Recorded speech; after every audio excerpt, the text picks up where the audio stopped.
Chapter 001. Embracing the Goddess, Loading the System. Where am I? Lin Fan rubbed his temples with his left hand, feeling a throbbing pain in his head.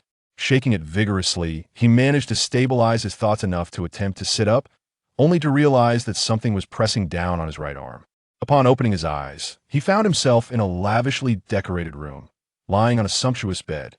Turning his head, he noticed a cascade of lustrous, ink-black hair draped over his right arm. Beneath this flowing mane, half of a porcelain-like face rested against his bicep, occasionally nuzzling against him, emitting a soft, alluring murmur. As he lifted the corner of the blanket, he was taken aback to discover that he was entirely unclothed, and the pristine white sheets bore traces of blood. At this moment, his mind was a tumult of confusion. How had he ended up with this girl? He desperately searched his memory, but it was a blank void. Faced with the reality of the situation, he steeled himself and pulled down the blanket obscuring part of her face, revealing an exquisitely beautiful visage one that had invaded his dreams countless times before. "It's Gu Pan, my goddess." As he lifted the blanket further, he was met with an endless expanse of snowy white. "Ah!" A shrill scream erupted, startling Lin Fan, who quickly dropped the blanket and attempted to leap from the bed, but found himself devoid of strength. You lecher! I'm gonna call the police on you." "Gu Pan, please calm down. Let me explain. I have no idea how this happened." Gu Pan rubbed her eyes, her hazy gaze focusing on the man beside her, only to realize it was none other than her classmate, Lin Fan.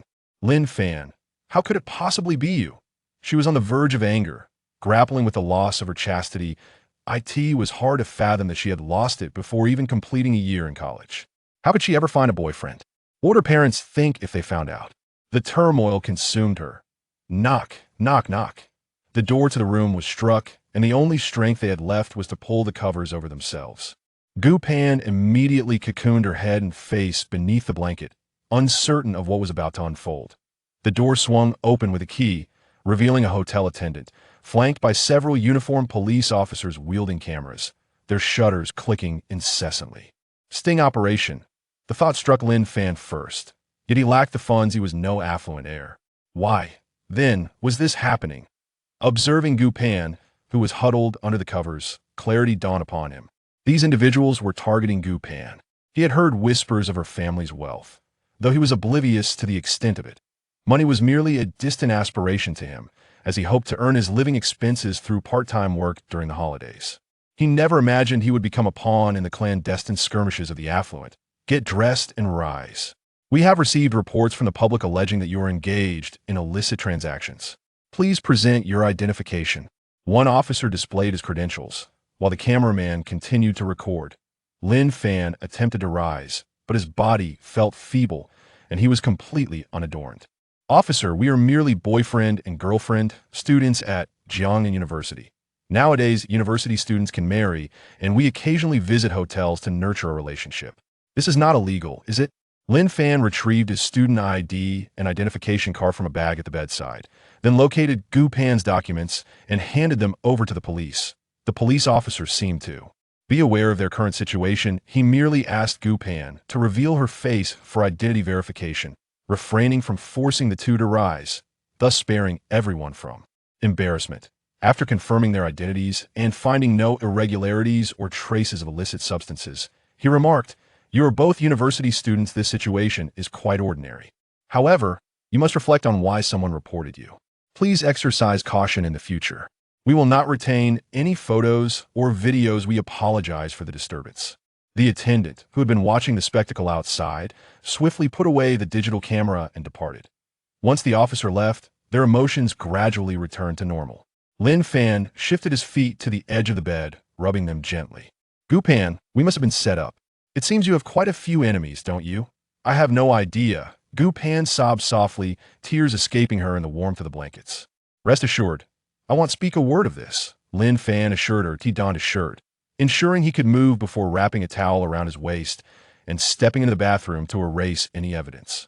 Though fear lingered in his heart, he couldn't help but feel a sense of exhilaration. Gu Pan was the dream girl of all the boys at Jiangnan University, and she had given herself to him for the first time. That if he was to take responsibility, he would do so without hesitation. Yet, Upon deeper reflection, he chastised himself for dreaming. After all, she was a wealthy heiress. What was he, mere country bumpkin doing with a prized flower of the city? After washing up, he emerged from the bathroom to find Gu Pan wrapped in a large towel, which clung delicately to her graceful figure, her expression a mix of sorrow and shyness. Hearing the sound of water splashing from the bathroom, Lin Fan contemplated leaving but realized that to do so would be akin to fleeing, an act unbecoming of a man. He prided himself on being a responsible individual. The duration of Gu Pan's shower was particularly prolonged, occasionally punctuated by the sound of quiet sobs.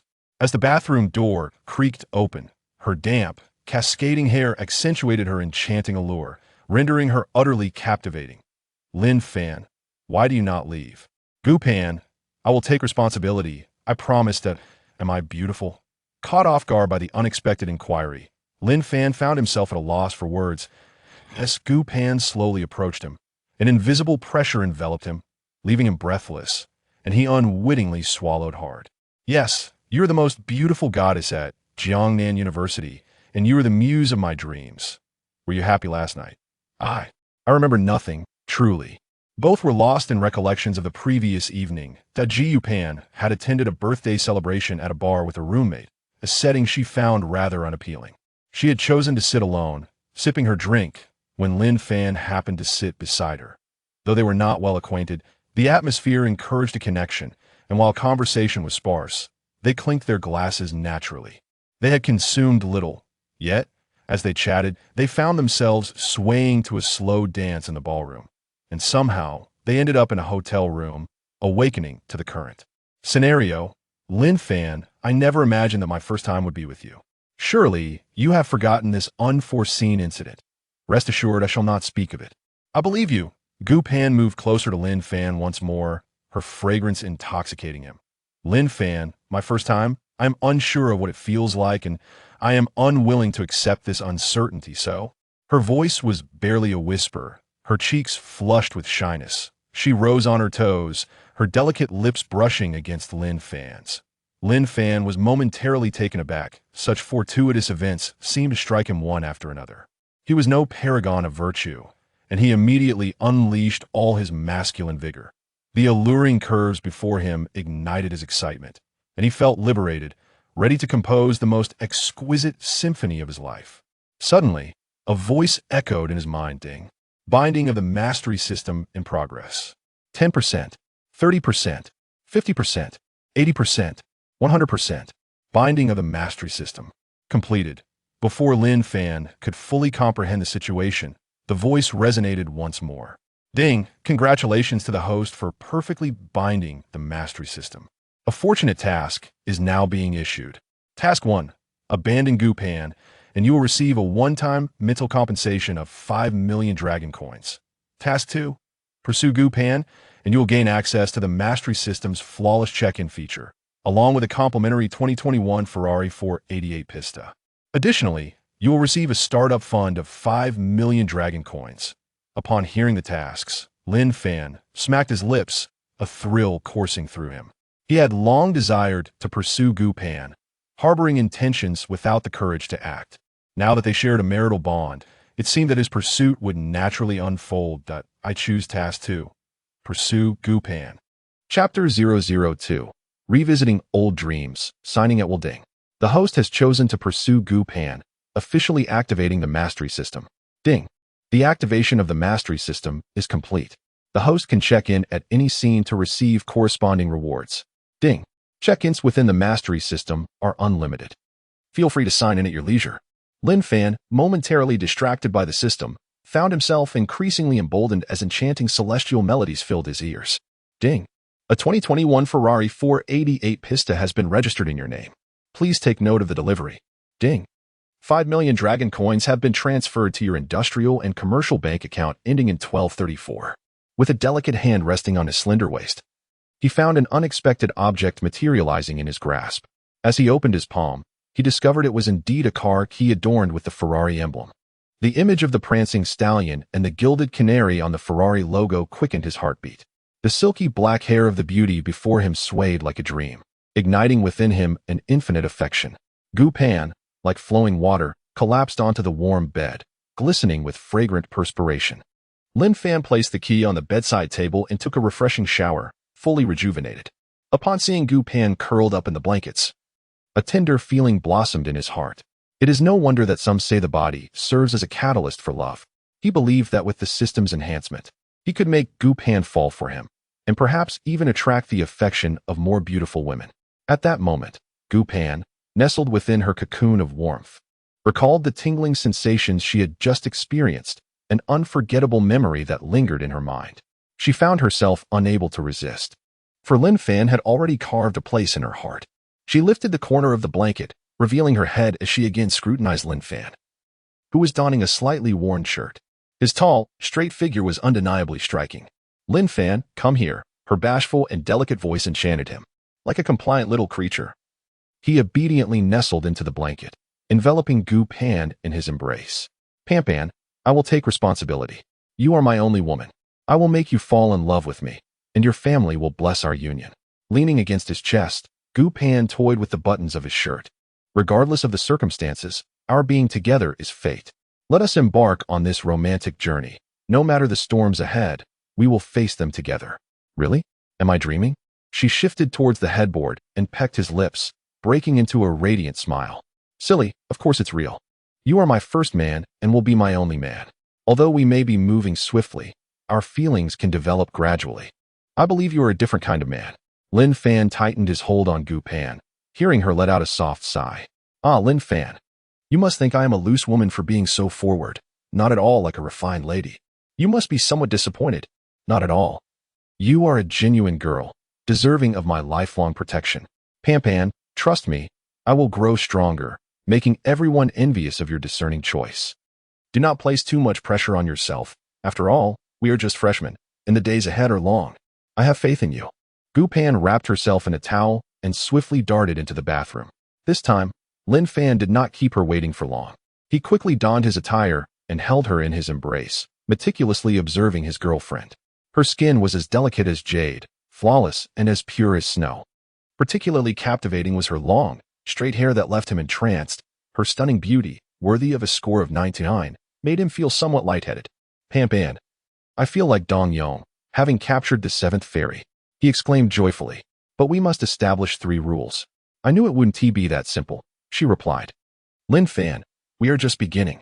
Although we have completed the final stages of dating, we still do not know each other well. Our relationship must remain clandestine. The fewer people who know, the better it is for both of us. Pan Pan, you thought of that too, right? Yes, an underground romance is indeed more thrilling. Do you have many girlfriends? Your way of speaking is unlike that of a student. You sound like a seasoned veteran. I, Lin Fan, swear to the heavens that I have had no romantic history.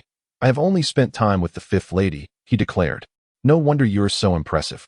You've already been involved with 5. Pan Pan, don't get the wrong idea. I was referring to her. Lin Fan awkwardly raised his hand, and Gu Pan immediately envisioned an indescribable scene, her cheeks flushing slightly. Lin Fan, we must pretend not to be too familiar at school. When we meet, we can go to the library or other places. All right, I will follow your lead. Let us go? Lin Fan said as he picked up the car keys from the bedside table, juggling them in his hand. What is this? Car keys. As Gu Pan glanced over, she noticed a Ferrari car key. The book mentioned that many men enjoy purchasing imitation keys on certain online platforms to deceive materialistic girls. Was he one of those individuals? A sense of disappointment washed over her. It seemed he remained oblivious to his own circumstances, which was somewhat reassuring. The two arrived outside the hotel. Drawing upon his prior experience of system check-ins observed on a platform, he surmised that the Ferrari must be nearby. He stood in the hotel parking lot, scanning the array of vehicles for the distinctive emblem of the luxury brand. This particular model was the latest release, one he had never encountered before. His familiarity with Ferrari was limited to glimpses on television and mobile screens.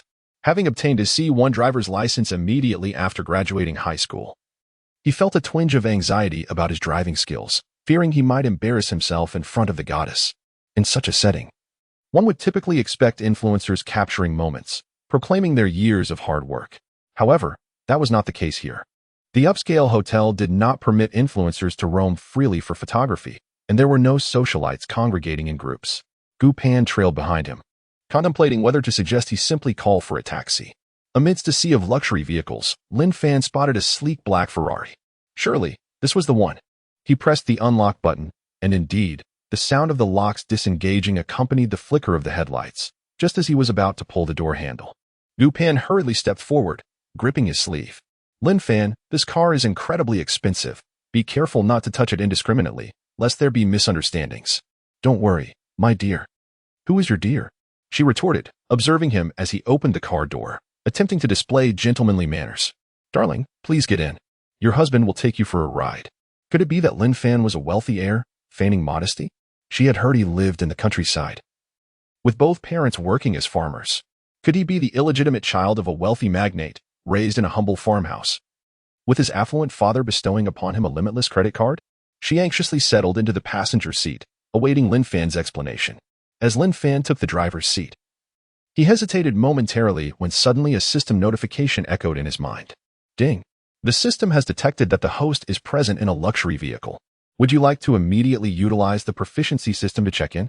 A smile crept onto his lips, a glimmer of delight in his heart. After all, he was a man endowed with a system. According to his understanding, this extraordinary proficiency system would reward him with relevant mastery bonuses upon checking in at corresponding locations. Now, seated in a luxury car, surely checking in would grant him mastery over driving such a vehicle.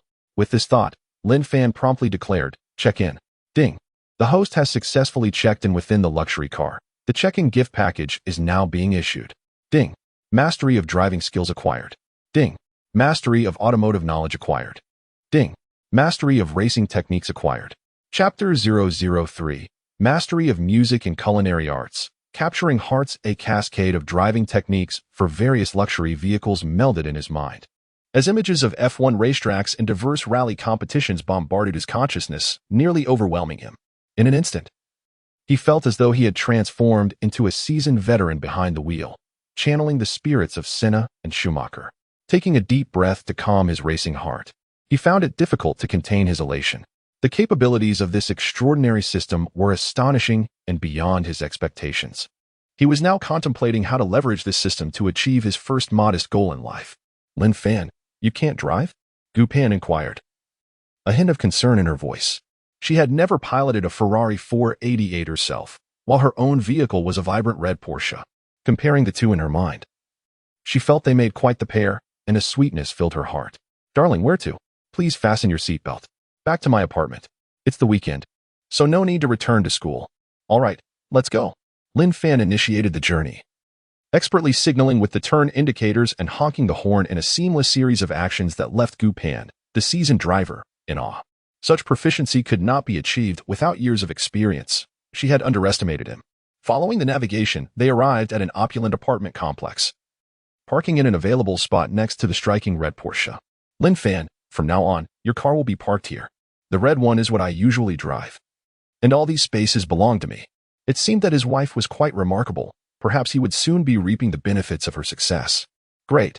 Come to my place, and I will prepare a delicious meal for you. Gu Pan linked her arm with his as they stepped into the elevator, which halted on the 20th floor, at room 2003. She opened the door and switched on the light. Entering first, she rummaged through the shoe cabinet and retrieved a pair of cotton slippers. Lin Fan, come in and wear these shoes. They were previously worn by my father. Your father won't be coming today, will he? I'm not quite prepared yet, he replied. He's quite busy and hardly visits throughout the year. Upon entering the room, Lin Fan was struck by its spaciousness. Unlike typical apartments, this one must exceed 100 square meters, indistinguishable from a regular residential property, complete with a separate kitchen. Lin Fan, please make yourself comfortable in the living room. What would you like to eat? I can prepare something for you. Anything will do, he replied, astonished by her ability to manage both the living room and the kitchen with such ease. As he wandered around the room, he thought how wonderful it would be if he could also acquire a home like this, bringing his parents from the countryside to live with him. In one corner of the living room stood a piano, its exterior suggesting it was from a renowned brand. Although he could not play the instrument, he recalled watching a foreigner perform the theme from Pirates of the Caribbean and then elegantly sitting atop the piano, which filled him with envy. He perched on the piano, extending a finger to press a key, producing a crisp sound. At that moment, the system's notification tone echoed in his mind. Ding! The system has detected the host's presence beside the piano. Would you like to use the proficiency system to check in immediately? Check in.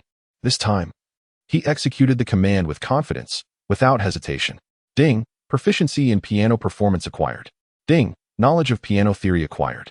Ding. Mastery of music theory achieved. Ding. Access to a global repertoire of classical music granted, with autonomous updates. Is this really asking me to surpass Lang Lang and Yundi? He felt a surge of excitement as the melodies from Pirates of the Caribbean resonated in his mind. His fingers danced effortlessly across the piano keys, as if he were merely a vessel for the system's delight. In the kitchen, Gu Pan heard the enchanting and powerful music and hurriedly emerged. There she beheld Lin Fan, his fingers moving with such grace that they seemed to blur. Who was this individual? Could he possibly be the Prince of Piano? She had practiced since childhood and had only just reached the performance level, while Lin Fan was already a master. Entranced, Gu Pan leaned against the kitchen door, feeling a delightful shiver coursing through her. Had she truly stumbled upon a treasure? He was so perfect, so charming, she longed to rush forward and steal a kiss. As Lin Fan concluded his performance, he swept his hands across the keys, stood up, and was greeted by the sight of Gu Pan lost in a trance. A burnt smell wafted through the air, prompting him to dash into the kitchen. Gu Pan too caught the scent of char and jumped into action, whirling around to return to the kitchen, inadvertently causing pots and spatulas to clatter to the floor. Lin Fan rushed in and scooped Gu Pan up, carrying her to the living room. He gently brushed the soot from the tip of her nose. "Darling, you stay here and watch me." He strode into the kitchen, where the system's voice echoed in his mind once more. Sign in. Ding. Culinary skills mastered. Ding. Knife techniques perfected. Ding. Global recipe library bestowed, automatically updated. Gu Pan settled onto the sofa, listening to the melodious sounds of chopping emanating from the kitchen. She reflected on her own cooking, which she had considered commendable. She had intended to showcase her skills but inadvertently found herself overshadowed. She stealthily approached the kitchen, where she observed Lin Fan engrossed in his culinary endeavors. His knife skills were nothing short of extraordinary, each movement fluid and graceful. Rubbing her eyes, she felt as though Lin Fan radiated an angelic glow. Could he be a divine gift bestowed upon her? She considered herself remarkably fortunate. Surely, he must have undergone professional training from a young age. Only the most esteemed families could cultivate such an exceptional man. Suppressing her inner excitement, Gu Pan returned to her bedroom and dialed a number. Secretary Liu. Could you assist me in gathering information on an individual? Jiangnan University, Business School, Class of 2020, majoring in finance, Lin Fan. I need to know his details immediately. Certainly, Mississippi. Please hold on a moment. I will send the information to your WeChat shortly. After hanging up, anticipation surged within her. If Lin Fan hailed from a distinguished family, her father would not object, allowing her to pursue a romance with joy. Ding. She eagerly opened WeChat to find a brief profile of Lin Fan. Lin Fan, male, born in February 2003, residing in a village in a certain district of Jiangnan City, with parents who farm for a living. His family background was unremarkable. He grew up in modest circumstances, but was exceptionally intelligent and diligent in his studies, being the first in his village to gain admission to a 211 university. No further information was available. She promptly deleted the information, her mind swirling with curiosity. What kind of man was he, so deeply concealed? Miss Gu delighted in unraveling mysteries and was determined to uncover the truth about him. In her bedroom, she caught a whiff of the enticing aroma wafting through the crack of the door, causing her mouth to water involuntarily. Upon entering the dining room, she was greeted by a feast of 5 dishes, each a symphony of colors, aromas, and flavors elegantly arranged on the table. Lin Fan, how come you can do this? She was somewhat agitated and on the verge of tears, overwhelmed with joy. Darling, if you call me hubby, there is so much more I could do, he teased. Come. Don't just sit there, come and savor my culinary skills. She disregarded Lin Fan's playful banter and sat at the dining table. Cautiously, she picked up her chopsticks and took a small piece, her heart fluttering with concern that it might be visually appealing yet lacking in flavor. To her surprise, even that tiny morsel tantalized her taste buds, prompting her to take several more bites, sampling each dish. This is exquisite. I haven't tasted such delightful food in ages. It reminds me of my mother's cooking. How pitiful. Was it really that exaggerated? It was merely a few home-cooked dishes. Lin Fan also took a bite, astonished at his own culinary prowess, feeling akin to a culinary deity. Yet, for the sake of pride, he feigned indifference, wearing a nonchalant expression. Darling, it's quite good. If you call me hubby, I promise to make even more delicious dishes next time. Gu Pan, engrossed in her meal, leaned over her rice. Entirely disregarding the image of a refined young lady, her dining etiquette tossed aside. With unabashed enthusiasm, she exclaimed, "Hubby, I love you." Chapter 004, Securities and Futures. The path to wealth. Lin Fan was entranced by such a captivating and intoxicating voice, his heart racing as if it might leap out of his chest. In merely half a day, he had won over the goddess. Was this not a frivolous affair? Gu Pan must surely be a foodie. Her senses overwhelmed by the delights of cuisine. He needed to remain vigilant. The revolution was yet to succeed, and comrades must strive onward. My dear wife, I love you too. Please enjoy your meal, and be careful not to choke. Gu Pan, having indulged heartily, patted her bosom with satisfaction. Lin Fan, do cook for me again next time. You are to cook solely for me from now on. You are mine, and I shall protect you. Thank you, my queen. Take your leave. Lin Fan cheerfully tidied up the dishes, delighting in the task of washing them. Today marked the happiest and most extraordinary day of his life. Gu Pan, having changed into a demure outfit, radiated beauty with her flawless appearance and figure, which only enhanced her charm. Upon seeing Lin Fan finish his chores, she shyly pondered how to address him. Husband, let us go shopping. I wish to buy you several outfits. Your attire is rather shabby. Lin Fan wrapped his arm around her slender waist, gazing at the delightful woman. After calling him husband once, she felt emboldened to repeat it. What? Have you grown weary of your man so swiftly? Not at all. I simply wish to treat you. No need. A man's worth lies in his strength, not his clothing. He too desired to purchase a few designer pieces, yet his finances were limited, with only a few hundred yuan left after paying the rent that morning. The pressing concern now was how to earn money. He suddenly remembered that the system had bestowed upon him 5 million. He promptly opened his phone and found dozens of messages, among which was one from the Industrial and Commercial Bank, stating that his account balance was 614 yuan. Upon closer inspection, he noticed an additional figure of 5,000. Could it be that he truly had 5 million? Was it necessary to report this? Might someone be laundering money? Ding. Rest assured, host, all funds from the system are entirely legal and compliant. Feel free to use them. In the future, the system will no longer grant cash. Earning will depend on your own efforts. Acknowledged. Over. Lin Fan searched for the quickest methods to amass wealth in this world, investing in commodities, stocks, cryptocurrencies, precious metals, and foreign exchange. Given that cryptocurrencies were not recognized domestically, and fearing that excessive earnings might hinder withdrawals, he decided to invest in stocks and futures instead. My dear, purchasing flamboyant clothing is rather ostentatious. Are we not attempting to keep our affair discreet? I remain unchanged, and I shall not reveal our secret. Why don't we open a securities and futures account? Next semester, we will be taking an investment course, which will certainly include simulations. We can gain practical experience beforehand. That sounds good. Do you have any startup capital, darling? I still have several, hundreds of thousands in my account. Gu Pan almost let slip that her balance was in the tens of millions. Considering her impending involvement in the family business after graduation, gaining some experience in the capital markets ahead of time seemed advantageous. It would also serve to assess Lin Fan's capabilities, whether he was merely pretending to be affluent or truly had the means. If he was merely a pretender, she would cultivate him into a genuine magnate. If he was indeed formidable, she would observe how he navigated the tumultuous waters and established his own domain. Dear husband, later you will drive my car. I want you to be my dedicated chauffeur. As you wish, my esteemed wife.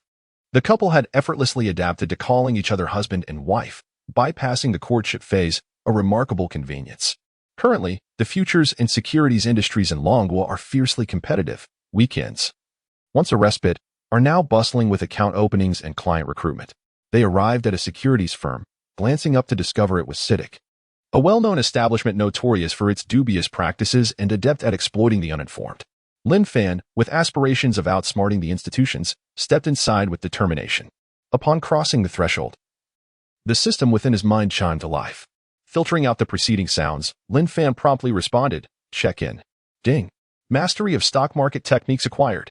Ding. Proficient in stock market theories. Ding. Expertise in global stock markets attained. Ding. A 1-month trend chart provided.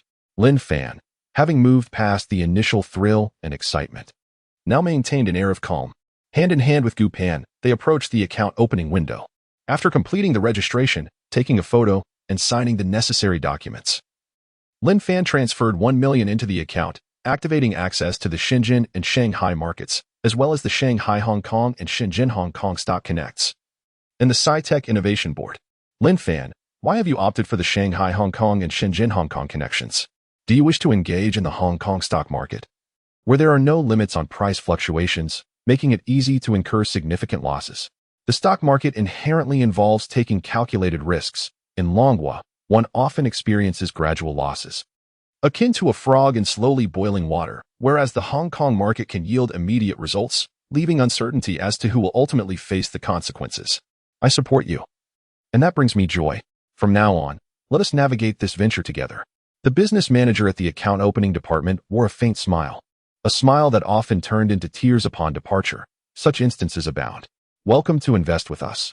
We earn commissions, so there is no way to incur losses.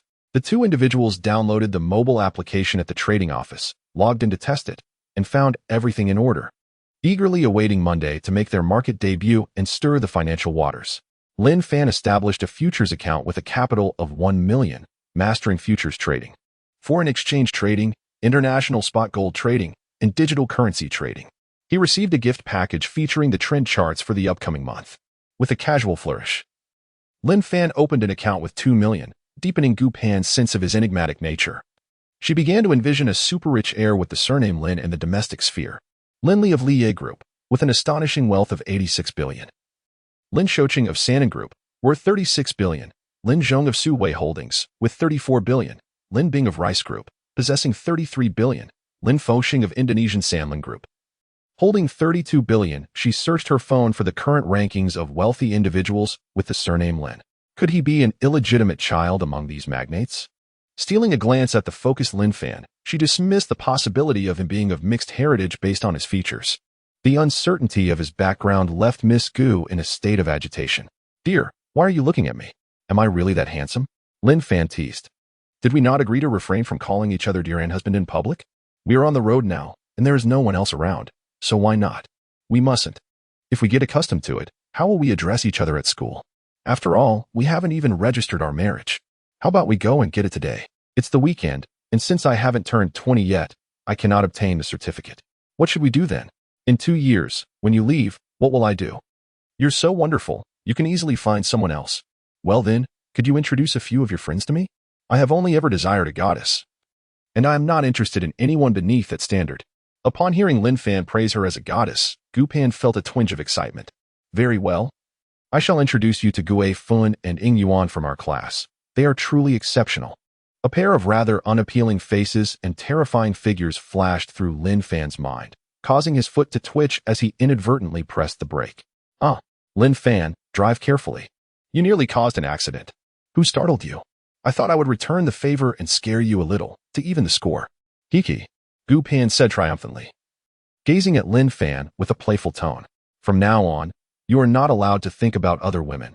Otherwise, I shall certainly introduce both of them to you, allowing you to enjoy the company of many. My queen, please spare your humble servant. A loyal subject does not serve 2 masters, and a virtuous woman does not marry 2 husbands.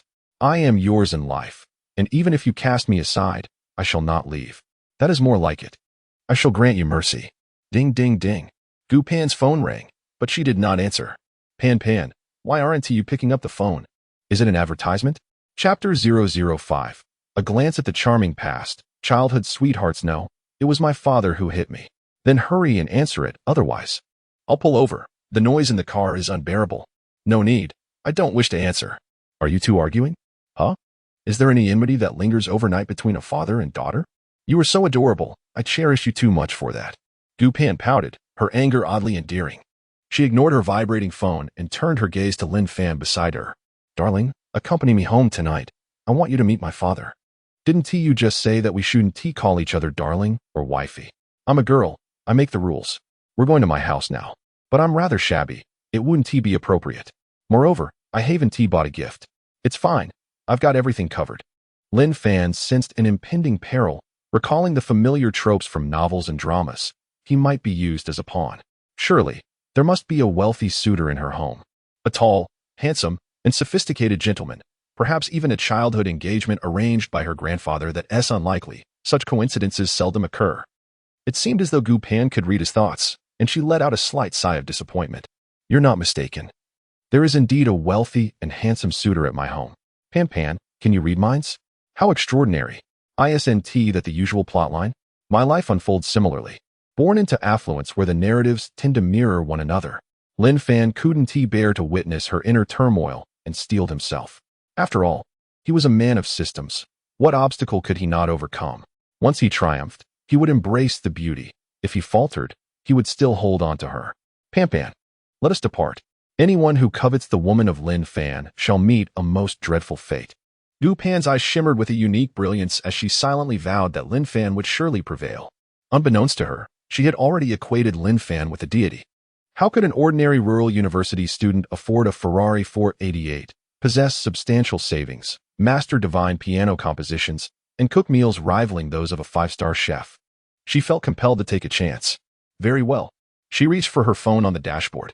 Dad, understood. I will return shortly. With the navigation set, Lin Fan sped down the road, adhering to traffic signals and refraining from exceeding the speed limit, embodying the essence of a civilized driver. Gu Pan, witnessing Lin Fan's exceptional driving skills, felt admiration blossom into affection, casting aside any familial discontent. Lin Fan, how long have you been driving? Not long. Just learned before the semester began. How can you drive so proficiently? Does your driving school provide luxury cars for practice? Not at all. This is my first time driving a Porsche today. You must be joking. You drive far more adeptly than I do. May I see your driver's license? Feel for it yourself. It's in my pants pocket. Gu Pan's delicate fingers fumbled within the pocket, searching in vain. Is it not here? Perhaps you have ventured to the inner thigh search again. It's a bit inconvenient. I shall show you when we stop at the traffic light. No. I must find it now. Ah, young lady, be careful where you explore. You might inadvertently ignite a spark. Such impropriety. Gu Pan was unsure of what she had touched. Upon reflection, her heart raced like a startled deer, and her cheeks flushed crimson. She tilted her head to one side, her hand playfully fanning the air. Here, let me verify your identity. I already checked. You are indeed a man. Where were your thoughts wandering? I merely asked to see your driver's license. Alas, today's university students seem preoccupied with trivial matters, indifferent to national affairs and the suffering of our people, focusing instead on romance and frivolity. Yet, I find it amusing. Ha. You still dare to laugh. Gu Pan shot him a glare as she accepted the driver's license, marveling at how he had mastered it in mere months. He truly was a prodigy, effortlessly grasping skills at a glance. One could not help but wonder what else he possessed. Anticipation bubbled within her. She believed in him. Fan, such intimacy. Why not call me dear? It would sound even more delightful. What a fanciful thought, dear. It is merely a term of endearment, after all. Lin Fan felt a delightful shiver at the affectionate address, stirred by the impulse to engage in a passionate encounter. The thrill of a car rendezvous seemed enticing. That day, he had teased this naive girl, and perhaps he could fulfill his desires. The two playfully exchanged flirtations as they entered an upscale villa area by the lake, characterized by traditional architecture, with pavilions and towers nestled against the mountains. They drove into a villa, ideally situated with a mountain backdrop and lake view. A place of remarkable feng shui.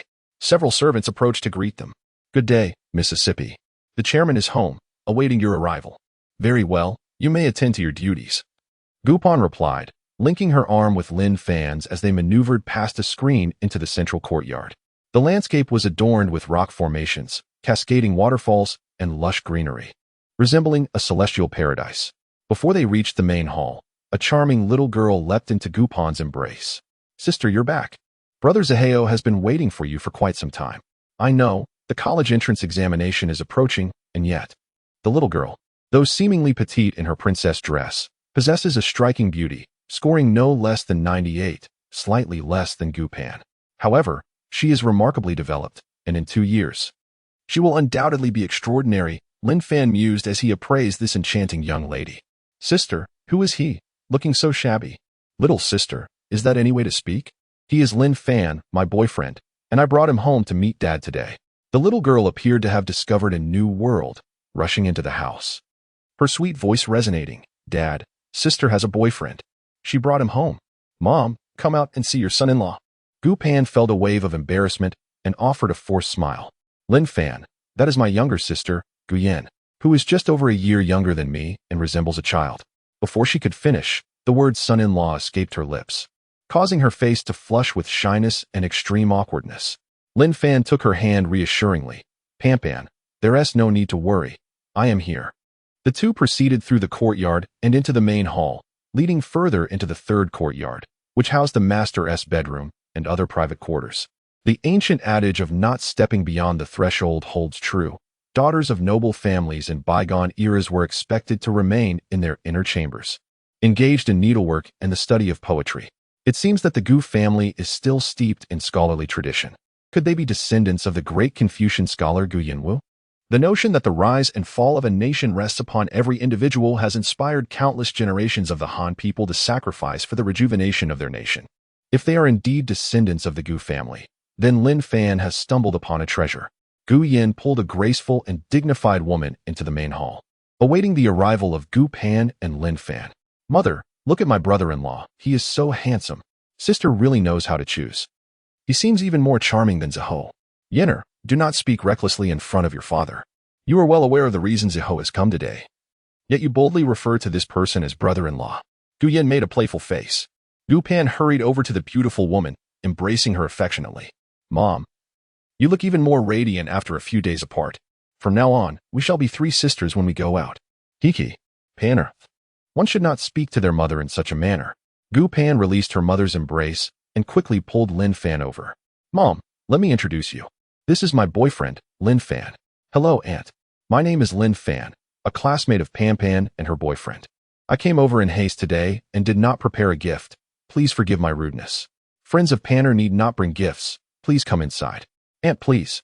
To the west of the main hall lies a side room, separated by translucent window screens adorned with ink paintings of plum blossoms, orchids, bamboo, and chrysanthemums. It seems that Father Gu is an aficionado of calligraphy. A businessman reeking of commercialism, yet indulging in the arts appears somewhat pretentious. Chapter 006, The Art of Calligraphy and Painting. A definitive stroke. Lin Fan followed Mother Gu into the side hall, where he beheld an elderly gentleman, approximately 60 years of age, with a flowing white beard, fervently immersed in his writing, seemingly in a state of transcendence. A familiar voice echoed in his mind. Ding. The system detects the presence of calligraphy and painting before you. Would you like to activate the mastery system? Sign in. Ding. Mastery of calligraphy achieved. Ding. Mastery of ink wash painting achieved. Ding. Mastery of Western painting achieved. Ding.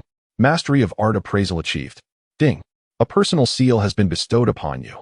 As the old man completed his writing, he raised his head and noticed a tall, young figure before him. Gu Pan had already approached with grace. Grandfather, your calligraphy has reached new heights. Grandfather, this is Lin Fan, my boyfriend. Pan even has a boyfriend now. He is quite tall and handsome, possessing discerning taste. Indeed. My eye for quality mirrors that of my grandfather, always selecting the finest, she replied with a playful smile. Grandfather Gu set aside his brush and beckoned Lin Fan over. His kind smile evoking fond memories of Lin Fan's late grandfather, instilling a sense of warmth and familiarity. Come here, young Lin, and take a look at my calligraphy. I would appreciate your insights. Gu Pan's beautiful eyes signaled to Lin Fan, urging him to flatter the old man. A clear indication that this was the proper course of action, her face adorned with a radiant smile. Grandfather, Lin Fan is not well versed in calligraphy and painting. To have him critique your work would be akin to playing a lute to a cow. We needn't concern ourselves with him. Pan, do not underestimate him. Anyone who has captured your discerning eye must surely be a paragon among men, a true talent. Having received such praise from the elder, Lin Fan felt compelled to rise to the occasion. Grandfather, I shall not hold back. He gazed upon the calligraphy, which bore the inscription Heaven's Way rewards diligence. The strokes were robust and forceful, indicative of decades of immersion in the art of calligraphy. One could derive immense aesthetic pleasure from it, rivaling that of the great masters. Shaolin, what do you think of this character? Grandfather, the writing is indeed beautiful and demonstrates a solid foundation. However, it carries an essence reminiscent of a more informal style. Observing the strokes, it is clear that it has been copied from the steel works of Ouyang Xiu and Chu Suiliang. The artistic sentiment seems to echo the styles of Su, Huangyi, and Kai from the Song dynasty. Alas, the elder, eagerly listening to Lin Fan's observations, was keen to delve deeper. Lin Xiaoge, please share. What flaws do you perceive in my calligraphy? Lin Fan found amusement in the elder's change of address from Shaolin to Lin Xiaoge, and decided against disheartening him further. Grandfather, This is indeed fine writing, yet it seems overly intent on mimicking both form and spirit. True calligraphy embodies literary essence and literary meaning. The practice we typically engage in involves tracing from inscriptions and ancient texts, which diverges from the authentic expressions. As Master Qi Gong once articulated, the grand way is exceedingly simple. There is no fixed method in calligraphy, which epitomizes excellent calligraphy. The old gentleman stroked his beard and nodded appreciatively, gaining newfound clarity. You are correct, Lin Xiaogu. There is no fixed method in calligraphy. Copying serves merely as a foundation. Once we have solidified our basics, we must transcend to create our own unique style grounded in beauty. After decades of enlightenment, I find myself humbled by your insight, Shaolin. Pan, you have discovered a treasure. Upon hearing her grandfather's praise for Lin Fan, Gu Pan's heart swelled with joy. She hadn't anticipated Lin Fan's ability to charm. Having won over her grandfather, she mused that her father's approval would surely follow. Xiaolin, come now, take up your brush and let this old man broaden his horizons. Just as she was filled with delight, she heard her grandfather's subsequent words, causing her to break into a cold sweat, while Gu Yin beside her grasped her hand. Sister, what troubles you? You are drenched in sweat, yet today is not even warm. Mother Gu also felt anxious for Lin Fan. Mere words were insufficient. As the moment of embarrassment was at hand, an unpleasant experience indeed, she gazed affectionately at Panner, wishing fervently for Gu Yiming to emerge and save the day. However, her husband, Gu Yiming, had been engrossed in discussions with Xiao Zihao in the study for quite some time, showing no sign of coming out. She looked at Gu Pan with sympathy, thinking, Child, may you find your own fortune. Gu Yin relished the unfolding drama, her attention fixated on Lin Fan. This brother-in-law was no ordinary man. To tame her sister, he must possess remarkable talents, for even Zihao, who was exceptionally gifted, could only watch in admiration. Gu Pan, in a flurry of desperation, clung to her grandfather Gu Huayuan's arm and pleaded, Grandfather, since Lin Fan is visiting for the first time, I will take him around the house and return shortly to accompany you. Gu Huayuan remained unmoved, while Lin Fan found Gu Pan's anxious demeanor rather endearing. Pan, since grandfather wishes for me to make a fool of myself, I shall oblige, for even an awkward daughter-in-law must eventually meet her in-laws. Gu Pan stomped her foot in frustration. In this household, if grandfather did not approve, there was little hope unless they eloped. Lin Fan laid out a sheet of rice paper, secured it with a weight, and casually dipped his brush into the inkstone, swiftly executing strokes with a fluidity reminiscent of flowing clouds and rushing waters, displaying an effortless grace. In Gu Huayuan's eyes, this was the reincarnation of Zijing, urgently inscribing the Lanting Su at Kuaiji. This was the essence of calligraphy, transcending the rigid grip of the brush and the deliberate strokes, truly embodying the fluidity of the brush as it danced like dragons and snakes, creating exquisite characters that left one in awe. Equally astonished were Gu Pan, Gu Yin, and their mother, Yi Qingwu. Lin Fan, oblivious to the gazes of the onlookers, had already completed his signature and effortlessly produced a seal, exhaling lightly upon it before pressing it down firmly. While others paid little heed to this act, Gu Pan found it utterly remarkable. Having spent the previous night and this morning with Lin Fan, she had never seen such a seal. Was it a magic trick? She stared at him in bewilderment. What was happening? Shun-ti, he explained. Lin Fan shrugged, extending his hand in feigned innocence. Such fine calligraphy, truly exquisite. Gu Huayuan exclaimed as he picked up Lin Fan's casual writing, which elevated the essence and beauty of the phrase heaven rewards diligence to several new heights. He alternated between laughter, daze, and silence, leaving the women utterly perplexed. Dad, what's wrong? Please don't get too excited. You have high blood pressure. Grandfather, it's Lin Fan's fault. He made you angry. Grandfather, is there something wrong with my brother-in-law's writing? Silence. Do not disturb my appreciation of this masterwork. The group immediately fell silent, and Lin Fan seized the moment to pull Gu Pan close, kissing her softly on the lips while the others were distracted. Embarrassed, Gu Pan's cheeks flushed. She wanted to be angry but found herself too shy to express it. Ahem. At that moment, Gu Yiming and Xiao Zihao stood at the door. Xiao Zihao's eyes sparkled with fury as he glared at Lin Fan, having just witnessed the scene where Gu Pan kissed him. This was the fiancée chosen by the Xiao family. How could he allow anyone to lay claim to her? Gu Yiming approached Gu Huayuan and respectfully inquired, Father, what is this about? Ha ha ha, Yiming, Pan has found a splendid suitor for you, and I am quite pleased. Young Lin is the most outstanding young talent I have ever encountered, my granddaughter's husband. He is the one I desire. Father, matters of marriage cannot be treated so lightly. Yiming, heed your father's words. If you neglect this now, you may find it impossible to ascend to such heights in the future. Upon hearing his father's admiration for this Lin, Gu Yiming pondered who Lin Fan truly was. In Jiangnan City, there were hardly any prominent families with the surname Lin. He searched his mind but shook his head in confusion. Panner, would you kindly introduce young Lin? With her grandfather's support, Gu Pan felt emboldened in front of Gu Yiming. Yet, she still felt a twinge of nervousness. She feared her father, a quintessential strict parent. She drew Lin Fan closer and said, Father, this is Lin Fan. My boyfriend and also my classmate. He is truly remarkable, and grandfather can attest to that. Lin Fan obediently greeted, Hello, uncle. Chapter 007, A $1 Million Gamble. The first glimmer of brilliance. One should never strike a smiling face. Gu Yiming was about to speak when the fiery Xiao Zihao interjected. Uncle Gu, I have come today to propose marriage. The Gu family is known for its scholarly traditions and integrity. My grandfather and grandfather Gu arranged the betrothal between me and Panners. And I hope you will consider the greater good. He sensed the menacing tone in Xiao Zihao's words, which left him feeling uncomfortable. The Gu family's significant projects were closely tied to the Xiao family, and if this matter escalated, it would be counterproductive. Zihao, what age do you think this is? In matters of marriage, it is no longer solely the domain of parents. Love and marriage are matters of personal freedom.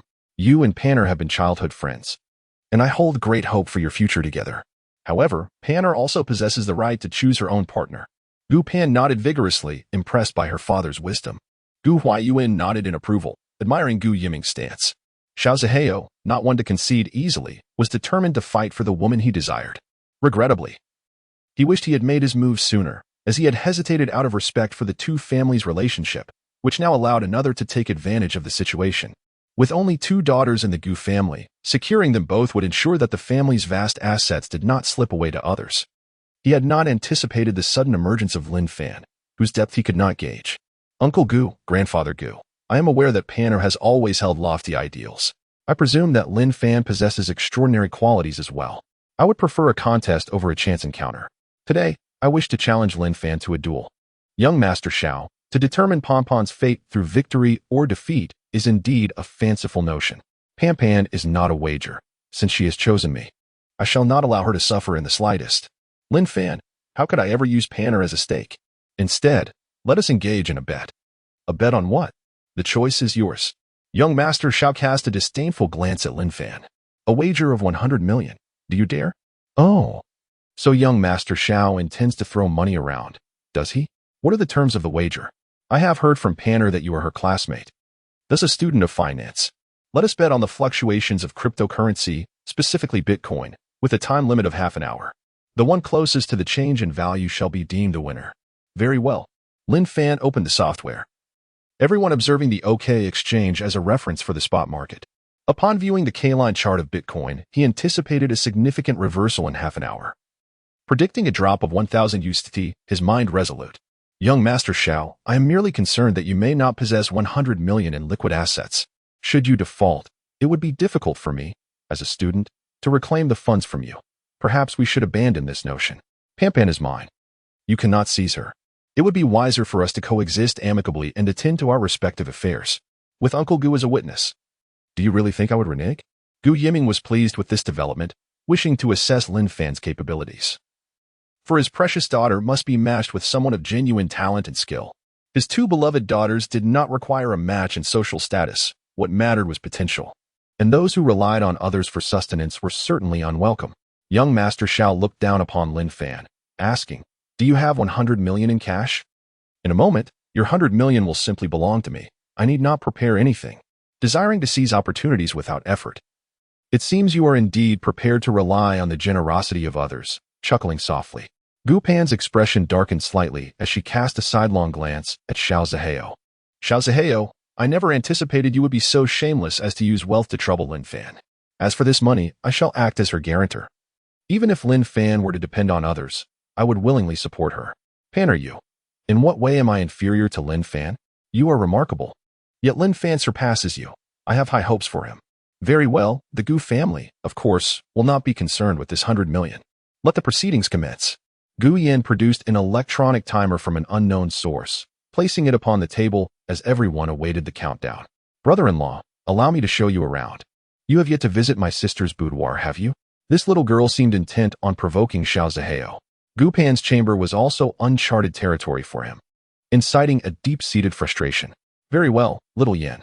Gu Pan rose, taking Gu Yan's hand. Sister, how could you? I shall accompany you. The trio departed, with Gu Yan skipping ahead as if Gu Pan were non-existent. Brother-in-law, is my sister not beautiful? Xiao Zihao had previously spied on her while she bathed, yet he still had the audacity to propose. Oh, is that so? When did this happen? Sister, please, spare me some dignity, I implore you. Indeed, a particular handbag has just been released, with only 2 in existence worldwide. I desire one. What say you? How much? Gu Yan approached, grasping Gu Pan's hand and shaking it. Sister, it's not much. Under $1 million? Such an extravagant sum. Allow me a moment to ponder. Gu Pan contemplated behind them, weighing the decision of whether to proceed with the transaction. Gu Yan leaned closer to Lin Fan and said, Brother-in-law, if you buy me something, I shall reveal a few secrets about my sister that you would undoubtedly find intriguing. First, let me recount the tale of her bathing incident. You mustn't backtrack, or I shall ensure that your lives become quite unbearable. Allow me to tell you, when they were merely 3 years old, my sister was bathing. And he sneaked a peek. Isn't that mischievous? Now, the villain has grown up, and just thinking about it sends shivers down my spine. Lin Fan felt as though he had paid a toll on his intelligence. Nevertheless, he thought, soon a fortune of 100 million would be credited to his account. This trivial matter was inconsequential. Gu Pan called out to Gu Yan from behind, Sister, I promise you, do not divulge anything. Oh, sister. Wealth is but a mere external possession. The information has already been sold to brother-in-law, and he was quite straightforward, not hesitating at all, unlike you, who is rather stingy. Lin Fan, do not believe her words. Lin Fan cast a mocking glance and grasped her hand. Pan, I never imagined that other men have laid eyes upon you. I must impose a penalty. That was when we were just toddlers. It doesn't count. Not a chance. I shall gouge out Xiao Zihao's eyes for daring to defile my goddess. I truly regret not being there when you were bathing at 3, merely watching lacks excitement. I would have certainly given you a kiss. He paused momentarily, and both Gu Pan and Gu Yan expected Lin Fan to unleash his sense of justice and confront that scoundrel, Xiao Zihao. To their surprise, Lin Fan only became more audacious. Realizing the escalation, he hurriedly fled. Lin Fan, do not run. Just wait until I strike you down, you little lecher. Sister, brother-in-law is merely teasing you. By the way, have you two shared a kiss? How do you feel? Gu Yan quietly asked Gu Pan, her small face flushed. Sister, you are still young. Why do you ask such things? I warn you, no dating unless you attend university. I understand, sister. Since you are in a relationship, why not share a bit? What is there to share? You will understand it yourself in due time. Sister, you are so stingy. If you treat me like this, be careful. I might seduce my brother-in-law. Books say that men cannot resist the allure of their sisters-in-law. Sister, do not jest. Do not let it come to the point where we cannot even remain sisters. Well, we share the same father. What is wrong with having the same husband? This is truly archaic. Sister, must you always speak in such a shocking manner? If our father hears you, you will lose your allowance. With my brother-in-law's affection. Do I need to worry about my allowance? You. Gu Pan felt exasperated and powerless in the face of her sister. Chapter 008, A Glimpse into the Boudoir. A modest trial Gu Pan's bedroom was suffused with elements of royalty, adorned with pink wallpaper embellished with dancing princess motifs, and the curves of European-style furnishings radiated romance. Every girl harbors a princess within her heart, cherishing a dream steeped in romance. Lin Fan, all of this was arranged by my parents, and it bears no reflection of my preferences. I favor a cooler, queenly aesthetic, while my younger sister is enamored with cartoons. Perhaps you would like to take a look as well? With that, Gu Yan playfully nudged Lin Fan out the door, exuding charm and warmth. Brother-in-law, feel free to explore my room. It is filled with things I adore, she chimed, pulling Lin Fan's arm as they entered her chamber. The room featured a grand display rack showcasing an array of limited edition handbags from renowned brands. The princess-themed decor continued, with a large Barbie doll and a plush bear gracing the bedside. Brother-in-law, what do you think? Did you notice the empty spot on the display rack? I did. But there is nothing there. Isn't it meant for you to fill it with a purchase? She teased. You better not let me down. Rest assured. I would never deceive a little girl. Little? I'm just as grown as my sister, she asserted, puffing out her chest, undeniably well endowed. Lin Fan found it difficult to maintain eye contact, Having recently tasted the fruits of desire, his curiosity piqued by the feminine curves before him, another glance might lead him astray. Xiaoyan, let us head downstairs. The time is nearly upon us. Whether we procure the handbag will depend on the outcome of the competition. Ah, brother-in-law. Could it be that you are truly destitute? Do you wish to rely on others? What do you think? Judging by your appearance, you are quite dashing. With a tall and elegant physique, you possess great potential. Do you comprehend the concept of relying on others for sustenance? Well, it simply entails being physically capable. Is there anything else? Who is unaware of this? A flock of crows flew over Lin Fan's head. This is no innocent girl, but rather a seasoned veteran in life. The conversation cannot proceed any further. This girl possesses striking beauty and substance, which may incite transgressions. At this moment, Gu Pan leaned against the doorframe, observing Lin Fan intently. Why not continue the conversation? You seem to be enjoying it immensely. Not at all, just a casual chat. Come, let us descend. Gu Yan joyfully dashed downstairs to witness the outcome. Gu Pan gazed at Lin Fan with a hint of melancholy. Lin Fan, do not entertain any thoughts of my sister. She is still just a child, albeit outspoken. What do you take me for? My feelings are solely directed towards you. As she was encircled and pressed against the wall of the corridor, her lips were captured with fervor, demanding without restraint. She sensed two strong hands exploring her body, as if preparing to conquer. A tingling sensation coursed through her limbs, rendering her powerless to resist. Just as she struggled to breathe, his lips parted from hers, leaving her with an inexplicable longing. She felt the warmth of his breath near her ear. My dear, shall we continue this evening? You. A conflict brewed within her. Is she truly being subdued by this man after merely a day? What happened to her lofty ideals, her modesty, her aloof queenly demeanor? This man must surely be a divine force sent to torment her. She followed him downstairs to the art studio, with only a minute remaining. On the internet, the results have emerged. Within half an hour, Bitcoin plummeted by 1,000 USDT, determining the victor and the vanquished. Xiao Zihao maintained a stoic expression. Despite being considered an adept investor within the circle, he never anticipated being bested by this nameless youth. Ding ding ding. The alarm signaling the end of time has sounded. Xiao Zihao, with an impassive demeanor, appeared to be exuding coolness to outsiders. Lin Fan, you have triumphed. Please provide me with your account details, and I shall transfer the funds immediately. Pan Pan, give him your account. My money is yours. A man's wealth should be managed by his woman. Gu Pan blushed, playfully retorting, what am I to you that I should manage your finances? You are my girlfriend, after all. Do not have a change of heart, we both. She worried that this fellow might disclose their private affairs, which would be quite scandalous. Lin Fan, I shall hold on to it for you this time and transfer it later. She produced a bank card and handed it to Xiao Zihao. Seeing the two openly flaunting their affection, Xiao Zihao felt an urge to pin Lin Fan to the ground in frustration. Before long, Gu Pan received a notification of the deposit on her phone. Xiao Zihao rose, his tone icy as he bid farewell to Gu Yiming and Gu Huaiyuan. Grandfather Gu, Uncle Gu, Aunt Gu. I have pressing matters to attend to and shall not intrude further. I hope to treat you to a meal next time. Gu Pan, Gu Yan. Do come to visit Ziyu when you have the time. Gu Yiming's expression reflected a tinge of regret. Zihao, I shall visit your residence to apologize on another day. And I hope this will not affect the collaboration between our families. Uncle Gu, rest assured, Zihao is always clear-cut in his dealings. After speaking, Xiao Zihao turned away in dejection. Gu Yin called out, Brother Zihao, let me see you off. At the entrance of the villa, Xiao Zihao's face was filled with resentment, as if he were on the verge of an explosion, and he struck the car hood forcefully.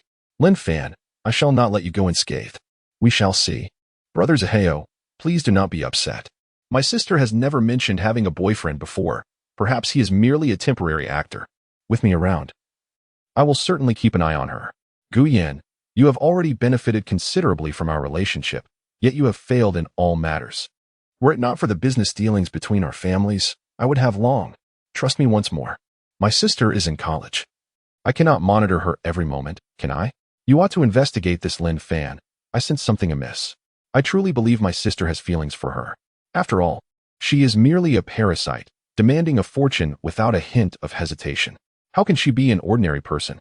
We should cease all communication, otherwise I may find myself unable to restrain my anger. Brother Zihao, I understand your thoughts. It is impossible for us. You should focus on your studies. I perceive that Lin Fan is not to be trusted. Be cautious. Xiao Zihao drove away swiftly, leaving Gu Yin fuming in frustration. This is infuriating. I merely wish to be an informant and gain some benefits, yet who would favor a voyeur, a miser, a pervert? Upon seeing the car vanish from sight, her anger dissipated into joy. Thankfully, there is now a brother-in-law. Future financial support for her bag seems assured. Her brother-in-law has just earned a fortune, and with a little charm and a hint of her sister's secrets, she is certain to secure a handsome sum. From this moment forth, I shall no longer pay heed to that miser, Xiao Zihao. When Gu Yin joyfully returned to the studio, she found her grandfather alone, admiring Lin Fan's calligraphy. Grandfather, where are Mom and Dad? They have gone to the study. You would do well not to intrude, for their discussion does not concern you. Grandfather, I find myself a bit financially constrained lately. Could you possibly lend me some support? Yin, you are on the verge of exhausting your grandfather's resources. As a high school student, why would you require such a substantial sum? But grandfather, do you not also appreciate calligraphy? I have my own passion. I adore collecting limited edition handbags. They are bound to appreciate in value, and I consider it a long-term investment. If it is indeed an investment, you must also be mindful of returns. Sell off some of the profitable ones. That way, you will have funds to invest in the new arrivals, allowing the capital to circulate. Engaging in conversation with her grandfather proved to be rather dull, prompting Gu Yin to retreat to her room to tend to her collection of handbags. Meanwhile, in Gu Yiming's study, Gu Pan sat upright, bracing herself for a stern reprimand. Chapter 009. The Gu Family Crisis. The Revelation of Love. Father, it is Lin Fan whom I adore. Please do not make things difficult for him. Panner, is that how you perceive me? Since grandfather does not oppose it, let it be settled between you two. Gu Pan's expression was one of bewilderment. This was not how the narrative was supposed to unfold. She had imagined numerous dialogues, yet none were utilized. Gu Yiming gazed at Lin Fan, his tone earnest and grave. Lin Fan, I do not care about your background or family circumstances. If you genuinely love my daughter, I shall entrust her to you. Panner possesses a kind heart and will make a devoted wife and mother. Treat her well. My daughter, Gu Yiming's daughter, is not someone who can be easily trifled with. Upon hearing these words, Lin Fan felt as though he were in a dream, entirely divergent from his expectations. He had envisioned numerous scenes akin to those in melodramatic dramas. Yet this was the conclusion that awaited him. Now is the moment to express his intentions. He must remain composed. Uncle, rest assured, I shall cherish Panner for a lifetime. That is good to hear. Please stay for dinner tonight. It has been ages since our family dined together. Gu Pan discerned a tinge of melancholy in her father's words. Father, is it because of me that the Xiao family is targeting us? Uncle, if there is anything you wish to share, please do so. We can strategize together. I may be of assistance. Gu Yiming sighed, acknowledging that even this formidable figure in the business realm sometimes felt a sense of vulnerability. Gu's enterprise is listed on the Hong Kong Stock Exchange, currently with a stock price of 35 Hong Kong dollars. Xiao Zihao has indicated that a short-selling institution intends to short the company's stock, which will lead to a loss of confidence in the market, resulting in banks executing stop-loss measures on pledged shares, potentially causing the Gu family to lose its controlling stake. Father, I suspect that the Xiao family aims to seize control of Gu's enterprise. Initially, they intended to infiltrate through marriage, but now that this approach has failed, they're resorting to outright aggression. If they plan to short the stock, they will likely first inflate the share price before disseminating negative news, allowing them to cash out at a high point and subsequently short the stock, thereby profiting from both ends. I am aware of this, yet we are powerless to act, as we do not know when they will commence their short-selling strategy. Uncle, what is the stock code for Gu's enterprise? I will take a look. Gu Pan opened the stock's candlestick chart on her phone and presented it to Lin Fan, curiously observing him. Could he truly analyze stock trends with precision? Today, during the wager with Xiao Zihao, he accurately predicted the decline in Bitcoin's value. Uncle, I have examined Gu's stock, although it is currently on a downward trajectory. If short selling occurs, institutions aiming to maximize their profits typically first suppress the price before inflating it. I estimate the stock price may fall to around 25, at which point we can accumulate shares. How many shares does the Gu family currently have pledged? The Gu family has approximately 1 billion shares pledged, raising 20 billion in financing. Based on the current market valuation of about 35 billion, if short selling takes place, the bank will likely liquidate pledged shares once the stock price exceeds or approaches 20 Hong Kong dollars, ensuring that they do not incur losses. At that point, these shares would no longer belong to the Gu family. resulting in their holdings dropping below the threshold for maintaining control. At present, all our funds are invested in several new projects, leaving us unable to withdraw 20 billion to redeem the pledged equity. Uncle, how about this? I currently possess 100 million, and I aim to amass 20 billion within a week. Once achieved, I shall redeem these 1 billion shares and transfer them under Ponpon's name. What do you think? Gu Pan was visibly unsettled. Lin Fan, acquiring wealth is not as simple as it seems. Pan, if you transfer that 100 million to my account, we can trade futures and Hong Kong stocks with a T0 system, and you will witness the practical application of my skills. Lin Fan, are you not concerned about making such bold claims in front of Dad? What if it backfires? Pan, do you doubt me? I believe, yet I hesitate, as it feels like a fanciful notion. This evening, allow me to showcase my culinary talents first, and then we can entertain such daydreams. Upon hearing that Lin Fan would personally cook, her taste buds awakened. Dad, Mom, Lin Fan's culinary skills rival those of a five-star hotel chef. No, he surpasses them. We are in for a delightful evening. Lin Fan rose to head to the kitchen, and she followed closely. Lin Fan, let me guide you. Gu Yiming and Yi Qingwu observed their daughter's joyful demeanor, with Yi Qingwu remarking, Yiming, our daughter has grown up. Finding someone as exceptional as Lin Fan is truly her fortune. This individual is enigmatic. It is prudent not to form hasty judgments. Qingwu, take a look at this video. Yi Qingwu leaned closer to Gu Yiming, and the phone displayed footage of Gu Pan and Lin Fan in a hotel room, which stirred her emotions. How could Pan be so reckless to engage in such behavior? No wonder she is utterly devoted to Lin Fan. It appears that circumstances have led them to a point of no return. Who provided you with the video? Is someone attempting to extort Pana? The owner of that hotel is a friend of mine. One of his employees captured it. It is unclear who instigated the report regarding Panner's alleged transactional relationship. But thankfully, it has not been exposed, or else Panner would face dire consequences. Thus, you have consented to their relationship. Qingwu, do not be overly agitated. The fact that Lin Fan can secure a hotel room for Panner indicates he possesses exceptional capabilities. Remaining unfazed in the face of 100 million is something I cannot claim to achieve. Do you truly believe he can conjure 2 billion within a week? Such a talented individual must surely desire more than just Panner's beauty. Is there perhaps a hidden narrative behind this? Secretary Liu has conducted an investigation into Lin Fan. He mentioned that Panner asked him to look into Lin Fan this morning. It turns out that Lin Fan is merely an ordinary rural boy. I only agreed to their relationship after viewing the video. Given its existence, the Xiao family would never approve of this union. Ah, I see. However, your presence certainly adds to Panner and Lin Fan's perception of you. Each generation has its own fortune. Let them navigate their own path. The Gu and Xiao families are bound to clash eventually, and at present, our strength is sufficient to contend with them. If Lin Fan truly is as formidable as claimed, then there is no need to worry about the Xiao family. Yiming, let us step outside and take a look. In this day and age, there are few men capable of preparing exquisite dishes. Very well, let us proceed. The kitchen is located in the eastern wing of the courtyard.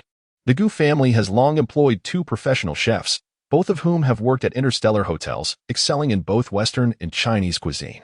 2 professional chefs set to work. And Lin Fan, with great enthusiasm, selected 7 or 8 dishes, perfectly balancing meat and vegetables. Each plate a feast for the eyes, palate, and nose, ensuring they were not only visually appealing but also delectable and aromatic. As each dish graced the dining table, accompanied by delicious soups, they formed a perfect tableau. What could be mistaken for mere food was, in fact, a masterpiece of culinary art. Gu Yin took out her phone to capture the moment, posting on social media with the caption, "My brother-in-law's culinary skills are truly extraordinary." She even sneakily snapped a photo of Lin Fan and Gu Pan together, sharing it in a 9-grid format. In no time, countless comments and inquiries flooded in, especially upon learning that Gu Pan had introduced her boyfriend to her family. This revelation quickly became a hot topic online, as Gu Pan was renowned as the most beautiful woman in Jiangnan City, attracting many affluent suitors for the pair of sisters. Little did they expect that Gu Pan would be the one to find love first. Lin Fan had prepared an abundance of food, even setting a table for the chefs and servants, who hesitated to dig in, creating an awkward moment for him. He took the initiative to serve Gu Pan a piece, saying, Pan, this is your favorite." Gu Pan, blushing, lowered her head, unable to meet anyone's gaze. Yet, Yi Qingwu was delighted, thrilled that her daughter had found such a caring boyfriend. "Dad, Yiming, let us eat. Let us savor Lin's culinary skills." Gu Yin chimed in. Yin Yin, stop taking pictures. The food will get cold. Seeing her sister enjoy the meal so much, and in a rush to join the fray, they all shared a joyful dinner together. After the meal, they gathered in the living room to chat and watch a variety show. Lin Fan sat beside Gu Pan and softly remarked, Pan Pan, why have you eaten so little? You've become so slender. To which she retorted, you say that, yet those who flaunt their affection meet a swift demise. Gu Pan sat beside her younger sister, feeling somewhat bashful as she replied, I must speak the truth. Being a bit plump is rather endearing. Are you attempting to fatten me up so that no one will pursue me? You must have faith in yourself. Gu Yin listened intently, seemingly absorbing the wisdom shared. Sister is indeed correct. Brother-in-law, your intentions may not be entirely noble, though your cooking is undeniably delicious. However, my sister and I are disciplined. We shall never allow ourselves to become overweight. You ought to reconsider your approach. Xiaoyan, it appears you possess quite a bit of experience. Perhaps you could impart a few tips to brother-in-law, and in turn, he could charm your sister? Chapter 010. Strolling through the mall. Preparing to strike back, Gu Yan extracted a note from her pocket and, with a mischievous smile, handed it over to Gu Pan, saying, no worries, everything is written here. Lin Fan, undeterred, leaned in to see the series of numbers on the paper, pondering whether it was a secret code, finding his sister-in-law rather peculiar. Pan Pan, you two sisters share a bond. Do you comprehend what this code signifies? Aren't you quite clever? You don't know this? It's my sister's bank account number. Do you understand now? Lin Fan suddenly realized that this was a debt collection. He opened his mobile banking app, entered the account number, and transferred 1 million. Almost instantly, he received a text notification declaring him a VIP customer with no transfer limits. Could it be a system feature? Gu Yin, gazing at her phone, then at Lin Fan, felt as if her brother-in-law was surrounded by countless halos, akin to a deity descending from the heavens. With a silly grin, she exclaimed, Brother-in-law, you are truly wonderful. If my sister betrays you, I will help you deal with her. Excuse me for intruding. I'm off to shop with my sisters. Sister, brother-in-law, do you wish to join us? Lin Fan sought Gu Pan's opinion, and upon receiving her nod, shopping being every girl's delight, he replied, wait for me. I will inform my parents. As soon as Gu Pan left, Gu Yin sidled up to Lin Fan, ingratiatingly saying, brother-in-law, do you have a substantial amount of secret savings? Why not share it with my sister? You're not being honest, are you? Men should always have a few million in pocket money. From now on, keep an eye on your sister at home. The rewards will be significant, you understand. Thank you, brother-in-law. I assure you I will accomplish the task. Tonight, I will meet my best friend, and you must help me make a good impression. I've already shared it on my social media. Let's not embarrass ourselves later. No problem. My brother-in-law's talent lies in making a grand display. How shameless. No more talk. Here comes my sister. Gu Yin sat upright, resembling a child caught in wrongdoing, which puzzled Gu Pan. Sister, have you been speaking ill of me again? No, we are good friends, speaking only sweet words. Right, brother-in-law? You two must be in cahoots. Let us go. The trio drove to the most luxurious commercial street in Jiangnan City, where launching international showcase top-tier brands. Upon entering the mall's atrium, several girls dressed like princesses approached them. Sister Yin, is this your brother-in-law? He asked, much more handsome than in the pictures. Hello, Sister Pan. You look stunning today. Hello, brother-in-law. We are Yin Yin's friends. Please take care of us. Before Gu Yin could introduce her friends by name, they were whisked away to observe the activities in the atrium, where many enterprises held events on weekends. Today, Tianyi Music School was hosting an event featuring a violin competition open to all, with the winner receiving a brand violin signed by Lang Lang. Lin Fan held Gu Pan's hand as they entered the event space. Gu Yin, a fan of Lang Lang, wasn't particularly skilled at the violin, but, seeing her capable brother-in-law arrive, immediately began to boast. Ladies, my brother-in-law is incredibly talented. If he participated, he would surely win first place. Yin Yin, although your brother-in-law is handsome, it does not imply that he excels at playing the violin. Lang Lang may be proficient at the piano, but I have my doubts about his ability to master the violin as well. Indeed, your brother-in-law is with your sister. Let us hope he does not embarrass himself, as men are often concerned with their image.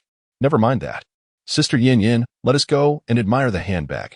We must not let it slip away. Do not rush. My dear, such an expensive bag is a luxury few can afford. Besides, today's purse is graciously sponsored by your brother-in-law. Ah, your brother-in-law is quite generous. Which affluent family does he hail from? My brother-in-law is indeed from a wealthy lineage. He earned a staggering 100 million in just half an hour this afternoon. Impressive. Isn't it? You're boasting. Do you think he is Wang Jianlin, effortlessly achieving his goals? Gu Pan, overhearing her sister's display, took Lin Fan's hand. Lin Fan, look at what you've caused. My sister is on the verge of being looked down upon. In this day and age, honesty is met with skepticism. You must assist her. Lin Fan caressed her hand, the smooth sensation intoxicating him. He longed to kiss her in public. To possess such a beautiful wife yet remain unassuming would be a folly akin to cloaked splendor, but he felt inadequate to flaunt her beauty prematurely, lest he lose her. He leaned closer and whispered, "How would you like me to help?" Swiftly, he placed a kiss on Gu Pan's cheek, leaving her momentarily stunned by his audacity amidst the crowd. "You should win the violin back and present it to my sister. Aren't you afraid I'll embarrass myself? You have thick skin. I am curious to witness your moment of folly. Hee hee. Very well, I shall go. If I win a reward, you must grant me a favor. What would you like? Let us talk about it later, you know." Gu Pan felt utterly perplexed. What was there to understand? Did he expect her to kiss him on the spot? That would be far too embarrassing. However, since her family had already approved of him, marriage was undoubtedly in their future. He would soon become her husband, and a kiss might not be out of the question. The event's host announced, "Dear friends, the previous music enthusiasts have completed their performances, and the highest score so far stands at 9-8. Is there anyone else who wishes to take the stage for a challenge? If not, this signed violin by Lang Lang will soon belong to someone." Just as the host was about to declare the results, a resounding female voice echoed through the venue. "Wait, my brother-in-law is going to participate. That violin must be ours." The audience erupted in murmurs. Achieving a score of 9-8 was no small feat, especially since the high scorer was rumored to be a violin instructor with national accolades. All eyes turned toward Gu Yan. "Sister Yan, aren't you putting pressure on your brother-in-law? It seems your life may become challenging from now on. Your sisters will surely sympathize with you. You don't believe me? Just wait and see. My brother-in-law is a professional at turning the tables." A few of them chuckled. "Sister Yin, we're just joking. Please don't take it to heart." As everyone awaited the challenger, Lin Fan grasped Gu Pan's hand reassuringly. "My dear, don't worry. Watch your husband shine." He confidently strode onto the stage and took hold of the violin. "Hello everyone, this is my first time handling a violin. Please allow me a moment to practice and find my rhythm." The audience erupted in whistles and laughter, and a man in the crowd stood and shouted, "Disruptor, get off the stage. If you can't play, what are you doing up there? You're wasting everyone's time." Gu Pan felt utterly mortified, wishing for a hole to hide in. As she glanced around, all she could see were the glaringly bright floors. Gu Yin was equally flustered. What was her brother-in-law's state today? Surely he wouldn't resort to humor on stage. If this continued within their sisterhood, she would have no choice but to retreat into diligent study at home. Yet, a flicker of hope remained within her. Her brother-in-law was typically composed and would not engage in an endeavor lacking confidence. Noticing her elder sister beside her also in a state of disarray, she stepped forward to offer solace. "Sister, it is my fault. I should not have boasted. You believe in my brother-in-law's capabilities, don't you?" Gu Pan managed to force a smile despite her embarrassment. "Indeed, his piano performances are of masterful caliber. I can hardly fathom that his violin skills would be any less exceptional. That is reassuring. I can put my mind at ease regarding that. The earlier incident was merely a minor interlude." She then prepared her phone for the impending live broadcast, confident it would undoubtedly attract a considerable number of followers. Observing her younger sister's carefree demeanor, she sighed inwardly while simultaneously praying for a miracle to unfold. Chapter 011, The Transformation of Liang and Zhu into Butterflies. A harmonious melody. Gu Pan sensed an unusual atmosphere in the air. The previous restlessness had dissipated. A melodious rendition of the Butterfly Lovers resonated from the stage, enveloping the entire venue in a profound silence. It evoked vivid imagery in the minds of the audience, conjuring images of two resplendent butterflies gracefully unfurling their wings and dancing freely amidst a vibrant floral landscape. Everything seemed to revert to its original, exuberant state, brimming with hope. The lovers, having endured the trials of life and death, could finally revel in their freedom together. No more oppression, no parental constraints, no sorrow.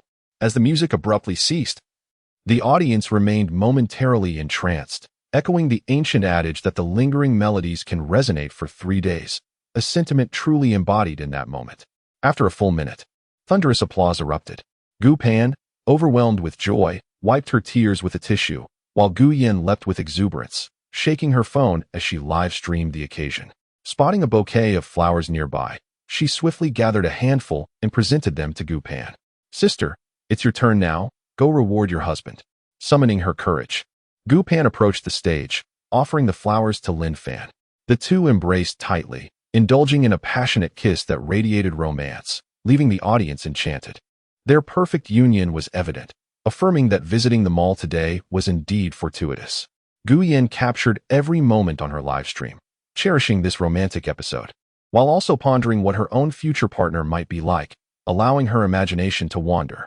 Reluctantly, Lin Fan and Gu Pan separated, and Gu Pan hurriedly descended the stage, burying her face in her sister's embrace. "Sister, this is all your fault. I'm utterly embarrassed. Sister, your bravery is truly admirable. I find myself envious. And your husband is indeed a genius." On stage, the host addressed Lin Fan. "May I inquire your surname, sir? Are you a professional violinist?" "My surname is Lin, and I am a student at Jiangnan University. I have never played the violin before today. I am here to retrieve this signed violin for my sister-in-law. Is it possible for me to take it?" "Certainly. You have captivated all the judges, scoring a perfect 10. Would you care to share your experiences in learning music with us?" Lin Fan was momentarily taken aback, yet he maintained his composure. As long as one possesses music in their heart and dreams in their soul, anyone can be a musician. Winning an award on my first attempt at playing the violin feels like the pinnacle of my life. I am grateful to Tianyi Music Store, my wife, my sister-in-law, and my parents for nurturing me into such a remarkable individual. The host quickly interjected. "Let us offer a resounding round of applause for our award recipient, Mr. Lin. Here is your prize, the signed violin by Lang Lang." It was one thing to show off, but such unabashed arrogance was unprecedented. How could he achieve such mastery on his first attempt at the violin? What of those diligent children who practice day in and day out? Should they resort to desperate measures? Meanwhile, other activities continued on stage. Below, a crowd gathered around Lin Fan. He embraced Gu Pan with one arm while handing the violin to Gu Yin. "Sister-in-law, are you satisfied?" "Absolutely. I always knew my brother-in-law was extraordinary."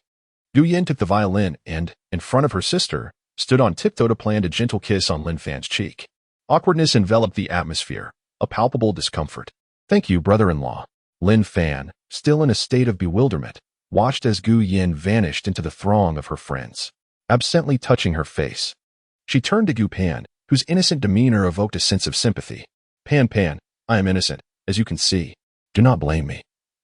This is merely a young girl's way of expressing gratitude. That is well and good. The experience on stage was quite delightful. Let us indulge again," Gu Pan replied. "Dream on. Let us go shopping instead. You should acquire a few comfortable outfits." The two strolled romantically through the mall, purchasing several reasonably priced ensembles, including a few matching outfits that felt pleasing yet understated. Pan, thanks to Xiaoyan's exuberant promotion, our clandestine romance plans are likely to be thwarted. By Monday at school, everyone will undoubtedly be aware of it. You must prepare yourself. A fine cabbage has been targeted, and many young men may be driven to despair. Surely not. My popularity at school is so high, I've never noticed other boys pursuing me. That's because you were previously too aloof, discouraging any approach. I had considered it, but lacked the courage. It's perhaps better that everyone knows. This way, you won't attract unwanted attention in the future. You are now a prized flower, so do refrain from enticing other girls, or I shall enlist Gui Fin and Ying Yuan to keep an eye on you. Please. I have my goddess. No one else is worthy of my attention. My taste is rather refined. Always fond of flattery, aren't you? The hour grows late. Let us contact the younger sister and return home." The two stood at the entrance of a secluded shop, dialing Gu Yin's number, only to be met with the cacophony from the other end. "Sister, please come over. We are at the KTV on the 8th floor." Gu Pan hung up the phone, her expression somewhat grim. I knew well that this girl would not enjoy a leisurely shopping spree. Instead, she was singing at the KTV on the 8th floor. To my surprise, my sister-in-law's interests are quite diverse. The life of the wealthy can indeed feel quite barren. Are the affluent not human? Let us hurry. The KTV is hardly a suitable place. Have you never been?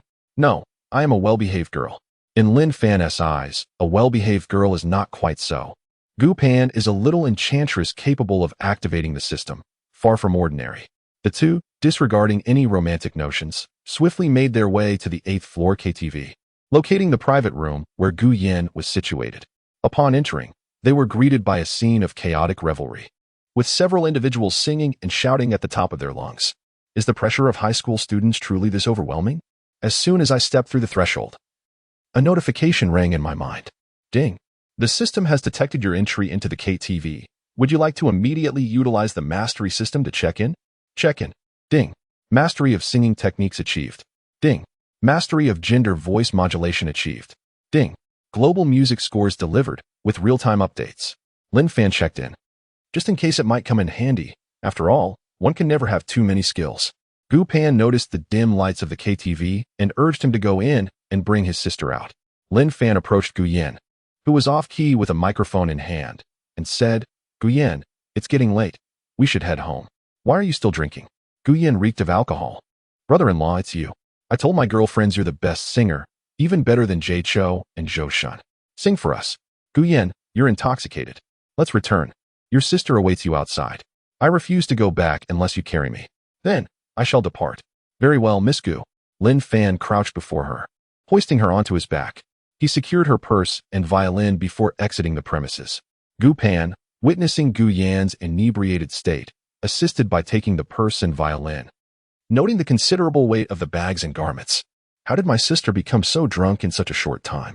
What will become of his friends now that my sister is left? Shall we take Xiaoyin downstairs first, and I'll return for them later? Lin Fan, my apologies. I appreciate your assistance. We're family. No need for such formalities. Upon Lin Fan's return to the karaoke establishment, the ladies had vanished, presumably having dispersed upon Gu Yan's departure. It was nearly 11 p.m. upon returning to the villa. Our parents were already retired for the evening. Lin Fan and Gu Pan settled Gu Yan in comfortably. I shall take my leave now, Pan Pan. Gu Pan embraced him, reluctant to part. Let's go to our apartment. It's our love nest. Is that permissible? Our parents have tacitly approved. I believe it should be fine. Lin Fan swiftly bestowed a kiss upon his beloved before quietly descending the stairs and departing the residential area. Chapter 012. The Gluttonous Cat's Diet and Military Training. Gu Yiming and Yi Qinwu stood by the window, watching the fleeting silhouette of their daughter's departing vehicle.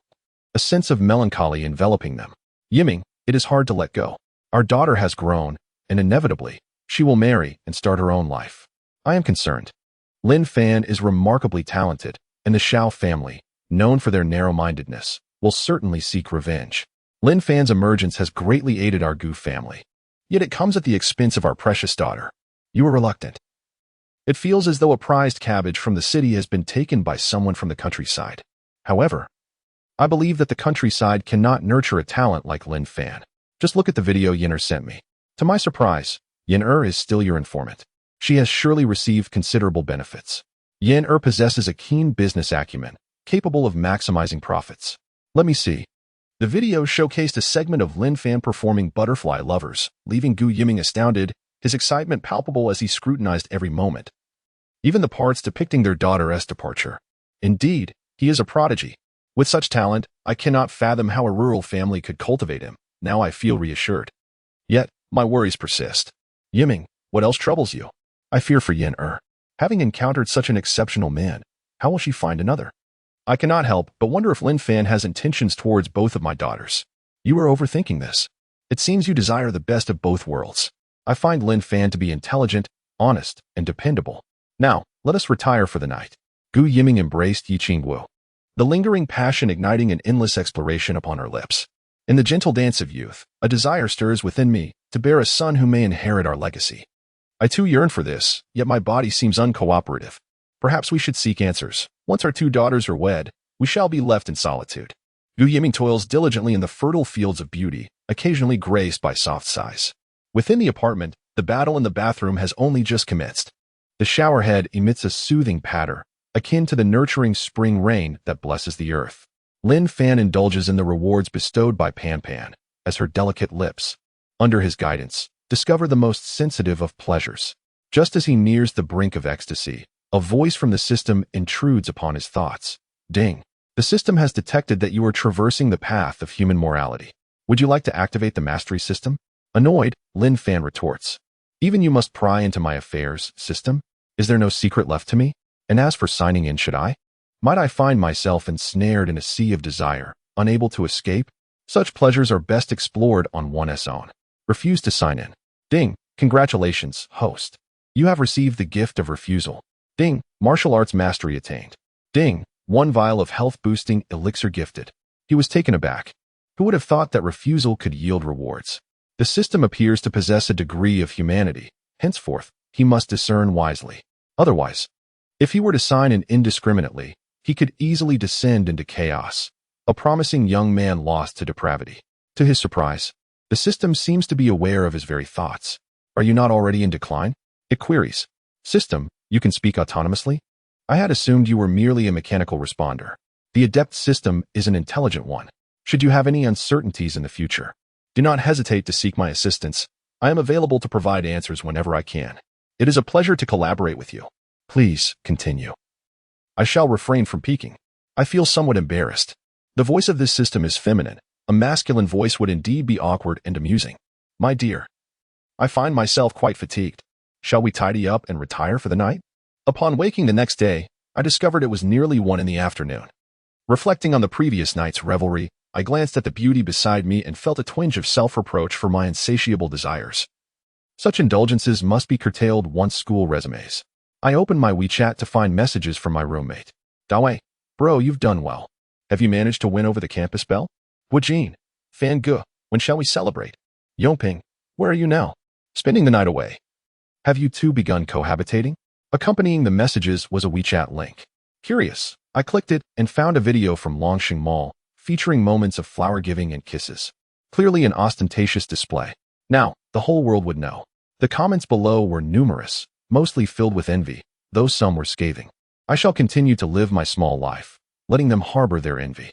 I rose quietly. Having consumed a vitality-enhancing elixir, my physical capabilities heightened to unprecedented levels. My strength likely surpasses that of Tyson. I nodded in satisfaction. Entering the kitchen, I resolved to prepare a refined, nutritious lunch for my wife. Gupan, clad in a loose shirt, her long legs glistening, languidly leaned against the doorway, captivated by the focused man before her. He radiated charm wherever he went.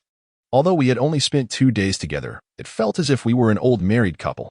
Lin Fan held the tray and noticed a captivating beauty leaning against the door, her hair slightly disheveled yet exuding femininity and irresistible allure. He angled the tray and pressed his lips against her fragrant ones, intending a gentle kiss, but she drew him in. And he found himself bringing a delicate bird-like figure to the dining table. Setting down the tray, he embraced the enchanting creature, showering her with affection, only to discover faint strawberry marks adorning her fair neck, to which he added a few more. My love, be gentle, or I shall be unable to face anyone at school tomorrow, she exclaimed, feeling a coolness against her chest, immediately enveloped by his warmth. As she caressed and groomed his short hair, a sensation of her soul being drawn away left her limbs weak. Creak, the dining table shifted, producing a jarring sound that made her apprehensive about losing her balance. Darling, let us dine, she urged. I haven't had enough. Such a glutton. If you keep eating like this, it will become tiresome. I must put you on a diet, he teased. Reluctantly, she fastened her button, gazing up at his handsome visage. My love, how is it that I never noticed your striking good looks during our freshman year? You seemed like a ghost, entirely invisible to me. I existed in darkness, occasionally illuminated by your light, though you were unaware of it. Perhaps it was fate that concealed your brilliance, awaiting our encounter last night. Lin Fan's thoughts drifted back to the freshman orientation, recalling the moment a Porsche glided into the campus, from which emerged a woman so breathtaking that others seemed to fade into the background. Excuse me, where do I report for the finance department? He stammered, overwhelmed by the excitement of speaking to his goddess, his tongue betraying him as he struggled to articulate his words. He is a fool. That smile has the power to melt the coldest ice in the world, simultaneously softening his heart. This year's military training commenced later than usual, precisely on October 11th. With everyone seated on the playground, donning masks. Coincidentally, Gu Pan sat in front of her, her long hair cascading down with charming curls at the ends. And he yearned to touch those lustrous strands. It seemed as if the goddess had heard his silent longing, as she turned her head back.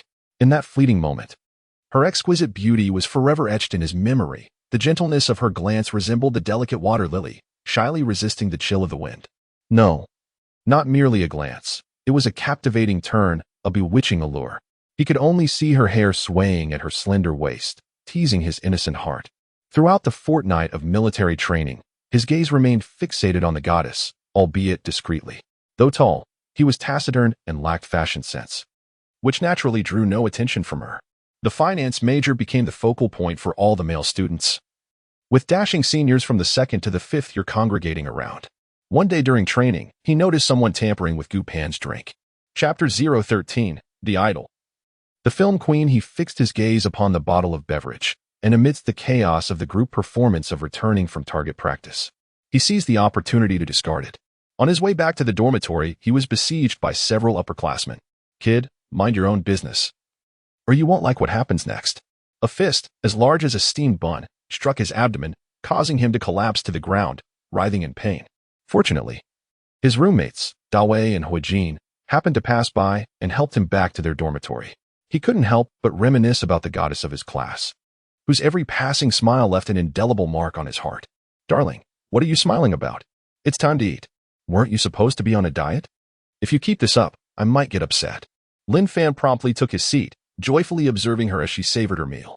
Each delicate bite she took exuded elegance, and every small detail stirred his excitement. Her beauty was an endless source of wonder. Wife, is it delicious?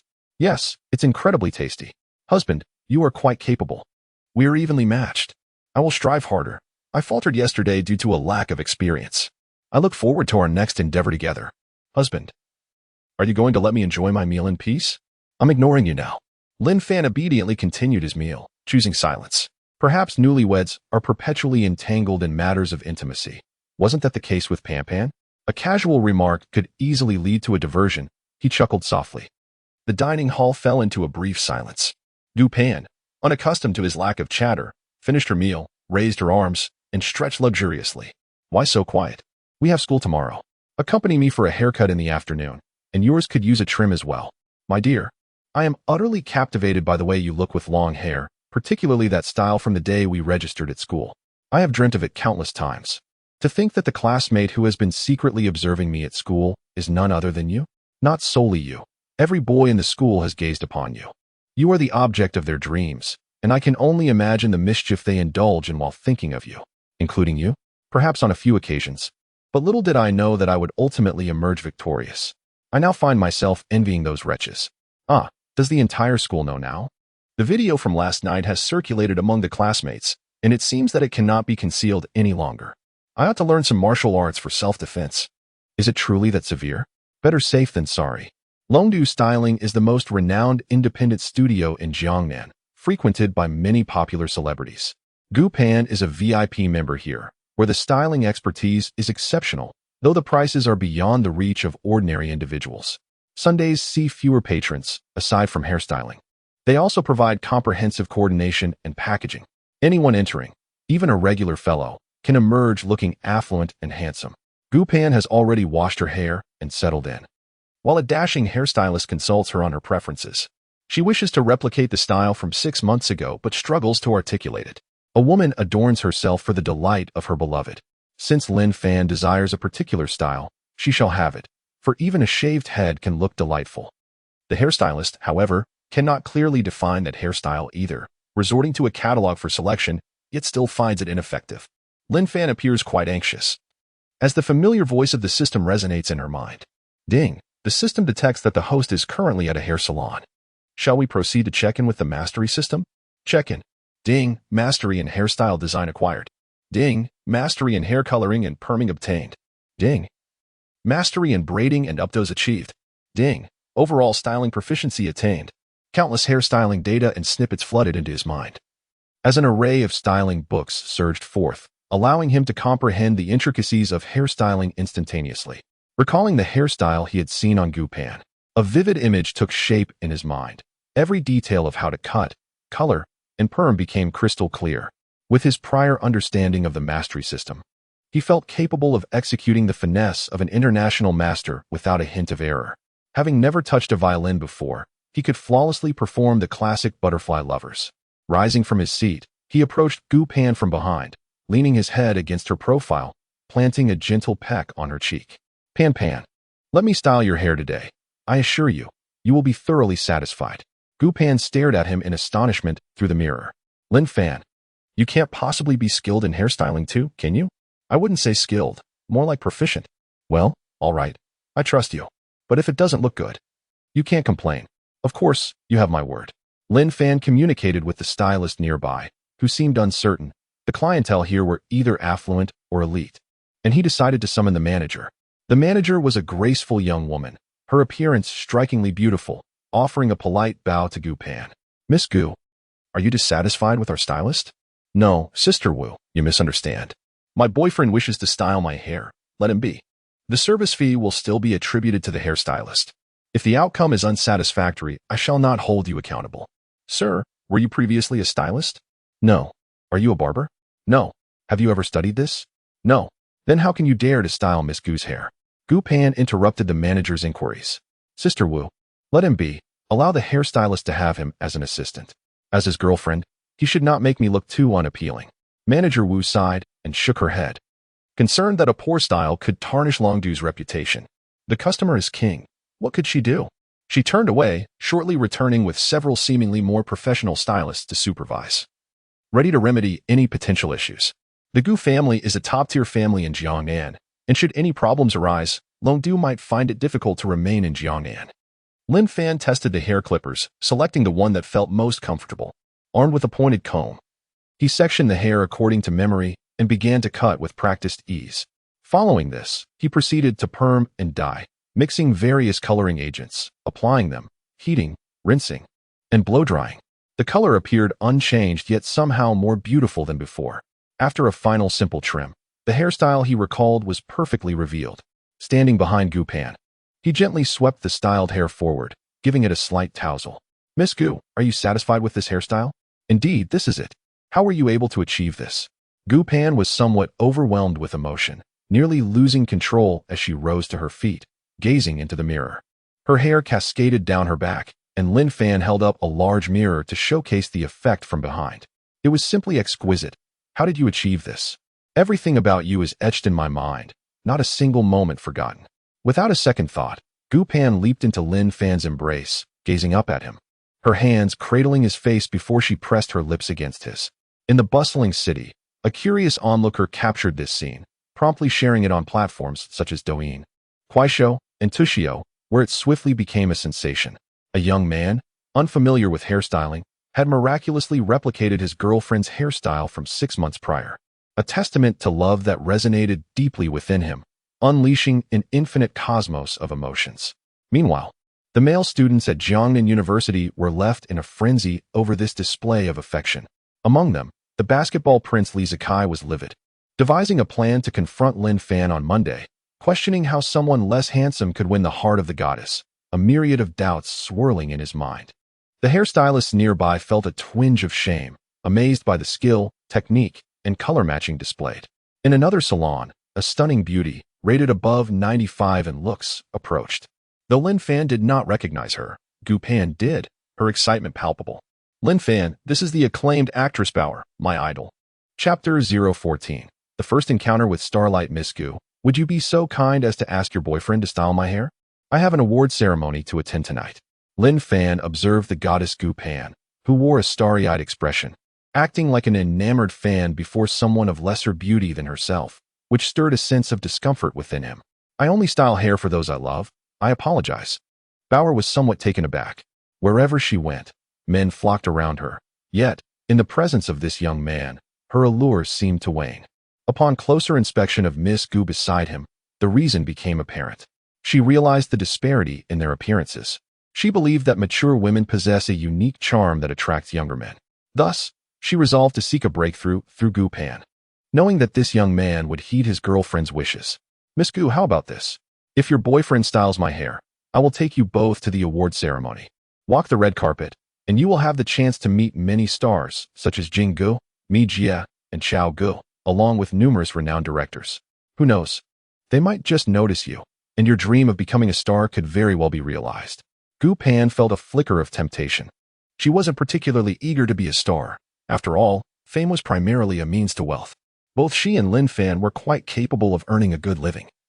Yet the prospect of meeting celebrities was undeniably delightful. She gazed at Lin Fan with anticipation, her eyes pleading, her expression endearing. Observing such a charming demeanor from Gu Pan, Lin Fan felt an overwhelming urge to cherish her at that moment and sighed. All right, but this is a one-time exception. As Bauer settled into place and secured her hair, Lin Fan meticulously examined her head structure, the direction of her hair roots, length, and color before proceeding with his work. Dear Bauer, your hair has been cut shorter. And perhaps a change in color along with a unique braided updo would capture attention on the red carpet. You should proceed according to your vision. I trust your girlfriend's discerning taste. Employing a strategy, are we? Recognizing my consideration for her feelings. Well, it's not a disgrace to style a celebrity's hair. After all, numerous hairstylists have gathered to observe Master Lin at work, first preparing a hair dye to achieve a noble and radiant hue, then crafting a magnificent style through braiding and updos, creating a voluminous appearance even with short hair, perfectly complementing the aura of a film queen. Truly extraordinary. May I inquire your surname, Master? Here is my business card. Upon viewing it, Bauer expressed her satisfaction, her smile as warm as spring breezes caressing willows. She handed a card to Lin Fan, who casually accepted it and passed it to Gu Pan. My surname is Lin, if there is nothing further. My girlfriend and I shall take our leave. By the way, how does one attend the award ceremony? Bauer retrieved an invitation from her handbag. The Jiangnan International Film Festival. Lin Fan, indifferent to entertainment gossip, was unaware that this prestigious event, renowned alongside the Huabiao, Golden Rooster, and 100 Flowers Awards, was taking place that very evening. How curious that his esteemed father-in-law did not receive an invitation. After accepting the invitation, Lin Fan whispered a few words to Gu Pan, who promptly called Gu Yan. Sister, tonight is the Jiangnan International Film Festival Awards. Has our father received an invitation? Sister, I have received the invitation. Father is a presenter at the awards ceremony, and we shall depart shortly. Upon seeing Bauer, I must obtain her autograph, so I count on your assistance then. Certainly. No problem. She hung up the phone. The invitation has been extended, and my parents and sister are preparing to head over. How fortuitous. We can meet up. I have missed my in-laws after just a day apart. Only you would say that. At that moment, Bauer was engaged in a discussion with her stylist about which outfit would best complement her hairstyle, glancing over. Sister Bauer, my sister and I are your fans. Could we possibly get your autograph? Of course. Where would you like me to sign? In a moment of hesitation, Gu Pan could not locate a book or album for the signature when Manager Wu approached with a camera. Sister Bauer, how about a photo with Miss Gu and Mr. Lin? I have a photo printer here. We can print it immediately for your signature. Bauer pondered for a moment. Master Lin, which outfit do you think would look best for capturing this moment? Lin Fan, noticing Gu Pan's anxious demeanor, mentally sifted through options and identified a suitable ensemble. Pointing to a design. This one will do, paired with those shoes. Go change and return for the photo. Thank you, Master Lin. Bauer did not take offense, after all. Who could expect a master to be anything but composed?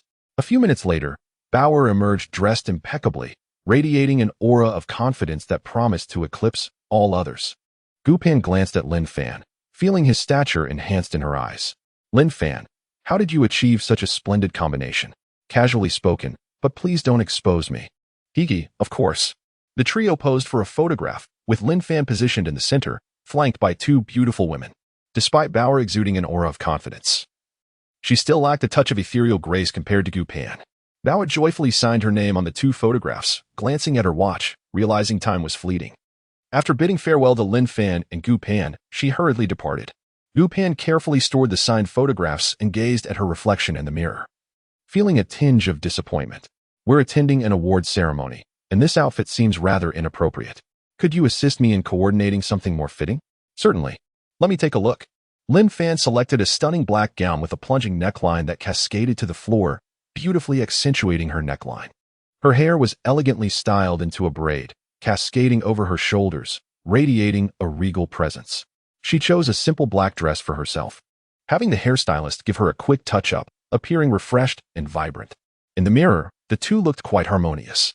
Lin Fan, should I wear a necklace or something? It feels rather bare here. Sometimes, emptiness is beauty. Adorning it might detract from its elegance. Less is more. All right, I'll trust your judgment. Let us go. The two drove to the Jiangnan International Grand Theater, designed reminiscent of the Sydney Opera House, showcasing distinctive architecture. Upon arriving at the red carpet, they serendipitously encountered Bauer. Master Lin, we have been eagerly awaiting your arrival. Let us proceed inside. With the illustrious Bauer leading the way, Gu Pan, feeling nervous, clutched Lin Fan's arm. Lin Fan, I'm feeling rather anxious. What should I do? Present yourself with the poise befitting a lady of high society. commanding the scene as you gracefully make your entrance. The host of the evening's live broadcast is introducing our next guest. Approaching us is the internationally acclaimed actress, Bauer, whose performance in 3 Lifetimes of Love masterfully delineates the lives of women across 3 distinct eras. She has already secured prestigious accolades, including Best Actress at both the Cannes and Berlin film festivals. Bauer steps up to the signature wall to inscribe her name, followed by an array of poses for photographs, effectively exhausting a considerable amount of film. As the host attempts to introduce the 2 striking individuals accompanying Bauer, he falters, momentarily at a loss for words. Who are they? This detail is absent from the script, and he wonders how to proceed. Could they be mere red carpet enthusiasts or internet celebrities? Given the live nature of the broadcast, it is too late to dismiss them. With quick wit, he shifts his focus back to Bauer's illustrious career. Approaching her, he whispers, "Sister Bauer, who are these 2? She replies, "Just refer to them as our esteemed guest of honor, the internationally renowned stylist Mr. Lin Fan and his wife, Ms. Gu." He then resumes with the microphone, announcing, "Entering the venue now are our honored guests, the internationally renowned stylist Mr. Lin Fan and his wife, Ms. Gu. We warmly welcome them to the awards ceremony." Chapter 015. Silence before the thunderous roar. He guided 2 individuals to the signature wall, where Lin Fan, proficient in the art of calligraphy, immediately took up his brush, inscribing his illustrious name with elegance, while Gu Pan cautiously penned her own signature. The various photographs taken before the signature wall, showcasing their poses alongside the renowned Bauer, swiftly captivated the entire internet, dominating the trending charts and overshadowing the anticipated album release by Wang Feng. Within the venue, a large screen broadcasted the arrival of celebrities. When Lin Fan and Gu Pan made their entrance, Gu Yiming, Yi Qingwu, and Gu Yin were left utterly astounded, with Gu Yin already shrieking in excitement. "Mom and Dad, look, that's my sister and brother-in-law, and they are with the acclaimed actress Bauer. Sister's outfit and hairstyle are simply stunning. She is undoubtedly the queen of the evening." Gu Yiming racked his brain, unable to fathom when Lin Fan had become an internationally renowned stylist, now referred to as Mr. Lin and Mrs. Gu. Had they perhaps tied the knot abroad? If so, that would be splendid. Their daughter, a vision of beauty, would surely captivate this precious gem. The organizing committee, observing the live broadcast, allocated 2 seats for Lin Fan and Gu Pan. Each film festival often sees numerous celebrities absent, and the Jiangnan Film Festival could hardly compare to the likes of the Golden Horse or Hong Kong Film Awards, which attract a plethora of stars. The notable celebrities present today were relatively few, with many second- and third-tier artists mingling in the hopes of gaining recognition, along with various androgynous stars likely preparing for performances. Among the seated guests, Xiao Zihao glared at the screen, his teeth clenched in frustration. As a major sponsor, he leaned towards an assistant, imparting a few words, prompting the assistant to dash backstage. The battleground for the hosts has shifted from the outdoors to the indoors, where these seasoned presenters also excel as formidable solo performers of crosstalk. After the customary pleasantries, the organizing committee has invited the newly emerging filing group to serenade the audience. A warm welcome is extended to them. The dazzling array of lights creates a fantastical ambience, as an ensemble of whimsical figures prances about the stage. Gu Yiming sighed, remarking on the decline of societal values, lamenting how modern men seem to revel in the art of makeup, emulating women. However, Gu Yin was positively ecstatic. "Dad, you don't understand. This is called androgynous beauty." She was well prepared, brandishing a glowing sign that read, "Kai Kuan and Hua Yu, I love you." Upon noticing that many young girls in the audience were also holding signs and shrieking in excitement, Gu Yiming was taken aback. The scene teetered on the brink of pandemonium. Following the group's performance, they blew collective kisses, causing several girls to swoon with overwhelming emotion. Lin Fan leaned closer to Gu Pan's ear, whispering, "Pan Pan, do you fancy these effeminate men? If you do, then I shall too. Otherwise, they make me feel nauseous. It's no easy feat to be an artist today." As they pander to the base taste of the audience, the trends of adoring Japanese and Korean culture will inevitably face scrutiny. Otherwise, our nation will struggle to find commendable men. Pan Pan, consider yourself fortunate. Upon our return, I shall apply your makeup. It's discriminatory to look down upon them. They are already suffering from their ambiguous identities. What if they retaliate and flock to Thailand? Imagine the devastation to countless families. My Pan Pan is formidable. There is no cause for concern.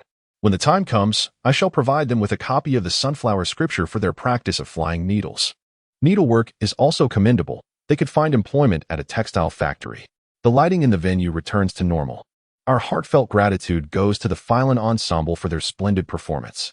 The next act will be a solo rendition of The Left Hand Points to the Moon by the internationally acclaimed stylist Mr. Lin Fan.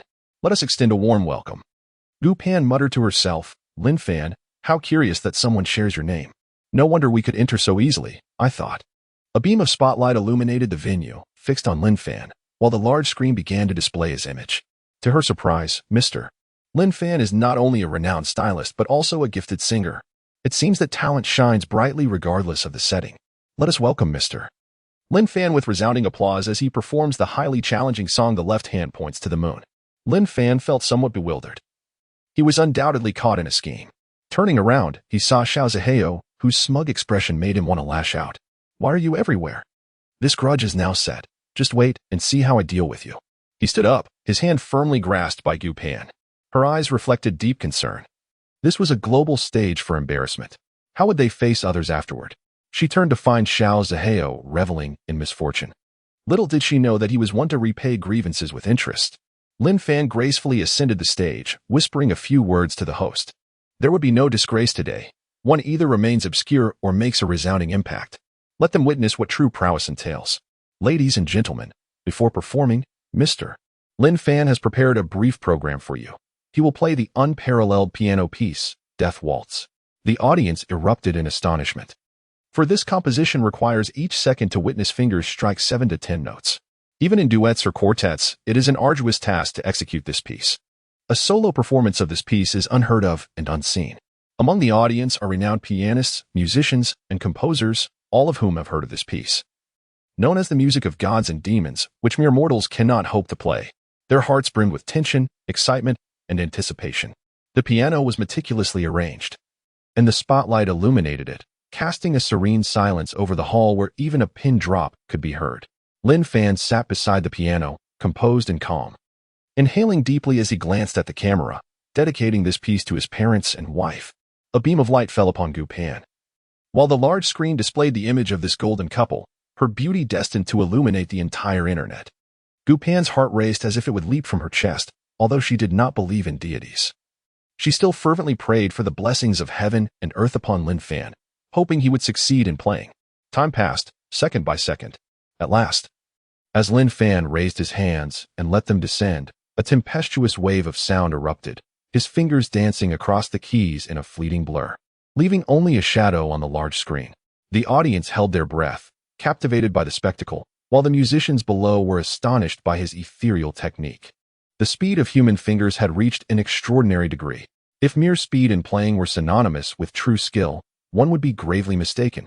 Each note is executed with impeccable precision. The duration, legato, and staccato are flawlessly rendered. Following a dreamlike introduction, the music transports the audience into an apocalyptic judgment, where countless drops of blood rain from the heavens, each drop claiming a life. In this moment, every note resonates like a drop of blood rain, striking the hearts of all present, profoundly shaking their souls. The celestial blood rain converges into a torrential flood, submerging all living beings. The anguished cries of each creature as they perish harmonize perfectly with every note played by Lin Fan, as though he harvests souls through his music. The music swells with grandeur, its tempo exceedingly rapid, and the aura of death is even more intense than Lang Lang's Dance of Death. After the deluge, mountains are shattered. Volcanoes erupt, and a multitude of meteors cascade from the sky, signaling the true end of all life. This marks the climax of the entire piece, as his music transforms into that of the Grim Reaper, following the Reaper's sweeping away of all existence on a desolate land. A jubilant dance unfolds, a waltz that belongs solely to the embodiment of death. Everyone in attendance feels as though they are immersed in the essence of the apocalypse through the music. They are filled with dread and trepidation until, abruptly, everything ceases with the music and the Reaper vanishes as well. Just as the audience believes the performance has concluded, Lin Fan plays a minor key with one hand, bestowing a glimmer of hope upon life, as a small blade of grass emerges from the earth, thriving in the minor melody to welcome a new epoch. Lin Fan rises, and after a moment of silence, the audience erupts into an enduring ovation, all standing to pay tribute to this extraordinary musical genius. At this moment, the brilliance of all the stars is overshadowed by him. He is undeniably the most radiant star of the evening. Chapter 016, the moon pointed by the left hand. A grand display of affection following several minutes of resounding applause. The audience eagerly anticipated the rendition of the moon pointed by the left hand by Lin Fan. This piece, renowned as one of Soddington's pinnacle compositions, poses a level of difficulty that is formidable even for seasoned vocalists, let alone a male singer. With the microphone in hand, Lin Fan was already well-versed in the intricate techniques and vocal methods required for this song. He aimed to emulate Li Yugong's unique male-to-female vocal technique while drawing inspiration from Zhou Shen, as he began to sing in a pure, ethereal female voice. Proclaiming the left hand holds the earth while the right hand embraces the sky, he effortlessly captivated the audience, leaving them in awe. How could a male voice produce such divine melodies? His timbre was even more enchanting than Zhou Shen's. The resonance of his voice seemed to crack the very fabric of reality, transforming fleeting moments into the essence of time. With poetic imagery, he painted a scene of 1,000 years of snowfall between his brows, mingled with tears. Ah, that is me. As he reached the line, with a flick of the left hand and plucking the strings with the right, he transitioned seamlessly into an ethereal male tone. As he continued, he described a journey across the waters of oblivion, where amidst worries, a red lotus blooms. Do not hesitate to grant me the clarity of thought. The left hand points to the moon, while the right hand retrieves the red thread, bestowing upon you and me the fateful connection we desire. In the moonlight, he sang, "Ah, you and I." A female voice echoed. The left hand transforms into feathers, the right into scales. In one life, we dwell in the clouds. In another, amidst the woods. I wish to accompany you in the guise of a speck of dust, manifesting amidst all worldly affairs. As he lifted his left hand and lowered his right, in a gesture of unity, he drew everything back into his heart. A single incense stick. Oh, you are irreplaceable. Upon concluding his performance, an enveloping silence fell over the hall once more. Though the audience had previously experienced the blended vocals of Li Yugong and the ethereal tones of Zhou Shen, Lin Fan's rendition was an unparalleled experience.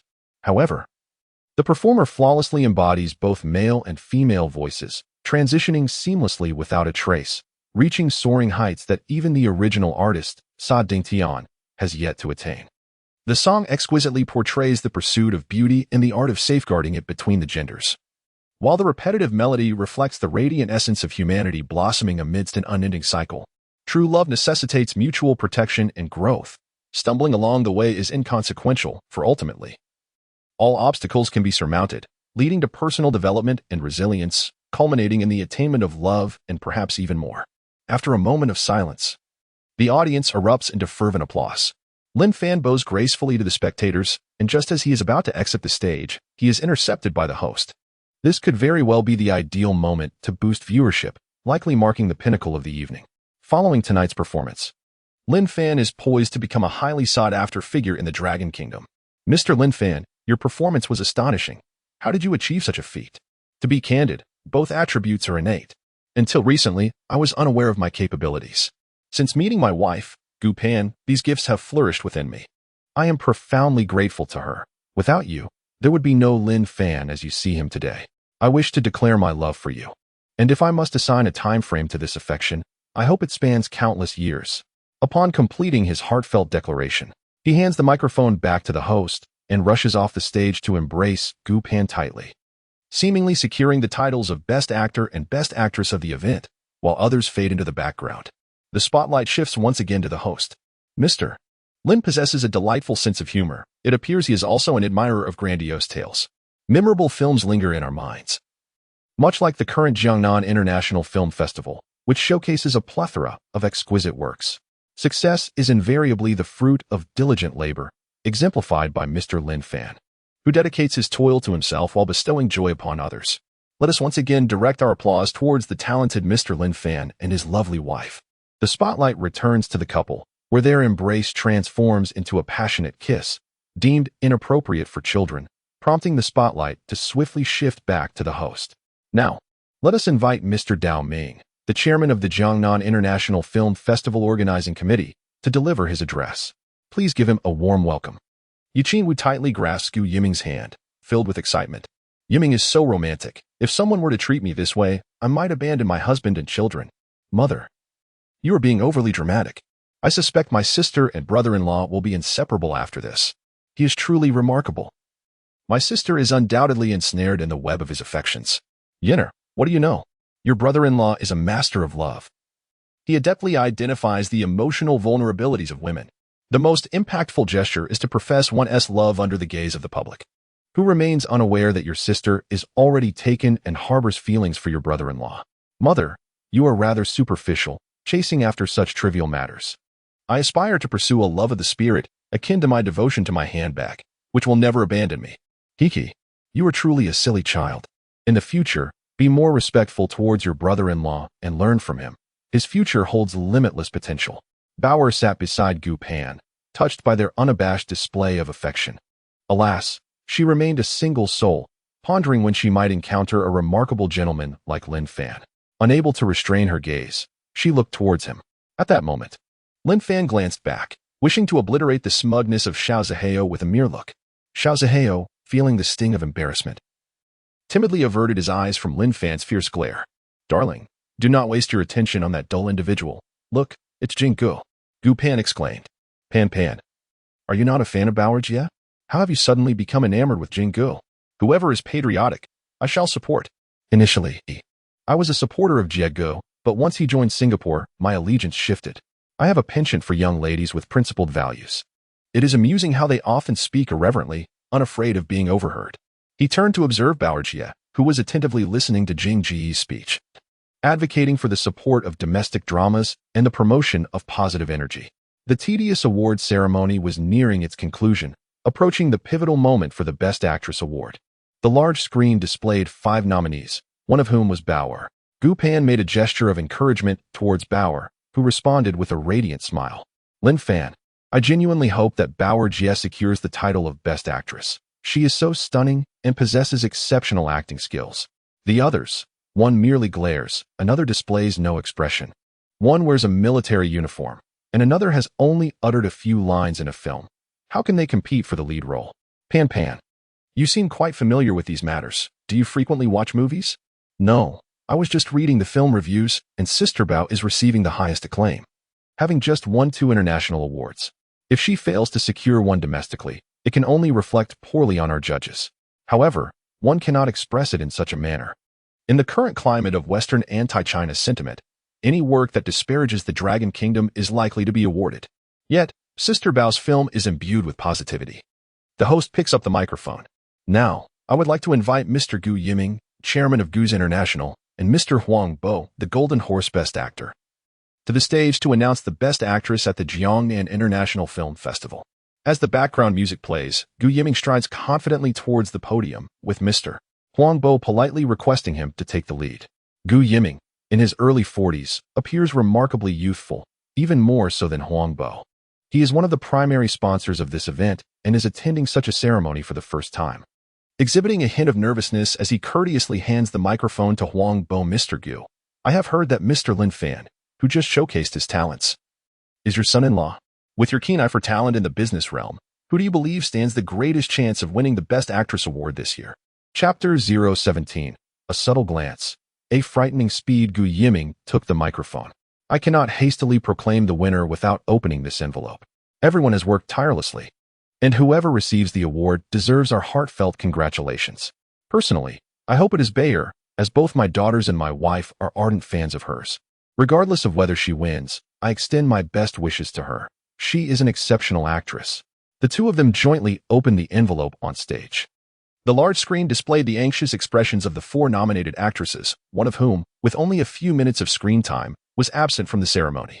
Now, I announce that the Best Actress at the Jiangnan International Film Festival is Huang Bo paused, handing the slip of paper to Gu Yiming. The Best Actress is Bayer. Congratulations to her. Bayer rose, embracing her companions nearby. After sharing a warm hug with Gu Pan, she also embraced Lin Fan, whispering in his ear, "Remember to contact me."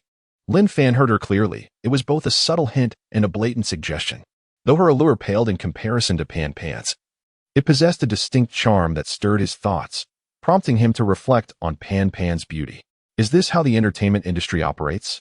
Bayer ascended the stage to accept her trophy and delivered her acceptance speech. First and foremost, I would like to thank Director Zhang for this opportunity, allowing me to portray this role. There are no bad actors, only unworthy roles. This award is a tribute to the writers of 3 Lifetimes of Love Without You.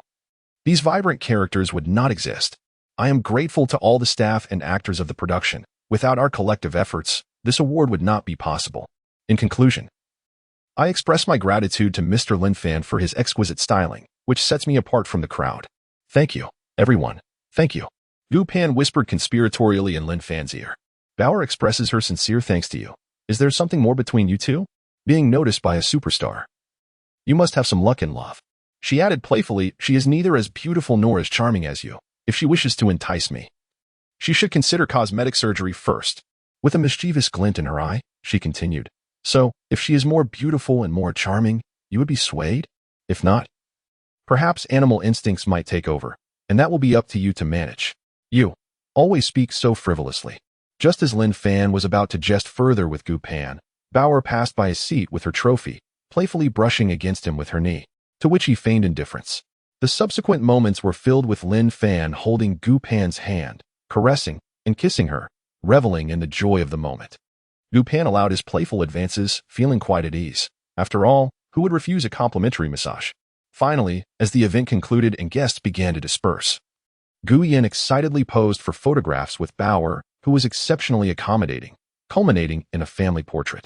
Bauer had to attend a media interview and took her leave.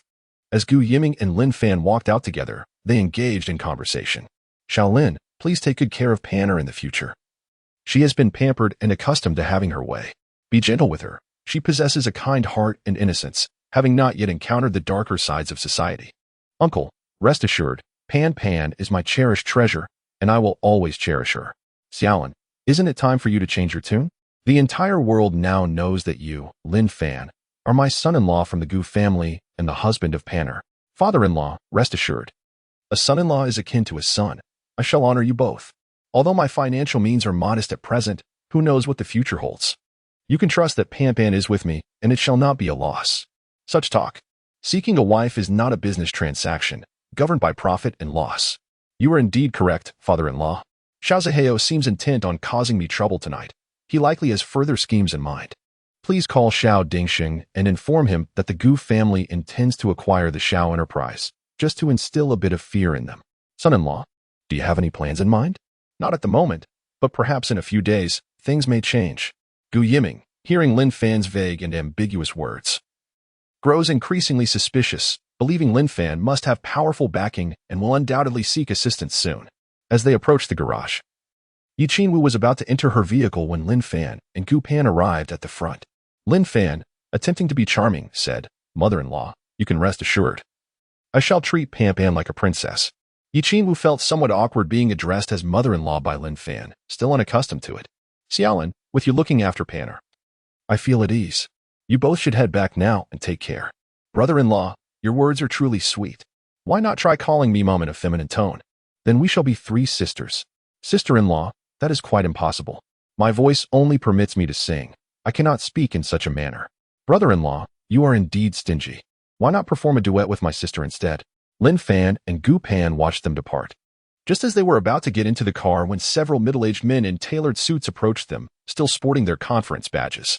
Mr. Lin, I am the president of Longi Film Company. Would you be interested in pursuing a career in film? Here is my business card. Our company would be delighted to welcome you. Mr. Lin, I am the Asia-Pacific president of Universal Music. We can produce an album for you. Your piano talent surpasses even Lang Lang and Yundi, and your singing style is uniquely captivating. Here's my card. Feel free to reach out at any time. One after another, representatives from 10 different film and music companies presented their cards. Hello, everyone.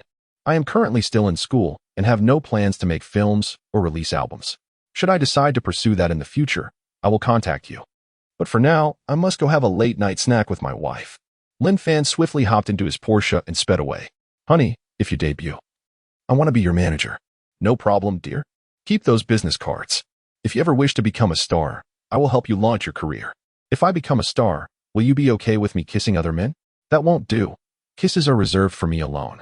In that case, I shall be your stand-in. Clever, right? What shall we have for our late-night snack? I believe no restaurant can compare to your cooking. A chill ran through Lin Fan at this. To be a professional chef? Eating home-cooked meals occasionally is fine, but doing it every day could become tiresome. And he wasn't keen on cooking daily. Darling, let's go for Western cuisine. That's something I don't know how to make. A benevolent lie should pose no issue. Yet at this hour, Where could one possibly find a place still open? Let us return. It is too late. Just prepare me a meal upon our return, and I shall be content. Really? What? Upon Gu Pan's inquiry, a sudden realization struck her, causing her cheeks to flush and her heart to race. This evening, she was overwhelmed with excitement and emotion, having shed tears of joy multiple times, feeling like the most elated woman in the world. Observing the man beside her, engrossed in driving, she deemed it appropriate to reward him. She turned her body, leaning forward in search of the source of bliss. Darling, we are still on the highway. A moment's distraction could lead to catastrophe. My love, I wish to bestow upon you the utmost pleasure, for otherwise, my heart remains restless. Lin Fan could only focus on the road ahead, determined not to gamble with lives. After last night's practice, Gu Pan seemed to have gleaned some insights. Understanding the crucial points, finding the experience exhilarating. The journey back to the apartment, typically a 40-minute drive, took over an hour under Lin Fan's careful navigation, leaving her legs slightly numb. This wife of his was extraordinarily enchanting, akin to a reincarnated nine-tailed fox. Chapter 018, A Cozy Breakfast. Returning to campus as the clock struck past 3 in the morning, the two finally succumbed to fatigue, drifting into a night filled with delightful dreams. When Gu Pan lazily leaned against the kitchen door once more, she was greeted by the sight of the man preparing breakfast for her. Instinctively, she wrapped her arms around him from behind, resting her face against his broad back, inhaling his captivating scent. She recalled a passage from a book, which stated that for a couple to endure, they must first resonate with each other's essence, finding enjoyment in one another's aroma. Little glutton, are you hungry? It will be ready shortly, he said. I just want to hold you. It feels as though this weekend is but a dream, one I am reluctant to awaken from. Then I shall ensure you dream every day, dreams that feel vividly real. Lin Fan, carrying a fragrant bowl of lean meat porridge and a delicate white egg, turned towards the dining area, with the little one clinging to his back, following him step by step. Little glutton, it's time to eat. You still have school later. As the playful child detached from his back, feeling a sense of relief, he pulled the beauty into his embrace, studying her exquisite features, her enchanting large eyes, dainty nose, tempting lips, and adorable earlobes. Separated, each detail was perfect. Together, they formed an even more exquisite whole. Pan, your parents must have been extraordinary to create such a captivating enchantress like you. Each detail is worthy of years of study, and I fear I am utterly captivated by you. Come, grant me a kiss. Blushing, Gu Pan stepped forward and planted a kiss on him, raising her long, delicate hand to form a charming little fist, her laughter ringing like music. My dear husband, as long as my hand can wield your magical staff, you shall remain under my watchful gaze for all your days. I shall not permit you to share your staff with anyone else. It is my cherished treasure. Indeed, how formidable you are, my beloved. Today, under the glow of the lanterns, I vow that Lin Fan's magical staff belongs solely to Lady Gu Pan. You must care for it diligently, for it is my dearest companion. Of course, today marks another day of school. Will you stay in the dormitory or here with me? I wish for you to reside with me. I cannot bear to be apart from you for even a moment. Lin Fan gently stroked Gu Pan's long, straight hair, composing a beautiful melody upon the nape of her neck, tenderly kissing her smooth forehead. I long for that too, but if we were to spend every day entwined together, how could we find the time to study? Moreover, my roommates are quite amiable towards me. More importantly, I have captured the heart of my goddess. Yet I have not had the chance to boast about it. It weighs heavily on my heart, haha. Do as you wish, but remember to think of me daily. Alternatively, I could accompany you to the dormitory today. I have yet to see the boys' dormitory. Wouldn't that be a splendid sight? What a delightful idea. We could make the single souls envious, albeit it may be somewhat cruel. Let us dine first. Under Lin Fan's masterful styling, Gu Pan's goddess-like beauty was perfectly showcased as we drove gracefully towards Jiangnan University. He did not take his own vehicle. He was now the devoted chauffeur of his wife. Upon arriving on campus, they were besieged by reporters and paparazzi who had been waiting at the entrance. And it was only with the assistance of campus security that they managed to enter smoothly. Lin Fan, we have now become famous, sacrificing our freedom and life, all your fault. It is indeed because of your irresistible charm that I unleashed my inner universe. She smiled sweetly. Really? When you have the time, do share your secrets with me. I wish to be your close friend. Ah, what is this about? Last night, your enchanting voice left me utterly captivated, yet you have yet to explain. Pan, forget it all. It was merely a dream. The vehicle halted at the southern dormitory. Lin Fan, do you reside here? Indeed. Some classmates live in the northern dormitory as well. As the belle of our class, you ought to show more concern for your peers' hardships. What do you expect me to do? I have no desire to deal with those insufferable men. Come on. Let me take you to my dormitory and show my friends just how remarkable I am. Boasting again? Is our affair not already common knowledge? It's different. Let us go. Out of respect for you, I'll indulge your whims. The two cleverly evaded the guard and knocked on Lin Fan's dormitory door. He shouted loudly, "Brothers, I, Lin Fan, have returned. At this hour, everyone should be awake, having completed their morning exercises. With classes commencing at 8, if the first 2 periods are free, one might enjoy a delightful lie-in. After the peaks of academic knowledge during the high school entrance and college entrance examinations, university life often devolves into a leisurely existence. Admission merely opens the door, while personal effort determines success. Dawei, clad in shorts, opened the door. Fan Ge, do you still remember the brothers? We thought you had moved in with your girlfriend to lead a life of bliss." Halfway through opening the door, a shriek akin to that of a slaughtered pig erupted. Ah! Bang! The door slammed shut with a resounding thud. "Brothers, Fan Ge's wife has arrived." "Who?" "The goddess, Gu Pan." "Ah!" Lin Fan and Gu Pan stood outside, listening to the lively chatter within.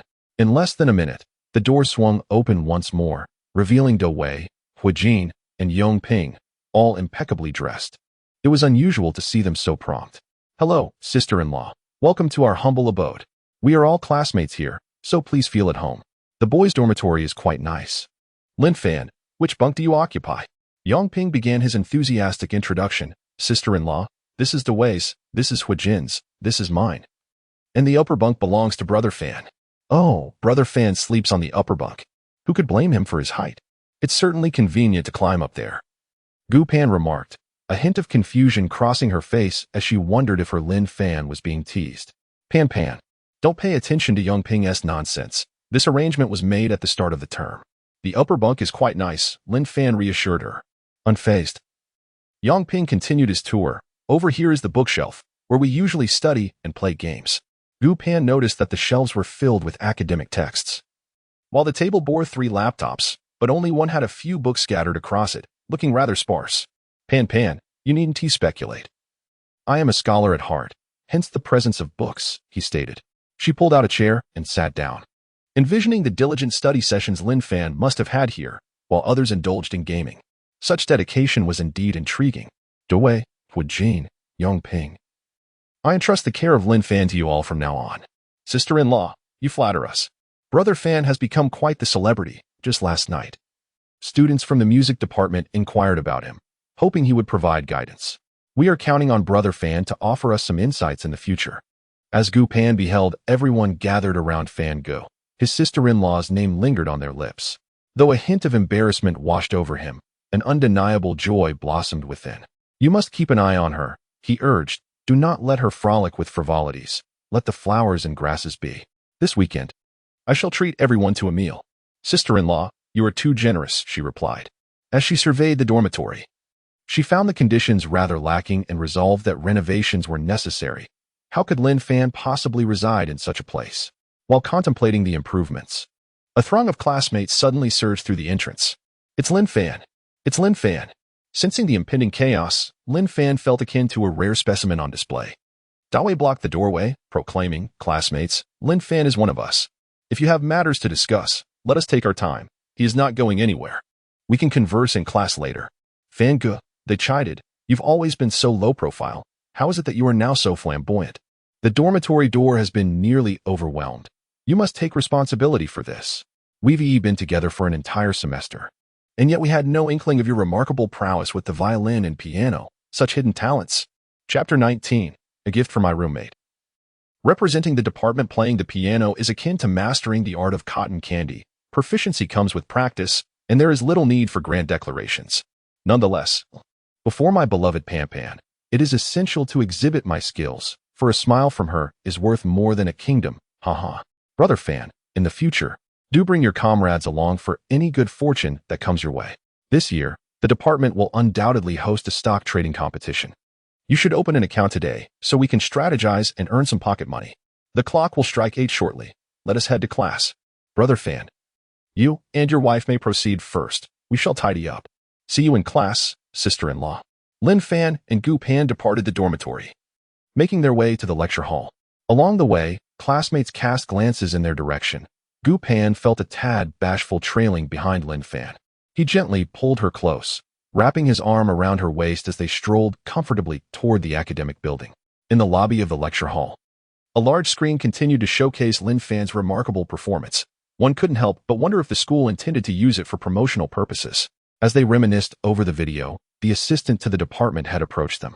Lin Fan, Gu Pan, Professor Fong, the department head, requests your presence in his office. Lin Fan's heart sank. Could it truly be that they were being summoned for their romantic display? Very well, Teacher Wong, we will head there immediately. Noticing his wife's anxious expression, he softly reassured her. Pan, there is no need to fear. I am here with you. It is not illegal for university students to date. Teacher Wong mentioned please, and if it were a reprimand, would he use such courteous language? It must be something else.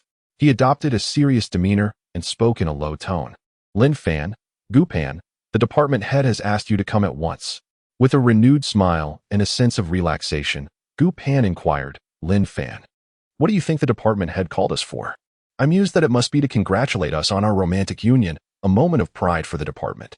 Could it be? As the two entered Professor Fong's office, the department head, a Ph.D., with notable accomplishments in the financial realm, greeted them warmly. The finance department of Jiangnan University, while established for some time, did not enjoy significant recognition among the 211 universities, and the value of its graduate programs was rather average. Professor Fong, an exceptionally intelligent individual, personally taught 3 undergraduate courses: securities investment, behavioral finance, and corporate finance, earning considerable popularity among students eager to profit from securities investments. Upon noticing Lin Fan and Gu Pan at the door, Professor Fong welcomed them with a beaming smile. Lin, Gu, please come in and have a seat. Once they were settled, he closed the door behind them. Please, take a seat. I have something to discuss with you today. Lin Fan and Gu Pan settled onto the sofa in the living room. Director Fong, what is your request? As you know, the new academic year admissions are just around the corner. Despite the finance department's long-standing establishment, we lack prominence. Your remarkable performance at the film festival last night brought great attention to Jiangnan University, prompting inquiries from both the dean and the president about whether it was arranged by the department. I apologize, Director Fong. I did not intend to cause any trouble for the department. We will be more mindful in the future. Professor Fong laughed heartily. You haven't caused any trouble. Rather, you two have become the stars of Jiangnan University. The school wishes to establish you as exemplary representatives, and the department hopes you might serve as ambassadors for our admissions. What are your thoughts on this? Director Fong, neither of us excels academically. Perhaps being representatives would not reflect well on us. Lin Fan, do not underestimate yourself. Your composition Death Waltz has caused quite a stir in the piano community, both domestically and internationally. Numerous inquiries have been made to the school, and there are even hopes for you to perform live at the Central Conservatory of Music. Of course, we shall not make any promises without your consent. Noticing Lin Fan's inclination to decline, Professor Fong turned to Gu Pan for a breakthrough. Gu Pan, your father, Mr. Gu Yiming, is an esteemed professor at our institution, and he generously donated the Yiming building. If you could serve as a representative, your father would undoubtedly support your noble endeavor. Should I call him for confirmation? Director, it is our duty to contribute to the school, and Lin Fan and I are more than willing. However, Lin Fan may have many social engagements in the future, so we hope the director will understand regarding our class commitments. Rest assured, I will handle everything. As long as you are present for important examinations, there should be no issues. Do you have any further requests? Please feel free to express them. However, the department's budget is limited, and the representative fee may be. Professor Fong hesitated, casting a hopeful glance at Gu Pan. Director, in the spirit of contributing to the department, how could we possibly ask for money? We are not in need of financial support. Just let us know how to promote it, and we shall comply. Director Fong, we shall proceed to class now. Go ahead. Lin Fan, if you wish to stay off campus, I shall grant you permission. Thank you, Director Fong. Gu Pan then took Lin Fan by the hand, leading her out of the office. Lin Fan, you won't hold it against me for agreeing, will you? You know, many classmates say I got into the university because of the building project, and I feared that if I declined, the department might make things difficult for you. Pan, is it not delightful to openly display affection? Or perhaps my clever Pan almost led me to decline. Come, let us proceed to the classroom. Upon our arrival, we were 2 minutes late.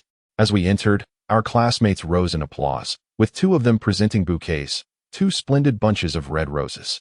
The first 2 periods had been self-study, devoid of any teacher's presence.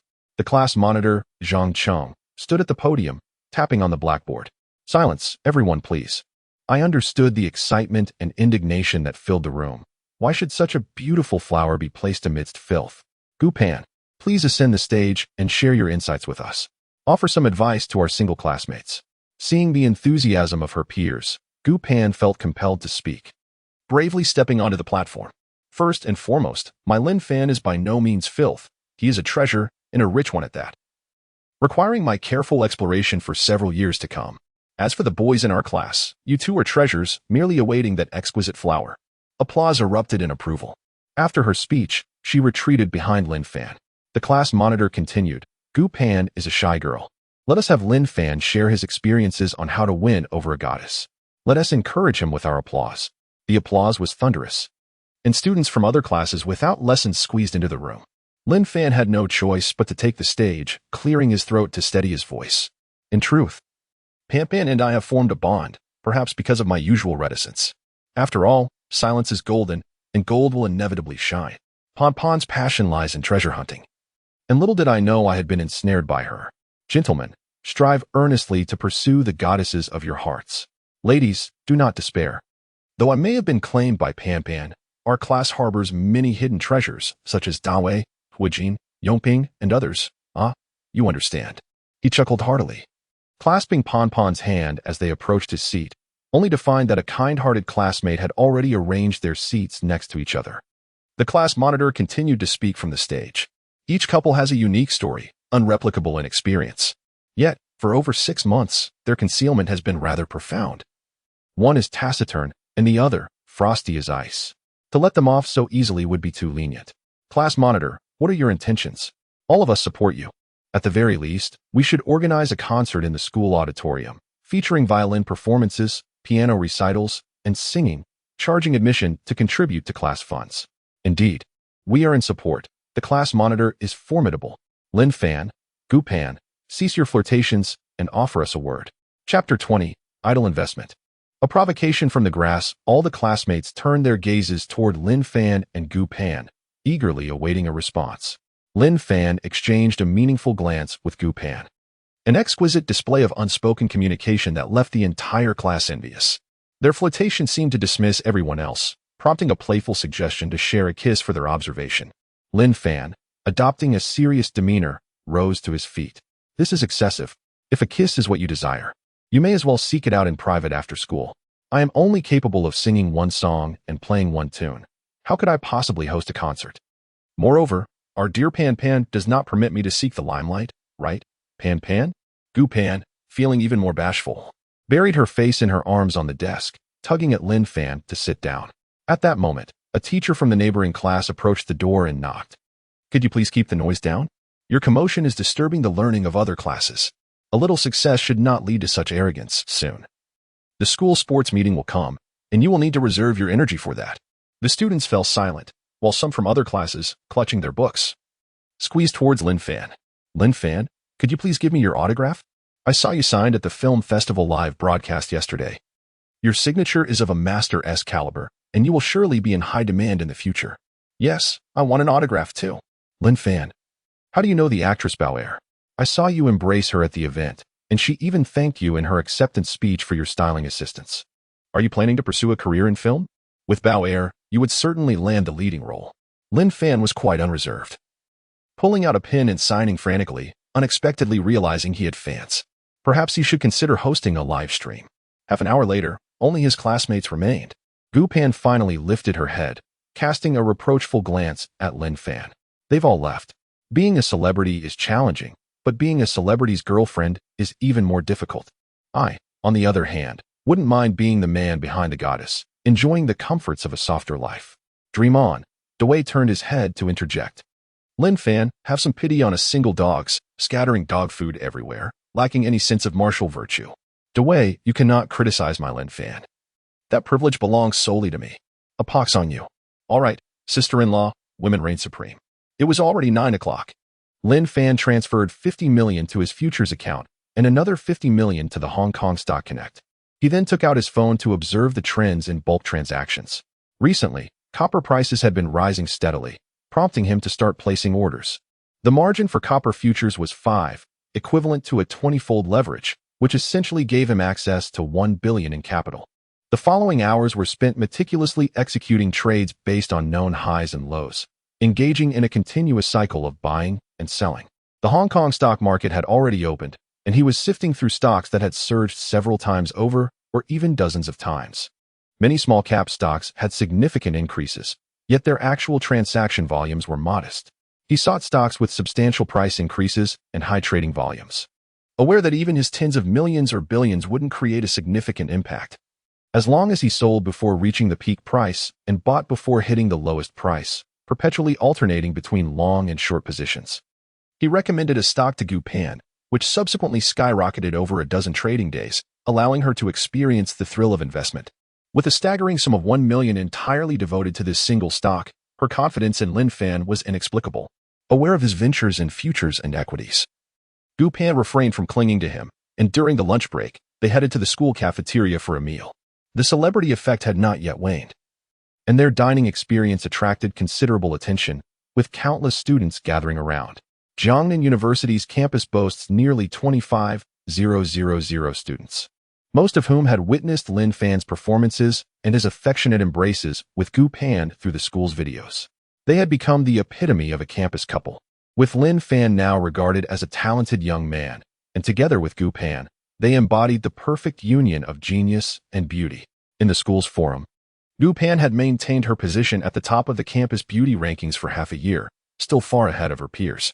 Meanwhile, Lin Fan had surged to the first place in the campus heartthrob list by noon, previously monopolized by the affluent and handsome basketball prince, Li Zikai. Li Zikai, recognized as a handsome figure in the food science college, is the heir of a beverage enterprise, standing at an impressive 191 centimeters, with remarkable basketball skills.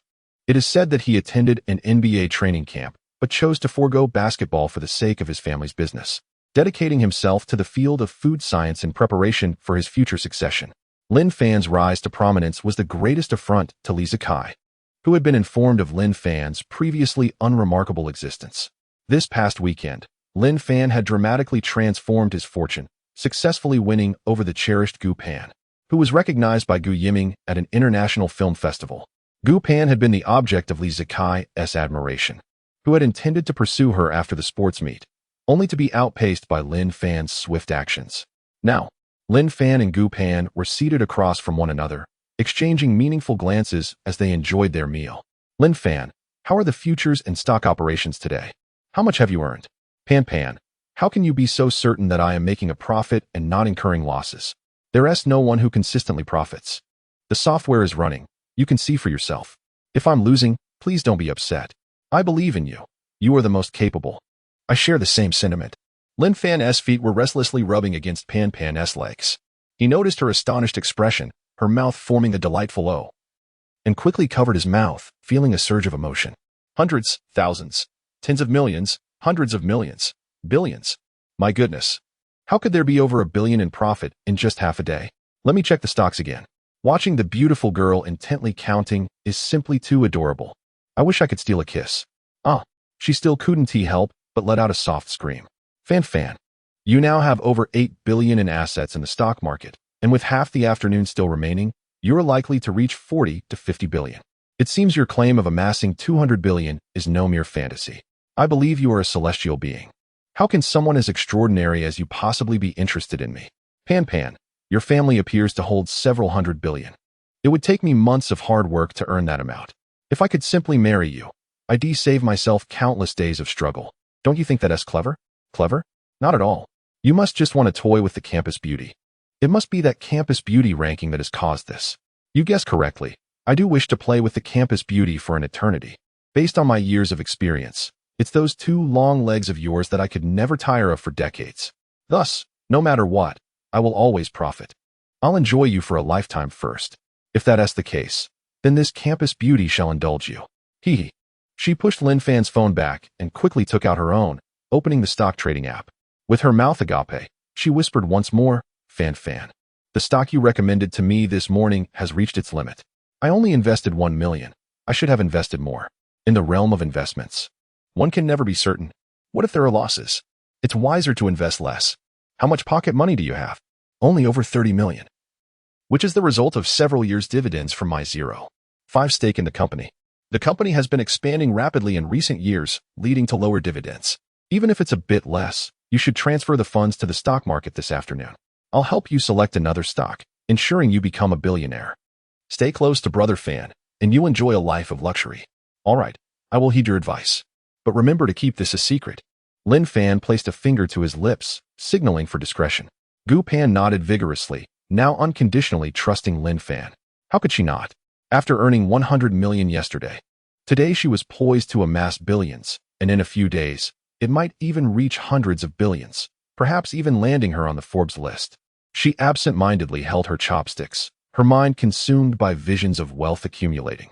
The life of the affluent truly is fraught with its own challenges. Chapter 021, Basketball Rivalry.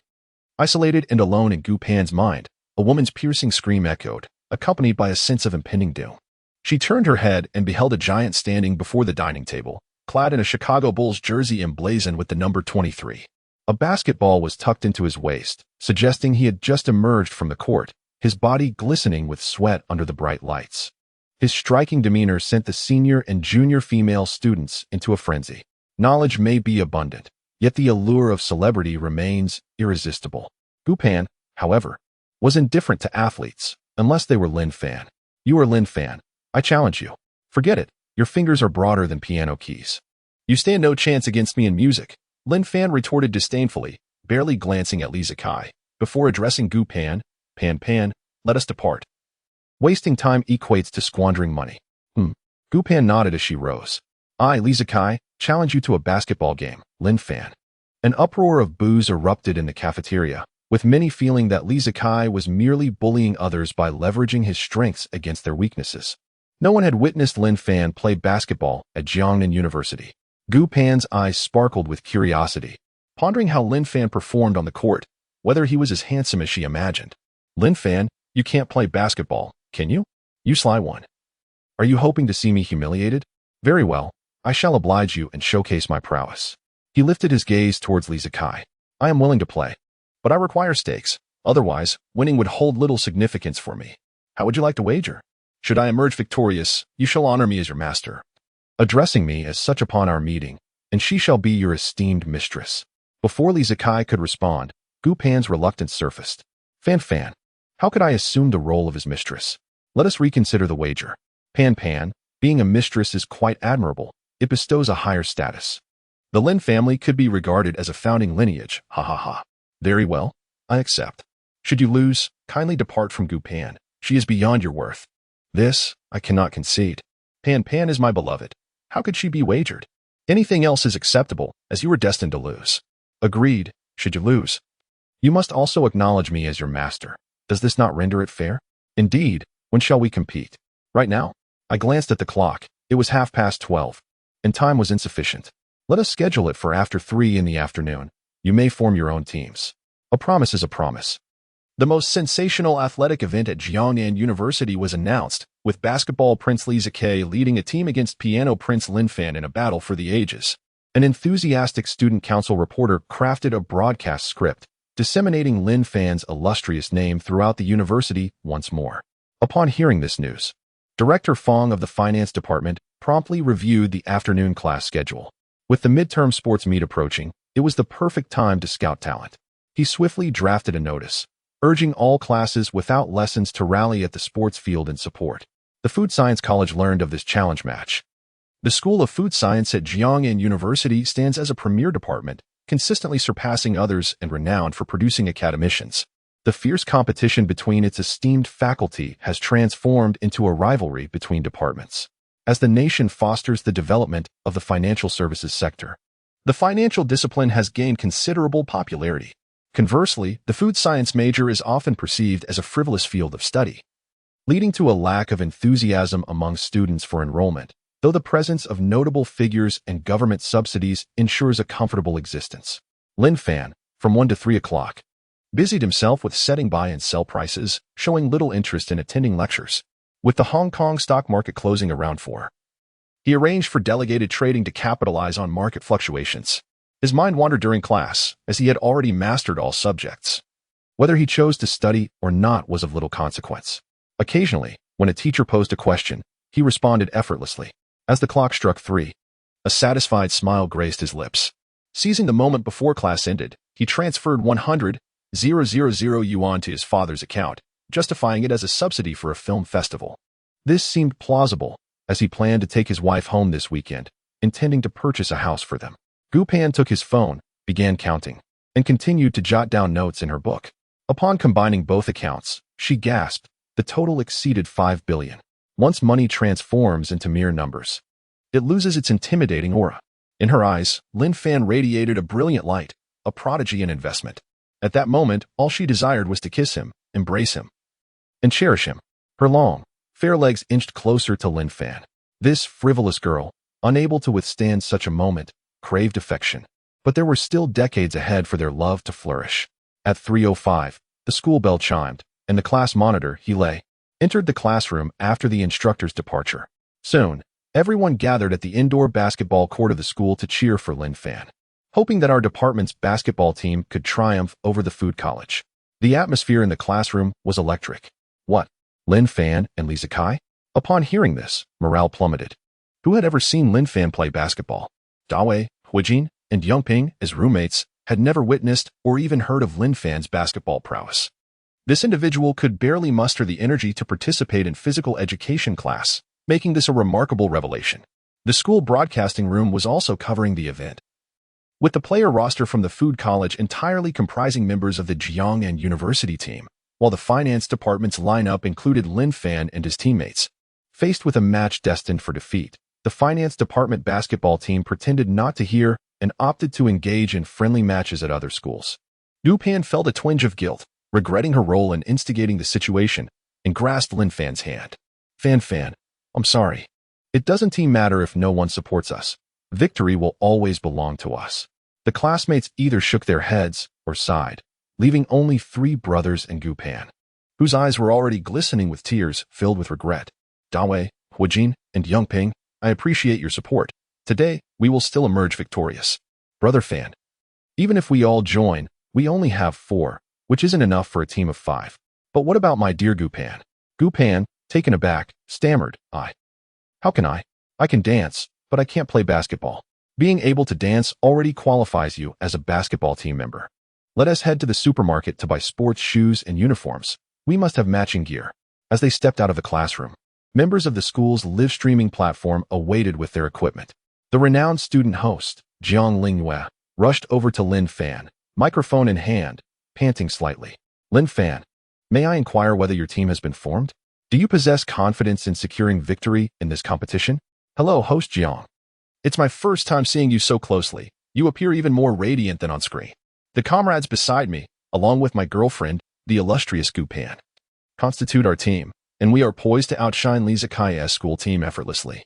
It seems that Lin Fan exudes confidence, yet those around him, including his comrades and his girlfriend, the esteemed goddess of Jiang University, Gu Pan, exhibit signs of concern. Let us conduct an on-site interview with Goddess Gu. The camera shifted to Gu Pan, whose flawless visage belied a hint of anxiety. Jiang Lingyue directed the microphone towards her. Goddess Gu, you have long dominated the campus goddess leaderboard. Upon learning of your relationship, your ranking has seen a decline. Do you possess faith in your boyfriend Lin Fan's duel against Li Zikai? Chapter 022. Brothers supporting each other.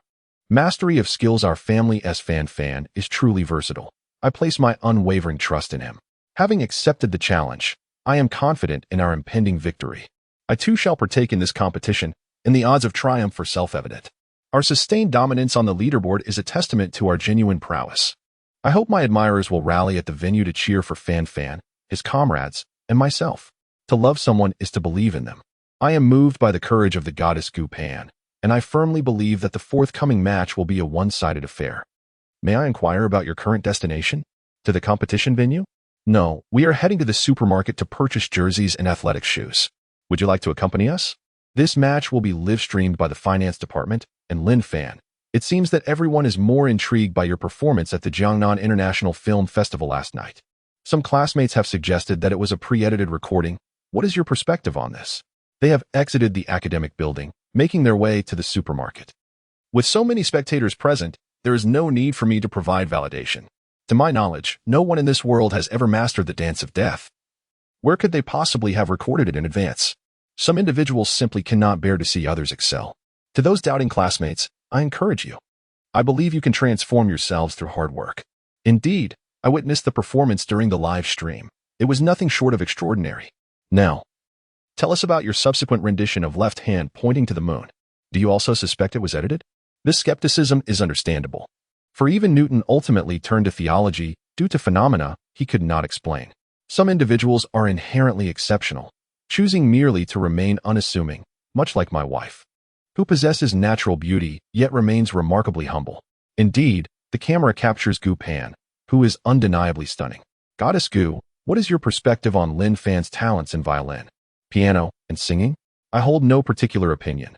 Those are merely his modest skills, not worthy of excessive praise, lest he become conceited. He claims that these abilities are a reflection of me, and I believe it. It seems that beauty can ignite the small universe within our dear Fan, chuckling softly. It appears that Lin Fan and Gu Pan aspire to transform their live stream into a display of their affection. One wonders if they will emerge victorious in the end. Let us interview Lin Fan's three brothers. May I inquire, Dewey, what are your thoughts on Lin Fan's performance? Zhang Lingwei, you are truly exquisite. I hope we can dine together someday, for I have admired you for quite some time. Witnessing Fan Ji's pursuit of Goddess Gu has instilled courage in me. Jiang, could you grant me a chance? I appreciate Dewey's flattery, but let us return to discussing Lin Fan. Fan Gu is the embodiment of an angel. From the moment I laid eyes on him, I knew he was no ordinary man. Have you ever seen a mortal win the affection of a celestial being? Yes. There are tales of Dong Yong and the cowherd, yet the celestial maiden departed. Only our Goddess Gu remains steadfast by Fan Ji's side. What a magnificent love story this is. Ah, the ocean, brimming with water. Ah. The crowd erupted in laughter, and Zhang Lingwei, unable to contain herself, quickly moved the microphone away, lest Dewey continue for half an hour. It seems that Dewey has complete faith in Lin Fan. No wonder they are good brothers. Let us interview classmate Hu Jane. What is your opinion on Lin Fan's recent challenge? When Brother Fan takes action, he possesses what others lack. When he roars, chaos ensues. We, his brothers, merely bolster his courage. One man is sufficient to vanquish the Food Academy. By the way, Zhang Lingwei, are you free tonight? I would like to treat you to a meal.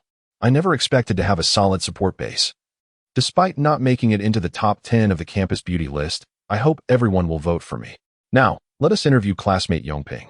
Yongping, with his serious demeanor, must be strategizing for the upcoming competition, right? Oh, I'm not contemplating the match. I am pondering how to celebrate our victory and what pose to strike. In truth, I know Brother Fan also grapples with his own struggles. In his prior obscurity, life was blissfully free. Yet, for the sake of the woman he cherishes, he cast aside his mundane existence and boldly embraced the goddess. What immense courage that requires. He shines like a beacon, illuminating the world. He will also strike like lightning, dispelling all malevolent spirits. Brother Fan is destined for victory.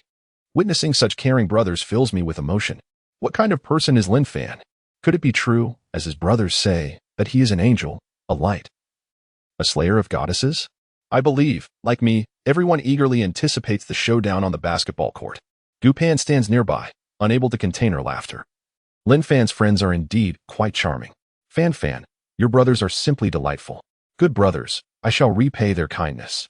The group has now arrived at the supermarket, each selecting their suitable jerseys and athletic shoes. The camera focuses on Lin Fan as he assists Gu Pan in putting on her shoes, creating a scene filled with warmth and romance. The goddess's innocent smile captivates all the students watching online. Students from various faculties, including the School of Pharmacy, School of Medicine, School of Law, and School of Artificial Intelligence, are drawn by the live broadcast and the goddess's charm, gradually making their way to the basketball court. Eager to witness the outcome of this fated match, once Gu Pan dons her jersey and sneakers, she holds a basketball and strikes a few poses, transforming into a stunning basketball beauty. The barrage of comments in the live chat explodes with declarations of love, oblivious to the fact that she is already taken. Lin Fan also takes out his phone to capture a few moments, posing with Gu Pan, and even gets his brothers to snap some photos. In the end, the 5 tigers join in for a picture. Dawei, Huijin, and Yoping each pull Jiang Lingwei for a photo, even if they were to lose the game today. They feel they have gained much. Gu Pan's hairstyle is expertly crafted by Lin Fan, a few twists and turns resulting in a trendy athletic look that radiates youthful vibrancy. As they step lively into the basketball arena, they find that the audience seats are already nearly filled. Gu Pan glances around and feels quite pleased. Fan, it seems you have quite a few supporters, she remarks. On the court, Li Zikai warms up and sinks a three-pointer, prompting cheers from the audience. Gu Pan feels a pang of embarrassment. Those cheers belong to Li Zikai's fans. Does everyone doubt Lin Fan's ability to win the game? She reflects on her own feelings, questioning whether her admiration for him has become too blind. It cannot be this way. One must always possess their own judgment. She re-evaluates Lin Fan and comes to a new conclusion. This time, victory is undoubtedly destined for Fan. As Lin Fan observed Gu Pan's confident demeanor, he stepped onto the basketball court, and the familiar sound of the system resonated in his mind. Ding! The system has detected the host's entry into the basketball court. Would you like to activate the Mastery System sign-in? Sign in. Ding! Mastery of basketball skills acquired. Ding! Mastery of shooting acquired. Ding! Mastery of slam dunks acquired. Ding! Mastery of rebounding acquired. Ding! Mastery of dribbling acquired. Ding! Spirit of legends such as Jordan has been bestowed. A cascade of masteries and gifts flooded Lin Fan's mind, filling it with scenes of extraordinary matches, showcasing the brilliance of legends like Jordan, Pippen, Abdul-Jabbar, Iverson, O'Neal, Kobe, and Yao Ming. Chapter 023, The Masterful Slam Dunk. Dominating the scene, Director Fong of the Finance Department surveyed Lin Fan's team with a sense of despair. Had his notifications fallen on deaf ears? The department's basketball team had vanished, and other members were missing as well. Lin Fan, please do not bring disgrace upon the Finance Department. The campus network's live broadcast had transitioned from parallel streams to a single live coverage of the game. Jiang University's basketball arena boasted excellent facilities, having previously hosted the Dragon Nation University sports games with a robust scoring system in place. The scoreboard displayed Finance Department versus Food Science Institute. With the score locked at 0-0, Jiang Lingyue was in charge of the live broadcast for the Finance Department. Dear viewers, the match between the Finance Department and the Food Science Institute will commence in 5 minutes. The cheerleaders from the Food Science Institute are already on the court, energetically singing and dancing to rally support for their team. Meanwhile, the Finance Department has yet to assemble a cheer squad, leaving the atmosphere somewhat lackluster. It appears the Finance Department has resigned itself to defeat, and online spectators are dubbing this match a battle of death, with the potential for an unprecedented score. Let us witness this moment unfold. The camera panned to 5 athletes from the Finance Department, with the spotlight resting on Gu Pan. Clad in her jersey, her stunning visage was undeniable, her approximately 1.2-meter-long legs captivating many. Whenever the live stream captured the goddess Gu, comments and likes surged in fervor. Gu Pan leaned towards Lin Fan and whispered, Fan, how about I perform a dance? You've never seen me dance before. Wouldn't it be better to save it for your eyes alone? Men can be so selfish. Stingy. Lin Fan gathered everyone together to devise a strategy. As you serve, simply direct the ball to me while ensuring that Pan is well protected from any opposing players. Dawei, with your experience in the game, take charge of serving and passing. Huijin, remain close to Pan, reminding her to evade the players. Yongping, if you receive the ball and find no one in your way, initiate an attack if there are opponents. Pass it to me. He had consumed a vitality-enhancing elixir and mastered martial arts, bestowing upon him extraordinary strength, endurance, agility, and speed. His martial arts proficiency encompasses techniques from both ancient and modern traditions worldwide, including Tai Chi, Bagwazang, Wing Chun, Taekwondo, Karate, mixed martial arts, boxing, Brazilian Jiu-Jitsu, and Muay Thai. He recalled, in his mind, the existence of skills such as lightness technique, iron shirt, and the formidable power of the diamond leg, as well as the renowned 72 unique skills of Shaolin. The competition was on the verge of commencing when the host announced, Dear students, the dance department of the School of Humanities will present a dance performance for the Finance Department, featuring the Dunhuang Dance Flying Apsaras. Let us extend our warm welcome. A group of exquisitely adorned fairies entered the basketball court, the camera focusing on these dancers.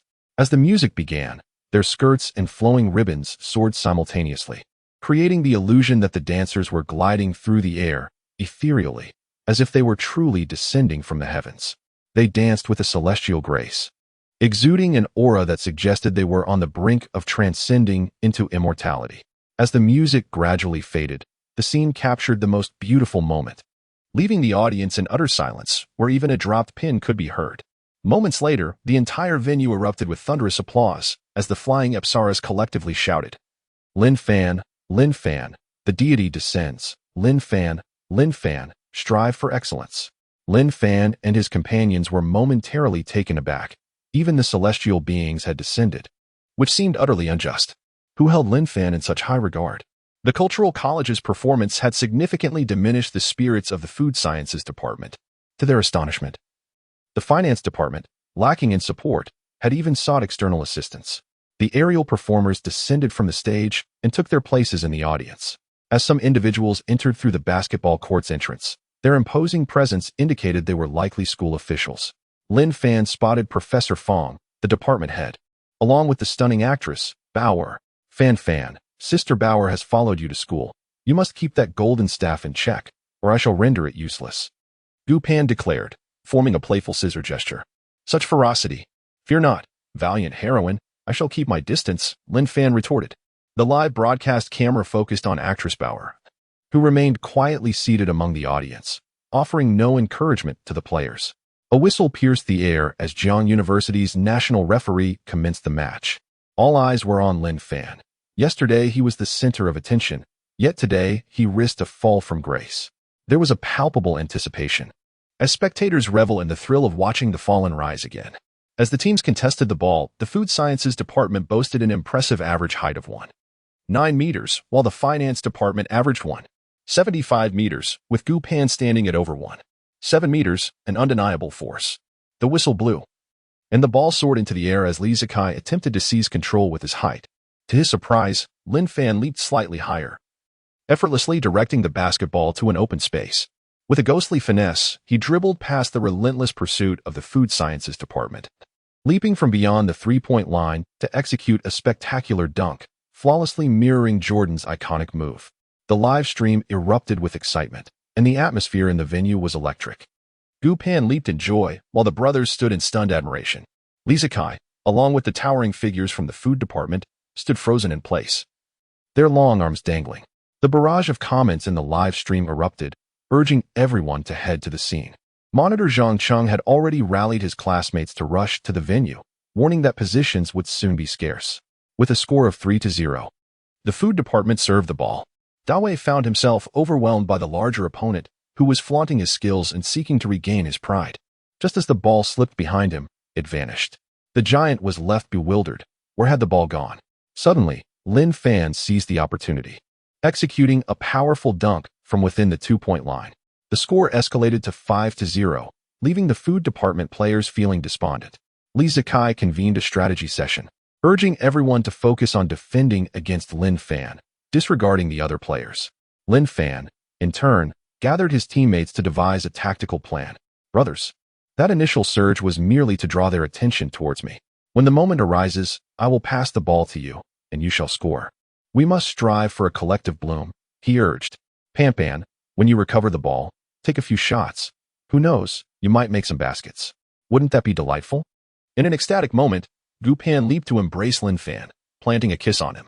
The camera captured this intimate scene, provoking yet another wave of comments. Show of affection, doomed to perish, feeding the dog food, surely destined to fail. As the match resumed, Li Zikai received the ball, confronting Lin Fan at the midline. Lin Fan, I refuse to believe you have the spirit of Jordan within you. Try to get past me. Lin Fan, retreating while defending, guided Li Zikai towards the three-point line. If he passed the ball now, he might not be able to defend against it. As he was certain, Li Zikai sought to demonstrate his prowess with a layup. Li Zikai executed a feint, attempting a layup, but the basketball was snatched away by Lin Fan, who leaped to intercept it just outside the rim. Lin Fan noticed that there was no one near the opponent's basket. Seeing Gu Pan positioned beneath it, he rolled the ball swiftly towards her.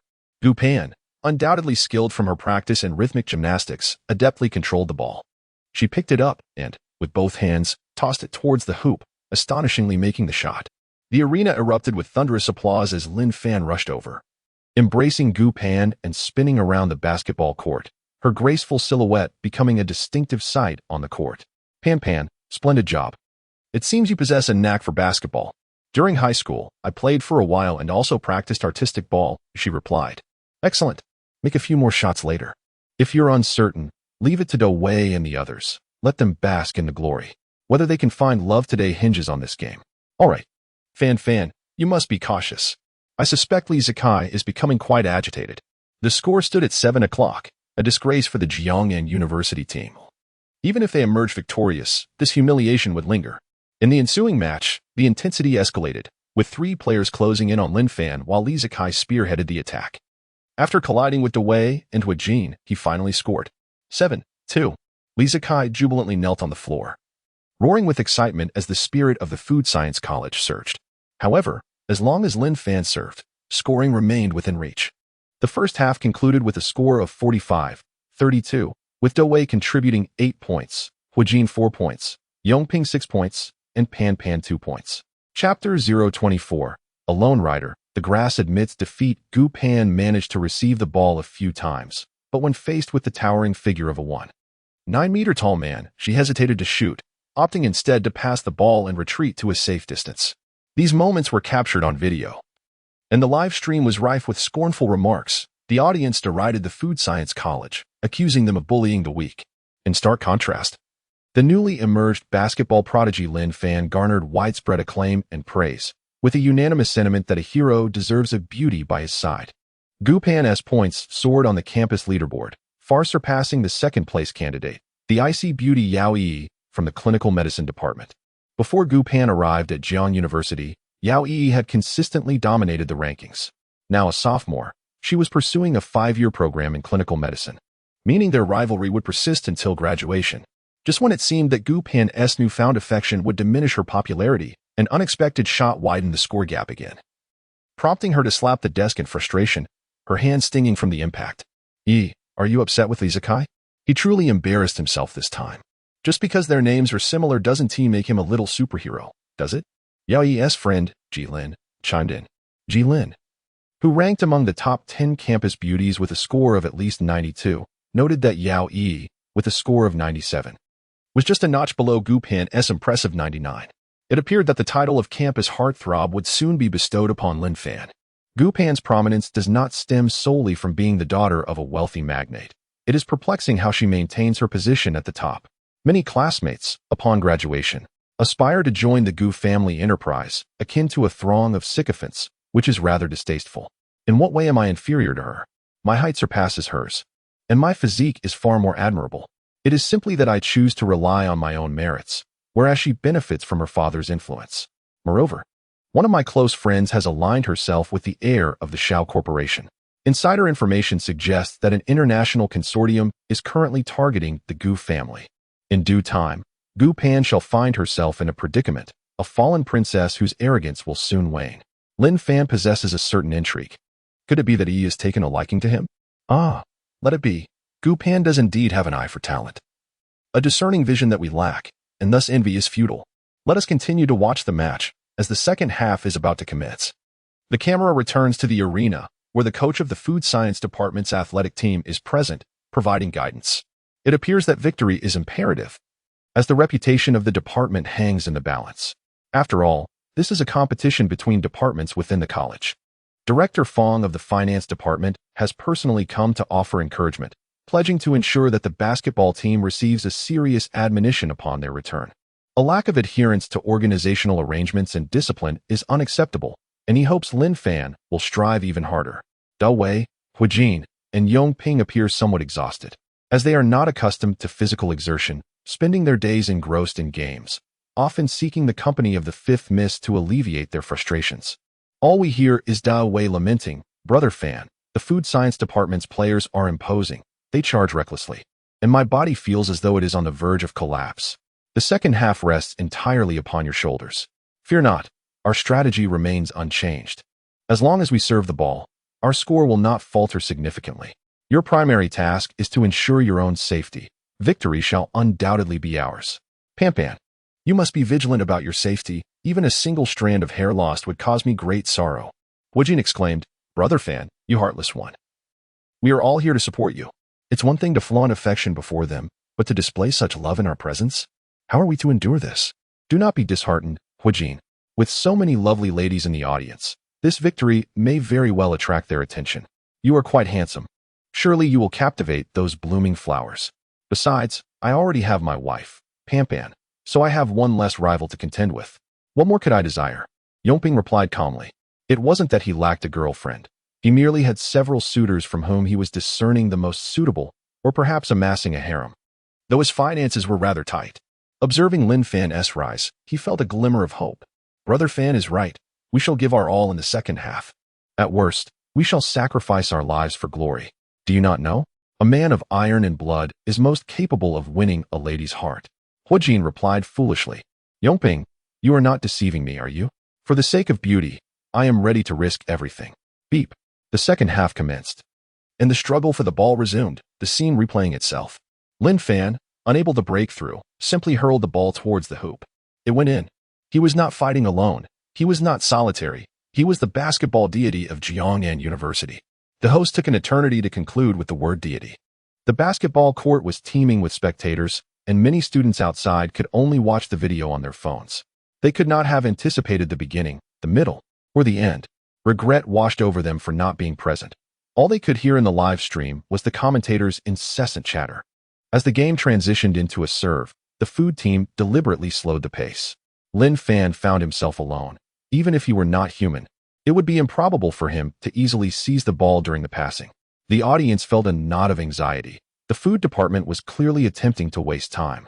Yet even a fool could comprehend that they were trailing in the score. What purpose did time control serve? After several passes, the food team executed a three-point shot from the sidelines, successfully scoring. The scoreboard read 48-35. The fiery team initiated a serve, only to have it intercepted by the opposing side, who swiftly tossed it beneath the basket for a slam dunk. The score tightened to 48-37. Following a few more exchanges, the score gradually closed in, reaching 60-58 with just 1 minute remaining in the match. Lin Fan's companions were utterly exhausted, barely able to move. In contrast, Gu Pan remained vibrant and energetic. What was the secret? After all, she could effortlessly stroll for 6 or 7 hours without fatigue. Seizing an opportunity, Lin Fan passed the ball to Gu Pan, who made the shot. The audience, too, seemed weary, their cheers subdued. Yet the barrage of comments continued to soar. The score stood at 62-58. The food team resumed play, executing quick passes and navigating through unguarded territory to score 2 points. The score became 62-60 with just over 30 seconds left. Yongping served again, but the pass was intercepted. Lin Fan defended effectively, preventing a 3-point attempt, while Li Zikai scored 2 points. The score was now tied at 62-62 with 10 seconds remaining. As Dewey prepared to serve, Lin Fan positioned himself beside him to receive the ball, skillfully evading interception. What followed was Lin Fan's dazzling dribbling display, as he deftly maneuvered past the 5 towering opponents from the food team, each standing at 9 meters tall. With bated breath and rapt attention, Gu Pan observed Lin Fan's ghostly movements. The live stream merely revealed ethereal shadows, while the court resonated with the sound of the basketball striking the floor. The opposing 5 swiftly converged beneath the hoop, forming a barricade. Was it a free throw? The spectators felt as though they had stumbled into the wrong venue. 5 meters away, Lin Fan leaped into the air, tracing an elegant arc as his body soared over the nearly 3-meter-high wall of hands. As time dwindled to 1 second, the basketball was thrust into the net, and due to the sheer force, the rim and backboard shattered, crashing to the ground with a resounding clatter. In slow motion, the ball swished through the hoop, marking the score at 64-62, securing victory for the finance team. Lin Fan's buzzer beater would be immortalized in the annals of Jiang University. The head coach of the basketball team had already set his sights on him. The high jump coach had taken notice. The sprint coach was also. Cheers belonged solely to the victors as Lin Fan raised the trophy in triumph, lifting Gu Pan high into the air, performing a flawless waltz upon the court. Li Zikai attempted to flee but was intercepted by Jiang Lingyue for an interview. Li Zikai, it is rumored that you made a wager with Lin Fan before the match. Although gambling is forbidden by the school, since you did not involve money, it can only be deemed a promise. Will you uphold it? Jiang Lingyue, what do you mean? Are you attempting to humiliate me for your own benefit? Chapter 025, the starlet's rendezvous. Gossip and scandal. I merely voice the sentiments of the audience present and the students watching the live broadcast. While breaking a promise may not be illegal, the discerning public sees clearly. Lin Fan, with an arm around Gu Pan, stepped before the camera and candidly stated, since classmate Li Zikai cannot bear to lose. Let us consider this as if it were never said, merely a jest. We are all adults here, and we understand. Who claims I lack integrity? A man's word is his bond, and a promise is invaluable. Master, mistress, I shall take my leave now. Be good, and practice diligently. Your master will impart his skills to you. Jiang Ling then approached the camera, tidying a rebellious strand of hair from her forehead. I bring you delightful news. This live broadcast has achieved a historic viewership record. We extend our gratitude to Lin Fan for delivering such a splendid performance. Lin Fan, would you care to share a few words with us? Facing the camera, Lin Fan declared, in the face of skepticism, we must trust ourselves and our friends.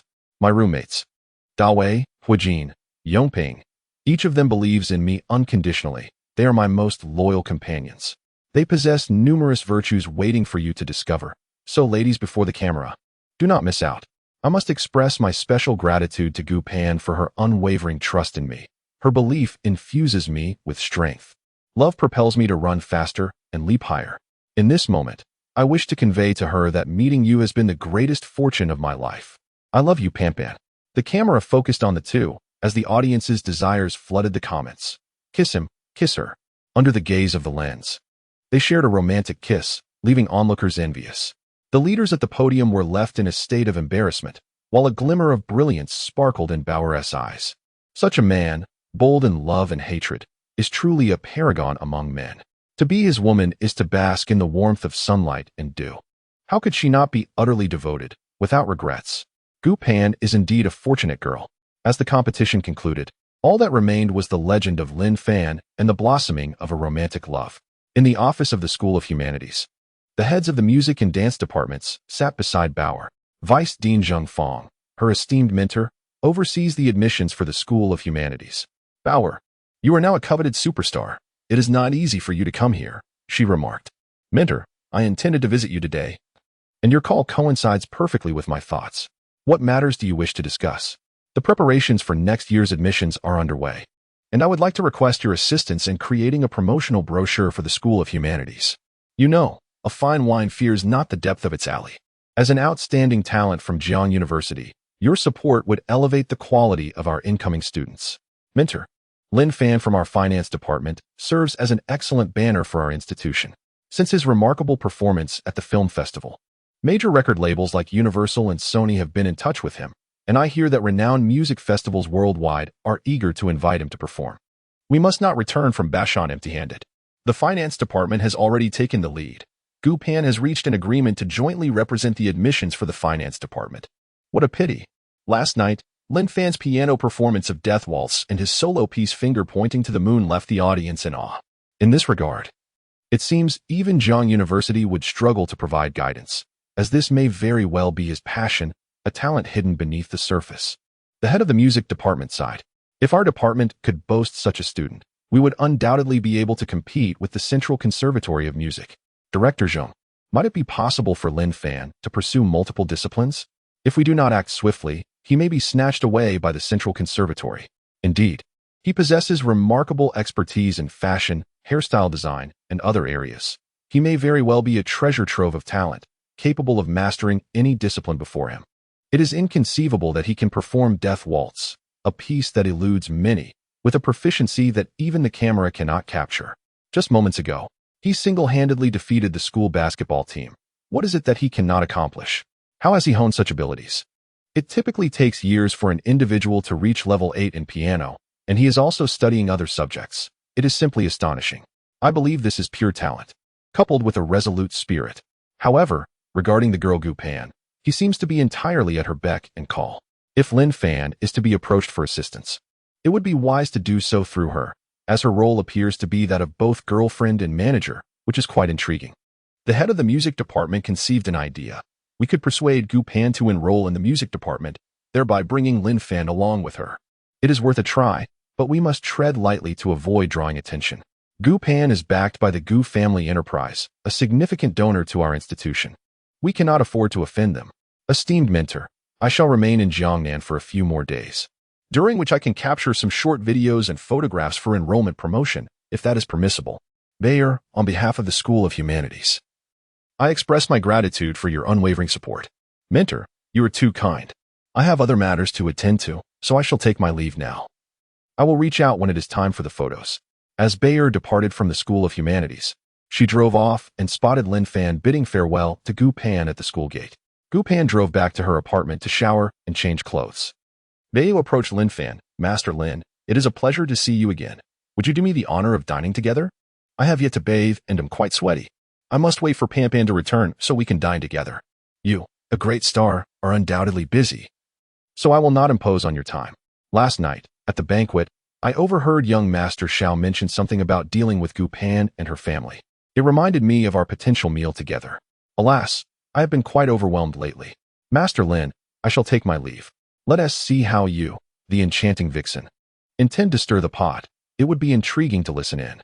Oh, but I am rather hungry. If you don't mind the state of your car, I shall join you. Hop in, clever little man. Sister Bayer, you are truly captivating. As a leading actress, your mere glance can ensnare one's soul. Yet it cannot claim yours, for I have Pan Pan. Having grown accustomed to delicacies, I find it hard to desire anything else. Bayer merely smiled, contemplating how to indulge in this delightful young man. The car arrived at the Junlai Hotel. Master Lin, I am staying here. Do you dare to accompany me? You are, after all, a leading actress. Are you not concerned about the rumors and gossip that may ensue? Previously, my notoriety was scarce, and my visibility was low. I could only partake in serious dramas, which resulted in a stagnant salary. Despite appearances, I was not affluent. Earning money is no simple feat. You invest, and I shall guarantee a tenfold return within a year. Is that truly the case? There is no deception in this. I manage all of Ponpon's assets, so your presence adds little to the equation. The Gu family is a prestigious dynasty. I had assumed you were merely living off others' fortunes. In a sense, I suppose I am, but who can blame me for being in good health? As they entered the grand hall, Lin Fan spotted paparazzi in a corner, while the acclaimed actress Bauer clandestinely met with a handsome athlete from the sports school, sure to make headlines tomorrow. He sent a WeChat message to Gu Pan. Pan Pan, Sister Bauer has summoned me for a discussion. I shall be in touch. At that moment, Gu Pan had just finished her bath and was resting on her bed. She had exerted herself more than usual that day and had intended for Lin Fan to dine alone, as she did not plan to return to school. She was engrossed in her stock trading app, marveling at her account's surge of over 3 million in a single day. Feeling elated at the prospect of soon becoming a billionaire, and all of that wealth would be hers alone. A WeChat notification announced a message from Lin Fan. Chapter 026. Uncommon Circumstances, Provocations by Great Powers. Pan Pan, once we conclude our discussion, shall you come to my place? Fan Fan, certainly. Be sure to rest well. It's advisable not to disclose your stock trading endeavors to your father, lest it cause him concern. Pan Pan, understood. Take good care of your magical staff, or else I might become displeased. Fan Fan, oh Pan Pan. She closed WeChat and resumed her focus on the stock market.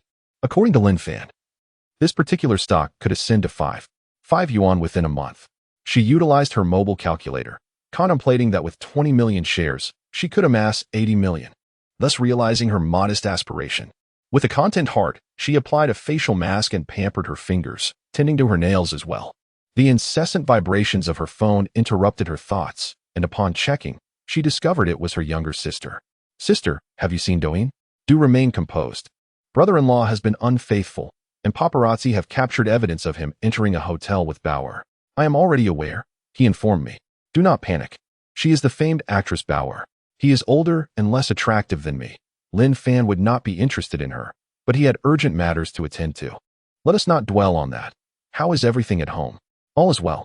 Father received a call from the company and has flown to the headquarters in Hong Kong. Something significant may be unfolding. Has mother gone with him? No, she is staying home to care for me. Please do not cause any trouble at home. I understand. You are so nagging. Just keep a close watch on brother-in-law. Such a fine man is desired by many women. If he is not yours, no amount of tethering will suffice. Farewell. She paid no heed, for he had faith in Lin Fan. With an account worth billions, it seemed improbable that he would pursue a young starlet. She resolved to first take care of herself, to captivate him. Almost forgetting Lin Fan's instructions from earlier that afternoon, she dialed her father's number. After the beeping, Dad, I miss you. Are you busy in Hong Kong? Yes, my dear. I have urgent matters to attend to. Is everything all right? Dad, please open a precious metals account for Lin Fan in Hong Kong, using his ID. Also, set up a bank account there for him to facilitate future transactions. I will send you a photo. Please deposit $10 million into it. Lin Fan mentioned that trading in gold, silver, and foreign exchange yields quick returns. All right, daughter. I will find a way to set up the account. Is Lin Fan's investment reliable? Dad, you must trust Lin Fan. Can you guess how much he made today? 10 million? Or is that just a small target? Perhaps dozens of smaller targets? Or maybe billions? Are you trying to cheer me up? Lin Fan said he feels guilty making money off people from our country. He prefers to open a precious metals account, as earning foreign currency feels more comfortable. In that case, Dad, you will have the confidence to persuade those minor shareholders to support me. Be kind to Lin Fan. I truly like this son-in-law. Don't let him slip away. That won't happen. Lin Fan is eager for the world to know I am his girlfriend. With such a bold declaration of commitment, he is surely devoted to me. He is so exceptional. If others do not pursue him, it must be because he sees something irreplaceable in me. Yet, I have yet to discover what that quality might be. Dear Panner, the beauty of a woman is fleeting. You ought to enrich yourself, to acquire more skills and talents. Do not wait until Xiao Lin has taken multiple wives before you find yourself in tears. Perhaps, this time, the challenges faced by the company will rely solely on him. Father, I understand. Please do not forget about the account opening, once it is set up. Send me the account details and the password. It is a 24-hour trading account. I understand. My daughter, make sure to rest early. Staying up late is detrimental to your health.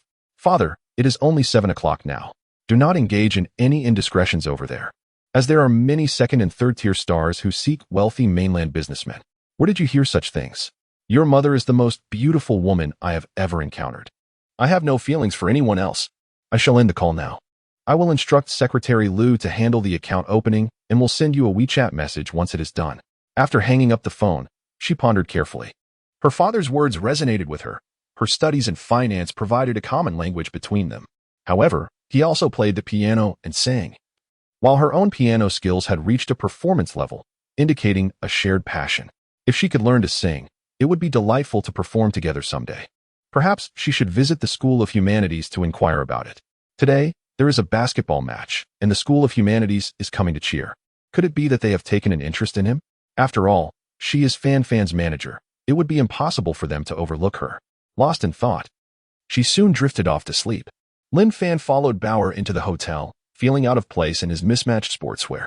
As they approached the door of their room, he slowed his pace. What's the matter, afraid to go in? Bauer teased, beckoning him with a flirtatious gesture. This is quite audacious. Aren't you concerned about being secretly photographed?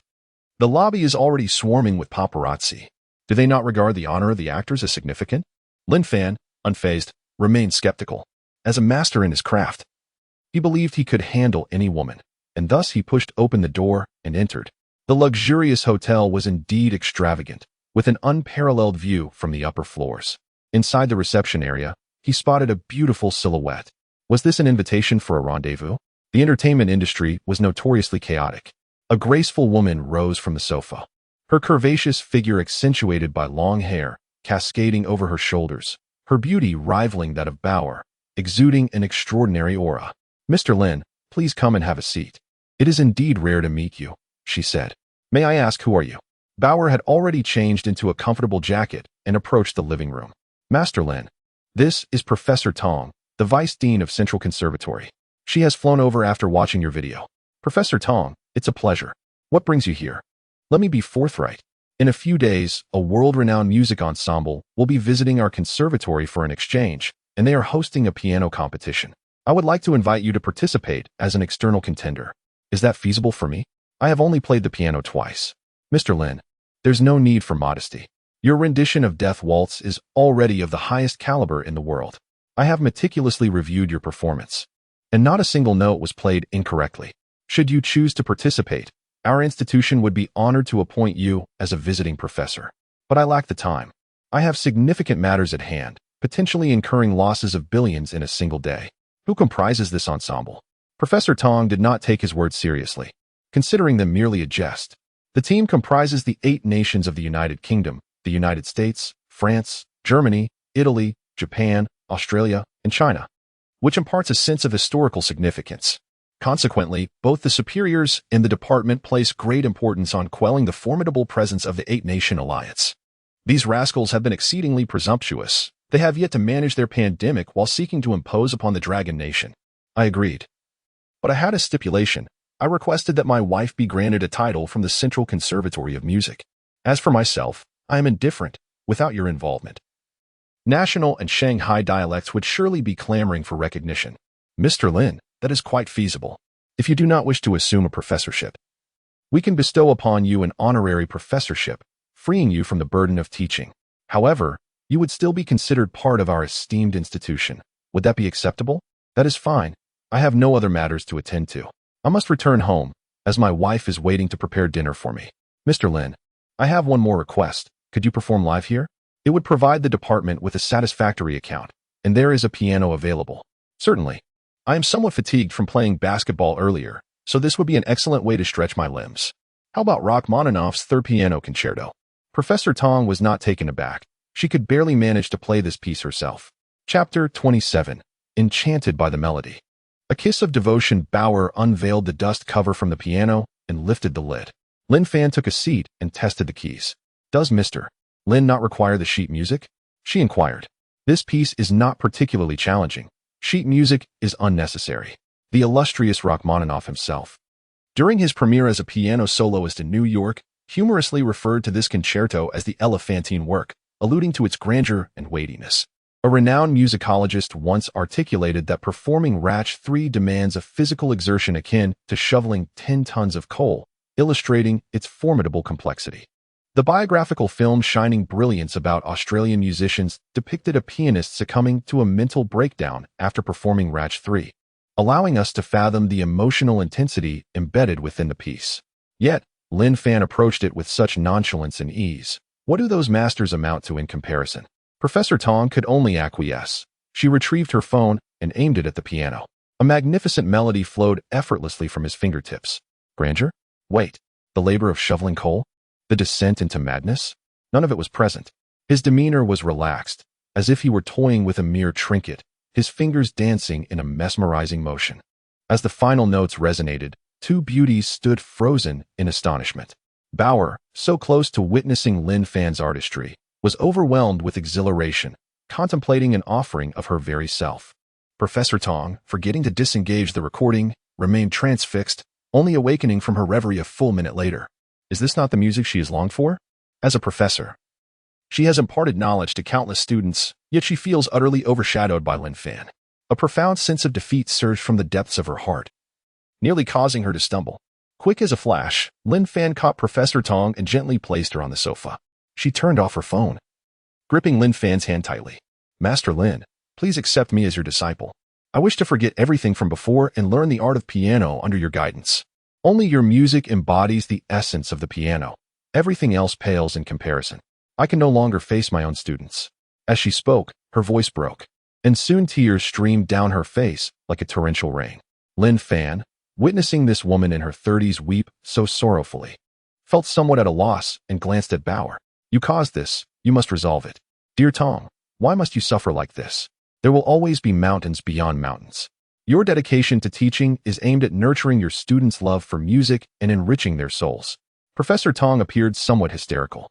Bauer, we are good friends, and you know I have devoted my life to music. I have never experienced love or engaged with men, believing that by sacrificing everything, I would eventually ascend to the pinnacle of music. I never anticipated. Have I been mistaken? Seeing Professor Tong on the verge of madness, Lin Fan mused that while one could play the piano to the point of insanity, he had yet to hear of anyone driven to madness by listening. Bauer comforted Tong by embracing her delicate shoulders. Sister Tong, you became the youngest lecturer at the Central Conservatory of Music before you turned 20. Within a few years, you have risen to the position of associate dean and full professor, an achievement beyond the reach of many. Your hard work and dedication will bear fruit. Gradually, Professor Tong began to regain her composure, realizing that her earlier emotional breakdown had nearly driven her to the brink of insanity. Genius is composed of 1% talent and 99% hard work. However, that 1% of talent is paramount, even surpassing the significance of the 99% of effort. I have finally come to believe this. She rose and approached Lin Fan, who felt a twinge of fear, apprehensive that this woman might lunge at him like a zombie, ready to tear him apart. Professor Tong, please remain calm. Though such talent cannot be cultivated, enjoying music is a gift in itself, she said. Master Lin, do not be afraid, I am fine now. You have awakened me from my previous obsession, causing me to miss out on the beautiful aspects of life. Thank you. My mentor. Professor Tong, I am still young and do not accept disciples, Lin Fan replied. In a sudden motion, Tong Fei knelt before him, grasping his hand and pressing it against her cheek. Mentor, from now on, I shall be your devoted disciple. Once I arrive in the capital, do not hesitate to seek me out. If you have the time, I implore you to impart your musical skills to me. I shall not disgrace your teachings. Lin Fan attempted to withdraw, yet saw no threat in Professor Tong's demeanor, only sincerity. Professor Tong, please rise. Thank you, mentor. My name is Tong Fei. You may call me Fei Fei. She continued, I will return to the capital immediately to report your acceptance of the challenge to the academy and the higher authorities. Tong Fei stood up and, in a swift motion, kissed Lin Fan on his right cheek before darting away. As Lin Fan observed her cheeks flush, reminiscent of a youthful maiden, she hurriedly gathered her luggage and exited the guest room. Mentor, I love you and shall never love another. With a resounding thud, the door closed. Lin Fan shrugged his shoulders in disbelief. Sister Bauer, is this person truly insane? Master Lin, you need not concern yourself with her. Those engaged in the arts often tread a fine line between madness and genius. There have been even more outrageous instances. I recall one year, an artist performed on stage, and a female artist, utterly captivated by his skill, rushed forth and took him right then and there. Such horror. Professor Tong would not think of me in that regard, for I am a practitioner of martial arts. There exists a certain kind of love that is akin to adoration, and the relationship between Elder Yang and Wang Fan exemplifies this, does it not? For one who admires, surrendering oneself is hardly a significant act. Tong Fei is indeed a beauty. My dear boy, you have struck gold. This is all rather wild. It seems I must distance myself from your artistic circle, Sister Bauer. I shall take my leave now. There are paparazzi downstairs. Our video is likely trending online. Isn't that splendid? You shall undoubtedly outshine me in due time. Make a small sacrifice for your elder sister. Bauer's fingers glided slowly over the piano keys, her graceful body leaning towards Lin Fan, releasing an intoxicating fragrance that made him uneasy. This girl dares to entice me. I must depart swiftly lest my virtue be compromised. Do talented men attract such attention so easily? Sister Bauer, what are you doing? Do not come closer. Master Lin, you captured Tong Fei's heart with a single piece. I have listened to 2 of your compositions, and my heart too has been ensnared. Do you believe I am still a maiden? I do. For Sister Bauer is as pure as jade. The entire world knows this. Tonight, let us enjoy a splendid evening together. Men who wish to be with me line up from here to Paris, yet none have captured my interest. Only you are the man who stirs my heart. I already have Pan Pan, and I will not share my bed with another woman. You are an acclaimed actress, and the men who adore you are numerous. My absence will not be missed. If you continue in this manner, I shall truly depart. Bei's enchanting smile was filled with intrigue. Master Lin, how did I perform just now? Did I successfully convey a woman's yearning for a man? Oh, it was merely a rehearsal. You startled me. I have yet to experience intimacy with a man, so I am not well versed in the art of portraying such affairs. Perhaps you could enlighten me on how you treat Pan Pan, and I would appreciate the same from you. If you persist, I may lose my composure. And should I strike a woman, please do not take offense. You have yet to disclose how Xiao Zihao intends to deal with the Gu family. If you refuse to speak, I shall take my leave. If you submit to me, I shall reveal it to you. Matters that can be resolved with money are not truly matters at all. It is no longer significant to know their schemes. If you are Xiao Zihao's woman, I will not let you go unscathed. He, of all people, dares. Oh, he is already allied with the 5 major short-selling firms in the United States, intending to short-sell the Gu family, and is poised to acquire at the opportune moment. I have heard that actions are set to commence in the coming days. The United States is currently facing misfortune. The virus they unleashed remains uncontained, yet they wish to disrupt the financial stability of Hong Kong. I shall ensure that your efforts yield no return. You. Chapter 28. The Enchantment of Bauer, radiant in her glance. Sister Bauer, Pan Pan is your devoted fan. I would hate for this to be tarnished. Lin Fan scribbled a series of numbers on a piece of note paper, tore it off, and handed it to her. These are stocks from the Shenzhen market. Invest your entire fortune tomorrow. and sell between 250 and 255. Do not be greedy. Wealth is not infinite. Consider this a gift from me. He brushed past Bauer, remarking, if you wish to earn more, you must invest all you have. How much can a celebrity truly earn? Once you have made your fortune, do treat me to a meal. Ha ha ha. With that, he slammed the door behind him, leaving Bauer in a daze. The more he distanced himself, the deeper she found herself ensnared, her inner desires spiraling out of control. Oh, little man, you will inevitably become a part of Bauer. She thought. Lin Fan, you are far too alluring. Your teasing is unbearable. She retrieved a bottle of frozen beverage from the refrigerator and gulped it down, hoping to extinguish the flames of her longing. Yet, it was futile.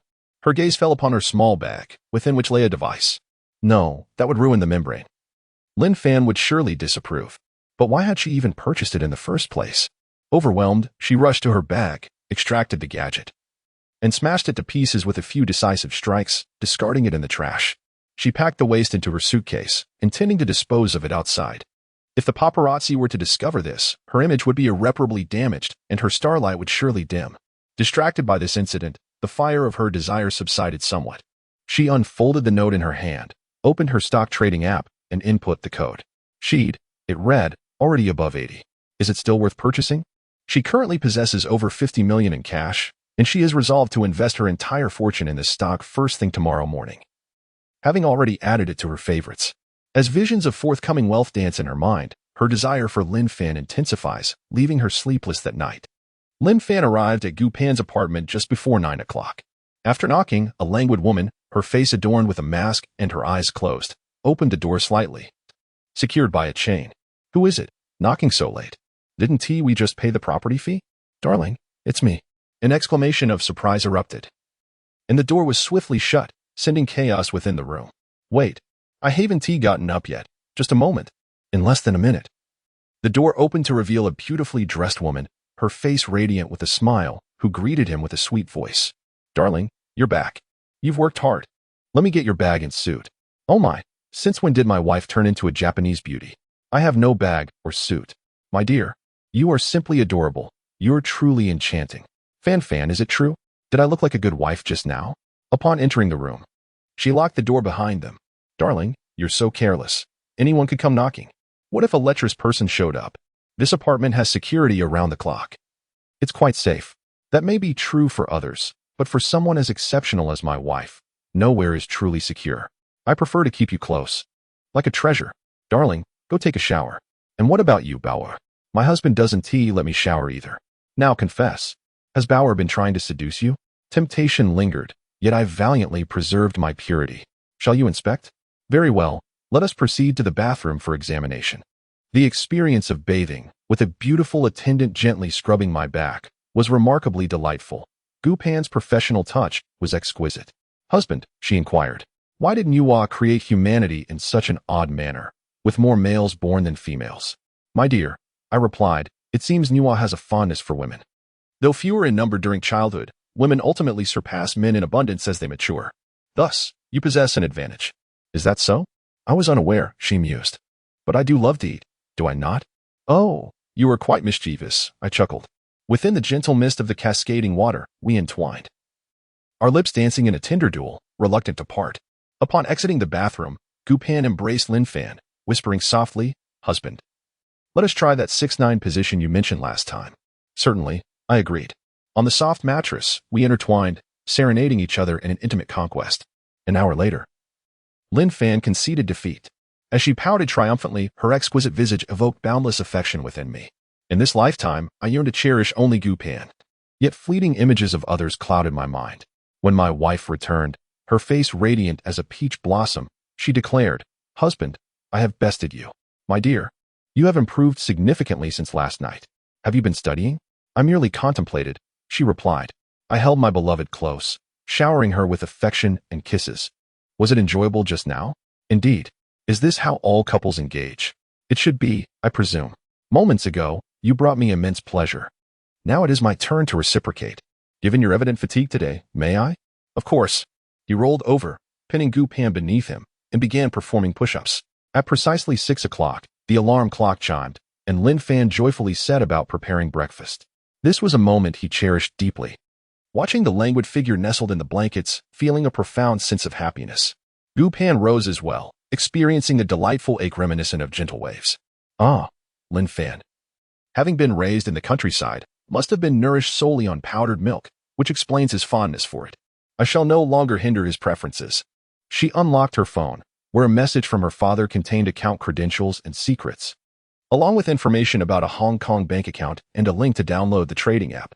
The London Stock Exchange has yet to implement daylight saving time. Thus, the Asian market opens at 6 in the morning. Recently, gold has been rebounding due to excessive issuance from the Federal Reserve.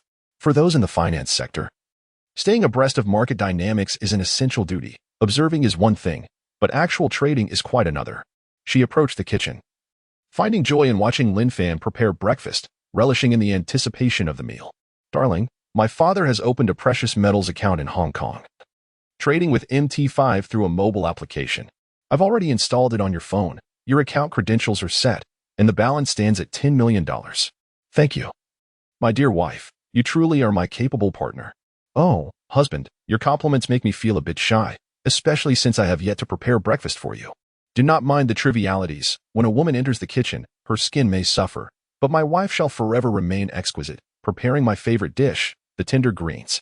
I will support you. Darling, it's time for breakfast. He found his wife to be a perpetual source of freshness, her every expression and gesture endearing. At that moment, she was inspecting her fingernails. Honey, I just noticed that my nail is chipped. What should I do?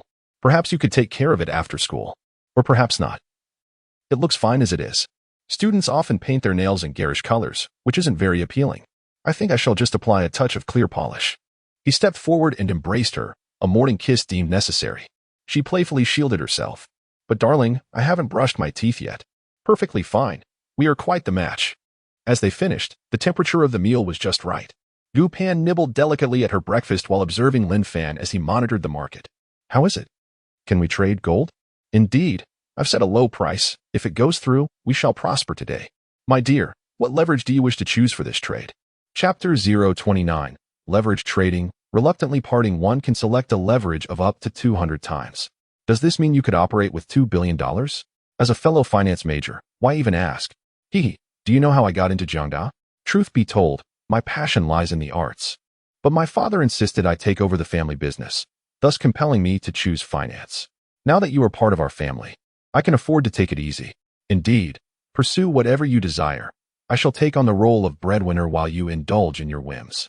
If you wish to become a star, I shall establish a film company to elevate you to the status of the most celebrated actress, allowing me to savor the experience of being with a leading lady. Isn't that what Bauer did? Go ahead, I wouldn't mind at all. It's an immutable truth that men become corrupted when wealth is in their grasp. What about your father-in-law? My dad is a good man. He wouldn't succumb to such temptations. My mother is so stunning that she eclipses countless stars. I am even more beautiful than my mother. Surely, you wouldn't stray. Would you?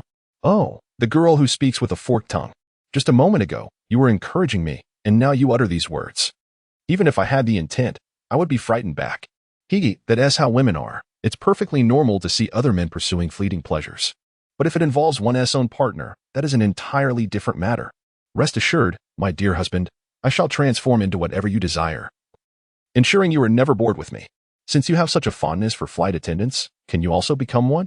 Absolutely. I aspire to be your ever-changing wife. At that moment, Lin Fan excitedly slapped the table, gazing joyfully at Gu Pan. My dear wife, my order has been executed. The London Stock Exchange is indeed vast, with transactions amounting to billions of dollars, where not even a bubble might form. Is there a risk of liquidation? If I invest my entire capital, it could be perilous. You must trust your husband. Later, we shall count our riches. Lin Fan has already discerned the market's trend today. The entry price is the lowest in the past fortnight. Should this be a matter of repeated transactions, the potential profits could be staggering. The precious metals account alone can suffice for the bank's pledged equity. Upon returning to school, Gu Pan directly entered the classroom, while Lin Fan retreated to the dormitory. His companions, exhausted from the competition, remained in slumber. The door to the dormitory was ajar, and he entered without hesitation. Dowei, Huijin, Yongping, rise and shine. Class is about to commence. The group rubbed their eyes in disbelief. Brother Fan, how are you so energetic? Did you not engage in a fierce battle last night? We are utterly spent. It seems we may need to take the day off. The first 2 periods are free for self-study. Have you all opened your securities accounts? We opened them together yesterday.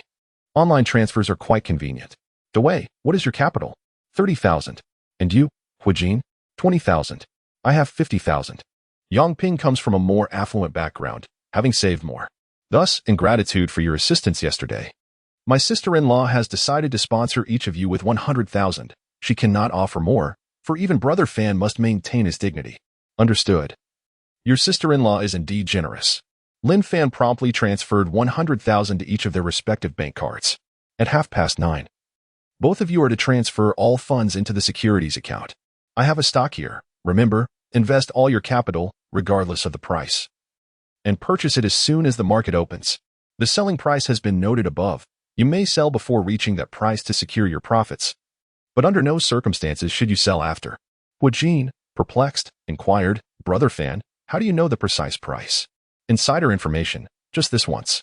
If it is discovered that I leaked it, the consequences could be severe. He gestured with emotion across his throat.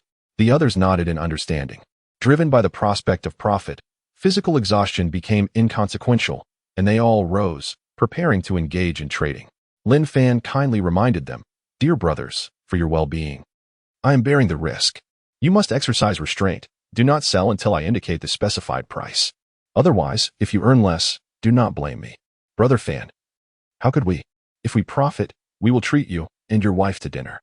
All right, I shall return to the classroom. Pan is still waiting for me. As he stepped out of the dormitory, he heard his brothers cheering. Beep, beep. He answered the phone, noticing it was his father. Father, is there something urgent? The young people in the village say you appeared on television, playing the piano and singing. Is that how you earn your money? Indeed, once I accumulate sufficient wealth, I shall buy you a grand house. Xiaofan, save your money. They say you have a girlfriend, a wealthy young lady. Bring her home this weekend. We would like to meet her and assess her suitability. Very well, father. When I have time, I shall bring her back. This daughter-in-law will surely satisfy you. And I am exceedingly content. Xiaofan, treat the young lady well. Should you abandon her after initiating, I shall break your legs. Father, rest assured. I am determined to have this wife. Now, I must attend class. Please take care of yourselves at home, and do not pay any heed to those selling health products. All right. Do remember to study diligently. Understood. I shall hang up now. As Lin Fan ended the call, he felt himself collide with something soft. Ouch. A beautiful girl had fallen to the ground before him, her glossy black hair cascading down her chest, which was notably well-proportioned. He must have forgotten to watch where he was going while on the phone. He hurriedly helped the classmate to her feet, noticing the mist of tears in her eyes, rendering her utterly pitiable, her beauty easily scoring at least 97 points, comparable to his beloved Pan. My apologies, are you hurt? He inquired. No, it's all right. I wasn't paying attention either. He observed blood seeping from her knee, indicating a more serious injury. Shall I take you to the school infirmary? The infirmary probably isn't open yet. Let's head to an external hospital. It would be unwise to risk tetanus. That would be much appreciated. Spotting a bicycle beside a nearby building, he hastily decided to borrow it. Can you manage to ride? I assure you, I'm fine. I am a second-year clinical medicine student, and I possess some experience. Well, since you're still a student, hold on tight. We shall set off now. Lin Fan rode swiftly, and as the road became bumpy, the girl involuntarily clung to him, her soft form pressing against his back, creating a sensation of unparalleled comfort that filled his heart with inexplicable delight. Upon reaching the school gate, he hailed a taxi and directed it towards the nearest hospital. He assisted the young woman out of the vehicle. And as they entered the hospital, a voice resonated in his mind. Ding, the system has detected your entry into the hospital. Would you like to immediately utilize the proficiency system for check-in? Check-in. Ding, proficiency in traditional Chinese medicine acquired. Ding, proficiency in Western medicine acquired. Ding, proficiency in surgery acquired. Ding, diagnostic proficiency granted. A torrent of knowledge encompassing both Eastern and Western medical practices surged into his mind, encompassing various treatment plans and surgical examples, all seamlessly integrated. The system was remarkably powerful. Thus, he transformed into a medical prodigy, particularly excelling in diagnostics. Able to discern ailments merely through contact and formulate treatment strategies, a marvel indeed. Noticing Lin Fan lost in thought, the girl gently prompted, Classmate, could you please register first? Awakened by her melodious voice, Lin Fan emerged from his astonishment. Allow me to escort you to the emergency hall to sit. He produced 2 masks. one for each of them, as it was his habit to carry a spare. Although the Dragon Country had commenced its free vaccination program, many public venues still mandated the wearing of masks. I will go register. May I ask for your surname? Yao Yi. Chapter 030, A Bittersweet Farewell. Dazed by beauty upon hearing the name, he felt a twinge of surprise. Yao Yi was indeed a goddess at Jiang University, consistently ranking behind his girlfriend, undeniably captivating. A fleeting glance revealed her allure, which Yao Yi perceptively noted, feeling a sense of triumph within. I am Lin Fan. I will go register, he announced. As he assisted Yao Yi, his subconscious instincts as a diagnostician kicked in, revealing that her injuries were not severe. A mere tetanus shot and a bandage would suffice. Though he worried about potential scarring, his mind had already conjured numerous prescriptions. While examining Yao Yi, he discovered other ailments afflicting her, which he hesitated to mention, notably endometriosis. This intuitive perception was remarkable. He felt as though he had become a gynecological expert. He resolved to conduct a checkup on Pan upon returning. After a brief wait, the examination concluded, and with her wounds dressed, they took a taxi back to campus. Upon explaining the situation to the security guard, the taxi delivered Yao Yi directly to the entrance of the girls' dormitory. Lin Fan sensed something amiss. The dormitory was quite distant from his route to class. What could Yao Yi be doing there? He could not fathom, so he dismissed the thought. There were too many wandering souls in the university. Yao Yi, here is my WeChat. Please add me. If your condition flares up again, you may reach out to me. I assure you I will take responsibility. By the way, during your monthly discomfort, you may take ibuprofen or Mafulon. I must be on my way. Farewell. Lin Fan, goodbye. Yao Yi watched as he walked away, disappearing from her sight. Her heart swelling with delight. It was so effortless to obtain his WeChat. On her way to seek medical attention, she discovered Lin Fan to be attentive, sincere, and undeniably handsome, a type that appealed to her. Could she possibly win him over from Gupan? Doubt crept in. Suddenly, she recalled his parting words. During those monthly pains, one could take ibuprofen or Marvelon.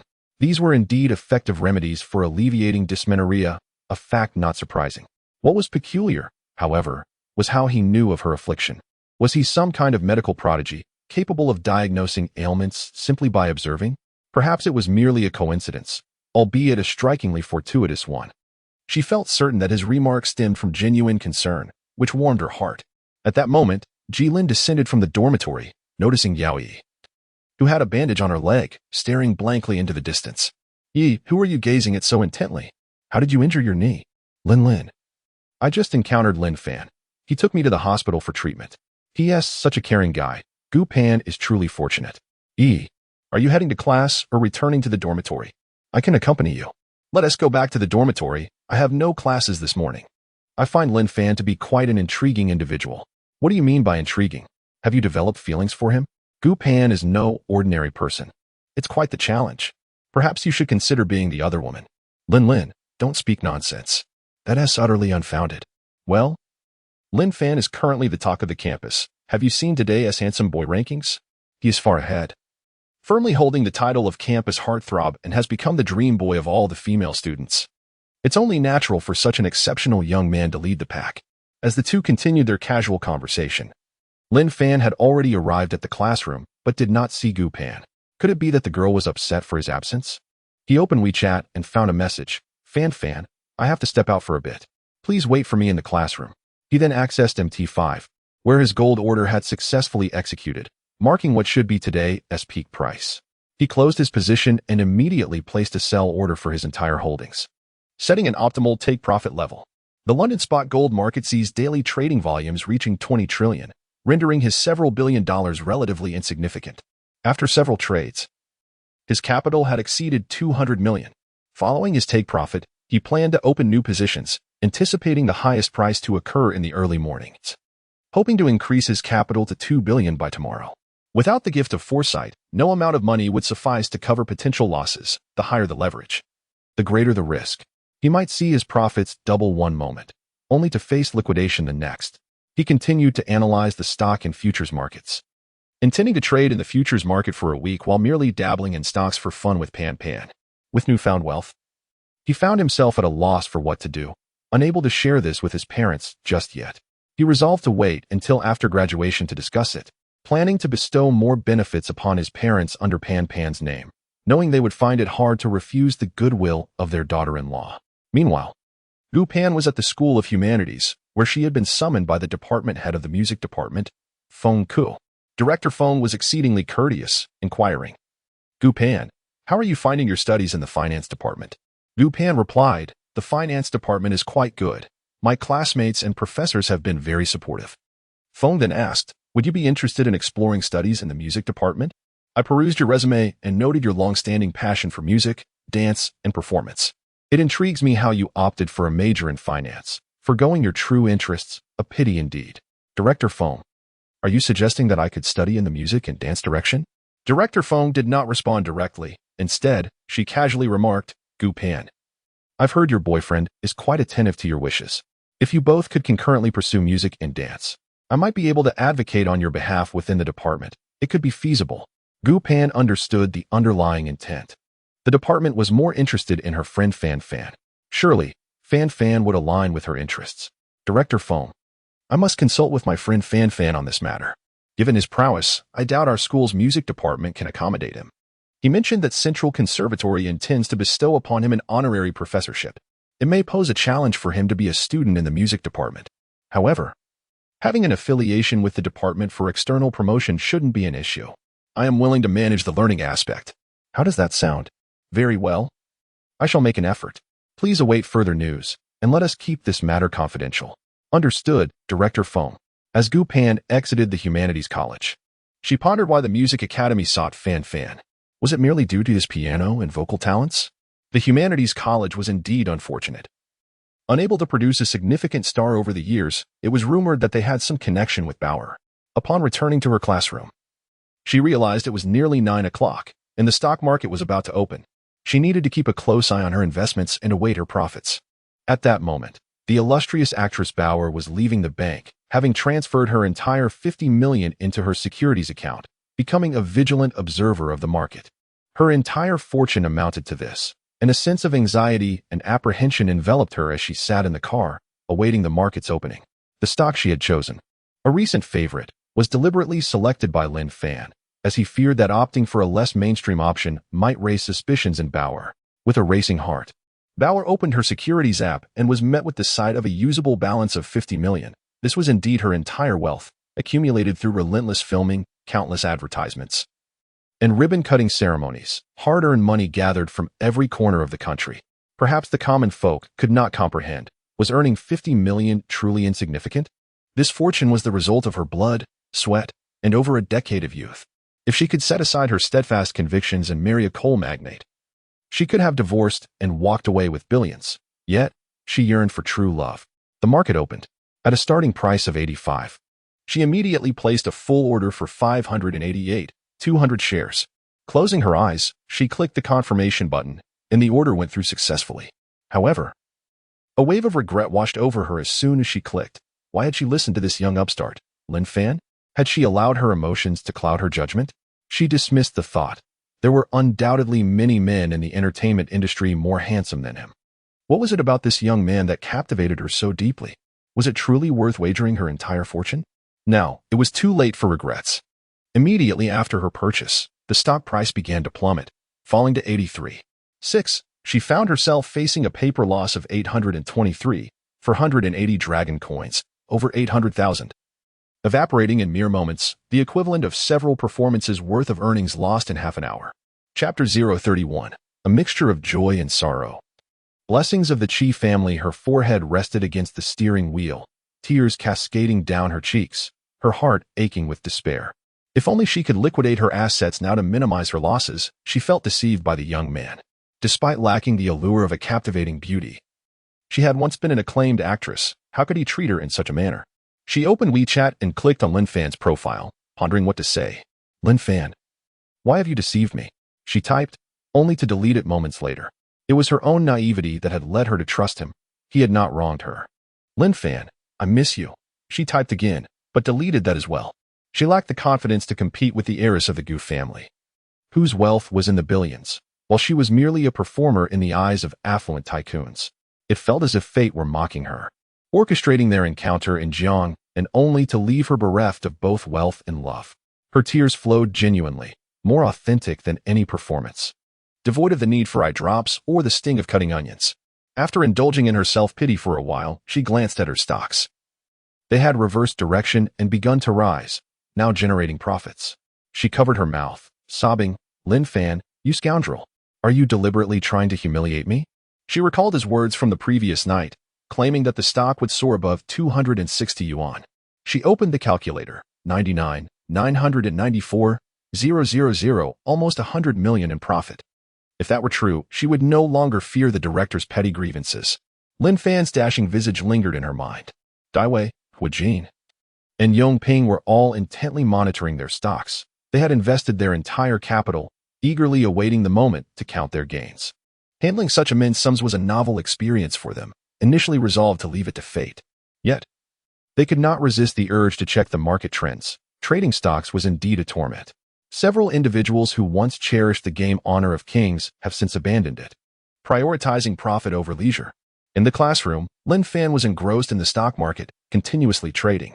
The price of copper had surged recently, yielding profits exceeding hundreds of millions with each transaction.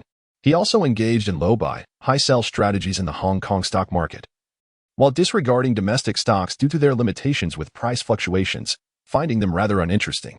So absorbed was he in his pursuits that he failed to notice Gu Pan's presence beside him. Fan, I'm back," she exclaimed. He did not turn to look at her, merely responding, "Good. Keep an eye on the stocks. They should have risen again. I checked. It's another limit-up day, stagnant throughout. Quite dull to watch. Can I share something with you?" Pan, whatever you wish to say, I am in agreement." "Really?" she asked, her curiosity piqued. "Of course. In our household, your word is law. I wish to enroll in the music department to study music and performance. You should join me. Director Feng mentioned that you only need to register. Attending classes is not mandatory. My primary desire is to go." "All right, that poses no problem. Should they be unable to teach you, I shall take it upon myself to do so." "Great. I'll respond to Director Feng right away. However, I must mention that their music and dance departments are rather mediocre, primarily training teachers. It feels like a waste of time for you. I could teach you much better. Where would you find the time? You must monitor several stocks. After all, your father's affairs are of utmost importance." Pan, in a few days. I may need to travel to the capital. Would you care to accompany me?" "I would love to, but I hope I won't be a bother." "Not at all. Your presence by my side brings me joy and peace of mind," he replied with a chuckle. "Your laughter seems rather forced." "Very well, I shall accompany you. It has been quite some time since I last visited the capital. It is settled then. I shall inform you of the time." His gaze remained fixed on his phone, fingers deftly navigating the screen. Pan, I cannot afford distractions at the moment. Once this wave of significant market activity subsides, we shall converse at length." "All right. How did your trades fare today?" Rather mediocre. I only made a few tens in gold, a similar amount in futures, and the Hong Kong stocks yielded merely a handful." Fan, you're quite impressive." They spoke in hushed tones, using units of currency as a secret code. To mention billions would invite skepticism. "So, how much do you anticipate earning from gold today?" "I expect around 20 during the day. Tonight, with the data released from the U.S., I should see greater gains. The spot gold market operates around the clock, leaving little time for companionship." "Not at all. Once I set my profit limits, I can ride the larger trends during the day without it impeding our time together." "What are you saying?" Gu Pan felt assured when she noticed the classroom was empty, though her cheeks flushed with embarrassment. Fan, please be mindful of your words. Speaking so openly in public is mortifying." "Very well, darling. I shall be more cautious next time." "You still dare?" I glanced around, confirming our solitude. "Shall we share a kiss? It might just provoke a significant market movement." "Is that truly so?" Gu Pan leaned in, and Lin Fan pecked her lips, a delightful surprise, indeed, as he gained another yuan. "Then I shall kiss you several more times." Not every time is so fortuitous. This time, alas. Fan, have I perhaps kissed you too much, causing the system to rebel against me?" "Indeed. Just earlier, I made a modest profit, haha. You delight in scaring me." Pan, how did you manage to enter the finance department? It's impressive that you can think of factors influencing market fluctuations. Do you think I'm foolish? I merely wish to encourage you. I've heard that men need frequent encouragement to unleash their fullest potential, and I do it for myself as well. Still, our Pan is the brightest of us all. You answered without even glancing at me. Surely, that was a perfunctory response driven by insincerity. I worry that if I look at you, I might lose focus. After all, Your beauty is quite captivating. By the way, today I encountered Yao Yi, who is competing for the campus beauty title from the clinical medicine department. Is she beautiful? Yes, but not as stunning as my Pan Pan. How did you meet her? I had just exited the boys' dormitory, intending to find you, and accidentally knocked her over while on the phone. I later took her to the hospital. What an unexpected encounter. The medical and business schools are quite far apart, yet fate brought us together. Perhaps she was trying to create a serendipitous meeting. Such a vivid imagination. Are you feeling jealous? Not at all. I am the champion, and she is merely the runner-up. I am the larger, she the smaller. Never mind, let us retract that. Fan Fan, you would truly be enjoying the company of multiple suitors, would you? How could I? My home is ruled by a fierce lioness, and I have no desire for wildflowers. But wildflowers can often be more fragrant than garden flowers. Yet, in my home, the garden flower is the most fragrant. I suspect there is something amiss with Yao Yi. Is she afflicted with an obsession for large chests? Her chest is not the issue. Have you seen it? Yes. Lin Fan. The moment I am not by your side, you begin to gaze at others' chests. If I were to be away for a few days, would you not be tempted to? I am quite upset. She stands before me. How could I not look? Forgive me, but what ailment does she have? I suspect it is endometriosis, and it appears rather severe. She may require surgery. Is your family well-versed in traditional Chinese medicine? Not exactly, but I possess some knowledge. Shall I examine you as well? Certainly. Will you need to observe, listen, inquire, and palpate? Pan Pan, you are quite remarkable. Very well, it is settled. He set down his phone, ceased his fixation on the market, and took Pon Pon's hand to conduct his diagnosis. Pan Pan, you are deceiving me. Have you undergone cosmetic surgery? No, I am entirely authentic, a genuine beauty since childhood. Oh, misdiagnosis. It seems I have made an error in my approach. Male left, female right.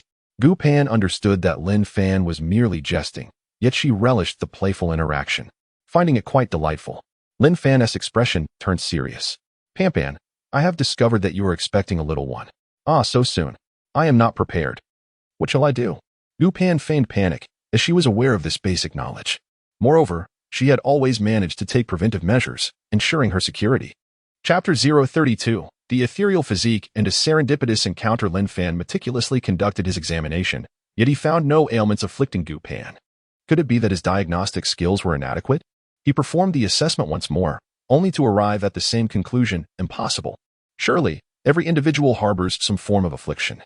Could she truly be devoid of humanity? A sense of trepidation enveloped him as he scrutinized Gu Pan, cautiously reaching out to check her breath. There was a pulse of life, and upon glancing behind him, he noticed a shadow, which brought him a measure of relief. Pan Pan, you must possess an ethereal constitution. Immune to illness, he surmised. Gu Pan clapped her hands in delight.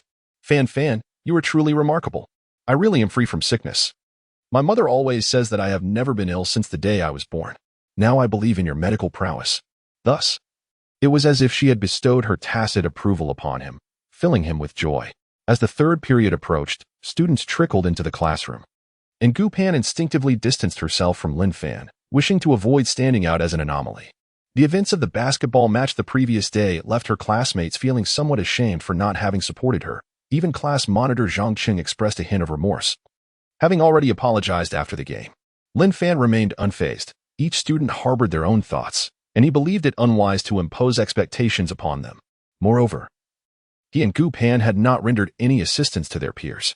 Gu Pan had consistently resided off campus and had not cultivated close relationships with the other girls, lacking even a single confidant. He himself had been taciturn, with no friends beyond his roommate. Dai Wei, Hu Jin, and Yong Ping arrived late, their faces flushed with excitement as they approached Gu Pan. Thank you, elder sister. They chorused in unison. Gu Pan felt a wave of embarrassment wash over her. When had she become an elder sister? Dear sister-in-law, do not be surprised. The three of us have decided that from now on, Brother Fan will be our leader, and you shall naturally be our sister-in-law. Should any matters arise, feel free to command us. Gu Pan has now become accustomed to this, having grown quite thick-skinned. Their notoriety has spread throughout the entire school, and any further antics would be rather excessive. Thus, we entrust our dear Fan Fan to your care from here on. Hiki. Yes, sister-in-law. The three of them bowed, eliciting a hearty laugh from the classroom. The first year primarily consists of mandatory courses, including Marxism-Leninism, which hardly offers much of interest, as many specialized classes do not commence until the second year. Fortunately, prior to class, Lin Fan and Gu Pan were summoned by the department to have promotional photos taken. Lin Fan had already set the order price and take-profit price for gold spot trading, as well as for futures and Hong Kong stocks, engaging in significant daily fluctuations. A professional photography team was invited by the department to capture formal portraits, and the two donned the black and gold academic gowns of the business school, complete with caps. They posed at the department's most iconic locations, either back-to-back, shoulder-to-shoulder, forming hearts, leaping while tossing their caps, reading, or engaged in stock trading, among other activities. Lin Fan styled Gu Pan's hair in a breathtaking manner, ensuring each photograph was unique, leaving the professional makeup artists in awe, who took notes from their artistry. Unbeknownst to them, this young man was the internationally renowned stylist Lin Fan, as introduced at the film festival. After the shoot, many approached him for autographs. He felt helpless as everyone surprisingly believed Bauer's nonsensical chatter. A single line necessitates a multitude of deceptions to conceal it. He remained silent, welcoming all who approached. A few stylists sought his counsel, but he deftly evaded their inquiries, feeling no obligation to instruct them. His sole concern was to ensure that Pampan appeared stunning today. The photography team agreed to send him the original edited photos later. While preparing Pampan's final look, he shared some styling techniques, leaving them quite enlightened. Master Lin, shortly. We must head to the College of Humanities to photograph their spokesperson. Would you like to join us? Their spokesperson is the renowned star, Bauer. Lin Fan glanced at Gu Pan, seeking her opinion. Fan, let us go take a look and see how Sister Bauer interprets her role. Are you eager to gain some insights? Indeed. Let us proceed. Upon arriving at the College of Humanities, Bauer was already waiting. Her heart leaped with joy upon spotting Lin Fan among the group, but her spirits dampened when she noticed Gu Pan by his side. Master Lin, how can we design a look for Sister Bauer that captures her intellectual beauty and encourages enthusiastic enrollment for the exam? Sister Bauer, as a best actress. Her reputation alone will attract students. This year, the number of art students applying will surely soar. Bauer approached Lin Fan. Master Lin, it's wonderful to see you again. Miss Gu, you look stunning in your academic robe. After seeing you, candidates across the nation will surely flock to the finance department. Sister Bauer, please don't flatter my wife too much. I fear she might take flight. In truth, I believe no one in the world is more beautiful than my wife. Fan, you are but a frog at the bottom of a well, unaware of the multitude of beauties in the world. You are akin to a turtle gazing at a green bean, only seeing what is before your eyes. I am not swayed by your flowery words. Master Lin, what do you think of my appearance today? Am I fit to be the Academy's spokesperson? Today's look is quite splendid, imbued with an air of scholarly elegance. However, since this pertains to the recruitment for the music and dance departments, I believe we should consider including some students as a backdrop. Upon hearing such praise, Bauer beamed even brighter, her stock account having increased by over $1 million, filling her heart with joy, regardless of who one is. The appreciation of wealth's growth brings an undeniable exhilaration. The shoot progressed smoothly, and Director Fong from the music department arrived on set. Noticing Lin Fan and Gu Pan were present, he invited them to his office. Once seated, he eagerly inquired of Gu Pan, "My dear student, have you discussed the matter I mentioned this morning?" Gu Pan responded with delight. He agreed, but he doesn't have much time. He can only lend his name. Director Fong, does this mean I can study in both the music and directing departments? Director Fong chuckled. Of course, dear Gu Pan. I will take care of your enrollment immediately, allowing you to pursue multiple disciplines. The dance department has also consented. Thank you, Director Fong. Observing Lin Fan silently gazing at Gu Pan with a smile playing at his lips, Director Fong thought to himself, the allure of love can be a double-edged sword. And it seems he's utterly captivated. Lin Fan, do you have any further requests? Director Fong, my dear Pan may frequently accompany me in the future, and her attendance may not always be punctual. I kindly ask for your understanding. This is not an issue.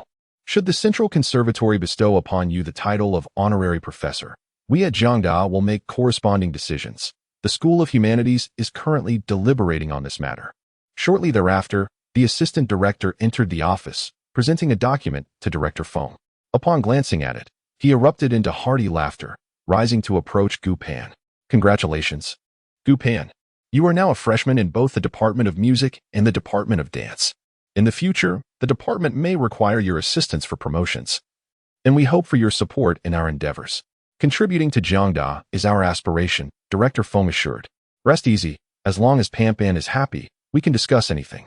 Lin Fan stood and shook hands with Director Fong. Lin Fan, you needn't worry. Our music department primarily focuses on teacher training, and the expectations are not overly demanding. With talents such as yourself joining us, perhaps the department will expand its horizons. As Lin Fan and Gu Pan prepared to depart, Lin Fan remarked, Director Feng. We shall return to the finance department now. We still have classes to attend. There's no rush. I have already spoken with Director Feng. I will take you to the department shortly to familiarize you with the music department. Noticing Gu Pan's excitement, Lin Fan nodded in agreement, not wishing to dampen her spirits. Chapter 033, The Art of Dance. Rising fame. Lin Fan held Gu Pan's small hand, akin to a leader inspecting a site, as they toured the music department. Some classes were engaged in singing, others in instrumental practice, and some were rehearsing dances. He began to envision what it would be like if Gu Pan were a music teacher in a kindergarten, surrounded by a gaggle of lively children. The thought of having a bunch of Little Fan and Little Pan brought him immense joy. Lin Fan. Our humanities college enrolls approximately 50 students in the music department and 40 in the directing department each year, with fewer than 500 students across both departments. The music faculty comprises 21 professors, while the directing faculty consists of 14. The teaching resources are quite commendable, and there are master's programs available for further studies. After their exploration of the music department, they proceeded to the dance department. As soon as they entered the rehearsal room, a familiar system voice echoed in Lin Fan's mind. Sign in. Ding. Mastery of dance. Ding. Mastery of dance history. Ding. Mastery of directing. Ding. Awarded the art of dance. A plethora of images flooded his mind, showcasing classical dance, folk dance, and modern dance. An overwhelming influx of information regarding dance from around the world surged towards him, intertwining various dance techniques. Fortunately, the human brain possesses limitless potential, capable of accommodating vast amounts of knowledge. The advantage of the system is that once information is assimilated, it can be easily retrieved without the risk of forgetting. The department head, Yifei, specializes in the research and education of ethnic and folk dance. He teaches courses on Mongolian dance, Uyghur dance, Korean dance, Tibetan dance, Dai dance, and theatrical rehearsal. In the rehearsal room, the dancers were practicing the Mongolian dance. Director Yi noticed Director Feng entering with two individuals and clapped his hands, inviting everyone to practice freely. Director Feng, have the arrangements been made? He had not clearly observed the two individuals behind Director Feng clad in academic gowns. Upon closer inspection, he recognized Lin Fan, who had recently become a prominent figure at Jiang University, with his presence felt in every corner of the campus. Oh, have I not brought you a treasure? He remarked. The department has already consented. Classmate Gu Pan will be simultaneously studying music and dance. Classmate Lin Fan may temporarily attend classes in both departments. Upon hearing Lin Fan's name, the students immediately gathered around, thrilled at the prospect of engaging with a celebrity.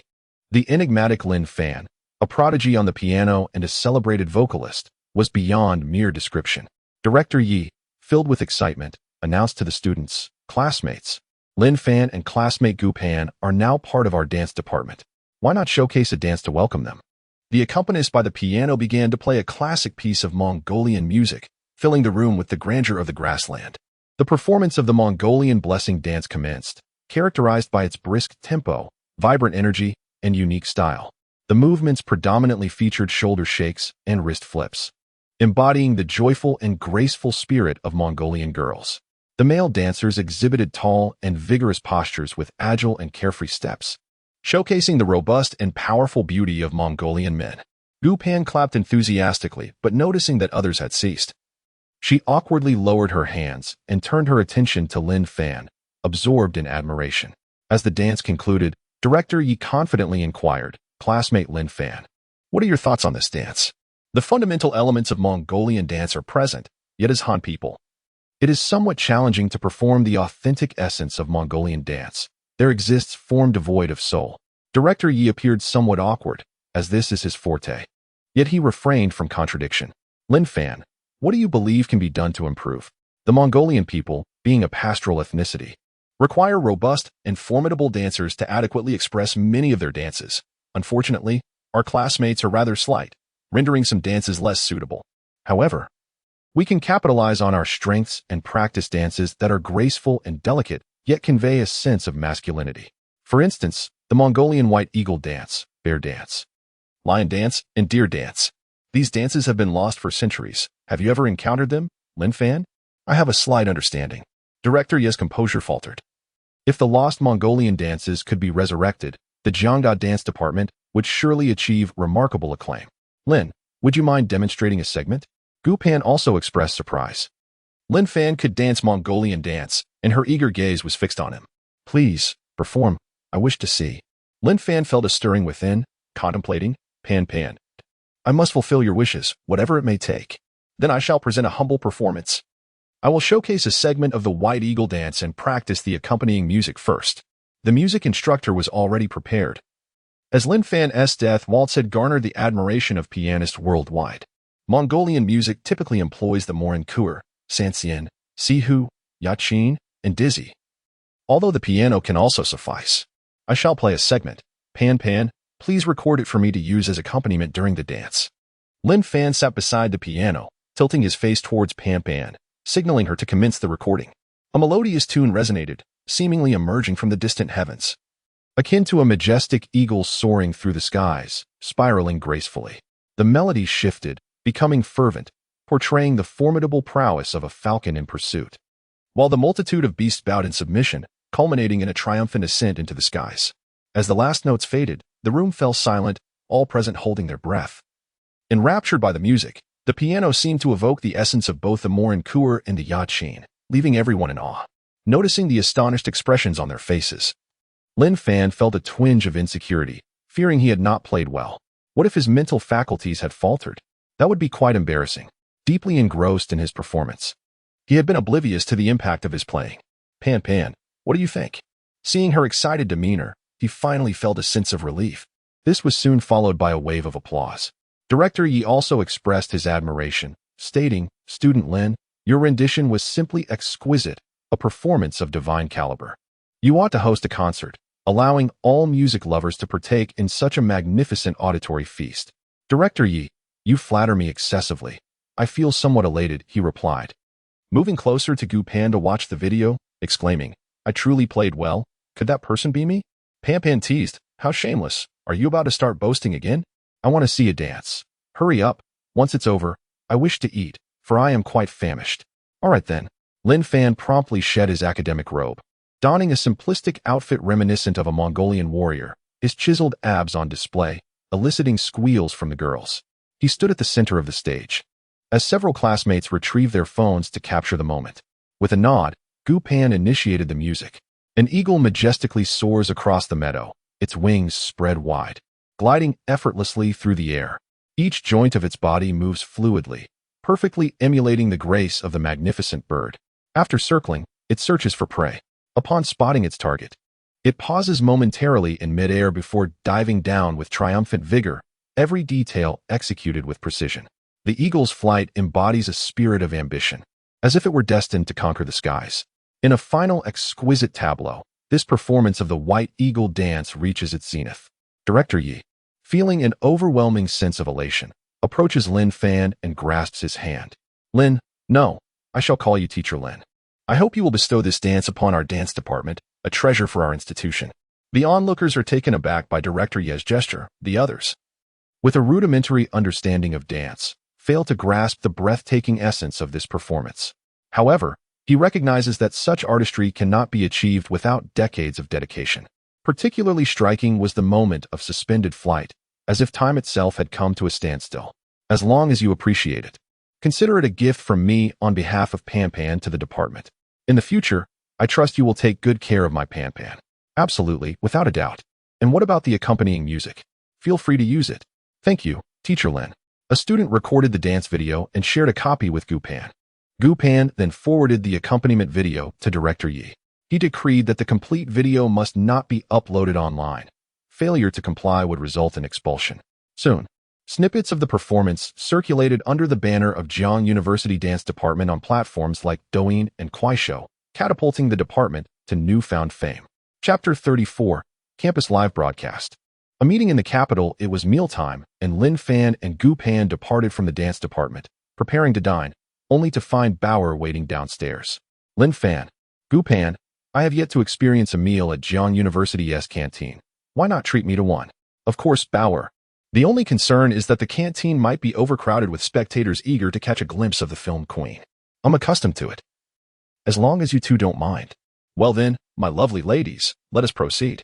Today, the canteen shall undoubtedly be my stage, and they will surely envy me. Lin Fan, for I am truly extraordinary. Gu Pan playfully tugged at his ear and remarked, if you continue to boast so shamelessly, indulging in self-praise and narcissism, you shall become quite the nuisance to all. Pan, be gentle. Am I not annoying enough already? Seizing the opportunity, he swept Gu Pan into a princess carry and dashed towards the canteen. Let us go, it's time to eat. Bauer, hurry along. Or there won't be any food left. Observing the affectionate display between the two, Bauer found it amusing. She opened her stock market app, witnessing her wealth grow, which in turn deepened her fondness for Lin Fan. Hearing him refer to her as Bauer brought her a surge of delight. Perhaps he didn't harbor any dislike for her after all. Her self-admiration swelled. Outside the canteen, it was a bustling scene. Students who typically dined at other canteens flocked here to catch a glimpse of the film queen. Bauer and her companions found themselves surrounded at the entrance, as eager onlookers vied to take photographs and record videos. A few social media influencers from the school rushed to seize the moment, resulting in a surge of popularity in the live broadcast. Ouyang Nana, the runner-up of the campus beauty rankings, has garnered immense popularity, sharing a name with a renowned star from the island. With an impressive beauty score of 93 and the remarkable talent of mimicking the cello, she truly embodies the essence of riding the wave of fame. Holding her selfie stick high, she passionately engages in live streaming. Everyone. Today the international superstar Boa is dining at Jiangda Cafeteria, and the scene has spiraled out of control. Let's see if there's a chance for an up-close encounter with the star. Streamer, exert all your effort to squeeze in. I will send you rockets. Rockets? That's rather stingy. What if the streamer gets overwhelmed? At the very least, send a sports car for motivation. Nana, hurry, Boa is about to enter the cafeteria. The lighting will be poor soon. A sports car zooms by, contributing 666 coins. Thanks to the sports car from Swan Lake. I'm giving it my all. Streamer. Announce that the principal has arrived. The students will undoubtedly disperse. What a splendid idea. Another rocket soars through the air, followed by Cupid's arrow. The principal is here. Ouyang Nana's loud voice resonates in the live stream. Gifts begin to fly. Goddess Nana is magnificent. Quickly, keep the camera focused. At her call, many students indeed scatter, and she finally makes her way through, directing the camera towards Boa. Boa, you are my idol. On behalf of the Design Institute, I extend my greetings. Could you share some words with us? Upon noticing the live stream, Boa realizes the intention behind the encounter. Covering her face with her hands as she walks towards the cafeteria, Lin Fan removes his doctoral cap to shield her face from view. The live stream erupts in lamentations. Nana, what is going on? Lacking experience, is it? This is not how the paparazzi operate. Who is that young man wearing a master's cap? His name is Lin Fan, a distinguished figure from the finance department of the business school, currently a renowned personality at Jiang University. Is he the same Lin Fan who performed Death on Wall Street at the film festival? It appears so. Nana, he is the true celebrity. If you could live stream him playing a piece online, I would reward you with the Sword of Cloud Piercing. Oh, an online performance by a special guest at the film festival? His appearance fee would be no less than several $100,000. If we could secure him for a free online performance, I would be filled with good fortune. Boasting with 18,888 fast coins, do you truly possess such wealth? I see you usually spend on cute little items and lollipops, all at the modest price of one fast coin, right? Your funds are likely managed by your wife. What are you saying, Nana? Follow him. Perhaps you can exchange a few words in the cafeteria. It isn't that simple. Haven't you noticed that security is already stationed at the cafeteria entrance? However, the school group has shared Lin Fan's latest work. If you wish to see it, shower him with gifts. Upon hearing of Lin Fan's new creation, everyone forgot about the film queen, Bauer, and began to shower gifts instead. The number of viewers in the live stream soared past 30,000, marking Nana's highest record. The screen was flooded with spring flowers, lollipops, cute little items, peach blossom charms, and enthusiastic messages, interspersed with the occasional rockets, sports cars, cupids, and crowns. Nana squatted near the campus cafeteria, hoping to capture a moment of Bauer and Lin Fan exiting together. She glanced at the gifts, which had already amassed nearly 100,000 fast coins today. Even a share of 3,000 to 4,000 would yield a substantial income. The fans in the live broadcast room have grown impatient. Nana, if you do not play Lin Fan's new work soon, I will unfollow you. A wave of voices resonates, akin to a demonstration. I am searching, please hold on. Dear viewers, Do not be anxious. I have found it, and I shall play it now. The camera is directed at a mobile phone, showcasing a segment of the accompaniment for the dance White Eagle performed by Lin Fan, a piece they have never heard before, featuring fans from Inner Mongolia. Nana, this is our song from Inner Mongolia, but I've never heard it before. How marvelous. Nana, is there a dance? If so, I shall send 3 lives, 3 worlds. Rose Garden. Another wave of gifts floods the screen. Indeed, someone has sent 3 lives, 3 worlds, Galaxy Love. The fireworks worth 208 coins are not few. And today's live broadcast will surely surpass 200,000 views. She never imagined her live stream would become this popular. Upon checking the campus network, I discover there is indeed a dance performed by Lin Fan. This individual is a true polymath. Piano, singing, dancing, one wonders what he cannot do. I will promptly share a snippet with everyone, albeit just a fragment. Nana, goddess, from now on, you should focus on Lin Fan. He is destined to become the most popular broadcaster on Kuaishou, surpassing even the illustrious Nana from Taiwan. You are inherently more beautiful than her. Thank you for the compliment. I feel a bit elevated. As for the renowned actress, Bauer, I have no means to approach her. However, Lin Fan is from our school, and I shall certainly follow his journey closely. I worry you might get hurt. I just saw his girlfriend in the video, and she is quite beautiful. Do not let her mistake you for a third party. Rest assured, my dear Nana shall never play the role of a mistress. The object of my affection is a heroic figure of great renown, destined one day to arrive on a rainbow-hued cloud to marry me. Unexpectedly, Nana reveals herself to be quite the dreamer. Let us play the video. Once again, a wave of enthusiasm surges forth. Nana plays a clip that, though slightly unclear, showcases dance moves brimming with passion and grace. Could it be the long-lost White Eagle dance from Inner Mongolia? I must inform our director. I have stumbled upon a treasure. A private jet soars above. Nana, do you possess Lin Fan's private number? If you find it, I shall send a red envelope of 10,000. I must take my leave now. Farewell, love you lots. She concludes with a flurry of small rockets. My dears, I shall soon attend class. Next time, I plan to become a paparazzo, trailing Lin Fan to uncover whether he is a charlatan or a true scholar. Another swarm of adorable fans gathers around her. After bidding a cute farewell, she tucks her phone away. Entering the cafeteria through another door, she casually orders a snack and quietly settles near Lin Fan, Gu Pan, and Bao Er. Bao Er, elegantly nibbling her meal, speaks softly, I shall be leaving Jiangnan tonight. To have met Master Lin and Miss Gu Pan during this visit is truly fortunate. I wonder if we shall meet again. Sister Bao Er, we still have over 3 years at Jiang University. Whenever you have time, do come visit us. In a few days, Fan and I will be heading to the capital. Perhaps we can meet then. Then let us rendezvous in the capital. Thank you for your hospitality today. When I arrive in the capital, I shall host. Chapter 035, Aiming for Billions. Unusual movements from the Gu family. Lin Fan and Gu Pan discreetly escorted Bauer through the side door of the cafeteria, watching her depart. Sister Bauer, the acclaimed actress, exhibited no pretense. She had yet to bring along a single assistant, embodying the essence of a humble star. Pan, do you aspire to be an actress? I can assist you, Lin Fan jested. Absolutely not. My beauty is solely for your admiration. Are you satisfied? Indeed, profoundly satisfied, he replied, wrapping his arm around her slender waist as they made their way back to the finance department. Behind them, Nana observed the enchanting couple, her heart filled with a bittersweet sentiment. She acknowledged that her looks, figure, and family background paled in comparison to Gu Pan's. Yet she still held the title of a beauty among the school's rankings. Directly approaching Lin Fan seemed futile, perhaps, by befriending his roommate. She could acquire Lin Fan's contact information or WeChat. A chance encounter might be worth orchestrating. Reflecting on her modest origins from a small county and her family's financial struggles, particularly with a gambling father, she felt a pang of sorrow knowing she had to send money home monthly to prevent her mother from suffering abuse. Although she managed to earn a decent income through live streaming, sometimes exceeding 10,000 yuan a month, other times merely a few thousand, she still felt an unsettling lack of security. Nana astutely recognized that drawing closer to Lin Fan could lead to serendipitous opportunities. Even streaming his works could yield significant earnings. Uncovering a few secrets could catapult her to fame. After checking today's hourly rankings, she noted she had surged to the top of Jiangnan and entered the national top 30. If she could break into the national top 10, her income might double.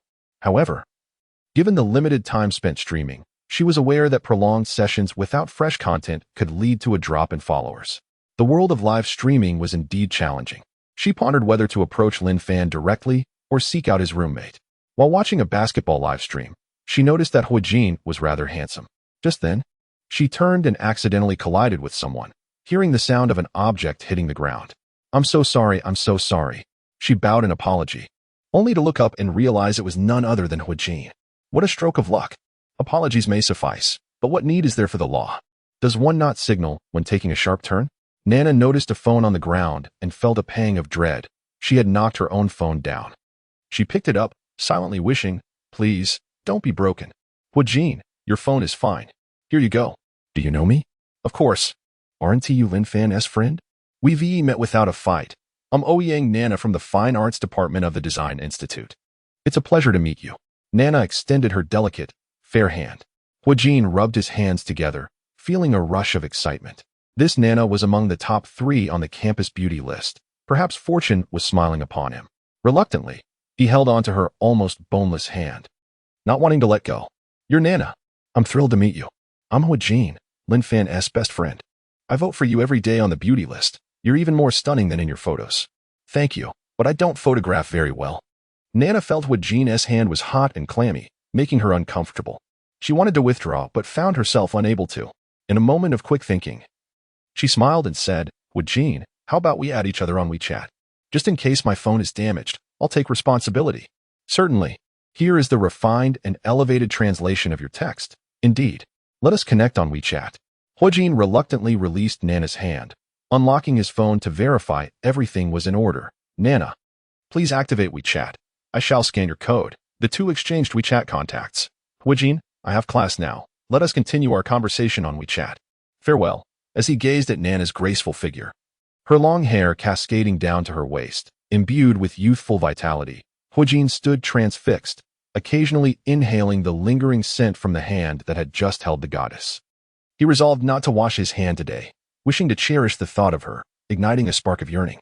Nana dashed away, disappearing from sight, likely having evaded Jing's gaze before pausing to retrieve a wet wipe to clean her hands. He is rather handsome. How could he be so forward, she mused, nearly crushing her hand in his grasp.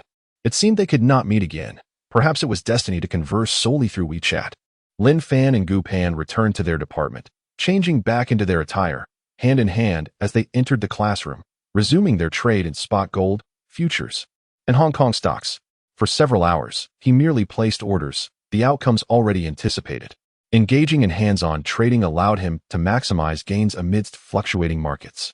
It is said that an individual who opened an account at the Hong Kong Stock Exchange in 2003 has seen a staggering return of 145,000 times over the past 18 years, amassing assets exceeding $117 billion, thereby becoming the wealthiest individual in Asia. Currently, the United States is requesting information from Hong Kong to investigate potential violations. Ultimately, it was confirmed that this account utilized the power of compound interest to amass wealth, having withdrawn only several tens of millions of dollars. Lin Fan's goal of $10 billion suffices. At present, his spot gold account has surpassed $2 billion, with a full leverage capability reaching $400 billion, sufficient to induce significant fluctuations in the market. He has opted for a half-position trading strategy, withdrawing $1 billion to his Hong Kong bank account. He has converted this amount into over 7 billion Hong Kong dollars, planning to commence low buying of Gobi International tomorrow. Although he has not directly profited from trading Hong Kong stocks, engaging with the scheming Shan Hai has proven to be quite entertaining. After 3 p.m., his assets once again reached $2 billion, and it is anticipated that he will achieve his target by tomorrow, as he wishes to avoid drawing the attention of the United States and other nations for the time being. Watching his stock hit the ceiling, Gu Pan feels a sense of joy, but she is somewhat pained to see Lin Fan fixated on his phone. Fan, how much have you made today? If it's sufficient, take a few days off to avoid straining your eyes. All right, I'm placing orders. I'm close to my goal. The futures account has yielded over 50, the Hong Kong stocks over 100, and gold over 20. Making money is truly not easy. Indeed, you've worked hard. Later, I'll treat you to something delicious. Great. He has been closely monitoring Gobi International and Gu Pan's movements over the past couple of days. While he is aware of the anticipated fluctuations in the coming month, observing changes in trading volume still allows him to gauge the influx of substantial capital. The news has released unfavorable information regarding Goose International, with several investment projects halting due to a lack of funds, and major shareholders pledging 1 billion shares, leading to repeated speculation. Consequently, the stock has plummeted below 28 Hong Kong dollars. He understood that this was the final decline before an impending surge. Tomorrow, the price would hover around 25 Hong Kong dollars, after which a dramatic rise would propel the stock price to 100 Hong Kong dollars. Subsequently, it would plummet to 8 Hong Kong dollars, allowing short-selling institutions to execute their perfect harvest. For the ensuing years, retail investors would shy away from Goose International stocks. Meanwhile, the counterpart would strategically acquire shares in the secondary market at a low price, aiming for a 30% stake before launching a full takeover of Goose, potentially collaborating with major shareholders to seize control. He intended to amass considerable wealth before Wednesday, taking advantage of the low stock prices of Goose, then dancing with the market, selling off the stocks directly before the fluctuations around 90 Hong Kong dollars, leaving the speculators with losses. At that moment, the sound of WeChat notifications chimed from his phone. Gu Pan cheerfully picked it up. It was Sister Bauer, inquiring if he had time to meet her. Why should I deliver her anything? If the paparazzi catch a glimpse, and her parents find out, what if they forbid their precious daughter from associating with me? They certainly wouldn't. I trust you. Sister Bauer is a prominent star, and I doubt she would engage in anything reckless. If she were to associate with college students, her illustrious career would be at stake. Cultivating a good relationship with her could be beneficial, as her connections are vast. After all, in the Dragon Kingdom, relationships are a form of productivity. Since you insist, I shall go and see her. Chapter 036. United Sisters. Bauer confesses Fan. Since there are no classes later, why don't you drive me back to the apartment? Take your car out. Don't let anyone underestimate you. A man should rely on his strength. Flaunting wealth and luxury is the realm of internet celebrities. Why did you feel the need to showcase your affluence in front of me the other day? Such hypocrisy. Pan, I will heed your advice. If I find myself ensnared by beautiful women, you must come to my rescue. Very well. Feel free to contact me anytime. I am the captain of the fire brigade. The two playfully bantered as they left the campus and returned to the apartment. Pan, what will you have for dinner tonight? I can whip something up when I get back. I've gained quite a bit of weight recently. I've decided to go on a diet and will stick to fruits. A little weight can be appealing. It feels good to the touch. Really? Gu Pan inquired skeptically. Continuing, you men are all hypocrites. Not a single one truly appreciates a fuller figure. I want to fall for your tricks. A good woman should weigh over 100, and a good man shouldn't be below 8. Lin Fan drew her into his embrace, showering her with affection. However, I've heard that if one weighs under 100, they are either flat-chested or short. In other words, being too thin means missing out on what a woman should possess. What is the point of being a woman then? But I do possess those qualities, and in abundance. Indeed, you do, and I find that appealing. Lin Fan began to playfully tease her, causing Gu Pan to laugh, yet she feigned reluctance, whispering softly, Fan, I haven't taken a shower yet. Bauer is still waiting for you. Don't miss your flight. Ignoring her, he thought that if she couldn't see him, she would inevitably leave. But I responded to her, you are the one who must go. Next time, I will simply respond as you suggest. Regarding matters of women, she ought to possess an understanding. Gu Pan gently pushed him away, fastened her buttons, and softly spoke, you go ahead. I shall take a shower and await your return. Very well. Do ensure you cleanse thoroughly, he replied.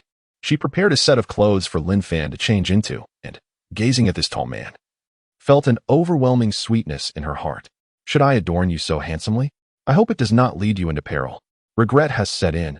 In the future, I shall refrain from exhausting myself in mischief, he said. Go now. You represent the Lin family, so do not bring shame upon us. The little bride of the Lin family, I shall be back shortly. They lingered at the door, sharing tender moments before reluctantly parting. Gu Pan sliced together mangoes, bananas, and apples, pouring in a bottle of milk to create a simple fruit salad.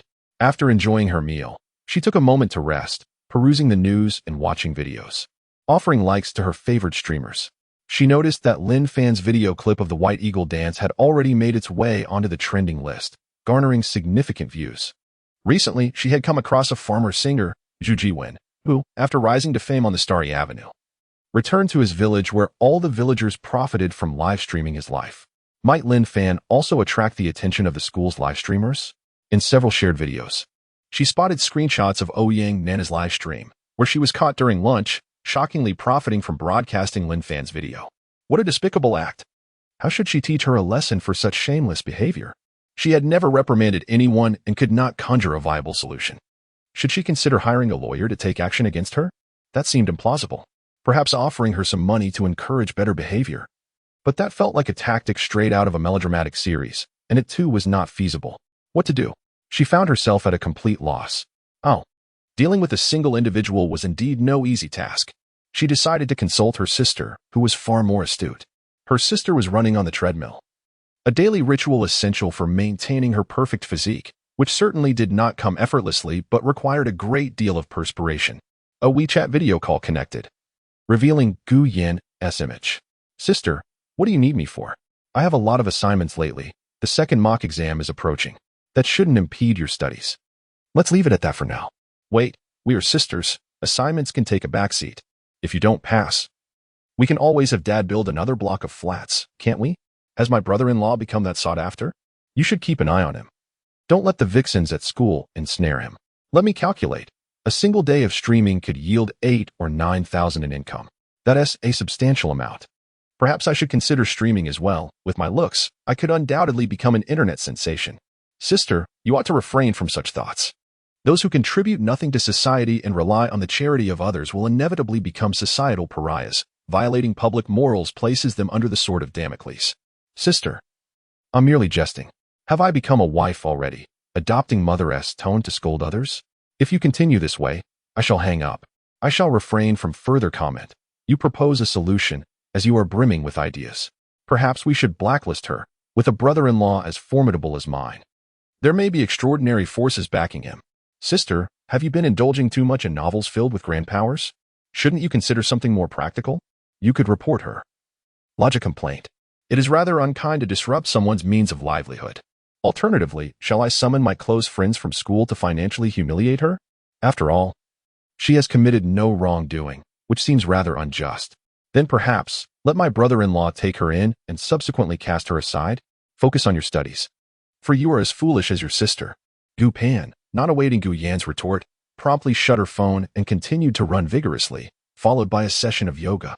She recalled her intense confrontation with Lin Fan, and this yoga practice had indeed added a layer of enjoyment. Maintaining physical fitness was essential.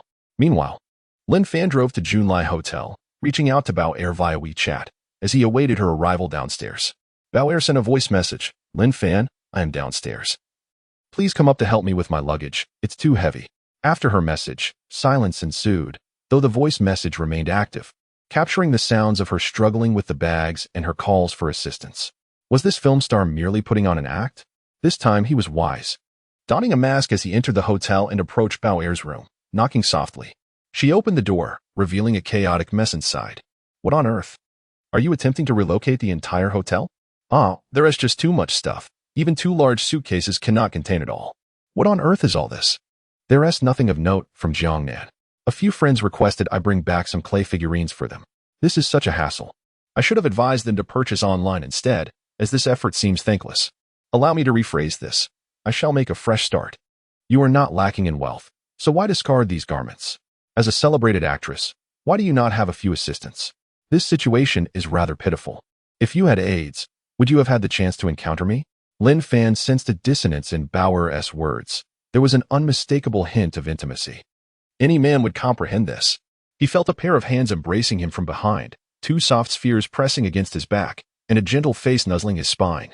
Bauer, please refrain from this. I already have Pan, and there is no room in my heart for another woman. Bauer clung to him desperately, tears streaming down her face. I do not care. You are the first man to stir my heart. I wish to be your woman. I understand your extraordinary capabilities. You may look down upon me. In your eyes, we are but performers, and performers are devoid of affection. Chapter 037. Gu Pan is an extraordinary woman, Sister Bauer. You are a remarkable actress with a promising future ahead. It is entirely possible for you to become a people's artist. There are countless admirable men in this world, and you are bound to encounter someone even better. Moreover, our time spent together barely adds up to 3 hours. You must have developed a misconception about me. It is not a mere illusion. I am certain that I may eventually meet a man who truly cherishes me. However, I wish to dedicate my first experience to you. For otherwise, I fear I may never find affection for another man. Lin Fan gently pried apart Bauer's hands and turned to face her. Her passionate gaze locked onto his, and she embraced him once more. Lin Fan evaded her grasp, leaving her to hold nothing but air. Lin Fan, do I truly repulse you? Is it because of our age difference? Yes, I am already 26, while you are still under 20. It feels as though I am an old cow courting tender grass. She sank to the floor, weeping uncontrollably. Lin Fan, inexperienced in soothing women, found himself at a loss. He was not prepared to entertain affections for multiple women simultaneously, despite having contemplated it. He lacked the courage to pursue such a path. Furthermore, it was only reasonable to conclude that Bauer could not genuinely harbor feelings for him. Her admiration must stem from his musical talents, a fleeting infatuation. The crux of the matter was that he felt no particular attraction towards her. Even in her embrace, he remained unmoved, as if his golden staff had no response. How could he remain entirely indifferent in the presence of such beauty? Sister Bauer, you are truly beautiful, exuding femininity. What if I were to become your little brother? And you looked after me? I believe your feelings for me resemble the affection one would have for a sibling. After Bayer's heartfelt weeping and emotional release, she reflected on her feelings for Lin Fan, concluding that it could hardly be termed love. Employing a method of character analysis, she scrutinized Lin Fan's persona and arrived at a resolution. Lin Fan, I apologize for alarming you, she said, adjusting her demeanor. From now on, you shall be my little brother. I possess little wealth, merely the ability to act. You, however, are quite capable. Remember to look after your sister. A weight lifted from Lin Fan's heart. I knew it. Love at first sight is merely attraction to appearance. Sister need not feel guilty. Who could blame her for being captivated by such handsomeness? Yet, there are many handsome men in the world. You will surely encounter someone even better. Lin Fan continued. If you aspire to develop in the film industry, I may be able to assist you. I must take my leave now. Do not forget me. How could I forget? You are an idol to both Pampan and my sister-in-law, she replied. Thank you for recommending those stocks. No need for gratitude. I merely shared the fortune of others. Lin Fan, let us depart. What shall we do with these items? She inquired. Let them go. If you wish to keep them, you may take them. Then, thank you. Sister Bayer. Lin Fan meticulously gathered the belongings, packing a large suitcase and carrying a smaller one as he made his way downstairs to the hotel. He fortuitously encountered a delivery guy, requesting him to transport the large suitcase to the apartment and leave it at the duty room, handing him 100 dragon coins. The delivery man assured that it would be delivered. Lin Fan approached the Ferrari, opened the trunk, and placed Bayer's small suitcase inside. Lin Fan, is this your car? Worth a few million, I presume? I am unsure. It was a gift from someone, merely a temporary ride. Oh. Afterwards, the two exchanged little conversation and, guided by the navigation, arrived at the airport smoothly. At the ticketing gate, Bauer donned oversized sunglasses and a black mask. Seizing a moment when Lin Fan was distracted, she swiftly pulled down her mask to her chin and planted a passionate kiss on his lips before hastily checking in and entering the waiting area. Lin Fan watched Bauer vanish from sight, absent-mindedly touching his lips, astonished by the girl's swiftness. He hadn't even had time to savor the moment. He promptly slapped his cheeks, reminding himself that his beloved Pampan was still at home, waiting for him. How could he entertain thoughts of another woman? Unbeknownst to him, a physiological response stirred within him. The enchanting visage of Gu Pan flickered in his mind, banishing all other distractions. He could not afford to err. While it is true that many men may falter, he must not be among them. He possessed the best and desired nothing more. He certainly did not wish to revert to a previous state of hardship. Men are often creatures of base desires, yet he must conquer this tendency. The golden staff belongs solely to Gu Pan, a boundary he must steadfastly uphold. A flicker of concern crossed his mind. Would the system vanish were he to engage with another woman? System, are you there? Is there anything the host wishes to inquire? I wish to know, if I were to be with another woman, would my skills dissipate? Do not worry. The system will not change or disappear due to your involvement with other women. I have already assisted you in securing the first campus bell. The rest is up to you. Just do not neglect your primary responsibilities. What primary responsibilities? With your multitude of skills, should you not contribute to society and your country? Can one individual truly alter the fate of a nation? Indeed, it possesses the power to grant you a multitude of wives and concubines, to bestow upon you immense wealth, to elevate you to positions of great influence, and to secure your name in the annals of history. So, what is it that you desire of me? You have felt a sense of injustice and oppression in the past. Now, With your newfound abilities, you can effect change. Ah, you wish for me to embody the spirit of youthful indignation. Previously, lacking the means, I could only express my sentiments from behind a keyboard, rallying cries in vain. Now, armed with the system, I can proclaim my intentions with fervor. Thus, I wish the host good fortune. Lin Fan now comprehends that the fortunate events of that night with Gu Pan were orchestrated by the system. It seems the system yearned to be activated and, in its taciturnity, extended a helping hand to alleviate his solitude. Just as he contemplated departing the ticketing area, the familiar voice of the system resonated in his mind, not an intelligent system's voice, but that of a well-known robotic tone. Ding. The host has been detected at the airport. Shall the proficiency system be employed for immediate check-in? Check-in. Ding. Mastery of civil aviation piloting acquired. Ding. Expertise in aircraft maintenance achieved. Ding. Proficiency in high-altitude escape attained. Ding. Complementary weather forecasting skills granted. A torrent of aviation data and piloting procedures flooded his mind, accompanied by vivid scenes of various aviation disasters. High-altitude parachute escape sequences and simulations of Earth's weather conditions from a divine perspective, all meticulously stored in his brain. Lin Fan felt somewhat numb. Some scenarios were initiated by his own check-in, while others were prompted by the system's detection. He perceived this check-in system as omnipotent, capable of validating every conceivable skill.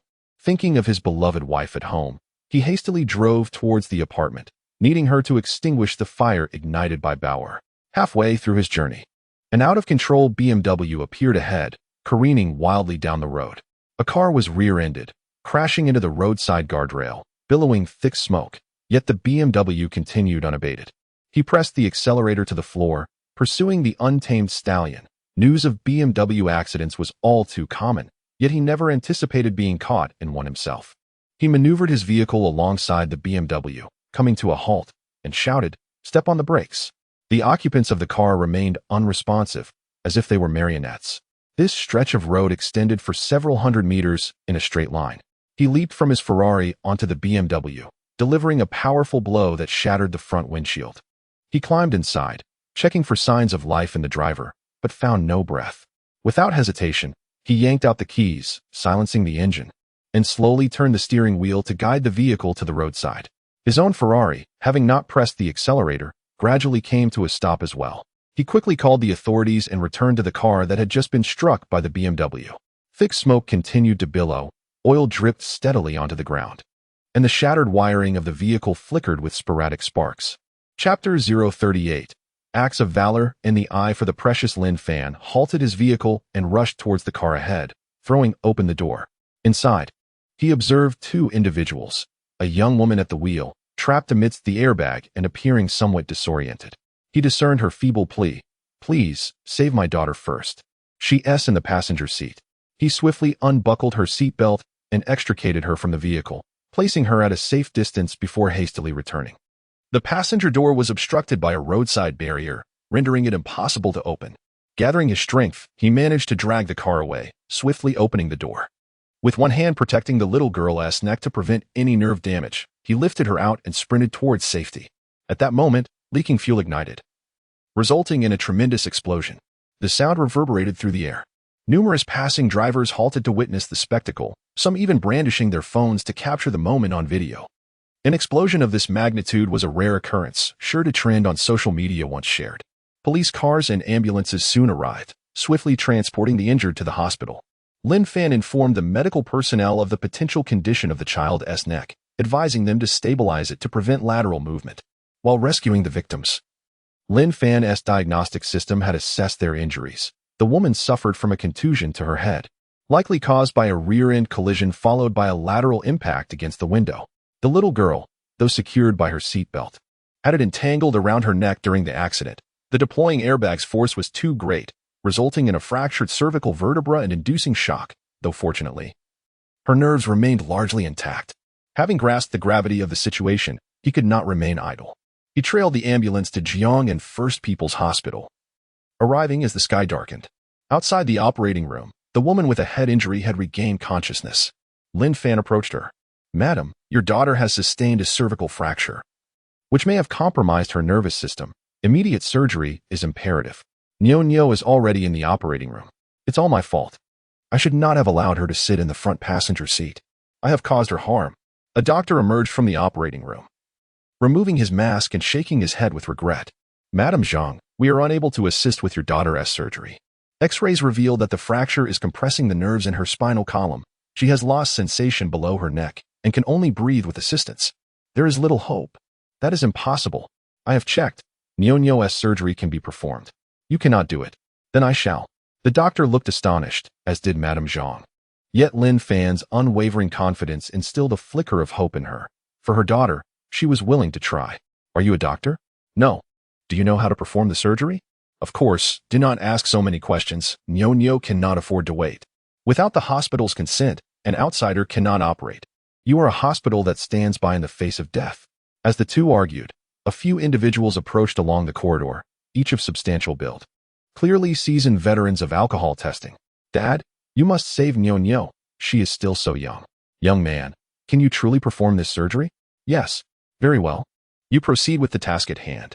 If there are any issues, I, Academician Zhang, shall take responsibility. Academician Zhang. A middle-aged man behind Academician Zhang interjected. Dr. Shui, you will assist him. Hasten the surgery. Director, this is against protocol. Human life supersedes all else. Move swiftly. Lin Fan entered the operating room, quickly donning the surgical attire, cap, mask, and gloves, taking his place at the operating table. A flawless surgical plan had been devised, supported by a team of professionals, alleviating any concerns regarding other matters. The entire procedure was being recorded, and Academician Zhang along with his daughter observed through the double-glazed glass, witnessing the surgery in its entirety. The swiftness with which Lin Fan made his incisions nearly left the assisting doctors unable to keep pace, creating a heart-stopping few minutes. Meanwhile, those outside the operating room felt as though time had stretched infinitely, astonished by the young man's deft technique. The surgery concluded with Lin Fan's impeccable bone alignment and suturing. The remarkable speed left all present in awe. They had never witnessed such a miraculous operation and skill, which was nothing short of a medical marvel. He successfully reconnected the severed nerves and stabilized the fractured cervical vertebrae. Though it was impossible to definitively declare the surgery a complete success, the restoration of normal respiration indicated that the nervous system had returned to function, marking it as a miracle. As Lin Fan emerged from the operating room, he felt a wave of relief wash over him. While it was not a major surgery, it served as a promising test of his capabilities, affirming the system's efficacy. Waiting outside the operating room, Academician Zhang and his daughter spotted Lin Fan's exit, and Ms. Zhang immediately knelt before him. Thank you, little divine physician, for saving my daughter. May I inquire how much your fee is? You need not thank me. I must return home to prepare dinner for my wife. It is the duty of every citizen to assist those in need. I shall take my leave now. Young physician, please wait, said Zhang Hong, handing over his business card. I am Zhang Hong, chairman of the Shi XN Group. Should you require assistance in the future, I shall not hesitate to brave any peril for you. Very well. If I find myself in need, I shall reach out to you, Lin Fan replied as he departed from the hospital, hastening back to his apartment. Ms. Zhang looked at Zhang Hong. Father, is he the one who saved both my life and Nyo-Nyo's? My dear daughter, rest assured. Even a living bodhisattva must have his background thoroughly investigated. A life saved warrants an immeasurable debt of gratitude. He picked up the phone and dialed a number. Director Huang. This is Zhang Hong. Could you assist me in obtaining information regarding the young man involved in the traffic incident on Xianen Road? Thank you. I will await your response. Approximately 1 minute later, a WeChat message arrived on his phone. It turns out he is still a student. Father. Are you referring to the young physician? Indeed, his name is Lin Fan, a freshman majoring in finance at Jiangnan University. What a remarkable young man. Father, is there any additional information? His vehicle is a Ferrari 488, valued at nearly 5 million, and he recently participated as a special guest at the Jiangnan International Film Festival. Could he be the Lin Fan who performed left-hand points to the Moon in Death Waltz? No wonder his hand speed is so exceptional. Indeed, he is a true genius. I must recruit him to Shi XN to serve the nation, otherwise it would be a tremendous waste. Father, that will depend on his willingness. However, can a finance major truly relate to the chip industry? At this moment, the surgical room door swung open, and the nurse wheeled Nyo-Nyo towards the intensive care unit. With Lin Fan's extraordinary skills, they nearly forgot that Nyo-Nyo remained in peril. Outside the intensive care unit, they gazed through the glass window, witnessing Neo's steady breathing. Dad, do you think the car accident was intentional? It should not be. The police have investigated the vehicle responsible for the accident, and the owner succumbed to sudden cardiac arrest. At the time of death, his foot remained pressed on the accelerator. Fortunately, Lin Fan jumped into the car, smashed the front window, and turned off the ignition. Otherwise, we cannot fathom how many families would have been shattered. I initially thought that our company's collaboration with Xiaowei on chip technology might have triggered Matey's caution. However, that is unlikely. Although we have made breakthroughs in carbon-based chip technology, mass production is still uncertain. Presently, Matey controls the export of EDA software, EV, and DUV lithography machines for chips below 14 nanometers, and our only path forward lies in self-reliance. So, is it impossible for us to circumvent the blockade imposed by the powers that be? Not necessarily. The fervor for national self-improvement has been ignited, and the state is providing support. Even in trying times, we managed to develop the 2 bombs and a satellite. This crown of industrial achievement is one I must seize. Dad, has there been a breakthrough in lithography technology? Chapter 39, Lithography Technology, Cherishing Body and Soul. Currently, numerous universities and research institutions are collaborating on this endeavor. With Shenzhou and Tianwen having already reached the heavens, I refuse to believe that the collective strength of our nation cannot resolve the issue of a single lithography machine. This is not merely a machine. It comprises hundreds of thousands of intricate components, representing the pinnacle of global technological integration. Our Dragon Nation has always faced global powers with unwavering resolve, and this time is no different. I firmly believe that we shall prevail. Father, tomorrow I plan to personally express my gratitude to Lin Fan at Jiang University.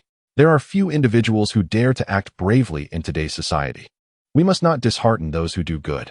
Very well, invite him to our home. I wish to personally thank this lifesaver and present him with a significant gift. Upon returning to his apartment, Lin Fan grabbed his suitcase and knocked on Gu Pan's door. The instant Gu Pan saw Lin Fan, she promptly opened the door. Lin Fan, why are you so late? I thought you had been kidnapped.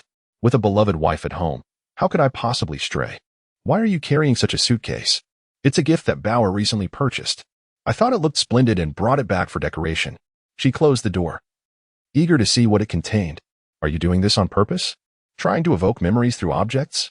Gu Pan, such jokes are not to be taken lightly. You say it so often, I almost believed it. In that case, if we share the same bed yet have different dreams, do not blame me. Forget I said that. Just open it and take a look. Though the suitcase appeared large, it contained little more than a clay figure of a plump tofu, a delightful pair. How adorable. And it's a pair? Gu Pan exclaimed, immediately taking them out to admire. Pan, look at how much this girl resembles you, delicate and charming, clad in red and green. Like a piece of jade. I have visited the museum before, and this grand figure resembles you perfectly. I intend to place it in the bedroom. Are you certain? During our intimate moments, shall we not fear prying eyes? Indeed, perhaps we should position it in the living room. Is there truly no place that would escape the gaze of onlookers? Where else could we put it? Perhaps the study. But, should we gift it to the in-laws for their amusement on another day? That sounds delightful. You are quite clever, Fan. Gu Pan continues to rummage through the box, discovering yet another trophy. Holding it in hand, she exclaims, isn't this the Best Actress award belonging to Sister Bauer? How could one forget such a thing? Surely, she left it for you on purpose. How could that be? Perhaps she simply overlooked it. I forgot to mention that I have already acknowledged her as my sister. She will look out for us in due course. If you intend to carve a path in the film industry, this will surely serve you well. This news brings her immense joy. She can discern Bauer's feelings for Lin Fan. Fortunately, Lin Fan has maintained his composure. Should something transpire between him and Bauer, would she find it in herself to forgive him? Perhaps she is uncertain, yet a part of her feels indifferent about such matters. In this world, is it not common for the powerful to have multiple partners? She hopes he will love her exclusively, though she harbors no guarantees. Lin Fan efficiently organizes the items, stacking them in the storage. Most are of little use. Pan, I shall take a shower now. Would you care to assist me with my back? You may wash yourself. I intend to apply a facial mask. As Gu Pan donned her facial mask and opened her phone, she was immediately captivated by a viral video circulating among her friends, showcasing the heroic acts on the road. Upon closer inspection, her attention was drawn to a sleek black Ferrari. Wasn't he that Lin Fan's car? Despite the considerable distance from which the footage was captured, she easily recognized him leaping from his vehicle onto another speeding car. shattering its window to extinguish the out-of-control BMW's engine. Her heart raced with tension as she continued watching. Further clips captured by others showed Lin Fan rescuing individuals, only to be followed by the dramatic explosion of the car, a scene reminiscent of a Hollywood blockbuster. Overwhelmed with trepidation, she hastily removed her mask and hurried to the bathroom, where her eyes fell upon a well-defined physique. Pan, have you finally succumbed? Come, attend to your husband, he teased. Overcome with joy and tears, she rushed into his embrace, her voice quivering with emotion. Fan, are you all right? That was so perilous. Did you not think of me? He responded nonchalantly. How could I worry about such trivial matters? I merely acted on impulse. Soaked from the encounter, Gu Pan exuded an irresistible allure, especially with her tear-streaked face. Lin Fan's passion ignited, leading to an impromptu display of affection. Gu Pan, too, found herself awakening to her feelings, and together they ignited a fervent connection, shedding all inhibition in the process. To love someone fully is to invest oneself completely. An hour later, Gu Pan felt a slight ache and tingling sensation in her lower abdomen as she nestled against Lin Fan's chest, her demeanor tender and affectionate. Fan, do you understand how anxious my heart was when I witnessed you leap from the car to save others, followed by the explosion? In the future, please consider my feelings and refrain from acting impulsively. I apologize, Pan. In that moment, I didn't think of you. I simply reacted to the emergency at hand. For had I not intervened, even more families would have suffered tragedy. Fan is truly the best. Are they all well? The adult is fine, but the child has suffered a cervical spine fracture, which has led to nerve compression. They were in a state of shock at the time. How is the child now? With your husband around, how could anything go awry? Have you begun to boast again? Not at all. I merely assisted the hospital with a surgical procedure, and the outcome was impeccable. I find that hard to believe. By the way, didn't you mention that there would be significant fluctuations in the spot gold market tonight? Aren't you keeping an eye on it? Indeed, it is only a little past 9. Going to bed this early seems rather premature. I should earn a few bucks first. My dear, you are working so hard. Allow me to prepare a late-night snack for you. You haven't had dinner yet, have you? I just had some milk and feel quite full. I'm not hungry. As Pan rose, she donned a loose-fitting t-shirt, her fair shoulders exposed, while her long, graceful legs added to her alluring presence. Her enchanting locks cascaded down to her waist, vanishing behind the door. This girl, Pan, has certainly embraced her femininity. Even her beautiful hair ignites his imagination, as if every cell in her being is enticing him infinitely. He refocused his thoughts, opened MT5, and found that his pending trades had been executed, yielding a modest profit. Given that the European and American pandemic is not yet fully contained, and with Comrade Xiao Deng implementing economic stimulus measures, money is being distributed as casually as toilet paper. The fluctuations in gold prices are substantial, with predictions suggesting nearly a 2,000 movement in the latter half of the month. Based on the projected trends, he swiftly placed his orders and set his profit-taking points. Upon entering the living room, he heard the sound of chopping from the kitchen. He noticed Pan's nimble figure, diligently slicing something. As he approached, he realized she was preparing fruit. He reached out from behind to embrace her, resting his chin on her fragrant shoulder. Ah, darling, you startle me to death. I almost cut myself. Wife, what are you doing? Allow me to assist you. You are well aware of my culinary skills. Today, I intend to prepare a fruit salad for you, having learned from a video. I tasted it myself, and it was truly delightful. Really? Is it as delicious as it sounds? Gu Pan felt the breath against her ear, her heart fluttering with warmth and sweetness. It had been ages since she last indulged in a romantic drama, and she found herself more exhilarated than the leading lady. Despite the absence of numerous suitors vying for her attention, darling, stop teasing. You should go to the living room while I bring it out for you. No. I want to stick with you. Tonight, I shall be your conjoined twin. Wherever you go, I shall follow. All right, my little treasure, keep your hands and mouth still. Be good now. She coaxed him, anxious that he might spoil her carefully prepared fruit salad. She clapped her hands joyfully and announced, "Mission accomplished, darling. Let us proceed to the dining room for a delightful meal." As she turned to exit the kitchen, her conjoined twin followed closely, his chin now resting on her shoulder, playfully nibbling at her earlobe. A wave of tingling sensations coursed through her. This was her sensitive spot, and whenever Lin Fan discovered it, she found herself utterly defenseless. Setting down the fruit basket, she leaned weakly into his broad embrace, relishing the tender affection. Chapter 040, Warmth and Sweetness. The conspiracy of the Shao family. Lin Fan savored a delightful bowl of fruit dessert, relishing its exquisite flavor. He scooped a spoonful and brought it to his wife. Darling, you've worked hard. This is a reward for you. Thank you, my dear. Gu Pan chirped as she opened her mouth to taste the delectable treat she had prepared. A dollop of creamy milk lingered on her lips, and as she reached for a tissue, Lin Fan playfully captured her lips with his own, delivering a piece of cantaloupe to her mouth. They indulged in this playful chase for a moment before pausing. Frugality is a cherished virtue of the Chinese culture. How could one so carelessly squander it? Wasting a precious napkin is tantamount to harming our green home. I understand, dear. You continue to eat, if it's not enough. I'll make more for you. My culinary skills are commendable, aren't they? Indeed, if this were a Korean drama, I would say I must have saved the nation in my past life to deserve such a virtuous wife.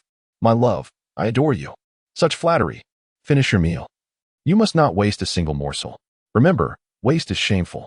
Lin Fan scraped the bowl clean, even extending his tongue to savor the remnants. That's rather disgusting. Yet, he continued earnestly, making his way to the kitchen. Delicious, tender, and smooth, just like you, Pan. How cheesy. Once he finished washing up, he nestled back with Pan. My love, is this appropriate? Other classmates are still attending evening study sessions, yet here we are, indulging ourselves. Isn't it a bit inconsiderate? What do you wish to learn? Anything you desire, I can teach you. Can you truly master everything? Of course. Yoga, do you practice it? How about we compete? I'll perform a pose, and then you do one. What do you think? All right, but if I win, you owe me a kiss. If I lose, I get 2 kisses from you. Isn't that a bit unfair? If I win, why must it be 2? You truly lack compassion. If I lose, you should encourage me with more kisses. Fine. Gu Pan spread out the yoga mat in the living room and began to execute one challenging pose after another. To her surprise, Lin Fan, seated on the sofa, flawlessly replicated each of her movements, completing every pose she could perform without faltering. Feeling somewhat disheartened, she exclaimed, Darling, I've been defeated by you. I don't want to continue. Come here and give me a kiss. Rising from the yoga mat, a light sheen of sweat glistening on her skin, she approached the sofa, where Lin Fan embraced her and kissed her tenderly. Darling, do you ever tire of seeing me every day? How could I? I don't go out chasing after others. Being with you each day is the most blissful experience of my life. Me too. But doesn't it feel like we've become somewhat decadent, neglecting our responsibilities? Lin Fan gently ran his fingers through Gu Pan's long hair. Expressing love and affection is a noble pursuit. After all, what greater aspiration is there in life? Yet, many still find themselves on the path of seeking. With her head resting against Lin Fan's thigh, she gazed up at him, feeling a delightful mix of curiosity and affection. She reached out to touch his jawline, savoring the sensation of his stubble. This man was truly captivating. She found herself utterly enchanted by every facet of him. Lin Fan unlocked his phone and noticed that an order of $725 had been successfully executed. Tonight appeared to be a one-sided market, with prices soaring to a peak of $745. In the early hours, he planned to reverse his position and short the market. Daily fluctuations hovered around $20, and next week promised significant market movements. If things continued in this manner, amassing billions of dollars would seem almost effortless, although it might attract the attention of the FBI. Have you made a profit? He inquired, observing a smile. Pan, has your father returned? Not yet. He is in Hong Kong coordinating with major shareholders, hoping to forge a united front against international short sellers. Recently, there have been numerous negative reports concerning Goose International, all backed by substantial evidence. Yet it remains challenging to sue them for defamation. Goose International has a total issuance of 10 billion shares, and you have pledged 10 shares. How many shares does your family hold? My parents and my sister and I collectively own 3.5 billion shares, making us a significant shareholder. The Shao family possesses 500 million shares, while the rest are held by minor shareholders, with approximately 4 billion shares circulating in the market. If the stock price plummets, the minor shareholders will likely sell off their stakes. And how many shares do you possess? I only have 50 million shares, a portion of my dowry. I used to think much of it, but now I realize you are the small fortune. My future happiness may depend on you. By saying that, you must have an account as a shareholder in Hong Kong. Open a trading account tomorrow and begin acquiring Goose shares in the secondary market, aiming for 990 million shares while avoiding public announcements. Do you have that much capital? There should be sufficient funds in my futures and Hong Kong accounts. If not, I still have my gold account. This time, I intend to make a significant profit from your family. Isn't that enough? Enough. With wealth comes power. My dear husband, tomorrow I shall find time to attend classes at the music department. Please assist me in my studies. No problem. In Hong Kong Island, the Xiao family is experiencing great success. Xiao Zihao has recently negotiated a partnership with several short-selling institutions from the United States. These entities show little interest in acquiring Goose Company, which boasts a market value in the hundreds of billions. Yet they are willing to act as pioneers in support of the government's crackdown on the Hong Kong administration. If all proceeds smoothly, they plan to target other publicly listed companies in the Dragon Nation, utilizing both insider information and the Xiao family's private holdings to instigate a sell-off, inducing panic and forcing retail investors to relinquish their shares.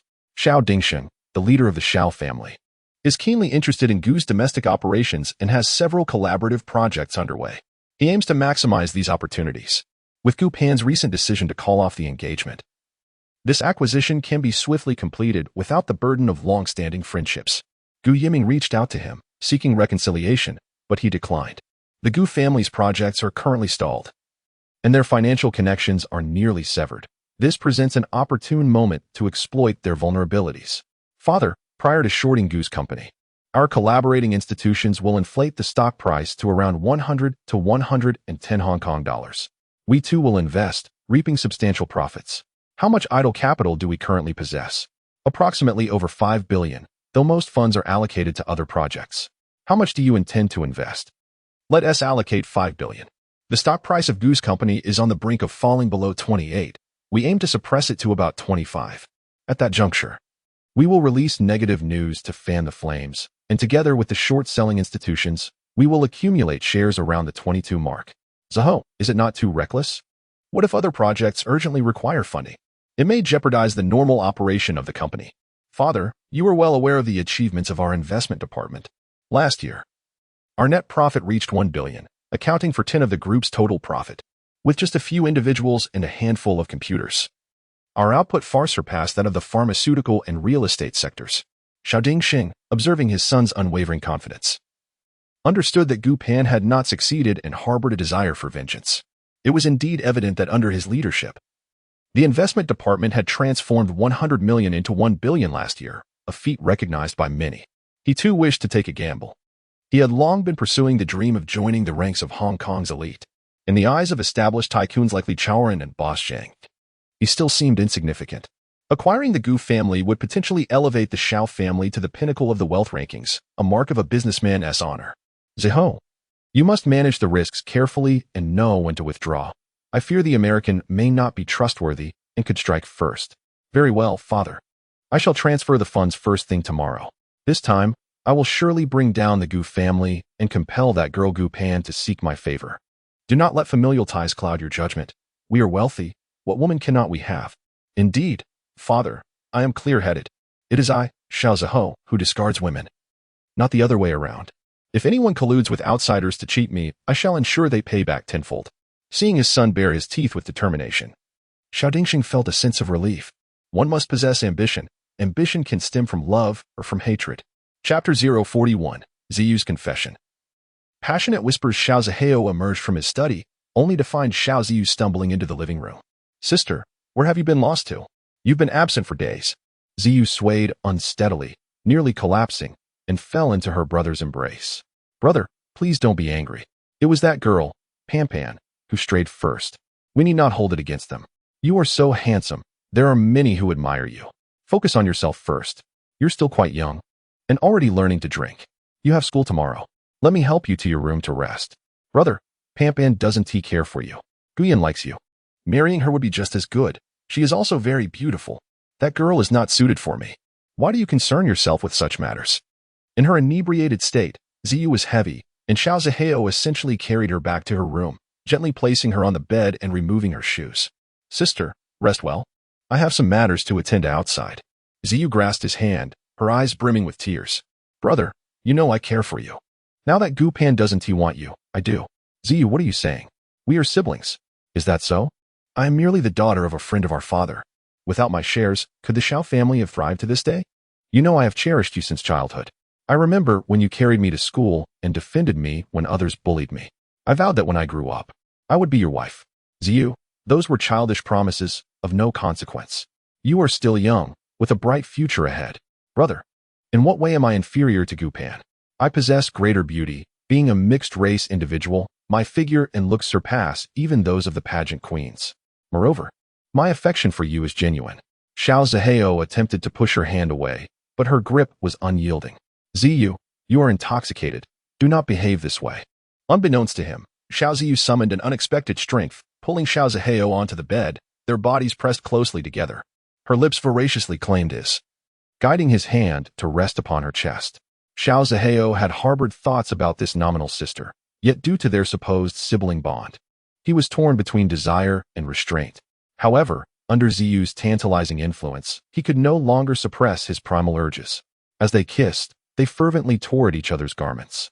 Their clothes scattered chaotically across the bedroom, outerwear, lingerie, bras. Xiao Ziyu fretted that her moans might reach Xiao Dingxing's ears. In a moment of intense passion, she bit down on Xiao Zilong's shoulder. Half an hour later, Xiao Ziyu lay nestled in Zihao's embrace, a sweet smile gracing her lips. Brother Zihao, I am finally yours. From now on, I belong solely to you. I shall support your endeavors, and from this moment on, I am no longer Xiao Ziyu, but Lung Ziyu. My people are already in contact with me. They possess formidable power. Ziyu, a man must rely on himself. In truth, I have liked you for a long time. Now that the engagement with Gu Pan is no more, even if my father disapproves, I will be with you. You are the most beautiful woman I have ever encountered. I heard you tricked Gu Pan's boyfriend out of 100 million. Is that true? It was my oversight, failing to accurately gauge the market conditions. That Lin Fan is indeed quite remarkable. I initially intended to embarrass him at the film festival, but to my surprise, he excelled at the piano and possessed a unique singing style.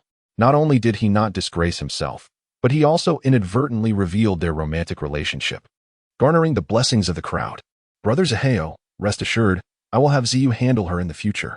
The conflicts between the Xiao and Gu families are inevitable, and when the time comes, I shall see her reduced to destitution, and we shall witness how she continues to flaunt herself. Ziyu kissed Xiao Zihao lightly before retreating to the bathroom for a bath. Upon noticing a bloodstain on the bed linens, Xiao Zihao was taken aback.